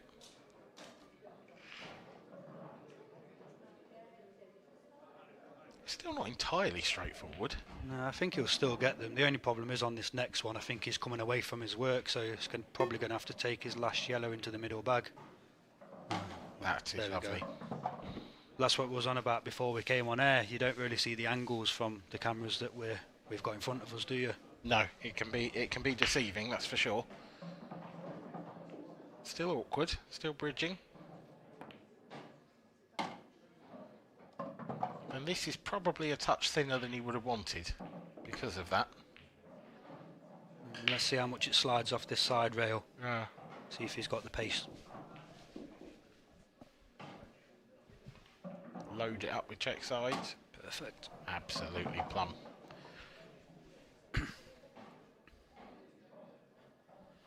So first blood goes to Farnsworth with a nice break and clearance. Wasn't quite as easy as I think it should have been, but got there in the end, didn't he? He did. Perfect start for Mark. So Wheelen sits in his seat a little longer. Take a look at the highlights from that frame. That was a good recovery after a poor first shot. That was a lovely shot. Yeah, that was the one that won it. Let's have a look at this Jack Wheelen break next. For me, he's got one of the best breaks in the world when it's on. I agree. Screws the cue ball directly back up the table past the blue and the brown spot, and they split. They just, well, you'll see in a minute. It's almost like they're scared of him. They Yeah. sort of run away. Yeah, and it's interesting as well because he doesn't use a break cue, and he absolutely hammers them. So I don't know how many tips he goes through. Or ferals. Yeah, or ferals. To be fair, if you're striking it as cleanly as he does, it's probably just tips. I think if I tried to hit him that regularly with my playing cue, I'd need a feral or two. Yeah.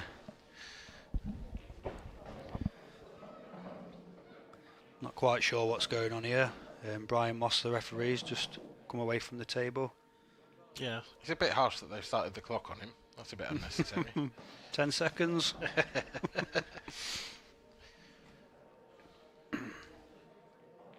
How's your week been, Dan? Have you been playing or? Yeah. Not bad. I mean, I got by through to the last 96, and I beat Paul Bradford. Yeah. To get through to the 64 this morning, and then I ran into Scott Gillespie. Lovely. Yeah.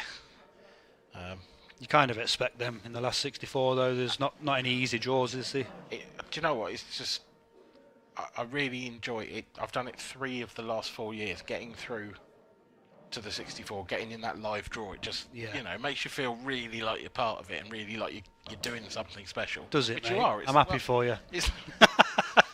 Sorry, mate. You've been there more often than I have, I'm sure. Yeah.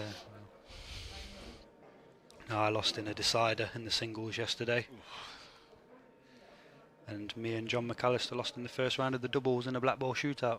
Is that you done for the week, or are you in? I'm in the mixed doubles. You're in the mixed. Yep. There we go, look at that for a break. Oh, wow. Who's your mixed partner? I'm with Carrie Randall. Okay. So, yeah. One to watch? Yeah, she's a good player. Very good. He has absolutely hammered those. That's the Jack Wheelen break all over. Yeah, I mean, screwed the nuts off it, really. Yeah.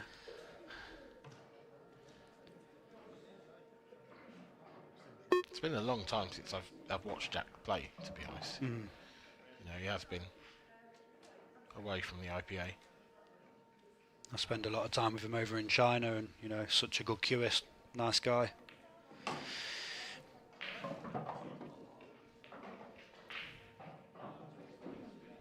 I'm just wondering here.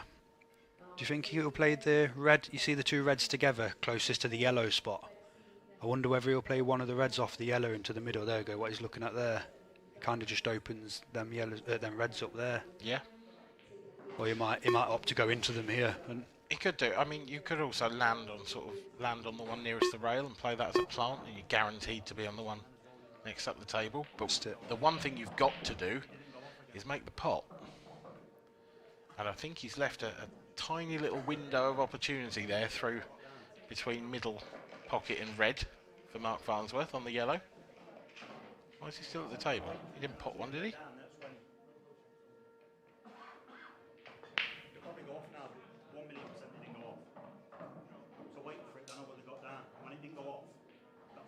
He's on about the beeps for the time. Wonder whether that was what the issues was at the start, just a little technical glitch. It's entirely possible. I I don't know that there's a lot anyone can do about that. I mean, ultimately he's missed the ball.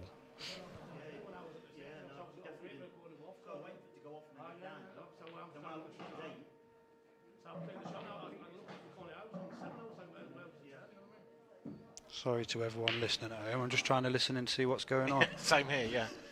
At least we're letting them speak as well.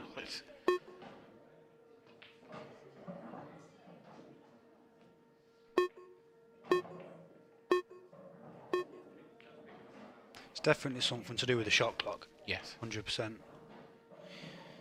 Anyway, back to the game. Yep. Jack Wheelen missed the first ball, so open table. Yeah, obviously something's caused him to jump up.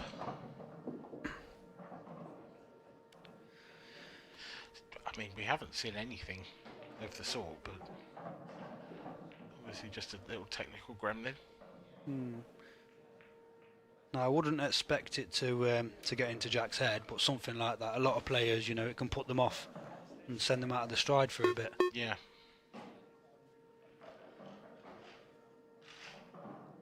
I think he just needs to take a moment here to sort of pause and reset.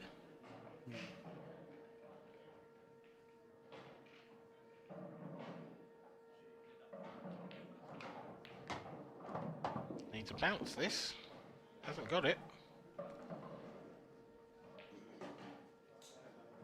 He's absolutely in no man's land. That's a tough shot there. I mean, I think it probably is the shot, isn't it? The yellow is closest to up to the top right. Yeah, possibly. It's the only pot I can see. I mean, you could You've try got the and plant. Yeah.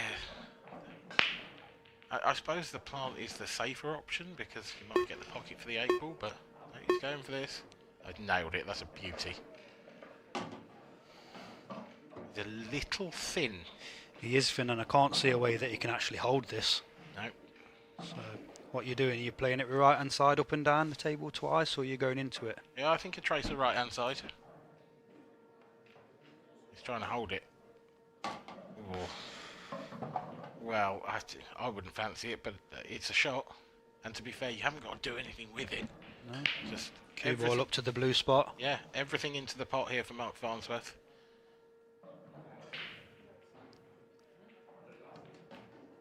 Got it. And he's played it with confidence. Really nicely cued, that.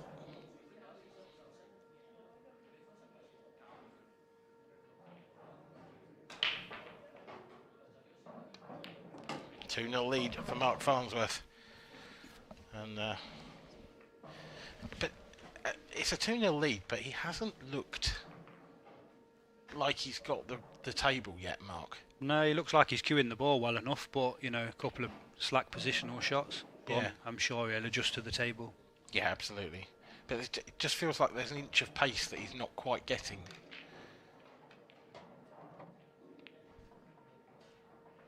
That was a lovely shot up to the top right. That's the second. It's the second time in 2 frames that he's taken out a nice finish, but it's only really been a nice finish because he's made an easy finish hard. Yeah, it's not the normal Mark Farnsworth way, is it? You know, he usually makes finishes look really easy because his cue ball control's really good. Yeah.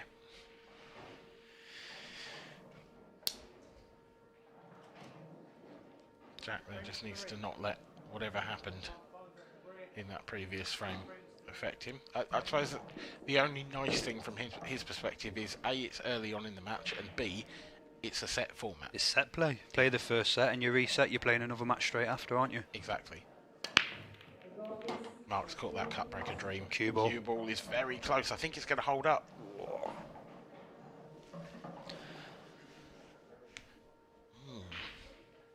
Again, it's a sort of... It's a much harder layout than we've seen off any of the breaks so far. I think yellows are the more favourable. Yeah, it's a tester, isn't it? That first yellow to the centre pocket. Yeah, and I'm just wondering whether the yellow on the right hand side that's covered by the red, I'm wondering whether he can land on that in such a way where he can just drop it into centre. Just there, look, as you can see on that camera view. Yeah. If he lands on that, that's not a difficult pot for him. No, absolutely. And if he could leave the one to the left of that next to the red for his next ball. Yeah. After that, He could possibly land on his problem ball now. Absolutely. It depends if he's going to drop it in or not. He's gone after it, I think. Well, he will take that. That's not an unhelpful little flick, is it? That will do. See quite clearly there the yellow he's closest to goes up to the top left. I wonder whether he might just get rid of that now. I think he'll save that till his last ball, actually, Dan. Yeah. I think he'll play the one to the bottom left corner now, and then possibly the one that's closest to the black spot to the middle. Yeah. Then land on his bad ball to the middle, and then he's got his connectors at the top. Yeah. I might be wrong, but no, I think you're right. I thought he had slightly too much angle on that one. Yeah. But he's going to do it now. See, he's not got to do anything with the cue ball, has he? He can run past the red on the next shot and come back out to the blue spot. Yeah. That yellow actually that's near the middle bag on the left hand side is it's in a lovely place for him. Yeah, it's perfect. But this one is not easy. This is not an easy shot.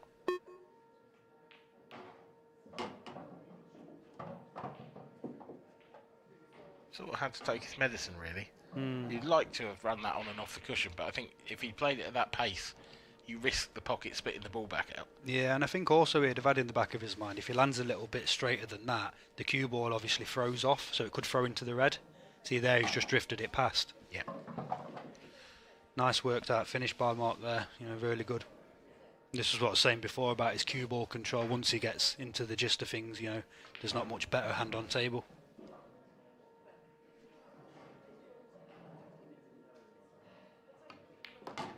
No, it's definitely been the best of his finishes so far. Or the most controlled, yeah. I should probably say. Which is what you expect more from Mark. Yeah, definitely.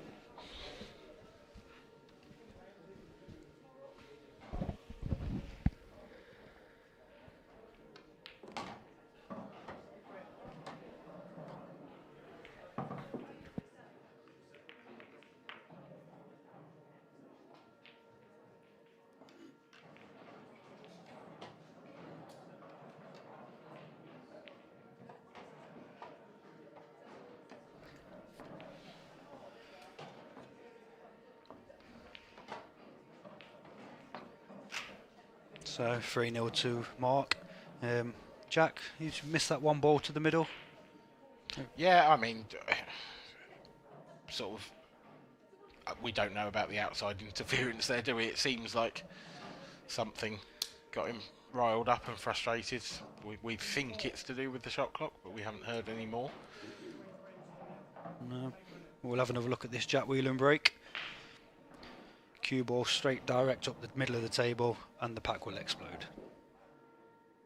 There we go. There you go. Little trace aside on that, but oh wow.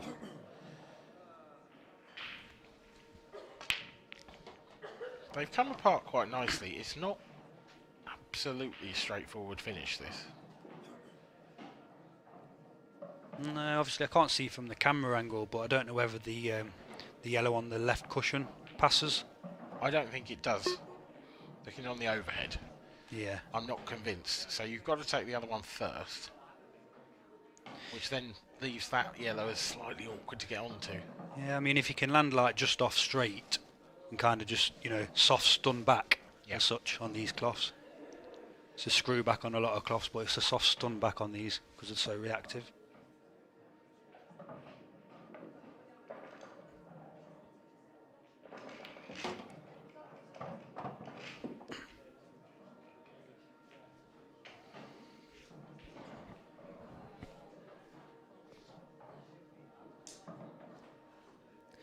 Yellow down towards the bottom right corner pocket as well. No, you can see enough of that to pot it. I don't think that's a concern. No, I think he'll try and get on the two yellows now. Yeah, just using the red. Yeah.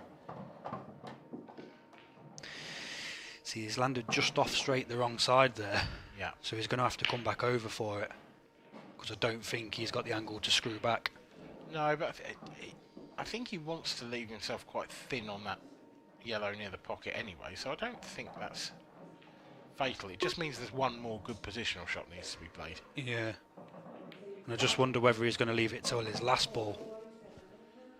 Play up the table now. Would you want to... I'm just looking at where the black is, that would be probably second choice option, wouldn't it? Yeah, I just don't know what angle he's got here to get over. See, I think he can catch this quite thin and sort of... But it might be flirting with the middle pocket. That is perfect, as long as he's got an angle. Yeah. That's about the worst angle he could have got, I think.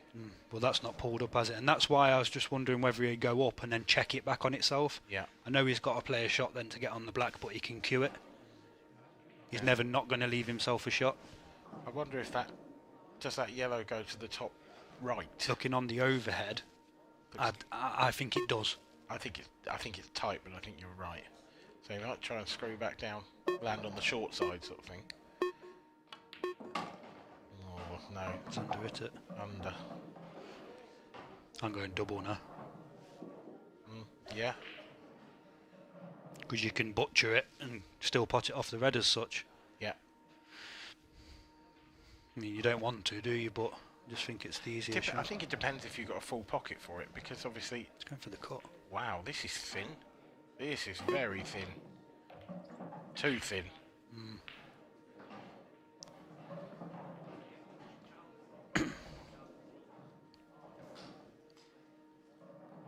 Like I say, the good news here for Jack is that this is a set format. Yeah. So what's happened has happened now. Yeah, now if this was like a challenge money match, as we call them, yeah. You know, that could have...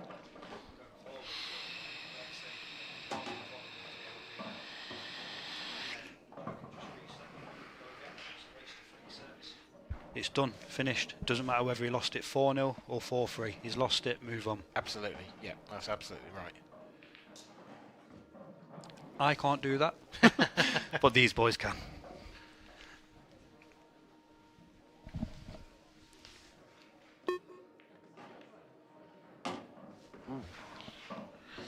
That wasn't the cleanest from Mark, but played it at a nice weight.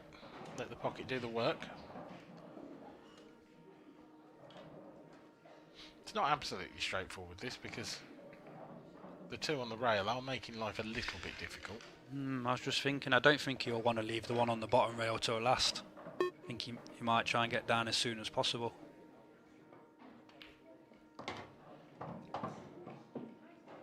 Yeah, so I assume he'll take it next after this. Play the one down the rail now, and then chip the red into the same pocket. Yeah. Go back up for the red and then... Yeah. It's just with the 8-ball there, isn't it? You don't want to leave it too thin when it's that close to the rail. Yeah. You don't want to be playing a thin little snick. I think you're right. I think that's the way. Can he play this a bit more confidently and maybe try and actually get the cue ball sort of down behind the 8-ball and run into it? Or is that too much of a risk? No, because if you do land straight, then you're struggling, aren't you, to get back up? It's true. I think anywhere around the black spot. Yeah. So he might come across twice and try and come back onto the black spot here. No, yeah. That's what he's done. Has he got the pace? Well, he's got the black spot line, hasn't he? Yeah. Anywhere on that line there. It's pretty good. Yeah, just kind of don't land straight on this. Make sure you land top side. And if you're not going to land top side, land bottom, so you can just go up and down. It's one of those where sometimes you get that enormous bounce off the cushion and cue ball just fires up table. He's missed it. And he got that big bounce as well. I actually think that he might have caught cushion first there. Quite possibly, yeah, because I'd be intrigued to went see so that back. high. Yeah. It was just the way the cue ball was spinning up the table, to me, says he's hit cushion first. Which comes back to what we were saying earlier about the table, you know, the cloths they throw. Yeah. So he's played it with a bit of run inside and it's threw off a bit more. It's got the pocket though. This isn't easy for Jack by any stretch. Now, how's this going to work out? Needs a kiss. Oh, little slide past. He'll take that. He'll settle with that. It's not an easy shot though, but it's a shot. Yeah. From where he was 30 seconds ago, I'm sure he'll be delighted. Probably just got to think about the cue ball here as well. It's not one that you can just drop in because it's going to be going somewhere near that top left corner if you're not careful. Going to be going somewhere near that top left corner if you're not careful. Oh, just near it because he was careful. It was. Yeah. He was very careful. I think I'd have been digging into that a bit. Yeah. Nevertheless, good shot on the black, and sure you'll feel a little bit better for getting his first frame on the board. Yeah, you'd like to think that would perhaps settle the nerves, if there are any.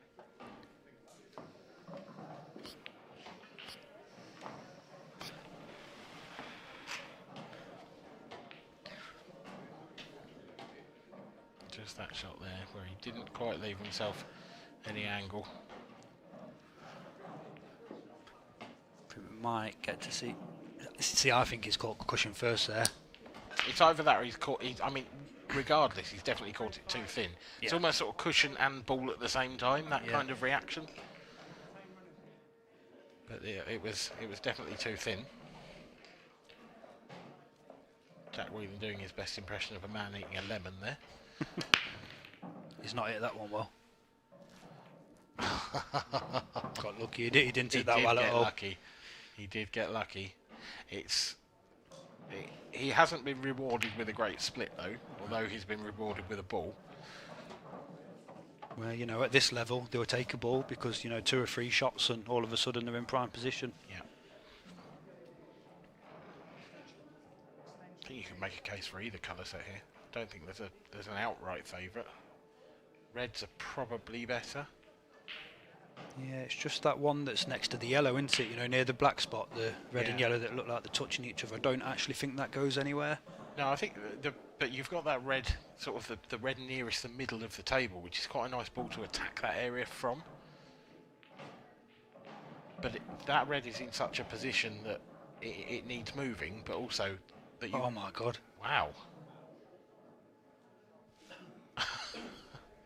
Well, we've been stunned into silence in the commentary box. Because Mark Farnsworth has missed an absolute dolly there.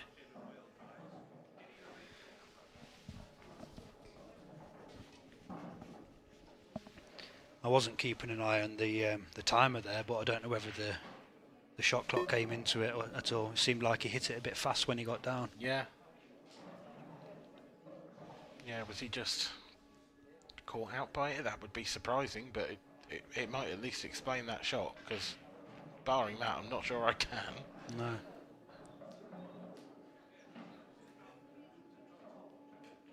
I'm just looking now, and I think after that one shot, I think actually... It's made the yellows better. Yeah. Yeah. I think if he pots this, he can kind of go into them 2 bad balls from underneath it. Yeah. Just how is it going to promote them? That's the question. So he's played that lovely. I think what he's going to try and do is catch the red half ball. There we go. If you look at that, and he'll push the yellow towards the bag. But in doing so, the cue ball will actually come back out past the black spot, and he'll always be on that one over the corner bag. Yeah, well, that's the plan. That's the theory. How's the practice? It's perfect.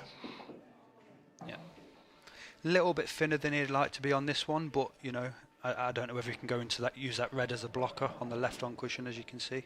The only thing is, you really want to take the yellow nearest the black spot next, don't you? And I don't think he can. No. Because even if you use the red as a blocker, what's your angle going to be like? It's not going to be great.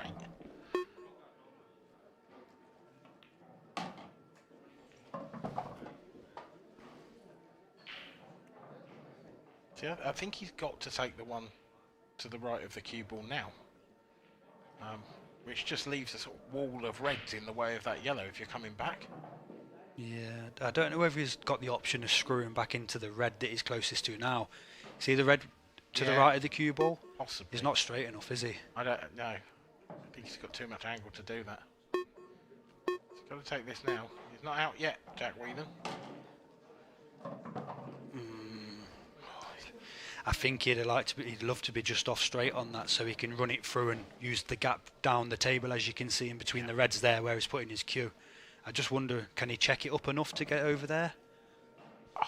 With the slide, I don't think that's possible. I think he's got to aim for the window between the 2 reds closest to the yellow. Yeah, screw off 2 cushions. Well, he's got there, but he's going to end up behind the red, or in off.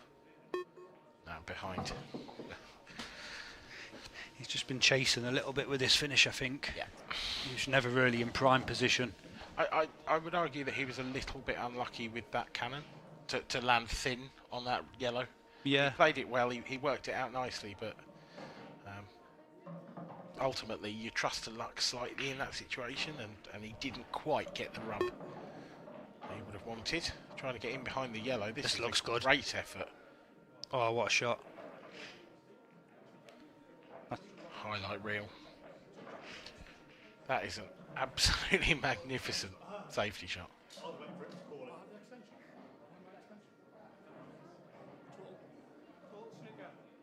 So Yeah. was there a question there over whether he hit it or not? No, I think he was actually asking if he's still got his extension. Ah, I see, yeah. See, Jack's got the pace of the table then. Yeah, absolutely. I mean, to a T. Unreal. Oh, no. Do you know what, though? I mean, I wouldn't like to speak bad about any shot choice that Mark would do, but he seemed to get down and hit that hard as opposed to a controlled shot. I think that might have been shot clock again. Because he asked about extension, Yeah. and he played it during the beeps. Yeah, so I think he asked if he had his extension, was told no, and then suddenly thought, well, I don't know what to do here, so, you know, play for an area. Yeah. He's just got a little bit of working out to do here. I know he's got ball in hand and only, one yellow on the table, but... Yeah, just trying to get that cue ball into perfect position. That's not perfect. It's a bit straight. He's got to punch this off 2 cushions with a bit of, a bit of left-hand side, I think. Has he even got the angle to play 2 cushions?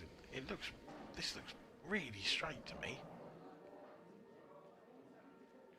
Oh, yeah. That's a great shot. Yeah. Yeah, it is. It was so careless, though, to end up there. Do you know what? The way things have been going, this is not a nice 8-ball into the centre pocket, queuing off the rail.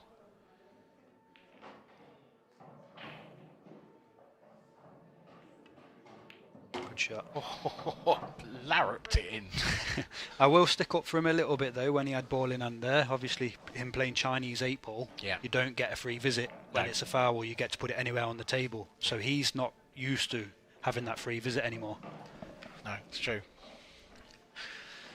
So, a couple of more scrappy frames after a bit of a lightning start to this match. But from 3-0 down in this first set, Jack Wheelen is on the comeback trail, and it's thanks largely to that magnificent safety shot to come round off the cushions and land directly on the yellow. Just put Mark Farnsworth under pressure when it looked like he'd run out of gas, to be honest. If he can get a good...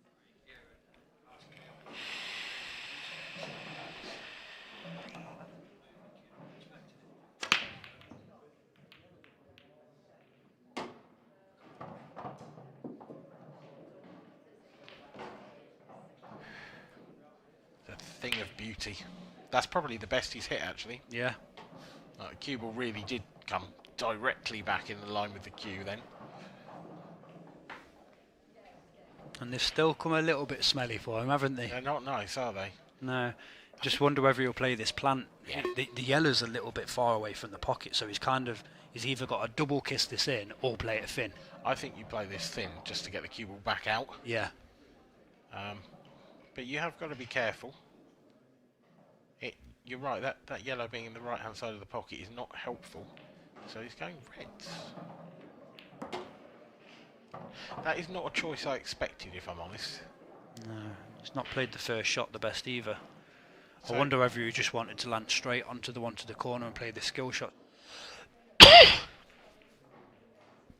Yeah, but it's not that bad of a skill shot, but that yellow's not in the heart of the pocket either, is it? No. So, I mean, if he is going to play that skill shot, for me now, he can screw down and land on it now, but you want to get right behind it. You want your eye line to be directly in line with cue ball red yellow. Yeah. I mean, there is an option of landing on it to the middle or top bag. Well, yeah. Where's he gone here? I think he's actually played on the skill shot. He's just not come quite as close as he'd liked. shot, this. Got the double kiss. Yeah. He caught it just ever so slightly on the left-hand side as we look. Yeah.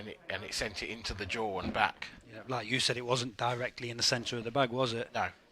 Which made the skill shot a lot more difficult. Now, Mark, I mean, is he going to play this as a 3-rule plant and pot the red? Yeah. It is risky, though. If you were to miss the red here, and things can go wrong on plants. I don't think he can miss it. Honestly, I don't. No, I know. No, he's played it lovely. I just didn't think it was possible. I could have. I don't think he could have. Well, I refer you to the previous frame. that first shot he played.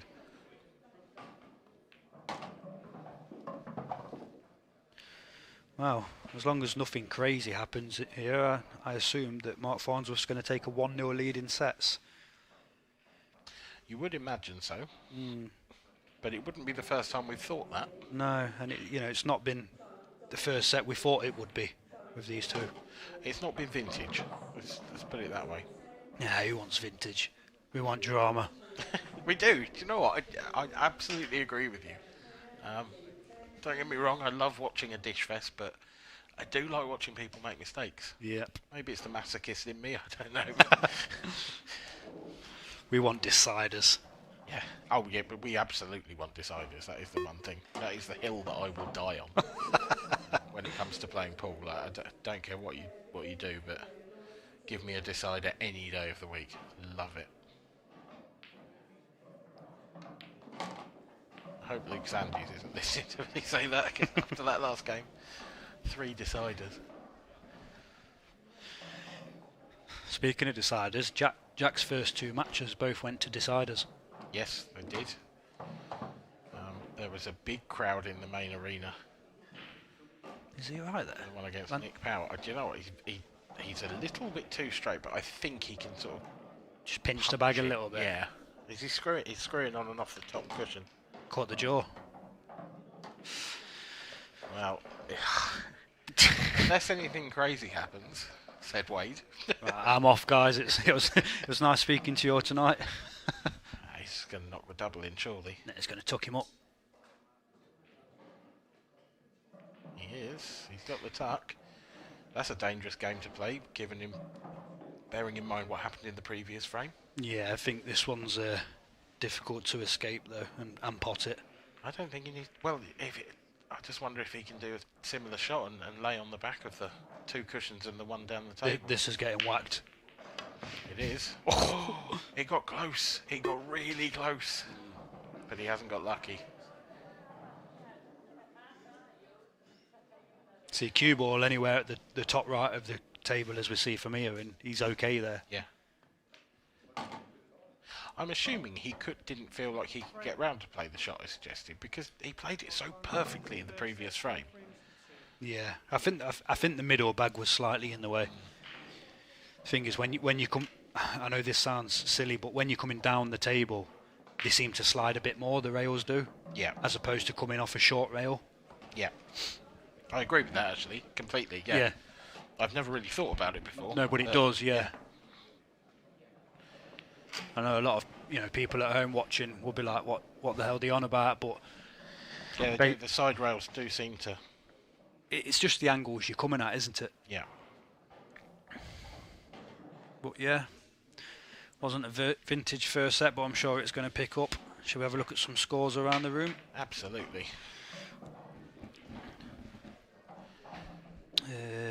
And just while you check the scores out, just noticed at the top of our screen we have a message. Tomorrow's first game on the stream will be Corey Reese versus Ethan Parry Williams, and that will be a mammoth match between 2 very, very exciting Welshmen. Corey, I would argue, the more steady of the 2, but Ethan is just rapid. That will be fun to watch, I think, that game. Yeah, I think so too. I think, like I say, I think Corey's probably slight favourite. He's very more solid. Oh yeah. Evan Parry Williams is capable of beating anybody on his day, though. Yes, Yeah, and he's one of those players where if it is his day, it can be amazing. Yeah. But if it's not his day, it can be bad. Yeah, I agree. Right, we'll wait for the scores because we're back to set 2. Jack Wheelen to break. Let's see what happens in this set. Oh, he's not hit that very good. Nope, it's definitely the worst of his breaks, and he's flown the cue ball in off. And that is not good news for Jack. That is not the start he wanted, having gone a set down. You see how it kind of like arced into the top corner, whereas usually when he hits some, when he hits some flush because they just ping back. It's like a boomerang. I mean, the thing with that is it's literally what, sort of probably 3 or 4 degrees of angle off straight that's giving it that. He's probably hit the cue ball 1 millimetre to the side of where he wanted to. That's a nice shot from Mark. That's a really clever little shot. He has opened up those reds beautifully. It's funny, we were just having a conversation.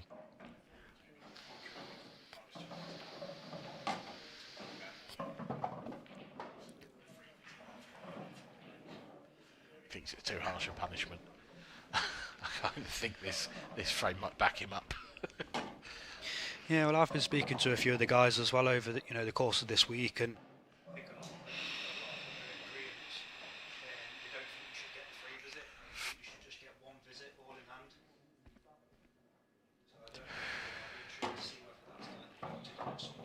yeah, I've no idea, but the powers that be make these decisions. I mean, I'm sort of on the fence with it, to be honest. I don't think it makes a huge amount of difference to the game. I do think it's a harsh punishment for ending off, though. I don't think there's any doubt about that. Just slightly off angle there for Mark. he's landed in between, hasn't he? Yeah, he'd have liked to have either come further down or held up, but it's absolutely fine. Just, do you sort of try and screw this off the face of the yellow? You can't go round behind it. No, I think he'll just screw into it. Quarter ball. Yeah, just flick off it. Yeah. Yeah, lovely.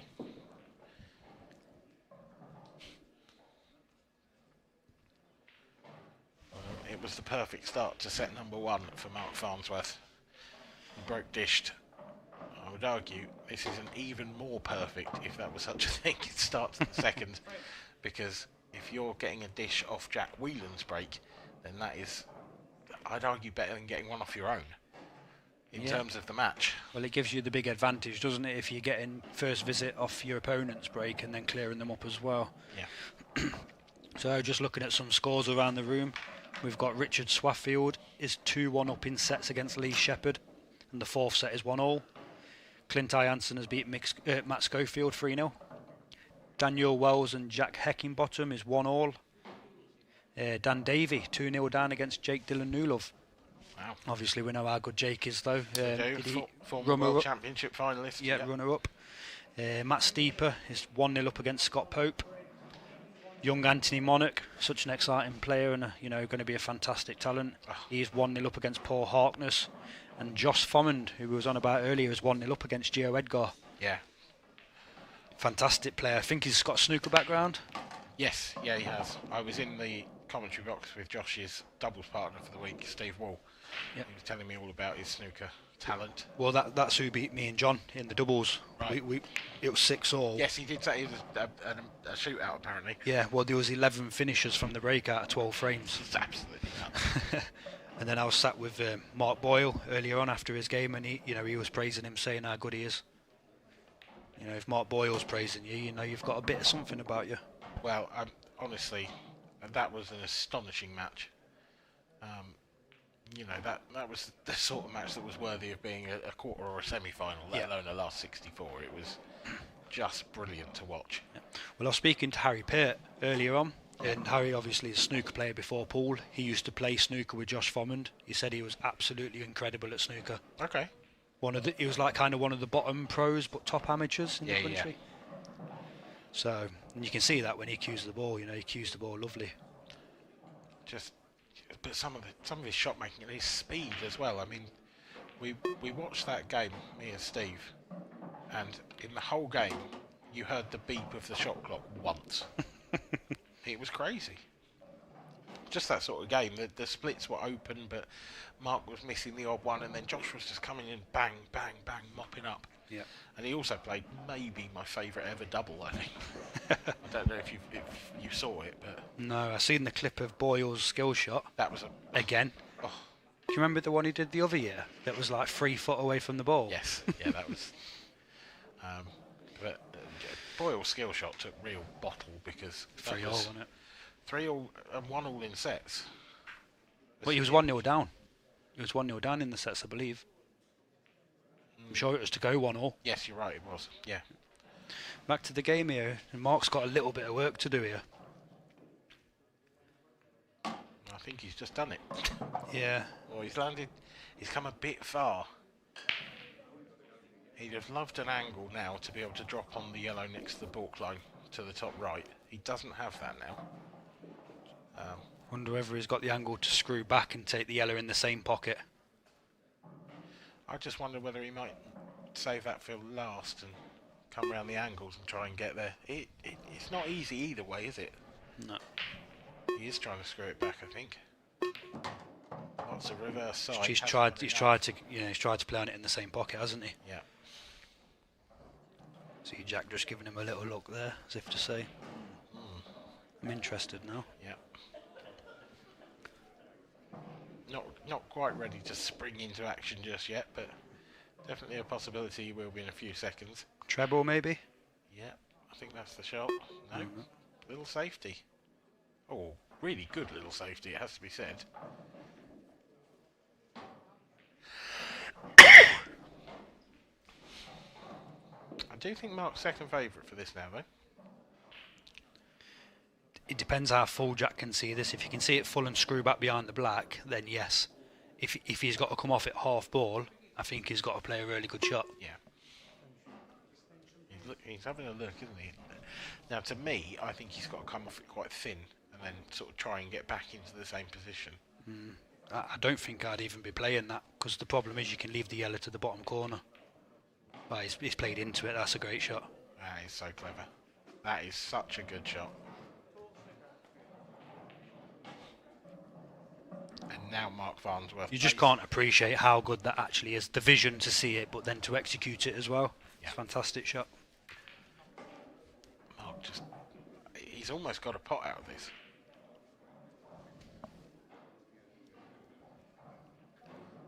I don't actually think he can. No, I agree with you. He's trying to arc this, isn't he? Yep. Oh. Well, a fantastic safety shot by Jack has given him the opportunity to take out the frame.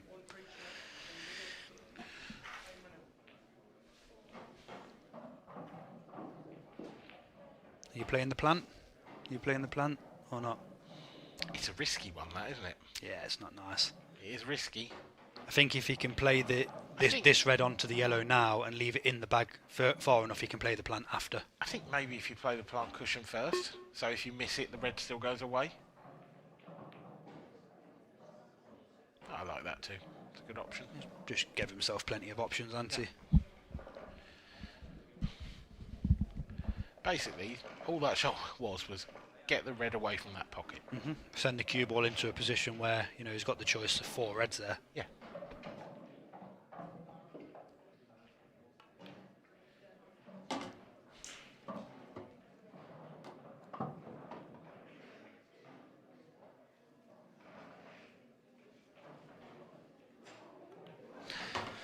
So, barring something crazy again, I think Jack will take these out and take it to 1-all.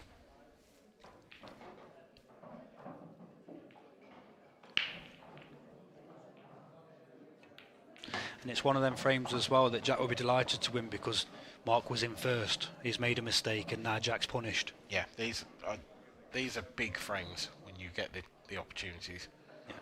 It's the mental side of the game for these boys because they don't make many mistakes. So when they do make mistakes, it's important that you you take advantage of it. Yeah.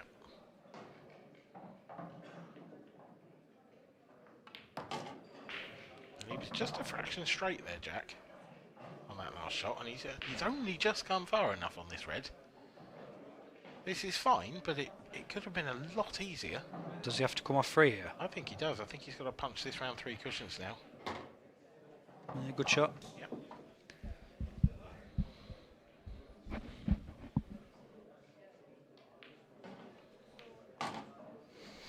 Nicely done. 1-1 in the second set.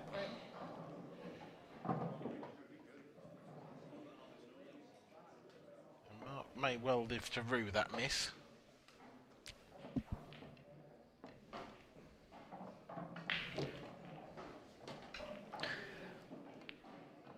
It was that shot there. He just didn't land straight enough, I don't think. But that's a brilliant shot. To just see that, to push the yellow down there out the way and then get the cue ball back in behind the black. I think my favourite thing about that is it's his second best safety shot of the match.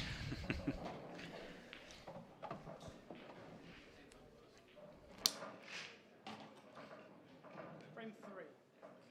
Time 1 frame all. Jack Wheelen 3. Timer now. Tone for that error. You bet he can. He's dry. It's dry. He caught them so sweet. Mm. Them yellows are nice as well. Yep. He's on one to the left centre to start off with. Yeah, I'm just wondering, I think Jack's only saving grace is if that yellow near the black spot doesn't go to the right corner, which I think it does. I think he can actually get on it after this first shot. I think it does. So do you think he's going to use the yellow next to the one he's playing to hold here? Yeah. The other thing is he could push the black safe there. See, not great, that. Not great at all. I mean, he's okay. He's got a couple of options, but he certainly didn't play to land the cue ball there. I think he thought he was going to get a thicker contact. The way he's ended up playing it. Or completely miss it and roll up for the one up the top first and get them 2 bad ones out of the way. I just didn't see a way that he could miss it, to be honest. I didn't think that was on, so I sort of assumed he was playing for a thicker.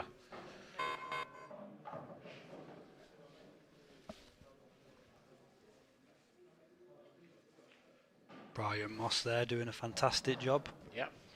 My favourite referee. Other refs are available, by the way. just So you can't say that? I can. He's my good friend Brian is, yes. Good friend Brian. Yeah. From the same neck of the woods. Brian. He loves it when you quote Family Guy at him. Well, he's missed that by a mile. Yeah, a long way out. So both of these boys aren't firing yet, are they? No, they're not. Kind of dragging each other down. It's not the game we'd expect to see. It's, late on the evening now, and it's been a very long day. Yeah, fatigue comes into it. Yeah, and for the players. Take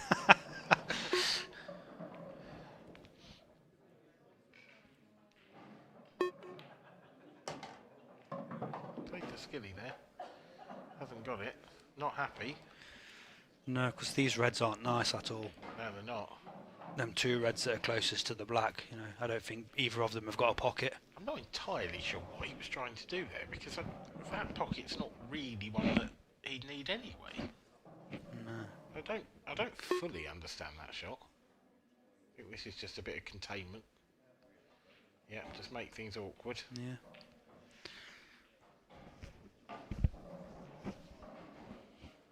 There's no easy way for Mark to attack that area. You could possibly go in that direction off the yellow to the left corner, but you'd be relying on a lot of luck. Yeah, huge amount of luck. He might just play the yellow in the top left corner and promote it into a pottable position here. Yeah, looks like that's the plan. I think these are the situations where the shot clock matters so much more. Because given a couple of minutes there, Mark might have had a killer safety shot. Yeah. But in 30 seconds, I think these are the sort of frames where the clock really matters. Yeah, and I think to some people at home 30 seconds might seem like a long time, but I can assure you when you're out there playing on the arena table, you know, and the chips are down, it goes fast. Yeah, absolutely. I mean, it's all right when you've got drop-ins. Yeah. Like, you know, then 30 seconds is a long time, and you won't see players use it very often. But when you get a frame like this is, you know, a game of chess, really. I'm just wondering whether he can pot this and kind of play it with a bit of right-hand side and come directly back down the line he's going to be playing it into the black. Yeah. Difficult shot as it is, but yeah, it's just too hard.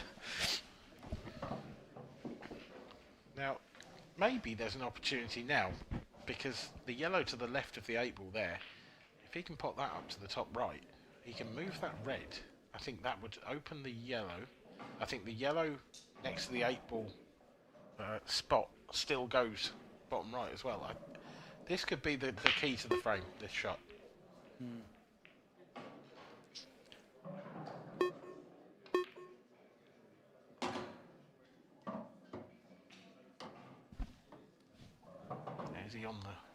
Is he on the yellow now? To the bottom right. Can you see enough of it? I think he can.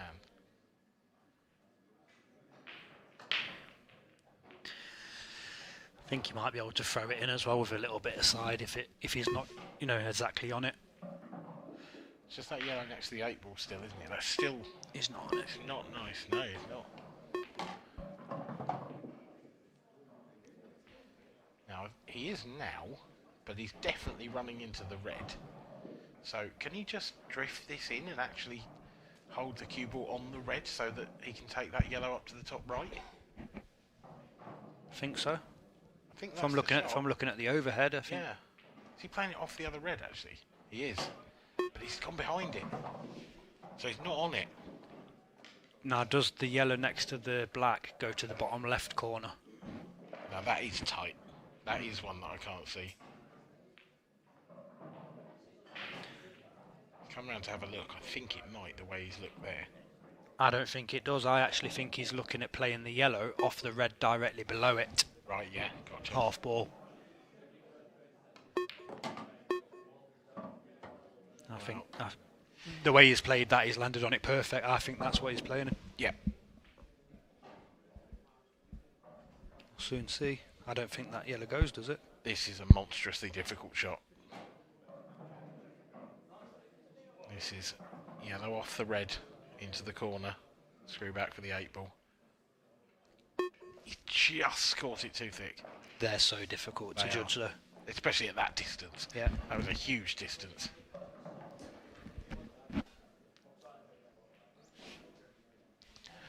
You would imagine now that Jack Wheelen's going to take a 2-1 lead in this set. He'd be absolutely delighted to be back to the table again. You know, that finish wasn't easy for Mark. It was so awkward. But there wasn't really a safety shot for him. I think he was kind of forced into going for it after putting the first couple of balls. I will say I think he was a little bit unlucky not to land on that awkward yellow, the previous shot. He played it well and he worked it out well to run into that red, and it just stuck to it. There's millimetres in it, but millimetres win games in this sport. Just looking at the scores there, and Josh Formand is 3-0 up in the second set against Gio. Wow, that is huge. What a tournament he's having. Brilliant.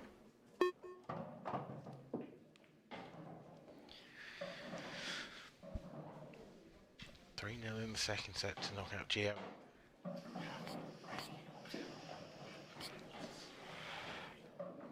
You couldn't ask for a much more difficult 64 and then 32 draw than that.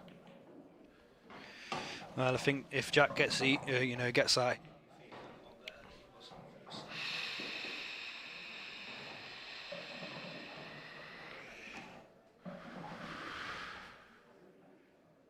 Doesn't want to land straight on this to the top corner though. Anything high and he'll be over the moon.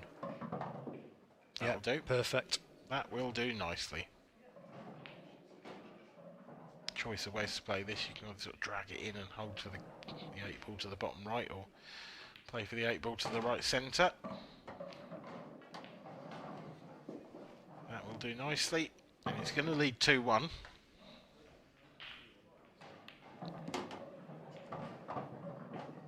it's another missed opportunity for Mark Farnsworth. Mark Farnsworth will be sat in that seat thinking, I should be 3-0 up in this set.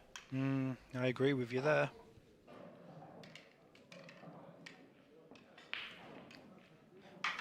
Especially having made the most of Jack's foul break in the first frame. You know, that was a real, you know, opening of the door from Jack Wheelen. Yeah, I don't think either of them are going to be feeling great at this moment in time. I think if Jack wins this set, he'll be feeling the better of the two. 100%, yeah, without a doubt. This feels like a huge set in the context of the match. Given what happened in the first one with Mark racing to a 3-0 lead and then being pegged back, you do feel like, or I do feel like at least, if Mark wins this set, I think it's going to be very difficult for Jack to come back from 2-0 down again against Mark Farnsworth. Yeah. Especially with the way that they are splitting, you know, Mark is breaking quite good. There's another example. Black.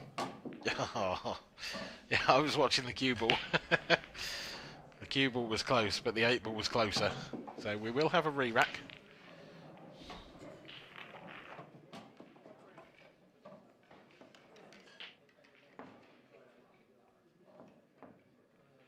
Do you find that you get a bit of a curse after one of those? Or do you think it doesn't? Joking aside, honestly, whenever I do that, yeah, I tend to do another one straight after. What, another black? Yeah, I've done that a couple of times. I've done it so many times. Did it yesterday in my match. So, in your case then, what's the third break normally like? Dry. Yeah, exactly. Or cue ball ends up on table 3 or something.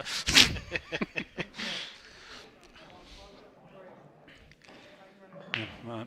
But let's have a look at this break. Yeah. Watch the 8 ball, folks. Watch the cue ball.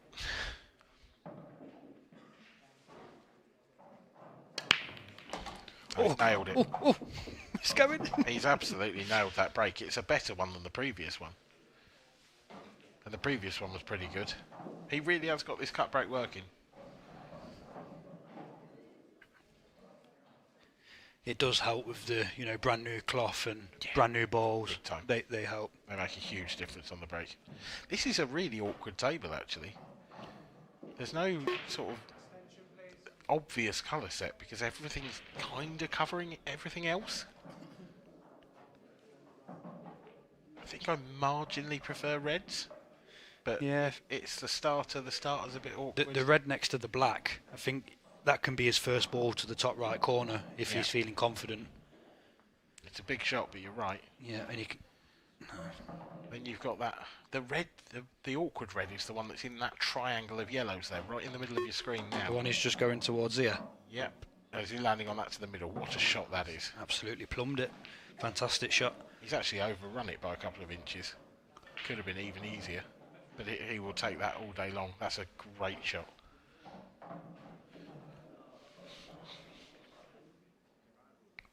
I think that was a true professional shot. If you know what I mean. It's not only has he played on the most difficult ball, he's also played it with a view to, if it goes wrong, I'm still definitely going to be on another red. Yeah.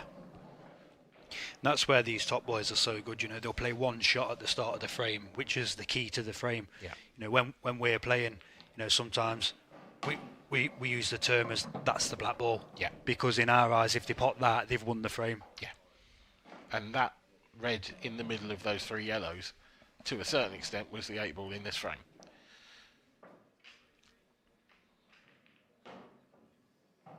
He's just got to mind himself the shot after this one, I think. You don't want to land thin on this red to the centre, because then the cue ball can sort of squirt off the yellow and across to the right hand side. Yeah. You want to be as straight as possible on this final red to the centre pocket. And that is plumb, It's fine, I yeah. think, is the word. Ball in hand. Yeah, absolutely. Oh. Oh. Didn't want to be bridging there. Got a kick there, I think. Yeah, he's asking Brian. Also, while you're there, Brian, just move the cue ball over a couple of mil to the left. It was on the other side of the ball marker, that was. Yeah, it was, yeah.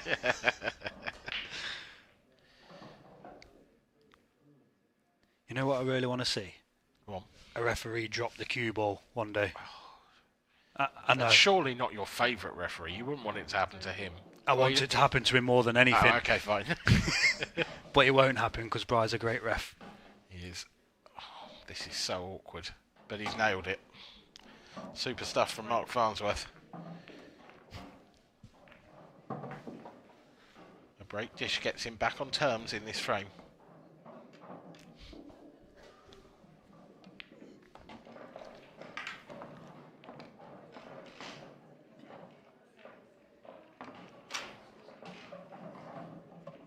Shout out to the tech guys as well, doing a fantastic job with the little replays of the frames. I think that's a fantastic addition.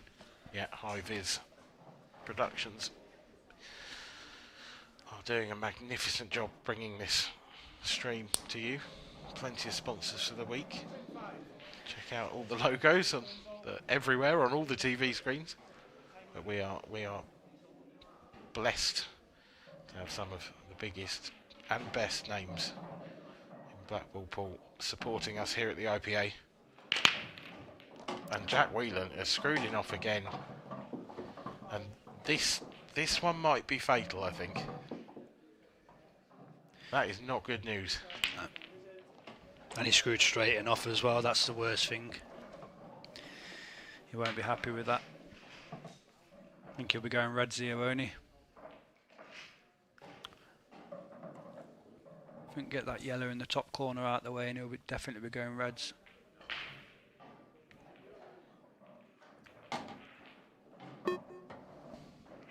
Yeah, I should think so. This should be straightforward. I can't see any problems here.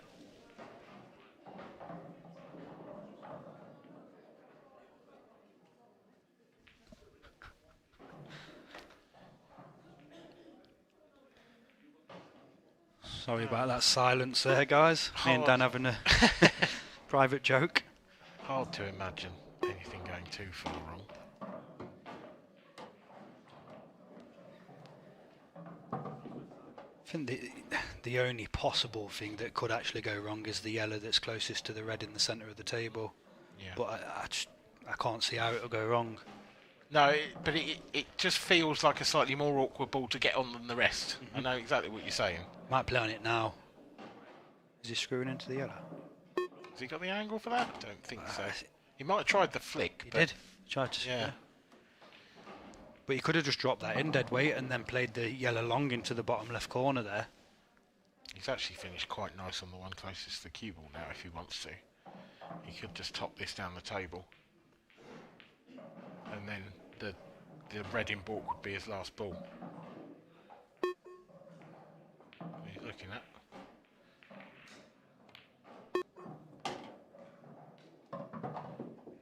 Sort of in between both angles here. He's very straight on the one below the cue ball, and he's got a bit too much angle on the one above.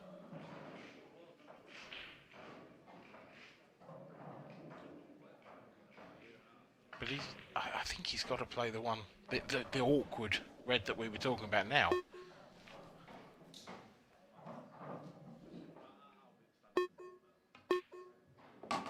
He's played it well. Yeah.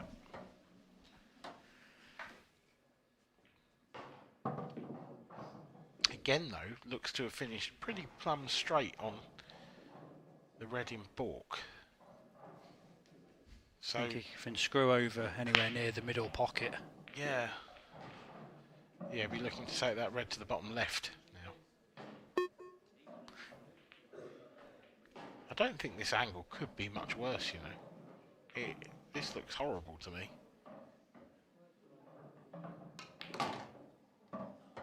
Played it well. Yeah, nicely done. I think he'll be queuing this nicely and playing the black into the same pocket, I'd imagine. Because I don't actually think he can screw on and off the cushion, can he? I think the yellow's in the way. Or, no, I think it slid, didn't it? I didn't like it. No, it finished a bit thin. I see what you're saying. I think he's okay here because he doesn't really have to worry about the cue ball, because I think he can just fire it into the yellow, can't he? Or is it a bit too thin for that? Oh, it's thinner. It's thinner, but he's got it. Nice clearance by Farnsworth. Yep, and he leads 3-2, and it's his break next, and he's been breaking very well in this match so far. Mark Farnsworth is on the verge of an unlosable set, if you like, an unwinnable set for Jack then, because if he does dish this, it would be 4 dishes in the set. Lee Shepherd's trying to turn things around against Richard Swaffield. He's got it back to 2-2 in sets and 1-0 up in the deciding set. Oh, Swaffy, my doubles partner. I let him down earlier big time, so I hope he gets through that, if I'm honest. Oh, it was bad this morning. I'm not a morning person. Matt Steepers took another set against Scott Pope. He's gone 2-0 up. And Josh Thomond did win that second set. He's 2-0 up, but Gio is 2-0 up in the third set. So a lot to keep your eyes on. Yeah, absolutely. Including this Farnsworth break. Is it that well? Oh, cue ball. Oh. Well, I think Jack Wheelen's going to find himself in about the same spot as Mark Farnsworth finds himself in the shots time. Yeah. I don't think there's anything else you can do here but just run off the yellow and... Well, can he even keep it out of the pocket if he plays it that way? This is absolutely horrible. If I tried to tuck up behind that yellow, yeah, I would certainly quadruple hit the cue ball here. This is risky, but it's the right shot. Re-rack ref. Oh, I mean, how many times are we going to see this shot played before one of them fails? That's my question. Because it's just the same shot, isn't it? Clever. Move the cue ball away. Move the yellow away from the pocket a little bit. There is Jack. The thing is, if they keep playing this shot, one of them eventually is going to be on, possibly the red to the corner. Yep. I think Mark's going to try and get him. Well, he's almost tried to get him on the red. He said, "Okay, you have a go." He doesn't want reds. That's the problem. Yeah. Yellows are the balls, aren't they?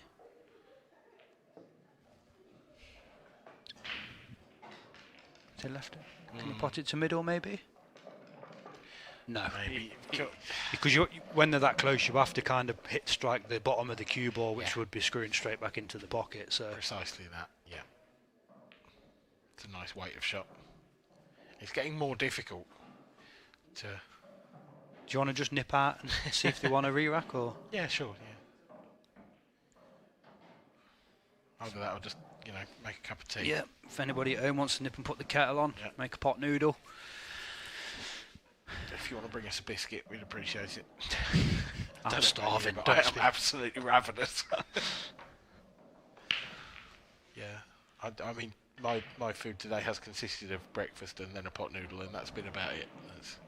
And it's getting on for 10 o'clock. Yeah, we are just 10 o'clock. I had a meal deal at maybe 12:30. That's all I've had. So, Mark just pushing that yellow away now has opened up the frame a little bit. Don't know whether Jack will kind of play off this yellow and put it behind the yellow on the left rail or not. See, I think you'd have to be careful doing that. Because I think the yellow on the left rail actually goes. That's clever. That's a clever shot.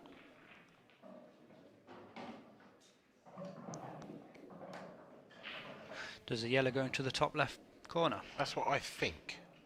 Looking at the overhead, I think it does. But it is very, very tight past that red. But I wouldn't want to leave it on if it does. Because even though it's a difficult shot, like you said, you've got to be yellows in this frame still.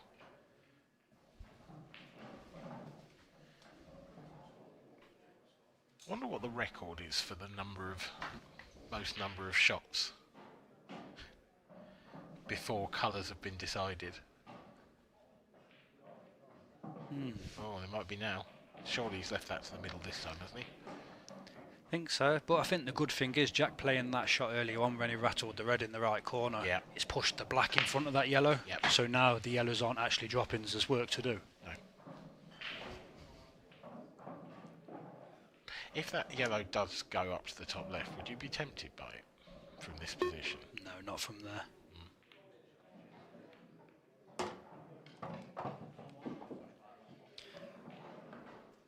The question is, does it go to the bottom left? Yeah.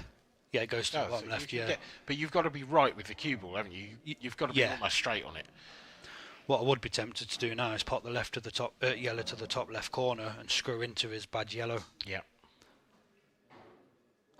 Because you're always going to be on the yellow to the same pocket. To the top left, as you can see. I wonder if you could screw into the 8 ball and actually take that yellow long down to the bottom left as well. Good shot, Daniel. Yeah, because if you move the yellow, you're not actually getting it away, are you, probably? You could just drop onto the 8.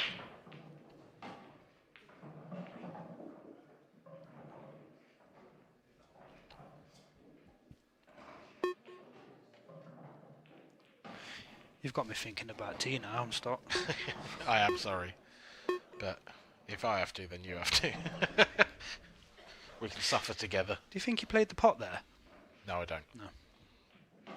I think he's decided not to go game. This is such a massive frame for him because this is obviously essentially to break Wheelen's serve. You know, Jack had the. I think Jack will be pushing that yellow down into the next to the other yellow now. Yeah, that's exactly what he's done. Now it doesn't go. No, definitely not now.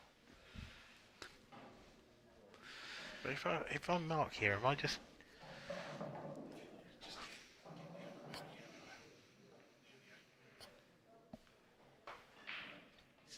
a lot more control over...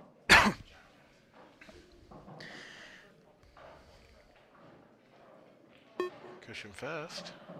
Watch out for the slide. Okay. Not great, but not terrible. Well, he's just tied it up a bit more, hasn't he? You know. Yeah. I don't think any of them actually want to go game at the moment. Well, I think that this is where Mark's got the advantage because this is a must-win frame for Jack Wheelen. So, I suppose in his mind he's sort of saying, right, Jack, if you're gonna win this, you got to win it. I put Mark favourite for this frame. Oh yeah. Literally, my reason behind it is just because he's a blackball player. Yeah. And obviously Jack's playing Chinese 8-ball where, you know...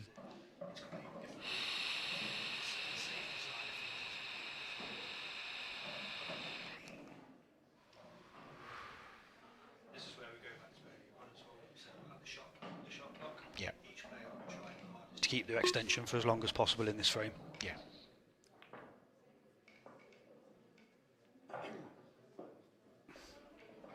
Although they have both used it, actually, looking at it. Have they?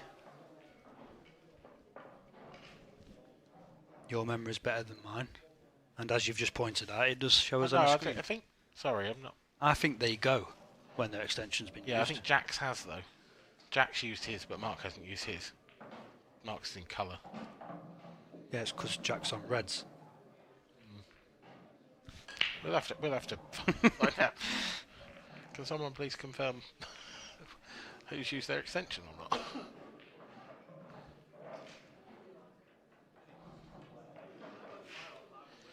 We'll find out. We'll find out and get back to you.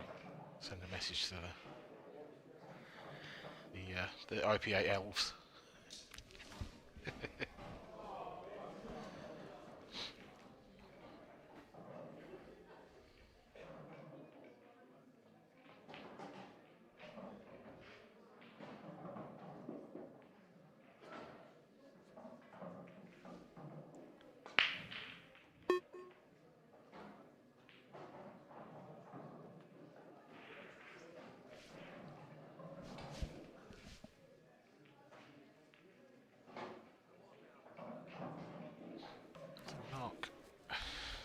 Mark is definitely in control. He's in the driving seat in this frame.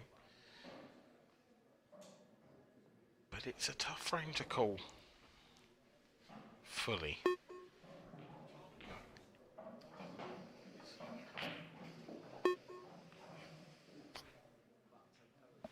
But trying to find a sort of telling safety is near impossible because the ball is spread so far and wide. Yeah, just wondering whether he'll chip this red off the side rail here, because that's a dead red for him. Yeah. Yep, just... It's just tying it up even more. Tying it up, but it's still dead. I don't...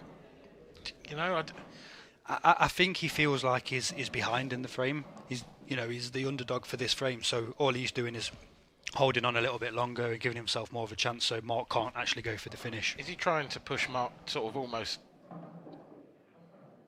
put Mark into submission here? Sort of say, you know, like, I'm just going to wait for you to go. I'm going to make you go at something you don't want to go at.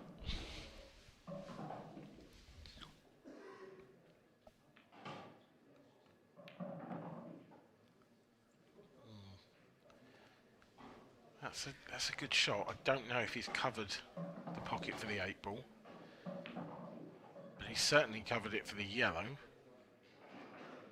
And Jack is just working his way back into a position of strength here.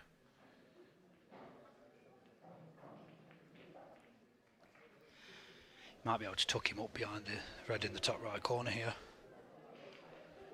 Yeah, that's the shot. I think he's just left that on.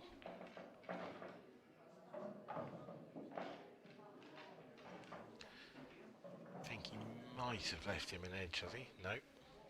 Mark's tapping the table, so it's a good shot. So the elves haven't got back to us, but one of my friends, Mark Clifford, has messaged me saying Mark's used his is lighter in colour. Okay. So, see whether he's lying.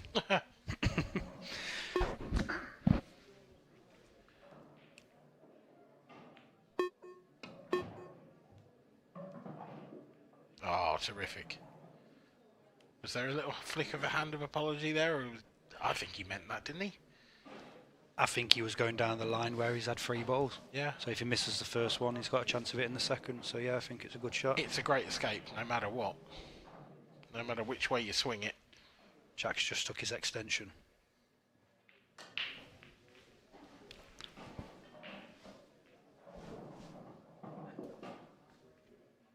He's going to try and double this over and get the corner bag. No, he's just trying to push that back in there, but...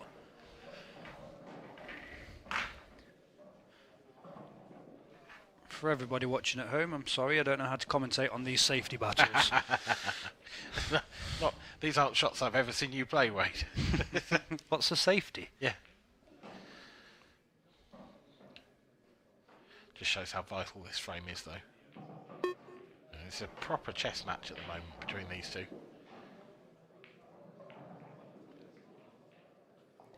Ah, thank you, Mark. So we can see it on the screen. Oh yeah, so we can.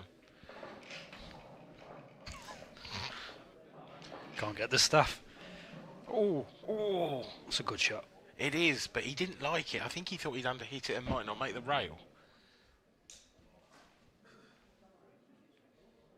Give it the old pool player body swerve to give it a bit of extra, didn't he? I wonder if Mark can just push the yellow down the rail and then push his other yellow sort of across towards the yellow near the pocket. I actually like pushing the black over. Yeah. It's a good shot there. Yep. Because that black does skill shot, doesn't it? To that top right corner. I think it certainly does from there. It's actually, it's kind of in plumb position, isn't it? You know, about a foot away and dead straight on it. Yeah, I think Jack will send the yellow back over though if he can here. So the red that's at the top left corner, he might double it off the yellow. Yeah. Possibly.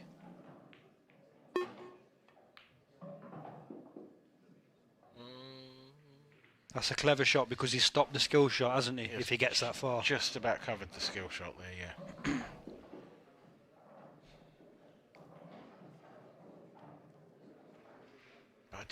I think Mark's been a little bit too negative in this frame for me, because Jack is now working his way. I mean, actually, Jack's one shot away from. Jack can almost go here, whereas the yellows now are terrible.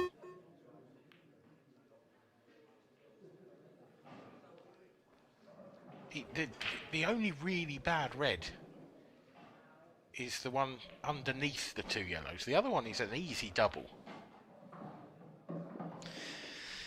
Just wondering whether he can play the red to the left corner now and actually land on the double in such a way where he'll push the other red out, but I don't think he's going to go, is he? No, that kind of doesn't frame. look like it. That's a good shot. That's a very good shot. And he's forcing Mark's hand now.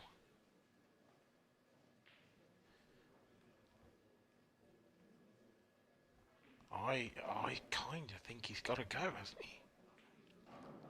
he? He won't want to, but he could play the plant, or even just play the one near the corner pocket, and give himself an angle to go round into the 3 yellows. Mm-hmm. I think it's the plant.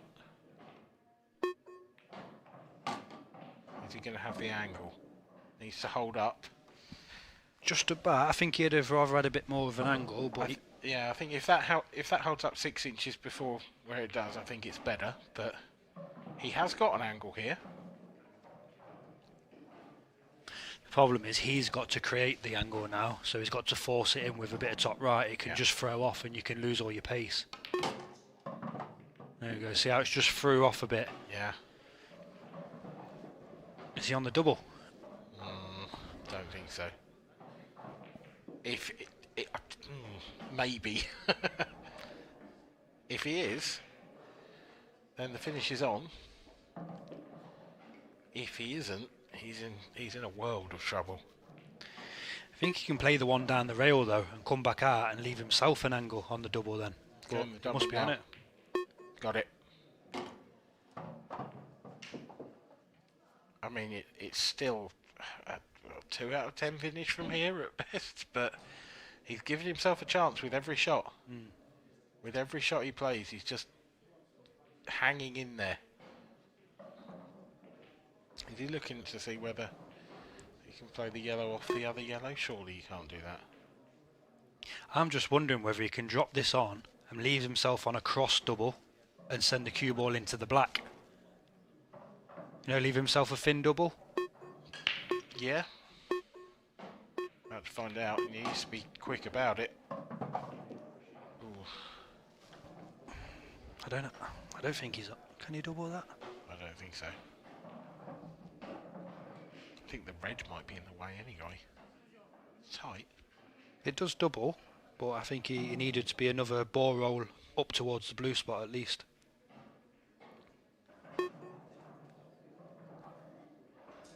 He knows, doesn't he? He knows how far he's digging.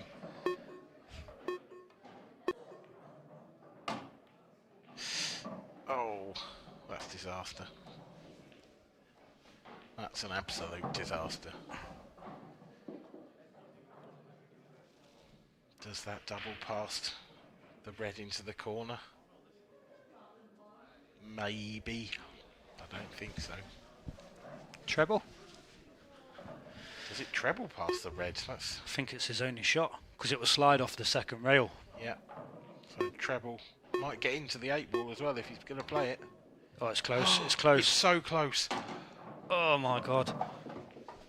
It's absolutely a contested Look at shot Jack's at the face. tournament.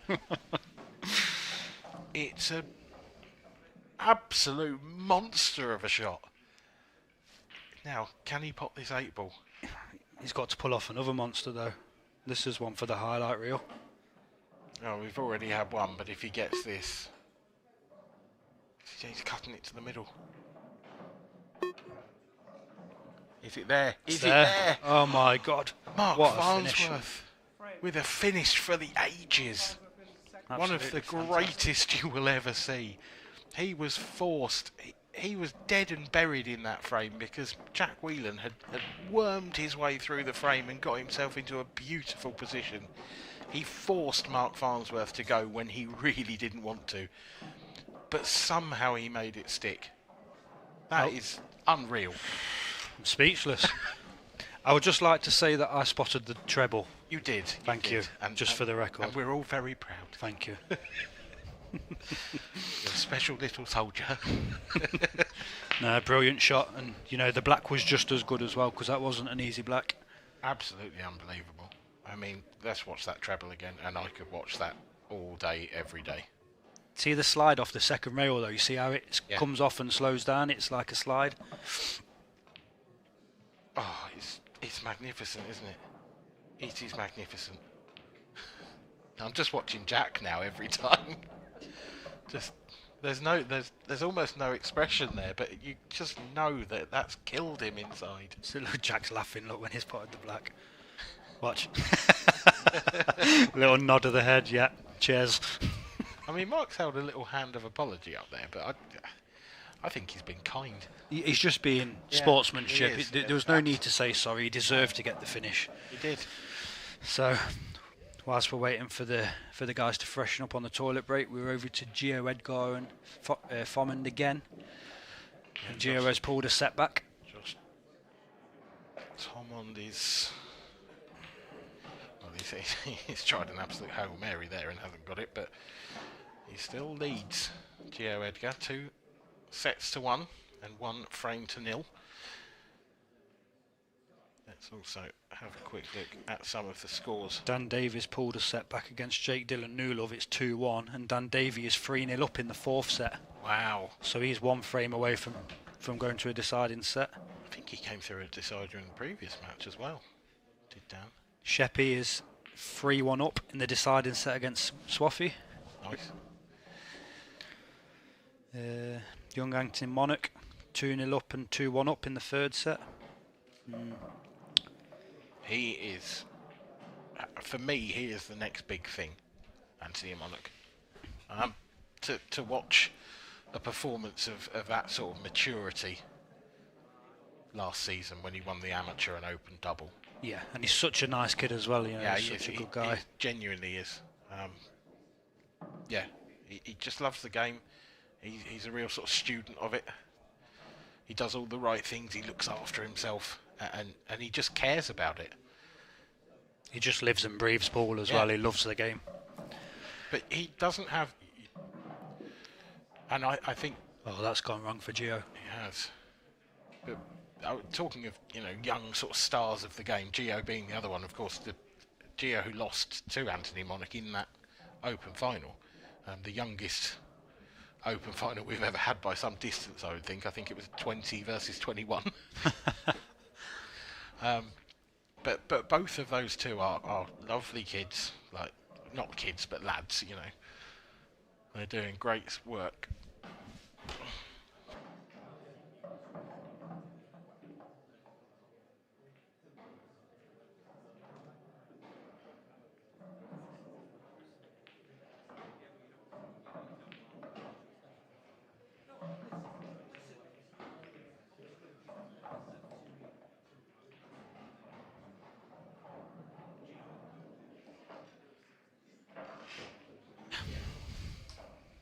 Apologies for that. Just getting our drinks orders in. Non-alcoholic, I should stress. But yeah, going back to the conversation, Gio and Anthony, they are the two, like, big stars of the young pool world, if you like. Yeah, I agree. They're the two that are going to make waves next, I think, in a la sort of Farnsworth or Boyle. He's going off 2 cushions here. I think it's going to slide past. Oh, it's got it. It's a good effort, that is. It's a brilliant effort. And he's had a bit of a touch as well there. He's covered the black. Yeah. So a bit of work for Gio to be done. Oh, that was so close. I as soon as I saw it come off that second rail, I thought it was in. His reaction told me he thought it was as well, to be fair. Mark Farnsworth leads 2-0 against Jack Wheelen. Jack Wheelen is staring down the barrel, and that is not going to help his cause. It's not... This is a big break and a big split, but actually there's clusters all over the table, and you kind of need to be reds with where the 8 balls ended up with those 2 yellows. Got a red to start with, but there's 2 awkward reds as well. In an ideal world, I'd love to pot the red to the bottom left corner and swing off 2 and go into the red and the yellow next to the black spot. But I don't actually think he can do it. I think it will slide too much. Too thin. Yeah. I agree. I mean, don't know whether he can pot this to the red to the top right corner and leave himself the angle to do that, because in going into that yellow next to the black spot, you're going to be on the red to the middle bag. So that to me is the key to the frame. Yeah.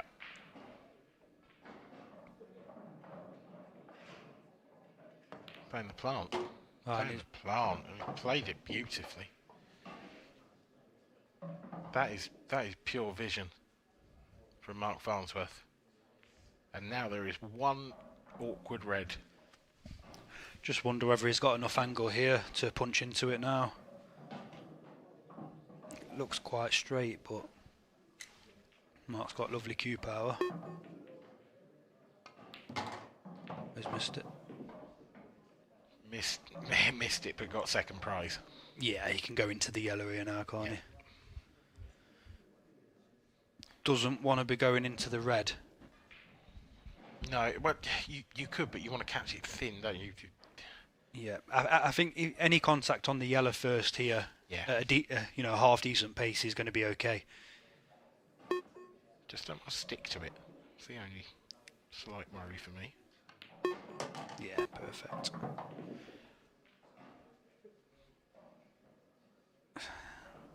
He's still got a shot to play to get onto the black though. Yeah, he does. Thank you.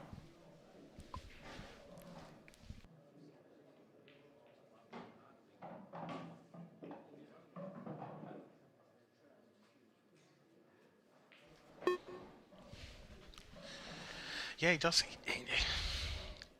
It's a bit awkward, this. Just gonna try and get past. Does that go to the centre? Yeah, which helps things. It does, but what sort of angle has he got here? Has he got enough?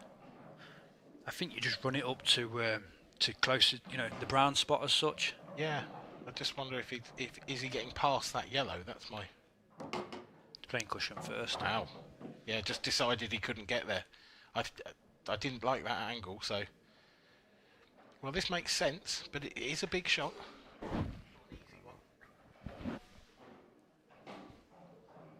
Does he get it? I think so, but you have got to flirt with hitting the yellow first off this cushion like that. Missed it. And as a result, yeah,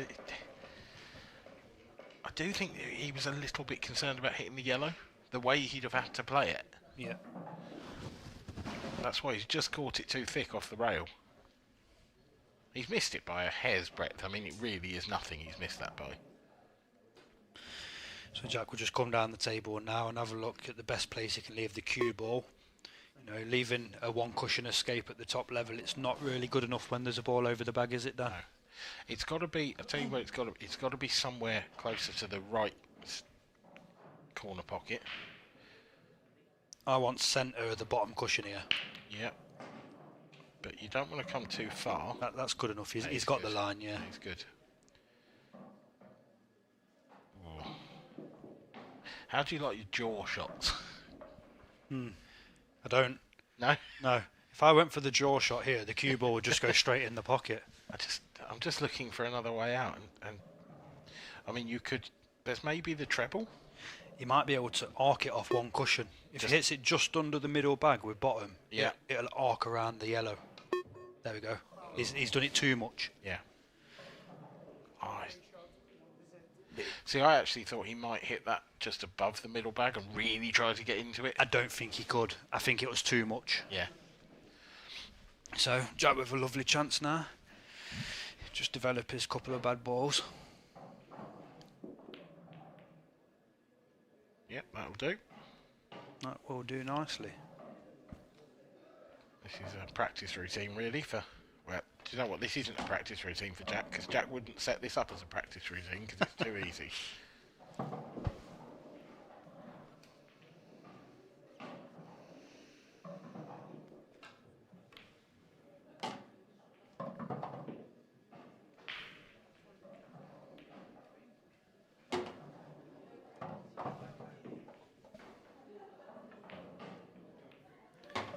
So Mark there just getting himself ready for the next frame. He knows this frame's over already. Yep.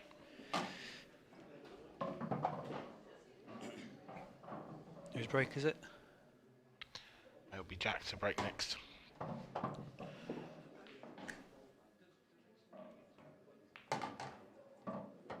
Yep, so Mark making a mistake on the black, giving Jack the opportunity to go 1-0 up in this third set. And it goes without saying it is a massive set for Jack. Obviously, if he wins the set, he's lost and he's on the bus home. But I think winning that first frame the way he has, with Farnsworth making a mistake, it'll give him a little bit of a boost for this set, maybe. Yeah. There you go. You can see that it's all about the slide. Yeah. But because of that slide, he had to just bring the cue ball further down the cushion, and it really would have been close to the yellow. Yeah, and he had to play it with side as well. Yeah. So the side and the slide. Say that 3 times fast. Side, slide, side, slide, slide. Yep, nailed it. Perfect.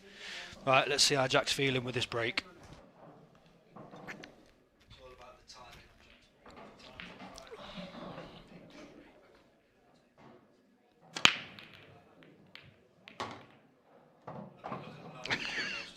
It's gone directly over the racking line. And these yellows are beautiful. If you want a demonstration on how to do that, just watch that. Phenomenal stuff. So did you time that one well? Average.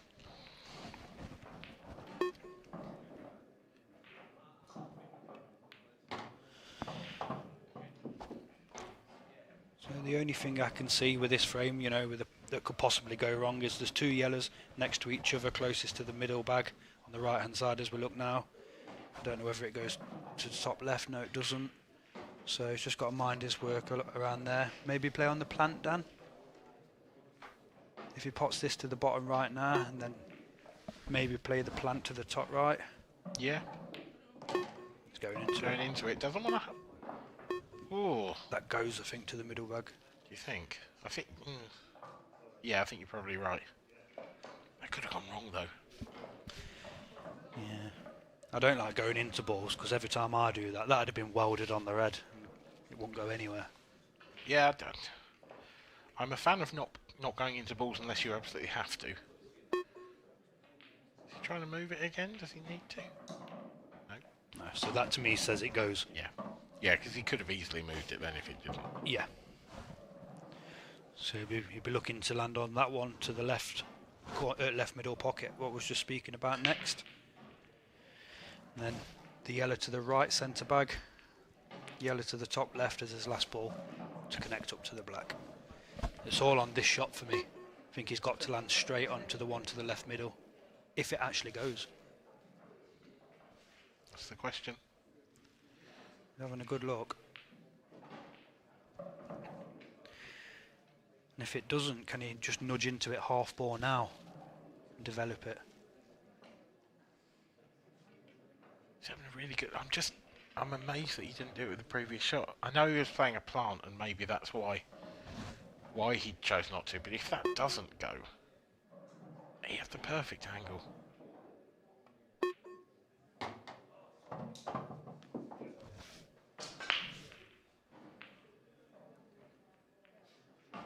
He doesn't like it, does he?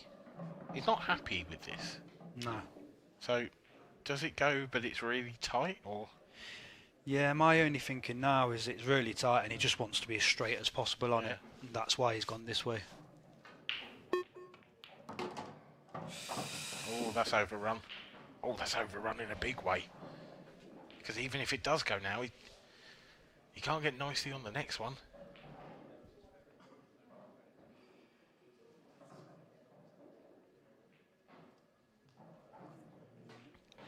The thing is, if it was easy, if it just sort of flew past, then you could screw on and off the rail.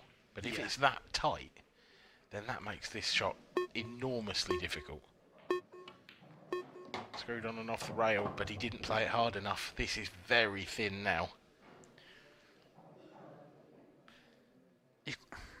I think if he pots it, he could possibly cannon into the red that's near the brown spot, as we'd call it on a snooker table, and actually land on the black. Yep, I think it's possible, but he's undercut that even. Sorry, by a long way.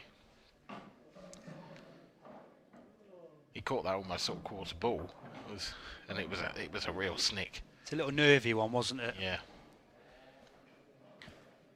Not the easiest of shot to play when you're under it. I don't think either of these players have been playing the best in this match. No, I don't. It's often the way in the early rounds of these major tournaments, though. Oh, doesn't want to flick that red. Oh, he's got lucky. He's got quite lucky there. That's Mark Farnsworth. He moved the red out of the way that he was snookering with, but put the other one in the way. Can he chip this in? Wouldn't have thought so. No. And now Mark's got a very easy snooker, you would think. Just flick off the red on the side rail, and I suppose you can aim for the 8 ball. In behind the 8 ball would be even better. You don't necessarily want to leave the up and down though, so you've got to be a bit careful. As a result, he's not choosing that. He's trying to cover it this way. And he's covered the up and down with the ball he's actually hit. I think there's an element of luck to that, but I do think it's by design. I don't know if he's fully covered it. Or is he playing this with lots of check side to bring it back down that side of the table? Bottom and check. Got close, but not close enough.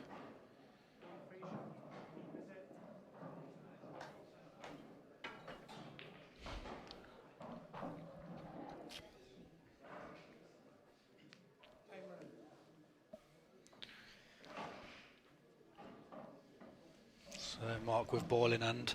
I think he's going to be pulling this back to 1-all in this set.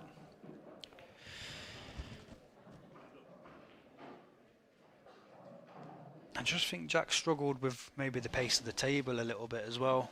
You know, he's not been as precise as he usually is, the Jack we used to know. I mean, he's definitely been struggling. That's for sure.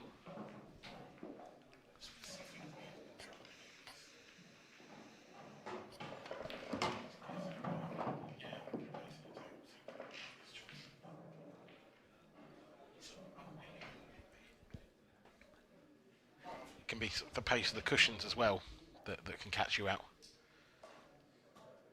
It's just a mixture of everything, isn't it? If you're not used to playing on certain equipment, then it's all new to you again. Yeah. Exactly that. Mark's just landed a little bit awkward here. I can't see him having a problem, but he's not exactly where he wanted to be. No, it's the sort of finish though, isn't it, where you've always got a couple of options available. The whole table's available, really. Sometimes they're the hardest ones though, because you just don't think about it. You can definitely take your eye off these, yeah. Just think, oh, just pot it and I'm bound to be on it, and then all of a sudden, a couple of balls left and you're in no man's land. It's easily done. Mark Farnsworth is rarely that careless though.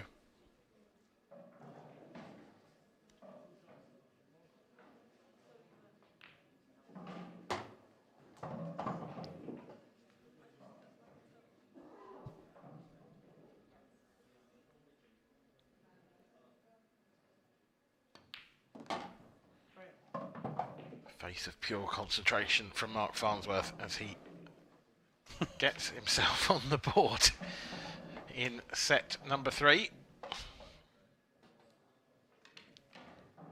I think that's kind of symptomatic of the way the whole game has been. Jack has had chances in these sort of crucial moments and put them down, whereas Mark has taken the big frames. Yeah, he's just not took his chances, has he? So, and like you say, Mark has. You know, he's been getting ball in hand a lot, Mark. Yeah.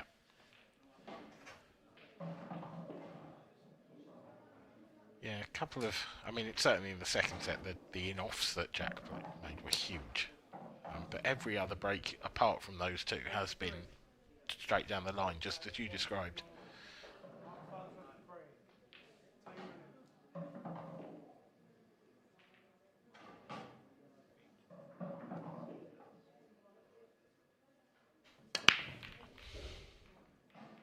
the cup rack reasonably well, but that's going to be dry. But again, it's like the story of the game. It's messy. Yeah. I think on a whole, Mark has had the easier chances. Jack's had a bit more work to do on his, which has ultimately led into running into a bit of trouble. I mean, this might be controversial, but I would argue actually in the across the whole match, I think Mark has broken better than Jack Wheelen. Yeah. I think Jack's good ones have been better. Yep. But as an average, yeah, definitely. No, after that break, Mark actually held his hand up to Jack. You know, a bit of an apology to say. It's typical, isn't it?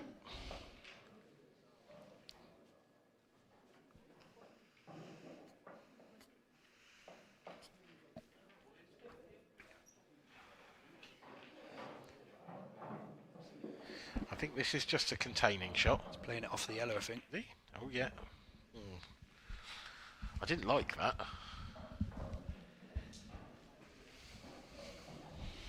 I know things aren't running his way, but to my mind, that shot was a little bit of a white flag. I think what he's trying to do is just make something happen. Yeah. You know, sometimes in matches you say to yourself, right, I need to make something happen here. You know, nothing's happening, nothing's going his way early. Yeah. So I'm going to try and make it my way. Yeah.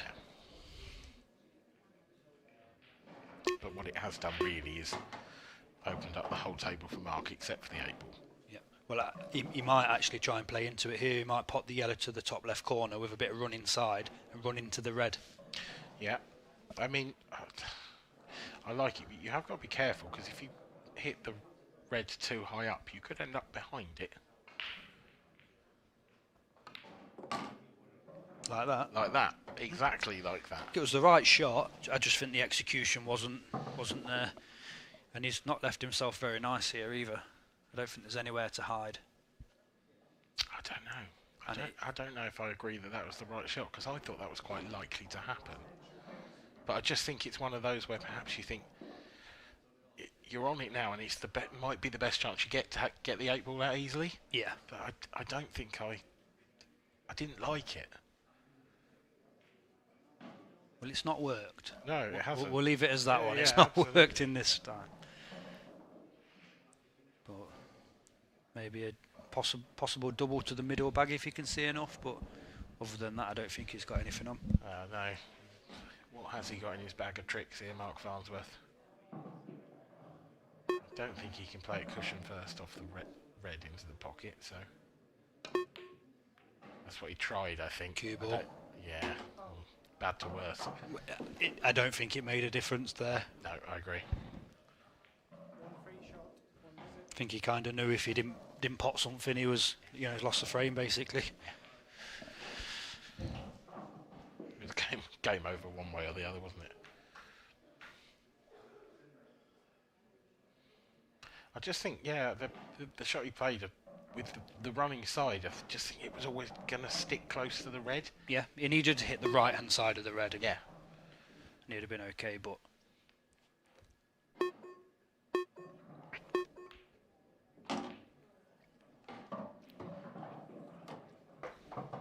Whether it was the right shot or wrong shot, it's not won him the frame. It's actually lost him the frame, so... Well, might be a little premature there, but it certainly should have. Yes, it should have. Lost him the frame, that's for sure. Jack Wheelen absolutely should be getting these, but he's just not got the pace, has he? You're right. I mean, he has come a little bit short there, but it shouldn't be an issue. You just drop this in, cue ball to the centre of the table, and then play the one to the top left. But just everything he's doing looks awkward. So he was okay, he did have enough.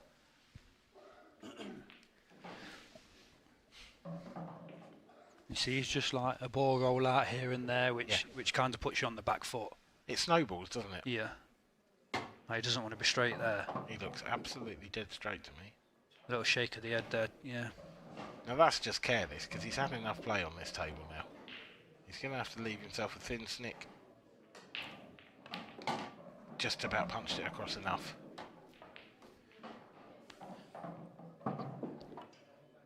And even though he's won this frame, he won't be feeling good about the way he's won it because the cue ball was a bit all over for him. Yeah.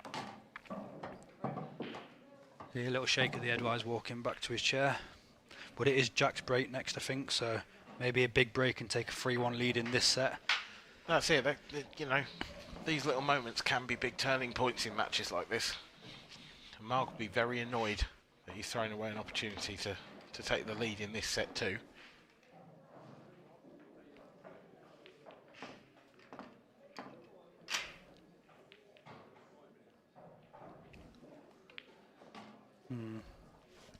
I don't ever see how he was coming off the side of that red. Unless he sort of came off the front of it and then came across it. It needed to be half ball. But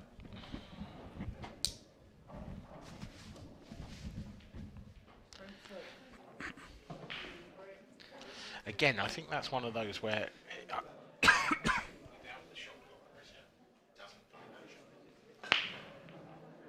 I think he spends a lot more time looking at the frame and working it out and comes up with a different way to get the 8-ball out rather than going, I've got a chance now. Yeah. This is worth a go, sort of thing. So he's not hit that one as good, but he has got a good split there. I think he'll be happy with that. I think he deserves that. I think the way things have gone against him at times, I think he deserves a stroke of luck from perhaps not hitting the perfect break. Seeing as everything else he's done has either, you know, gone in off or just not worked out.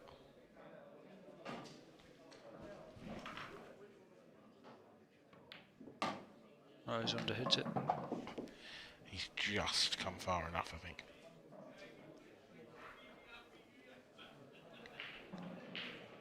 He also could take the one he's closest to the centre still. Got options yet. As long as he can pop this and get out.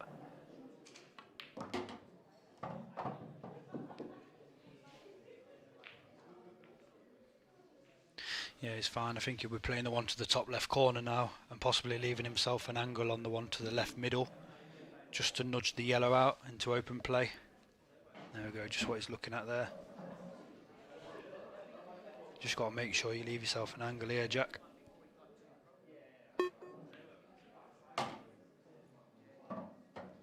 I think that looks fine.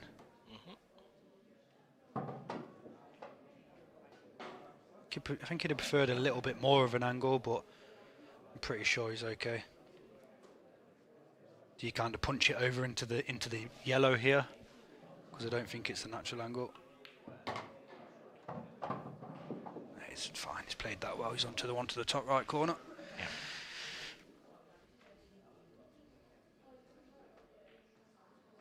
Half tempted to take the one to the bottom right first, actually.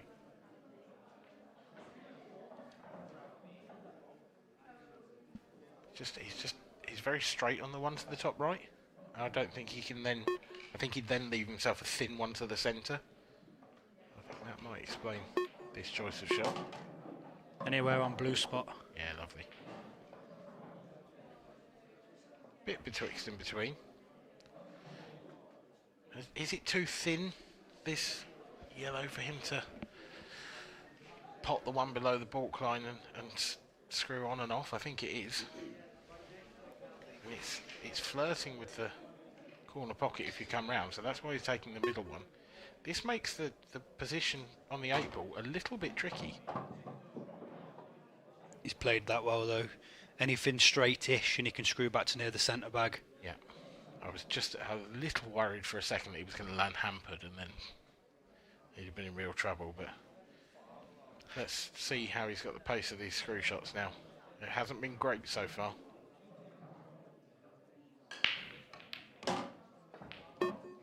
Quite clever that he's used the side rail. Yeah. Just widened the angle. Just widened his margin for error considerably. So this 8-ball for 3-1 in the set. Yep, nice finish, Jack.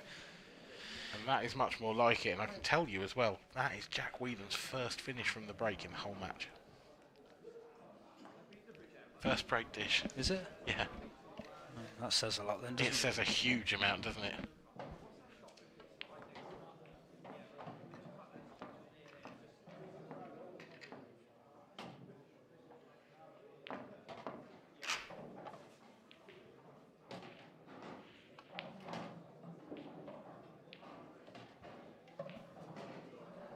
Well, he'll be feeling a little bit better about himself now, especially if he can take this set and get it back to 2-1. Yeah, I mean, I said earlier if he went 2-0 down, I thought he was massive odds against. I still do, but it's amazing what this set format can throw up at times. And if he can start dishing in the way that we know that Jack can, and if Mark's break begins to falter in the way that it seems to be, and if that red plants onto the yellow into the middle bag first shot, yeah, I think you're right.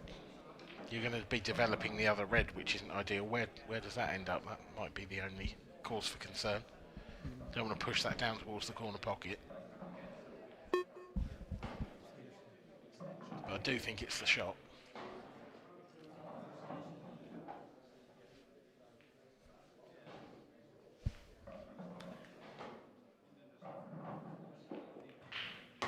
played that nice, very controlled. Yeah, lovely pace.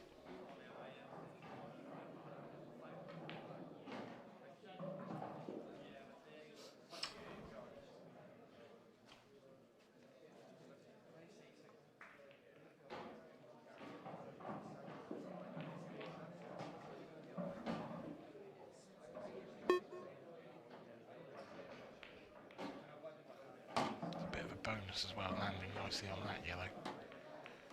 That one could have caused him a problem later if he'd had to come back to it.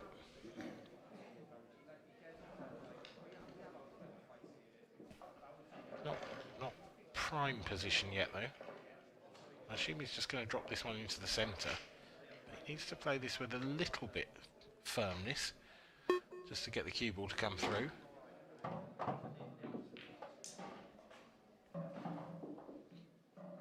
Now he's straight on the one to the left centre. Just wondering whether the one goes to the bottom left corner as we see now. Yeah, I agree. I think that's... Well, if it does, then this should be over. But this is the key shot. 'Cause if that does, which I think it does, yeah. From that camera angle, you can see clearly. Thank you, Mr. Cameraman. That's actually perfect. He's absolutely plumb. This is 2 straight shots and then leave yourself the right angle to get back down for the 8 ball. And perhaps he can follow up his first break dish of the match with his first reverse dish of the match. Never. He looks good here.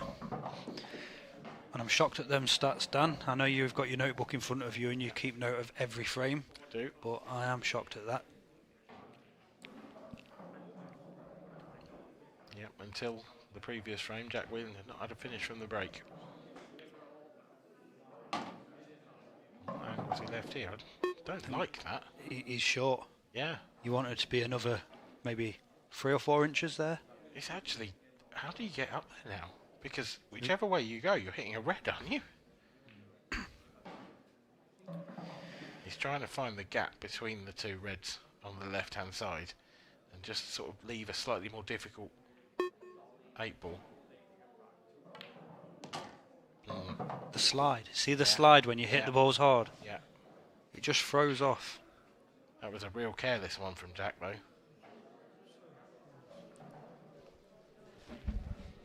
He took the finish so well as well, and then just one shot landed the wrong side. It's amazing how often that happens, isn't it?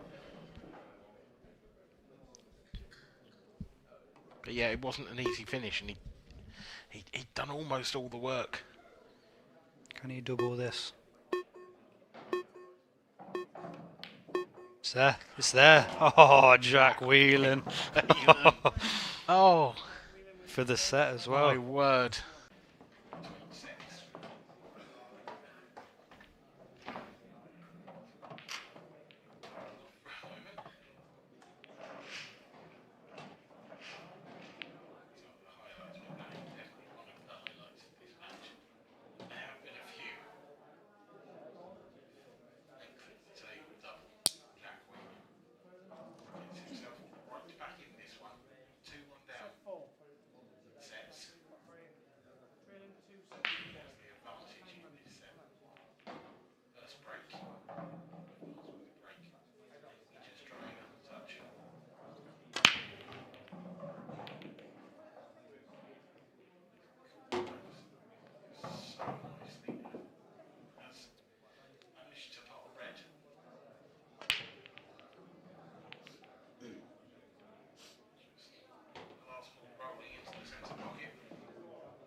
commentator joins me once again. That was quick. Good evening, Dan.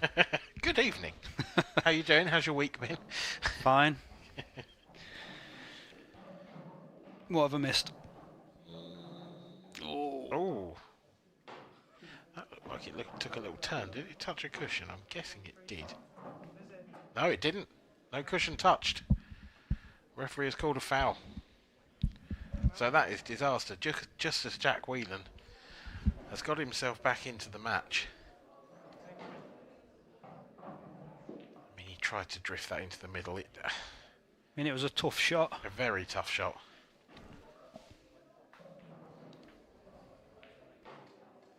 They do turn on the middle pocket sometimes, so just because of the way the cloths are stretched and stuff. It almost looked as if maybe it just caught a bit of dust or something. It literally... But the thing is, when you're playing a shot at that weight, you are kind of relying on that not happening, and you can't rely on that not happening. Yeah. One of the big things as well with this cloth I've seen, because it is a woven cloth, if you...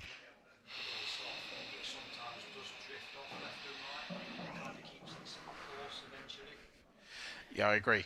I know what you're saying. There does seem to be a little bit of a wobble at times. Just sometimes, yeah. I find that's a lot more pronounced when the cloth's new, actually. Yeah. See it more on the tour than I do when I play on a home table. Maybe because it's stretched a lot more. Yeah. I do play lovely, though. I do love playing with these Strachan 86 on cloths.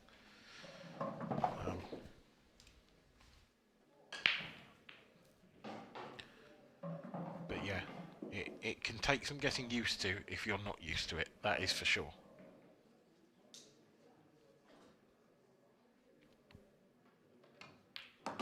So that mistake from Jack in the first frame of this set looks like it's going to be it's going to cost him. Can't see Mark missing from here.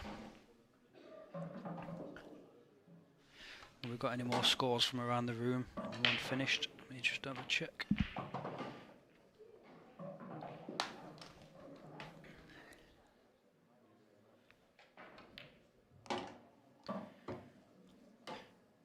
Jake Dillon, Lulov and Dan Davey 2-all. And Jake is 2-1 up in a deciding set. Oh. Are we going to go double Desmond in that game? Gio has pulled another set back against Josh Thomond, but in the deciding set, Josh is 2-0 up. Wow. That's big. So is that. Mark Farnsworth takes the lead in set number 4.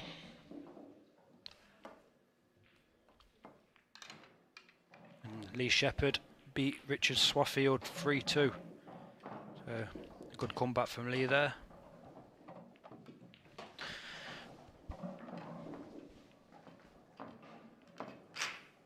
No, we just see it did turn at the end just a little bit. Watch. There we go. Yeah. And obviously, eagle-eyed referee Brian Moss just didn't catch a cushion, so...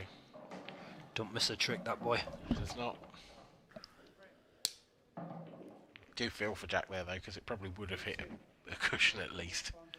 Yeah, it's not just that either. There's more to it than just missing that pot. You know, he's on a high from the last set. He's playing well, and then you kind of get stopped in your tracks with something like that. Yeah. Stops the rock for Mark Farnsworth as well, who had lost 4 frames on the trot before that one. Cue, this black's close. Oh, no. This could be a long frame. Has anybody got that cup of tea left? Yeah, absolutely. Get the kettle back on. When the 8 ball goes close to the pocket like this, it's always such a difficult frame. But particularly this one, because you've got a red and a yellow both on top of it.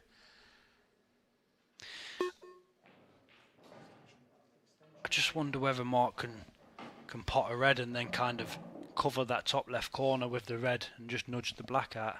There's a huge shot on, but it might be too much of a risk. But what about the cross double? And try and go into the red.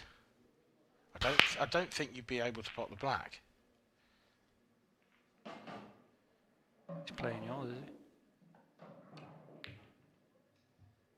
Bit of both, maybe. Didn't play it as hard as you would have needed to. I think he'd have maybe needed to play more angle the way I suggested. I don't actually think he'll be devastated that he's missed there. No, I don't. I completely agree.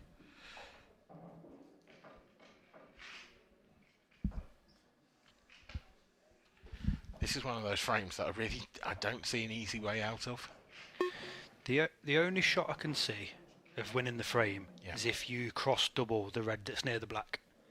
So if you land directly in line with it across the balk line as you look, and you can cross double it into the top right corner. Well, the only way I can see is if you don't go game, but I think Jack's done the right thing. He's got himself some reds. He can play that red on the rail off the 8-ball and get control of that pocket. And that's exactly what he's doing. See, that was the shot I mentioned earlier. Yeah. I didn't know whether Mark could pot a red and do that. That's probably what he would have played if he potted the double. Mark's got 2 yellows though. He's going to have to take one of the yellows close to the centre pocket, but he's got another one there, and you feel like that area is attackable. It's a nice position to go in and play the skill shot. My question mark on the yellows is the... Oh, that's probably better than potting it, actually. I think that's what he wanted. I think Jack will... I think he might go a game here, possibly play the skill shot. It's quite an easy skill shot from the furthest out, so the red closest to the black spot, as we see. Yeah. It's not a hard skill shot if you land well on it. No, I agree. Although I would say it's that yellow's almost in an identical position to the skill shot he missed earlier. It's just that side of the pocket rather than being right in the centre. Now then.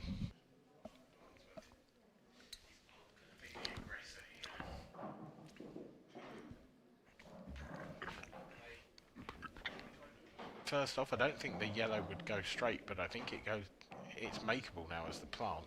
Onto the one over the pocket. Maybe cushion first and double kiss it in, possibly. Yeah, exactly that. Because you don't really want the yellow going away too far from that pocket, I don't think. No. He's got it. He's okay. And now, look at this angle. Look at this angle to attack. The only thing is you're not guaranteed to be nicely on a yellow afterwards. No. He's got 2 options here as well. He can play the yellow to the top right corner and just do a soft little screw shot and go into the top left corner off the yellow over the middle bag, or he can go directly into it now. I just don't see the advantage. I think he's going. He's going. He's got. How's this yellow come out? I mean, he'd love it if the 8-ball had kept running, but I think he'll take this. He's got a shot. It's all he could ask for, really. Yeah. He's got a couple of shots, actually. He can take the thin one down to the bottom right, or the one he's closest to the bottom right.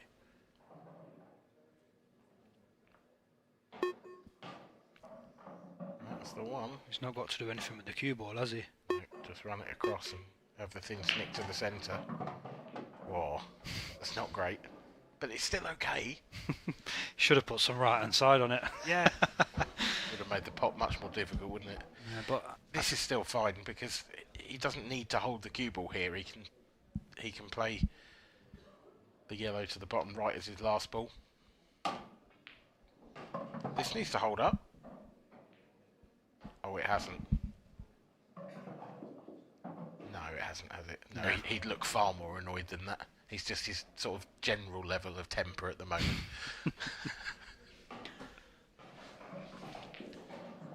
It did look like it rocked onto that 8-ball just for a second, didn't it? That's a nice shot. Through the gap, lovely. And it just perhaps begins to feel like the writing might be on the wall here for Jack. He's stuck in there. He's not gave up as he has tried. No. But the balls just haven't been very kind to him. Mark couldn't have finished much worse on this 8-ball. He'll still get it, but he couldn't have finished much worse if he tried. Horrible angle. But no problem. 2-0 to Mark Farnsworth.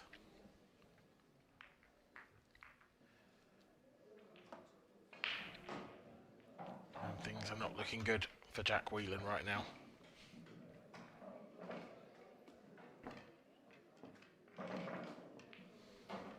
No, Big Ray looking good for the win here now. He is. And sometimes when you have these scrappy games and you come...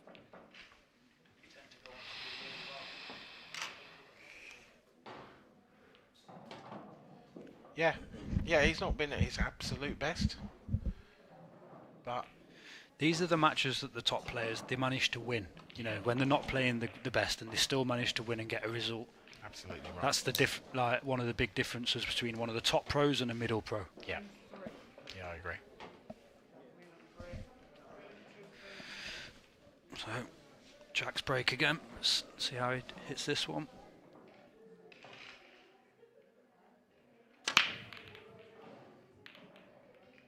Oh, no, it's not. I thought it was going to be dry. I thought it was going to be absolutely devastating. It is a fairly devastating break, but it's come out well for him.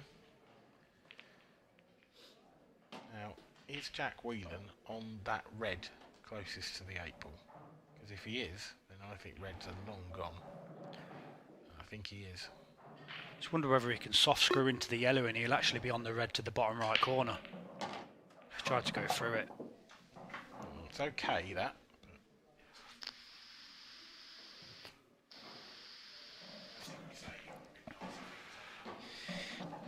That red now. Yeah, good. If he doesn't clear this frame, it'll be because of that red. Yeah. I think that's his only problem ball here. Yeah, it's just quite a narrow window to land in, isn't it? Yeah, I don't know whether if he can drop this into the top left corner, he can possibly play the one to the right middle next and drop down onto it. Oh, he's got to get it first, though. And he hasn't. It's not a nice table on yellows, this, but Mark will just be pleased to be at the table, I suspect. Having said that, what can he possibly do from here? Can he play the one he's closest to off the red into the centre? Cushion first into the maybe. Yeah, I think that's a big. I think it's a big bag. Yeah. Off the jaw. It still leaves problems, but at least it gets him out a little bit.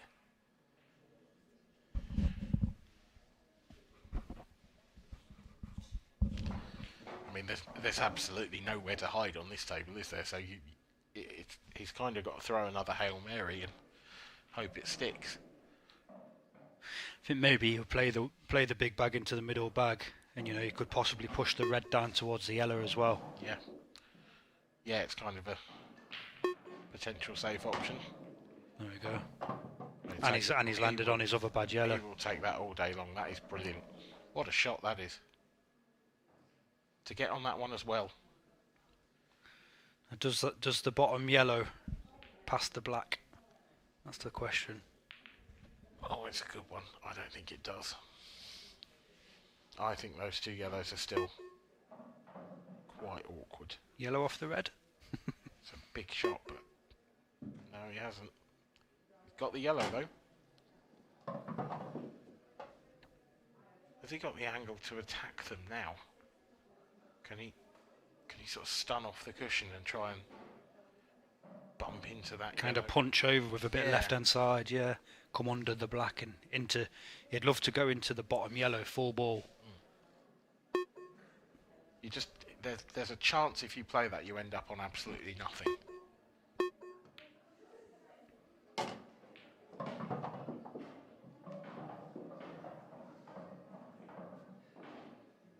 I think he's still playing the same shot, but obviously now with lots of running side, round off the two cushions maybe. Has he got that? I don't know.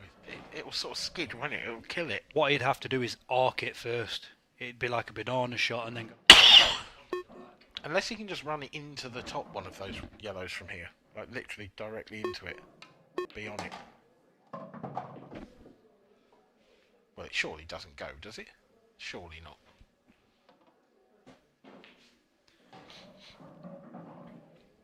I think the top one goes.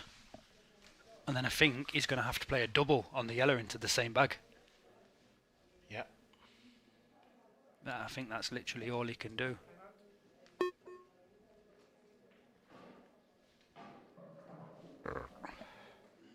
Possibly get enough side on it, can he, to sort of run into it or anything?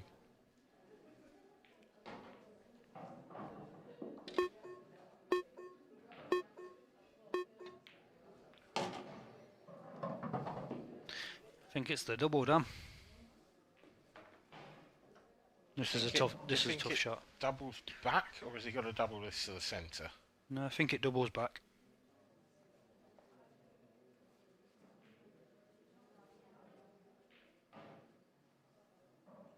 Yeah, it does double back because he's going for it, but it's a tough shot. He's nailed it. Nice. Oh, he has. He has. He thought he'd missed it. I thought he'd missed it. He did catch the near knuckle, but I mean, fair play. How close did he have to get to that red?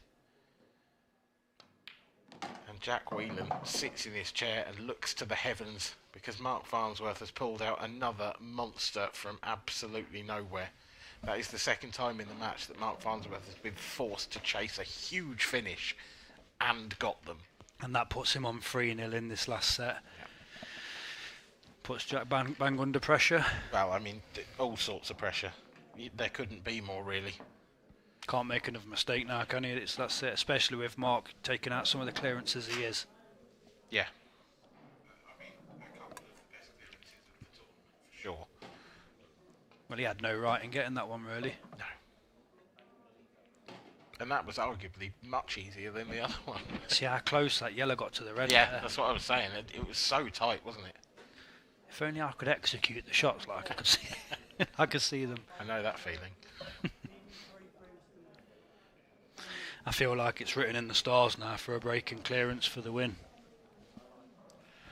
I wouldn't disagree.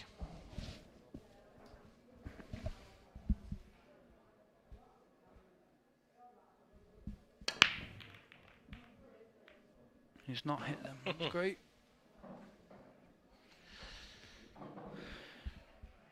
Well, that's why I'm not an astrologer. Again, though, there's just a little bit awkward. There's a couple of clusters again. You know, I'm sure he'd love he wants yellows, but he's got to play a plant across the top rail. It's not a nice shot to play. 6 of one, half a dozen the other for me here. He's playing a plant on the yellows to start with, is he? That would open things up considerably, but yeah, those two are on the top rail. Yuck.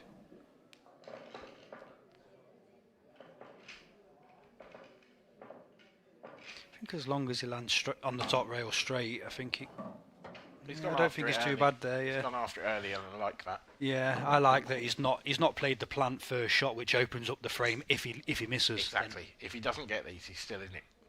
So it shows he's still thinking clearly. Nice shot. So now he can play on the plant he was going to play first shot. Yeah. Exactly that.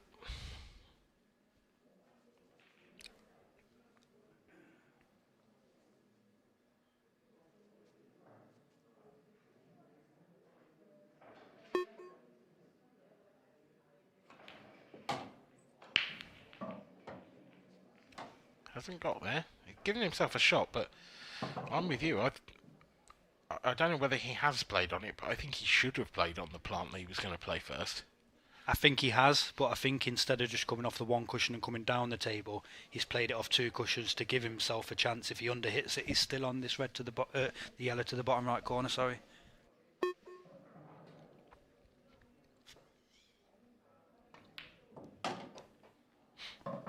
That's nice. Because what you can do now, you can play this and punch the yellow that he's cannoning onto the other yellow back out. Yeah.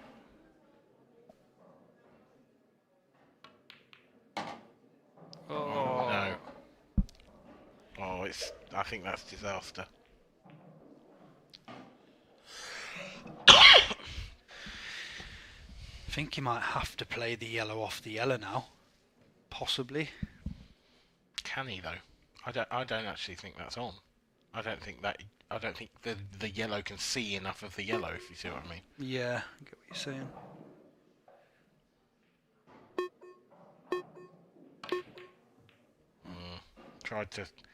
Tried to force something to happen. Failed. So Mark Farnsworth, this is his first chance for a place in the last 16.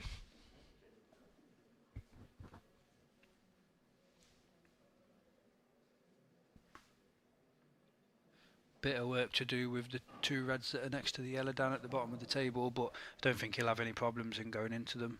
Oh, they go. There we go. They both go. Yeah, they both go.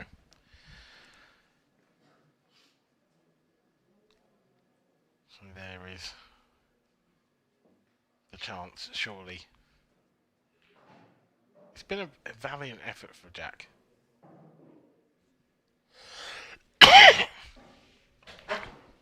You know, it must be tough to return to this sort of arena and this place having left for a different Cuesport. Yeah, when you're coming up against the likes of Mark Farnsworth, you don't get second chances. No. So if you're not playing your best, then you lose. It's as simple as. Yeah. And Mark really has pulled some amazing finishes from the fire in this one. There's a few for the highlight reel for sure. Big time. Just making absolutely sure here, and you can see why. It's not straightforward. There's quite a narrow window really that you want to land the cue ball in for those last two reds. I thought he might have come down a bit earlier on rather than leaving him till last, but I think he was just out of position a little bit, so he's kind of. He's not 100% happy with this, I can tell you that much. And he's gone after it now.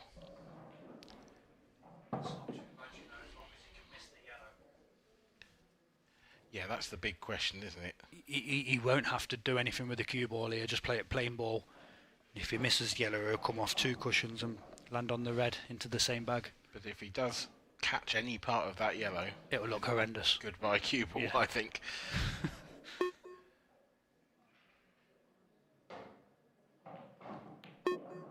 It could avoid it. Has landed pretty much plumb, perhaps a touch straighter than he'd like. I think he's okay. You could either just push this through and play that last red to the top left, or stun down past the 8 ball and play it to the centre. That's the one, and that is the shot. That's the match winner, I think. Yeah, well played, Mark Farnsworth. It's not been the match we all thought it would be, but Mark's took some fantastic clearances out and fully deserved the win. He was the better player. Yeah, completely agree. Commiserations to Jack. Not a bad run, for returning. Last 32 and knocked out by Mark Farnsworth. You'd take that, wouldn't you? Yeah, I'm sure.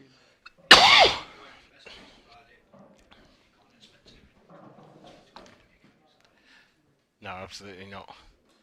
Although he definitely would have had that in his mind. He's not entering a tournament like this without, the thought that he could win it. No, definitely. How's Josh Tomon getting on there? I'm just reloading Cuesports. Give me 1 second. Right, we'll stay on for this, Dan, because it's 2-2 in sets and it's 3-3 in frames. So we have a deciding frame, ladies and gentlemen. This is a deciding frame. We'll stay on for it, shall we? Yeah, why not? Is that okay?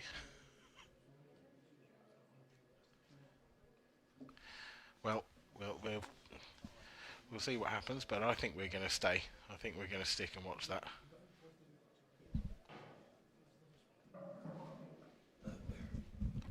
Here is Josh Tomon to break. His break was monstrous earlier on the stream. And he'll be delighted with that as well, I think.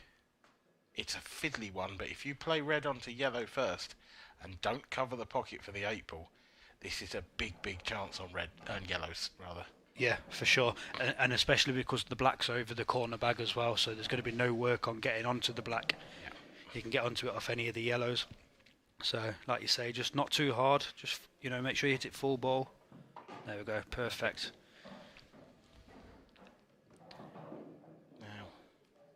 Down the table off the side rail, maybe just top it off the side rail, give yourself a choice. Yeah, possibly, or even just maybe screw past the face of the red. I don't know whether the yellow goes into the bottom right corner.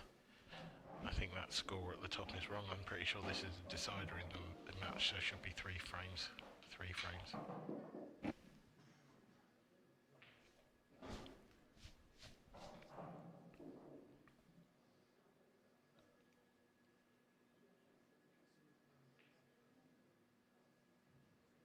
Just to let you know, this is a deciding frame despite the scoreline. Oh, that is a great shot. And Josh Thomond has played an absolute worldie under the pressure in a deciding frame over last 32 match at the Worlds. It's a beauty. And he's going to win this. Couple of good scalps there by Josh. A Boyle, then Edgar. He's not, maybe one to look out for yeah, sure. Might be. Might well be.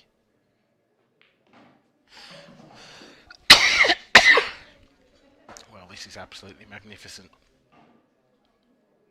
This is absolutely magnificent.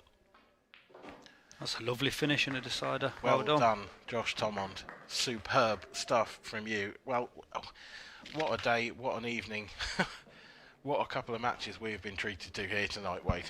Yeah, it's been absolutely amazing. Thoroughly enjoyed it yet again. Look forward to the rest of the weekend. And wasn't that just the icing on the cake? That final frame from Josh Thomond, a lovely finish as well from him. Yeah, well done to Josh. I'm sure he's going to do really well, even if he, doesn't go on to win this tournament. I'm pretty sure we'll see a lot of him in the future. Yeah, absolutely agree with that.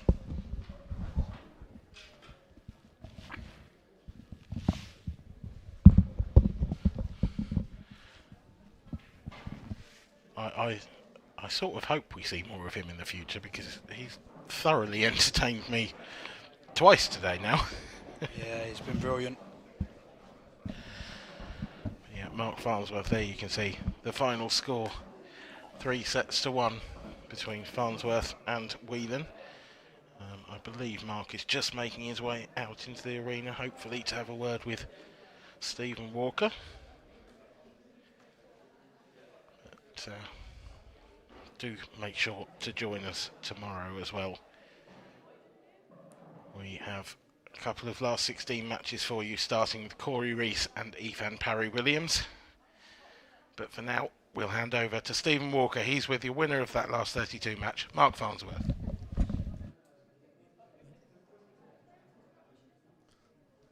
Welcome back, guys, and now here with the victorious Mark Farnsworth after a great game against Jack Wheelen. We just caught the tail end of the Geo Josh Thomond game, but back to you, mate. Some scrappy moments and some phenomenal moments. Yeah, mate. I've had some classics for Jack over the years. That wasn't one of them. I think we both struggle a little bit with the cloth, the conditions, and even being back on the shot clock. Early doors there was the beeps didn't go off the 10. I think it affected us both a little bit, and it was one of those matches that obviously, like, Jack's a fantastic player and he's one of the good guys in the pool world, and I've got so much respect for him getting off his backside and travelling over the other side of the world and to learn a different discipline, so I've got so much respect for him. It's still a hard match, even though he hasn't really playing this game, but his reputation still speaks for itself. Well, that's one of the things when you see guys like Jack coming in here, even though he's not played a lot, and not especially on the cloth and the tables and stuff, he's still coming here to win. He still fancies his chances because he's got that kind of pedigree. Yeah, because he's living on the Chinese table these days, and it's a tough discipline, it's a completely different game, completely different ball. So even though your arm's still going through, it's completely, the reaction of the balls and everything's completely different, so it affected me going from the tablecloth back to the blue. But obviously for him it's a completely different game, so he's still a danger because he's a fantastic player, but he made a lot of mistakes. I made a lot of mistakes. It was one of those games which just delight to get over the line, but there was some good spells, but there was a bit of patchy stuff as well. There was some fantastic shots.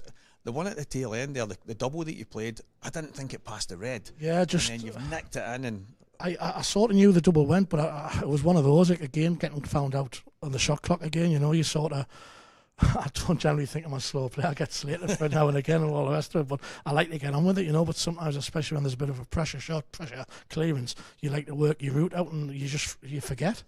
Do you know what I mean? And obviously I thought the finish was okay, then the lower one, which I ended up doubling, wouldn't go in the other corner, and I'm thinking I haven't really got a ball to kick it out with, and then I played a really bad shot two before I had to play one with the rest, and I thought I've just got to bounce it back out and leave the double, but fortunate really, I left myself plumb on the back double and it just squeezed in, but again I was really fortunate in the second set. What a really scrappy frame, it was a 3-all or whatever it was, and I went for a finish that just wasn't there. You know, he had us tied up in knots, which respect to Jack, because he doesn't play the rules anymore. You know, he turned the frame round. He was a massive favourite in it. He was. And I've sort of thought, well, if I don't go for them now, I'm never going to get another chance. And I was just really, really lucky, to be fair. You've got to take them, you know, but it's one of those where it's a 1 in a million sort of clearance, you know. So, a bit unlucky for Jack. No, it is, but the moments, they can be huge as you head into a tournament, any match. Sometimes you need to pull a shot out, sometimes you need to dig in there. That's the game, and especially when you've got 5 sets, races to 4, however long it takes. Sometimes you need to hang in there, sometimes you need to stay patient, and it gets you over the line. Yeah, the sets format when I first got brought in, obviously a lot of years ago now, I was massive. I think it's just old-fashioned. You don't like change sort of thing. I couldn't get my head around it, and I was all for the longer race and whatever else. But over the years, it's grew on us massively, you know. But it's still like there's so many like scrappy frames as such, because every frame, not that in a longer race, every frame's important, but when it comes to the sets format, if you want all 2 all or whatever, I know what you mean. I think it makes, especially on the shot clock, it makes, obviously, like, Jack's a fantastic player. I mean, it makes mistakes. Do you know what I mean? 'Cause it forces you into stuff, especially with the sets. Every set's important, you know, and I think it scrutinises your game sort of thing. So I'm a massive fan of it now, you know, and it sways both ways, and you think you can be comfortable. Like, I've nicked that second set to go 2-0, and you're not home and dry, but you're in a strong position. But then Jack's nicked the third. I made a couple of mistakes, and fortunately he's been a bit unlucky the first frame of the fourth, so I've managed to grab the lead again, you know. But I'm a big fan of the sets these days. I love the drama that it creates. I love the fact that you're never beat. You could lose 4-1, 4-1 the first 2, and obviously if that's a race to even 10, you're 8-2 down, the match is effectively over.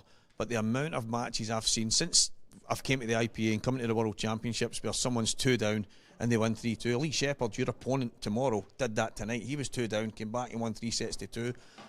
It's tough to do that if you're going in the long races. If someone gets too far ahead, the match is effectively over. This creates a different dynamic, and I think the World should be tough to win. It shouldn't be.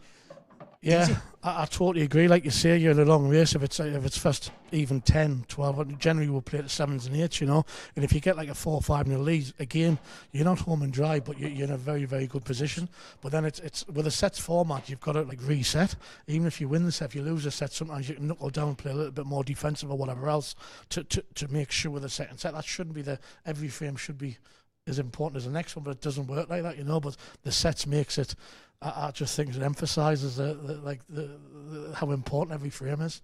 You've just come in after a massive game a couple of weeks ago, the longest of races over the length of time that you've had to play, the kind of fatigue and the practice you put in. I was speaking about that earlier, the practice partners you were playing with. You must be coming in feeling sharp, feeling good after that. But this is a different ball game altogether. Yeah, I put a lot of time in it. I can go. People think I play all the time. You know, in between tournaments, I literally can go weeks without touching the table. You know, but then I think it resets yourself a little bit. You know, when it comes to especially the important times, you knuckle down, you go back to basics, and you start again as such. You know, and you start, because I think you play too much in between tournaments, whatever. You can get into bad habits, you can get lackadaisical and whatever else. So I think it like sort of resets your frame, like your frame of mind to go back and make sure you do the easy stuff properly. Before the money match, I put a lot of time in. Obviously, I was getting used to the cloth as well, which was, it plays completely different. Had Liam down, which obviously was brilliant. Liam coming down, you know, which, you know, how bad I play. And like the night before, I had a really bad cough. I only slept for 2 or 3 hours the night before the match. And obviously, I didn't say anything to anybody.